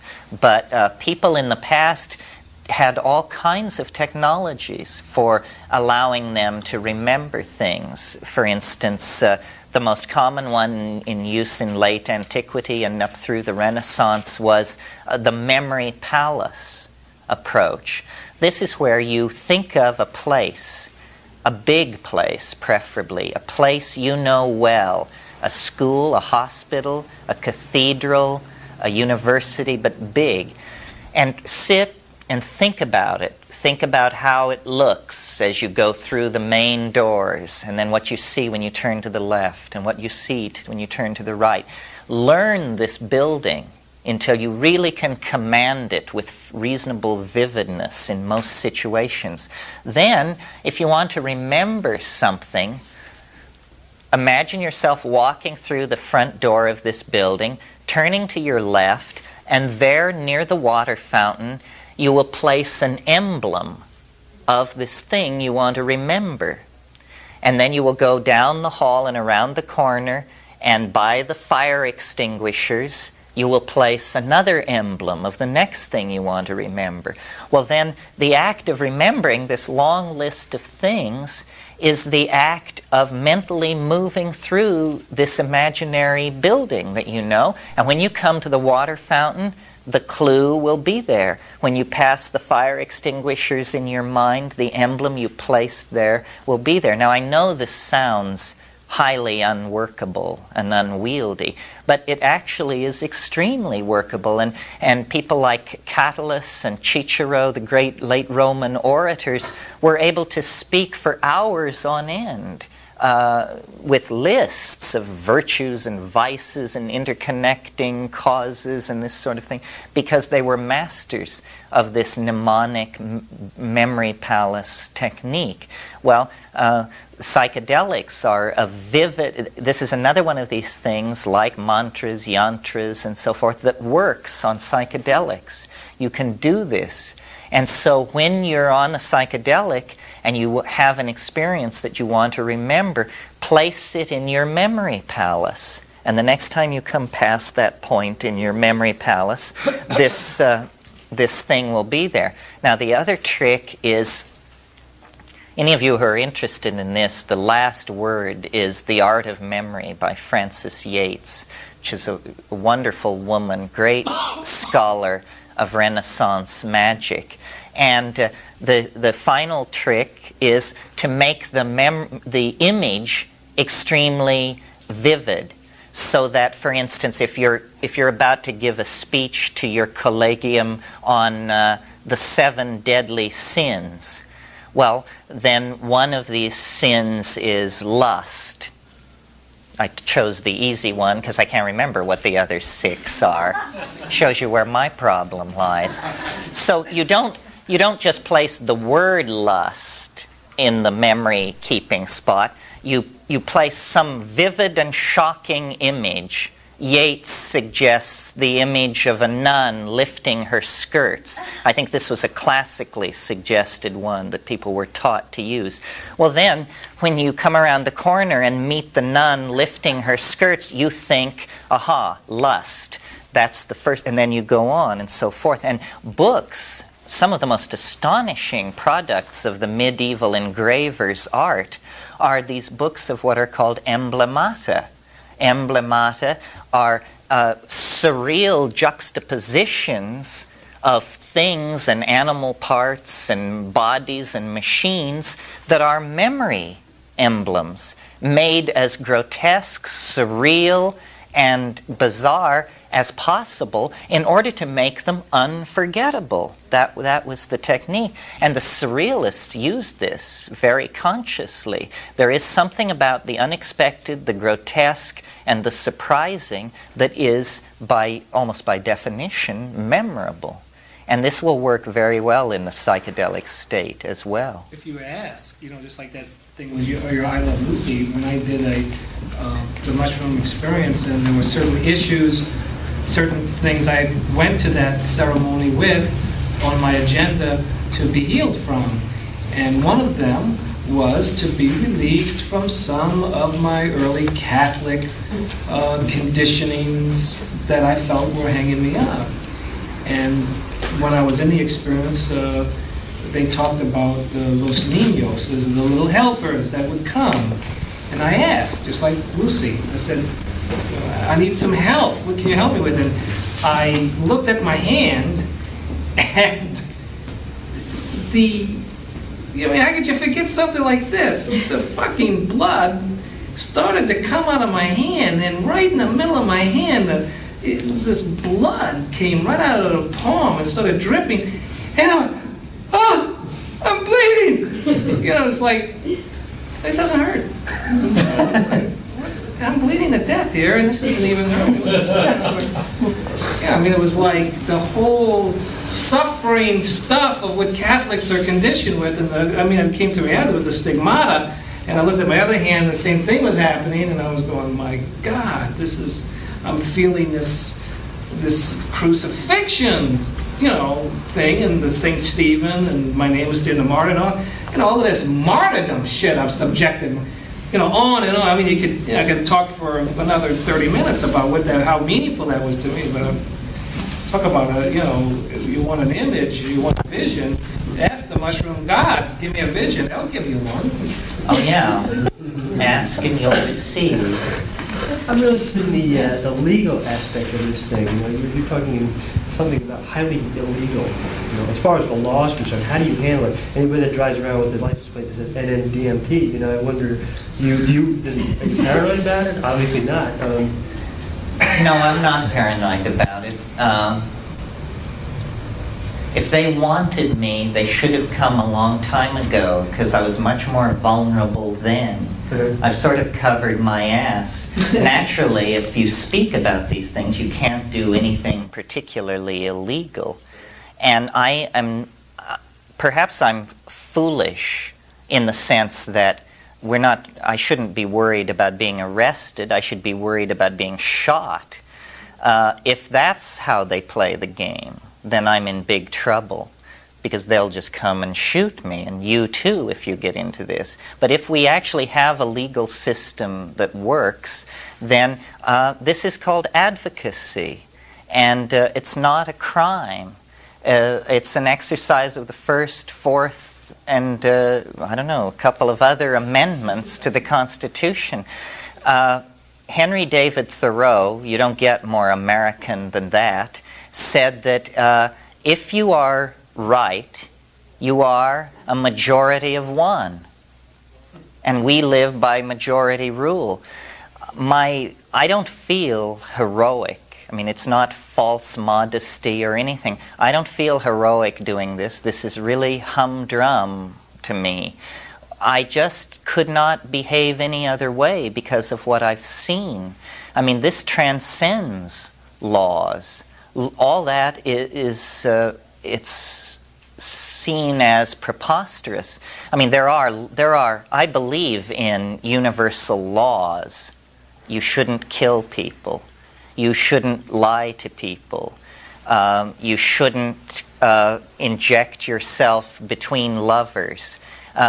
Most cultures, I think, recognize a set of universal laws, but thou shalt not smoke marijuana? Surely the God of Mount Sinai has better things to do than worry about that sort of thing. We have to create a new option. All social progress is made by people taking chances. If I am an anomaly, some kind of dangerous sociopath, then my message will be swamped and lost in the noise of the tumult of the world, because there are thousands of messages out there. If, on the other hand, this is a great and important domain of truth, then they are crazy to try and repress it, because it cannot be repressed. They have tried to repress it. Why have they tried to repress it? If the use of psychoactive drugs is so good for their psyche, why have they repressed it? They sought to repress it because there's something in the Western mind that is very nervous, that gets very nervous when you try to talk about the bedrock of ontology. McLuhan talked about this. He met great resistance, and all he was saying was that print had created certain kinds of unconscious biases in society in favor of uniformity, linearity, and like that. And he was amazed at the violence of the reaction against this. And he concluded that those cultures that have evolved from the phonetic alphabet are so removed from the stuff of the world, as opposed to languages like Chinese or Mayan or something like that, where there is a retention of the image in the written language, that the cultures descended from the phonetic alphabet are extremely paranoid about questions about the nature of reality. And that's what this is really about. The psychedelic issue does not relate to the drug issue at all. I mean, in fact, it's important to make this point. Drugs and psychedelics are not two members of a family. They are antithetically opposed to each other. The pro-psychedelic position is an anti-drug position. Now, how can this be, since we are accustomed to thinking of psychedelics as drugs? Well, it's like this. What is it that we object to about drugs? And I think everybody can agree, maybe not everybody, but most people can agree, we do have a drug problem. I mean, if you live in the inner cities, you see people getting all twisted up behind this stuff. We have a drug problem. So what is it about drugs that we find problematic? Well, I think that what is objectionable about drugs is that they cause unconscious, obsessive, destructive, self or other behavior. Unconscious, obsessive behavior is intolerable because we are conscious people accustomed to injecting choice and meaning into our lives. You cannot have meaning if you do not have choice. This is why we don't have to spend any time at all talking about whether the world is predestined. Because if the world is predestined, then I'm not saying what I'm saying because it's what I want to say. I'm saying what I'm saying because I can't say anything else. And you're sitting there because you can't not sit there. So it makes the world very dull and uninteresting. Compulsive, unexamined, obsessive behavior is the quintessence of anti-human behavior. It was Bertalanffy, the founder of general systems theory, who said, people are not machines. But in every situation where they're given an opportunity to behave like machines, they'll go for it. So in that sense, the psychedelics are almost the answer to the drug problem. And the early use of psychedelics reported spectacular progress with alcoholism. Well, now see, the people who believe that alcoholism is a disease, and I don't follow this literature closely, it seems to me this is a preposterous statement. I mean, a disease? You mean like influenza and smallpox and AIDS? Alcoholism is a disease? Can you get it if you don't practice safe sex? Or do you have to wash your eating utensils? It isn't a disease. What it is it's a failure of self-image. And the reason LSD, in many cases, had a tremendous impact on alcoholic behavior was because it just showed people what they were doing. It said, this is you. You're a drunk. You're a burden to your family, a bore to your friends. You smell bad and you're useless. How do you like it? And so somebody said, I don't like it. I said, well, then stop drinking. That's what it is. That's how psychedelics cure addiction. And nobody, when they talk about addiction, nobody ever talks about what is called self-restraint. Terence, there's a new book that came out about a month or two ago that's incredibly, I don't remember the name offhand, incredibly controversial. But alcoholism? Yeah, about How heavy alcoholism. drinking? Myth of alcoholism is a disease. Right, yeah. And the man takes the position that the last 30 or 40 years where we've seen alcoholism as a disease is just, more bullshit from the medical model. And we need another alternative. And of course, AA and everybody's just up in arms about the book. Well, yeah, AA has I don't remember now. What did you say? John, what's the book? The name of the book is it's by Finnegrad. It's called Heavy Drinking: The Myth of Alcoholism as a Disease.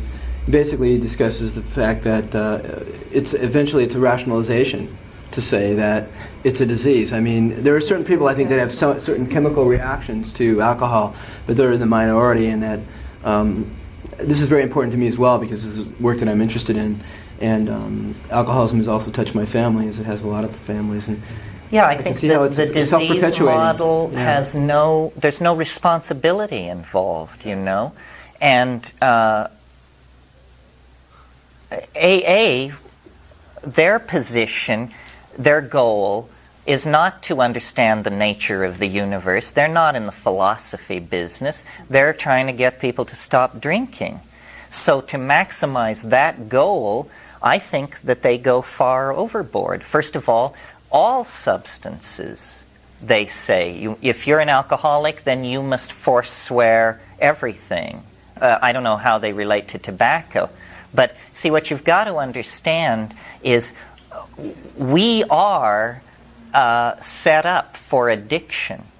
It's just like language and cognition and all of these other things. We are the animal which addicts. Other animals don't addict. And addiction is a way of relating to the world. We don't not only addict to drugs, we addict to each other, to chunks of territory, to behavior patterns. Is it like attaching ourselves to what we see?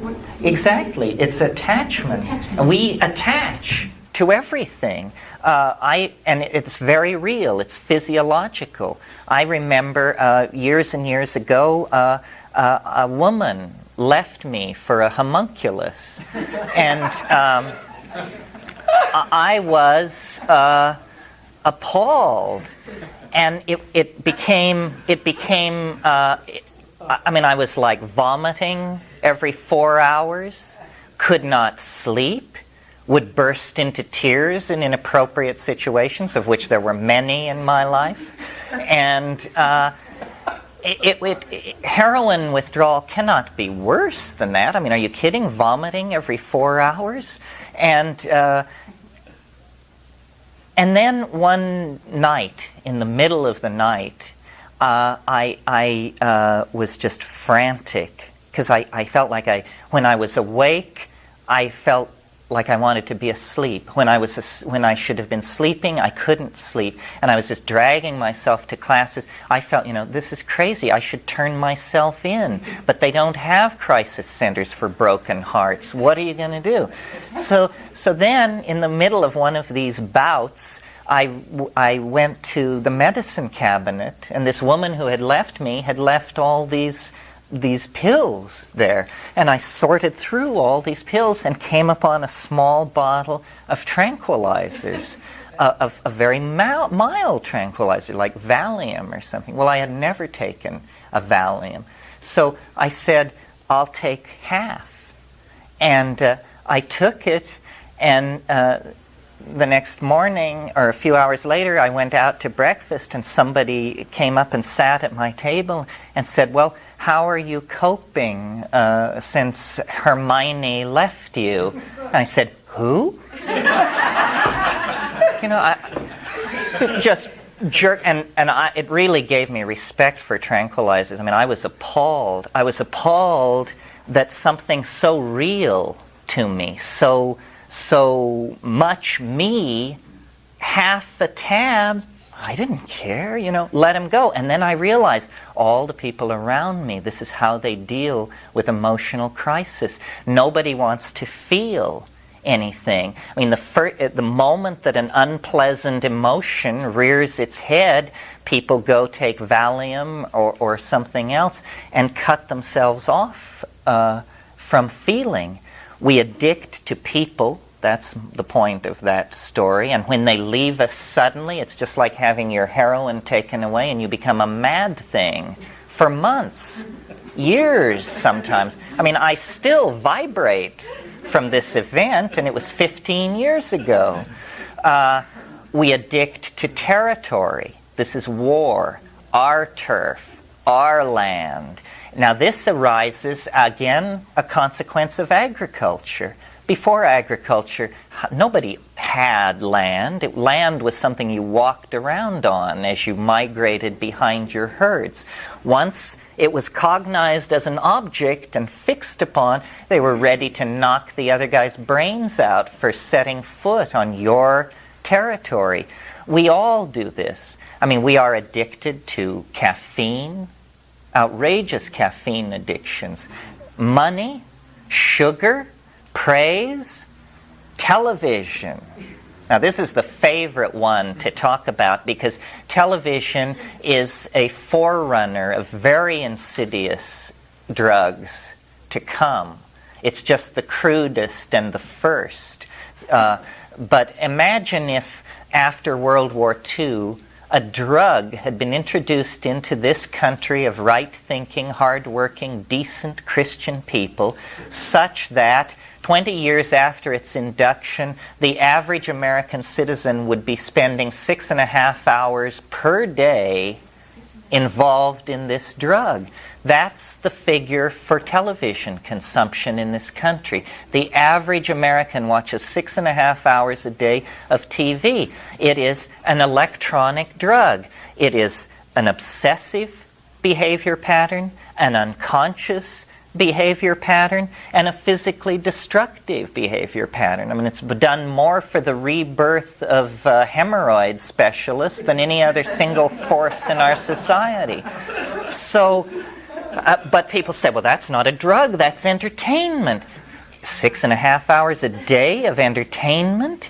You know, before electronic media, a person could regard themselves as a great patron of, let's say, the musical community, and maybe they would hear 12 live musical performances a year when they would go to a theater.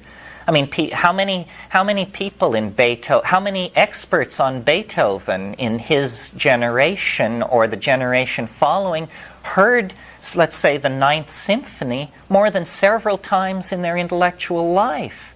Because, you know, you have to get a lot of people together and cooperating to perform the Ninth Symphony. To us, the Ninth Symphony is an object. Listen to it. Listen again. Listen again. We are able to turn experience, we are able to objectify experience and then addict ourselves to it. Well, is this bad? How can it be bad if it is so written into us?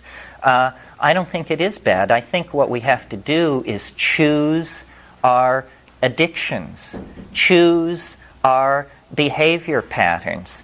I mean, one can choose to be addicted to punctuality. I'm accused of this. Other people are addicted to always being late. One can be addicted to, meaningless sexual encounters. Some difference between a habit and addiction. You mean because of the physiological angle? Well, I think that's been much overplayed. I think, should we not fall in love because we pheromonally lock together with this person and become a single unified set of drives and goals? The physiological aspects of addiction have been, I think, very strongly overdrawn. I smoke cannabis every day at most opportunities and have for years and years, since I was 18 years old. Every once in a while, I stop just to see what that's like. It's trivial. It's utterly easy. All that happens is a shift in behavior patterns. I read more. That's what happens when I stop smoking cannabis. And yet I'm supposed to be breaking out into cold sweats, wandering aimlessly through the streets of the city, staring up at lighted windows. Yeah, right. So I think we give each other too much permission to be weak in this area. What is never talked about in talk about addiction is self-restraint. For heaven's sake, just take hold of yourself. Responsibility. And if you tell people addiction is a disease, addiction is it's because you're black, it's because you're poor, it's because you're this, it's because you're that, you have just given them a whole bunch of reasons not to take responsibility for their own situation. And what is needed in these addictive situations, I think, is the shock of recognition. I believe, that if you don't take drugs, you're unbearable. And I can't think of a society on earth where people don't take drugs that any of us would want to have anything to do with.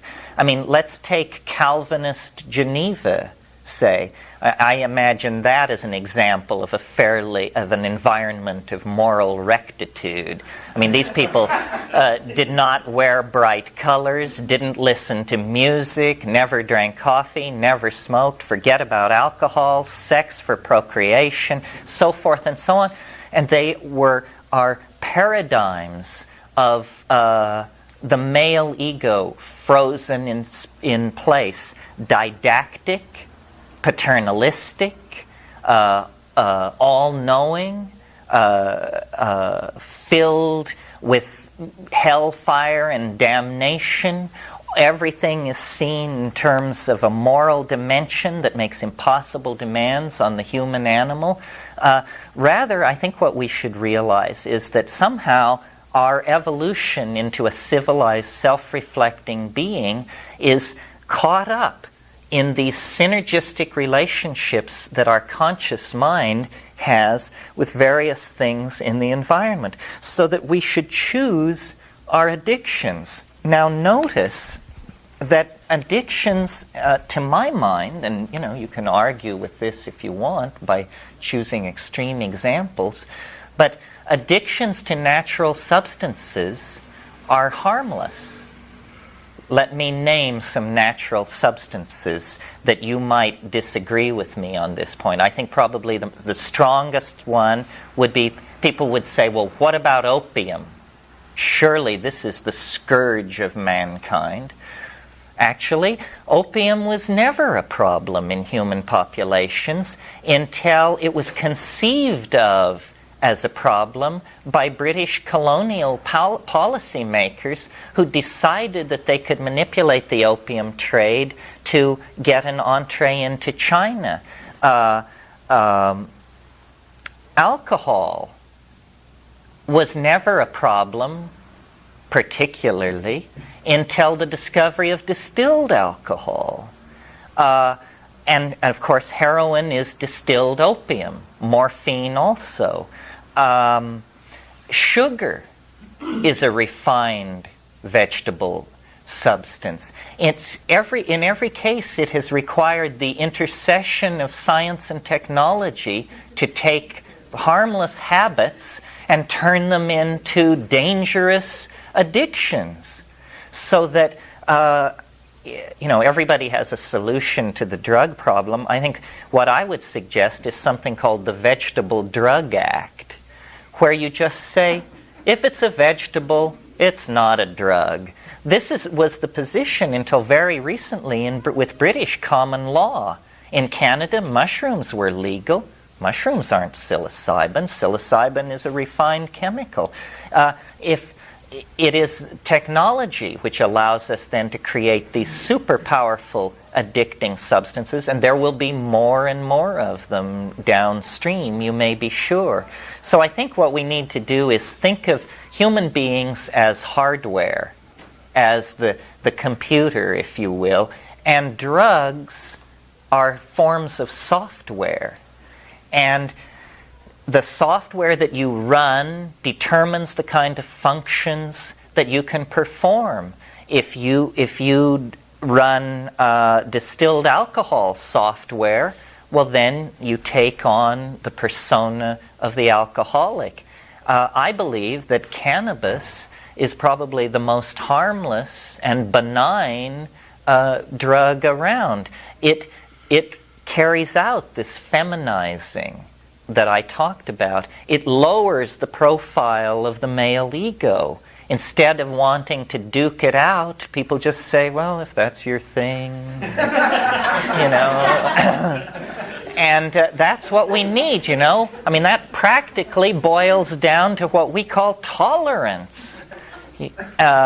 So I think that this disruption of our relationships to psychoactive plants is what set us on the long, hard, downward path into neurosis. And it began with agriculture, with the narrowing of our spectrum of plant awareness from many, many plants down to the rye, the oats, the barley. And it's interesting that then out of this came the cultivation I think beer preceded wine. Beer is an older thing than wine. That comes out of the fact of having created surpluses. Because the way beer was discovered was through the fermentation of grain that was stored. If you didn't have surpluses, you would never discover the psychoactive properties of fermented grain. It's very interesting. In Nepal, the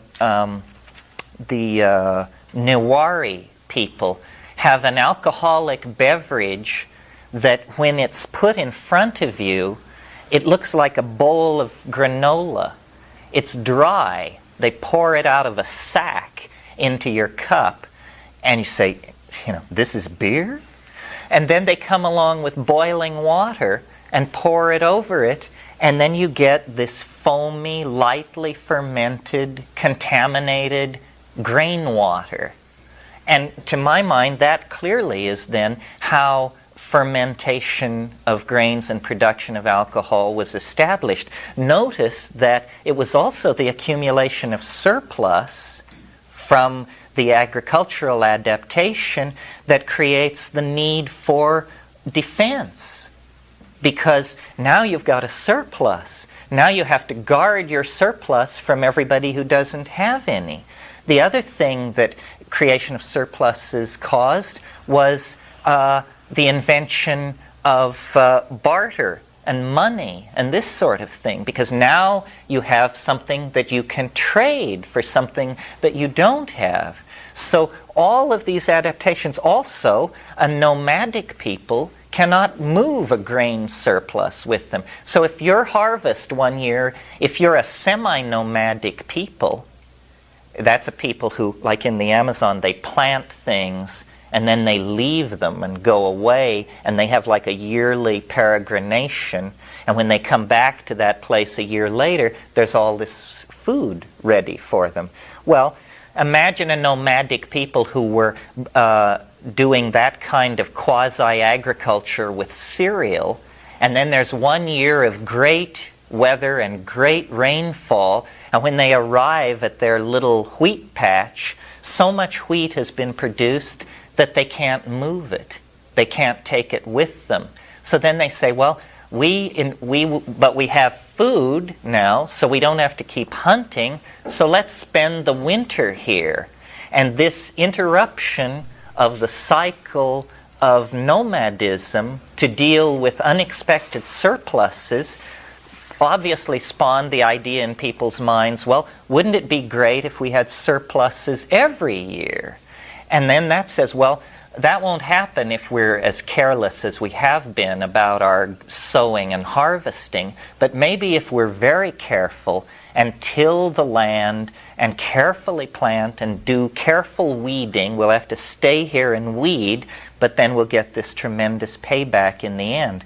So, to my mind, the invention of agriculture broke our relationship to the wild plants and the lowered profile of the male ego, and set us on a path of defending wealth, creating fortifications, supporting more specialization, larger populations, so forth and so on. And from there to the present predicament, it's only a moment. Pardon me? A lot of consequences spin from that too. Such, fear of losing your wealth, then consequently fighting to protect it. That's right. A lot of consequences. And also this idea of our land, because you want to hang on to this good cereal growing land, so it's yours, you say, and then you put a wall around it, and then you defend it, and so forth and so on.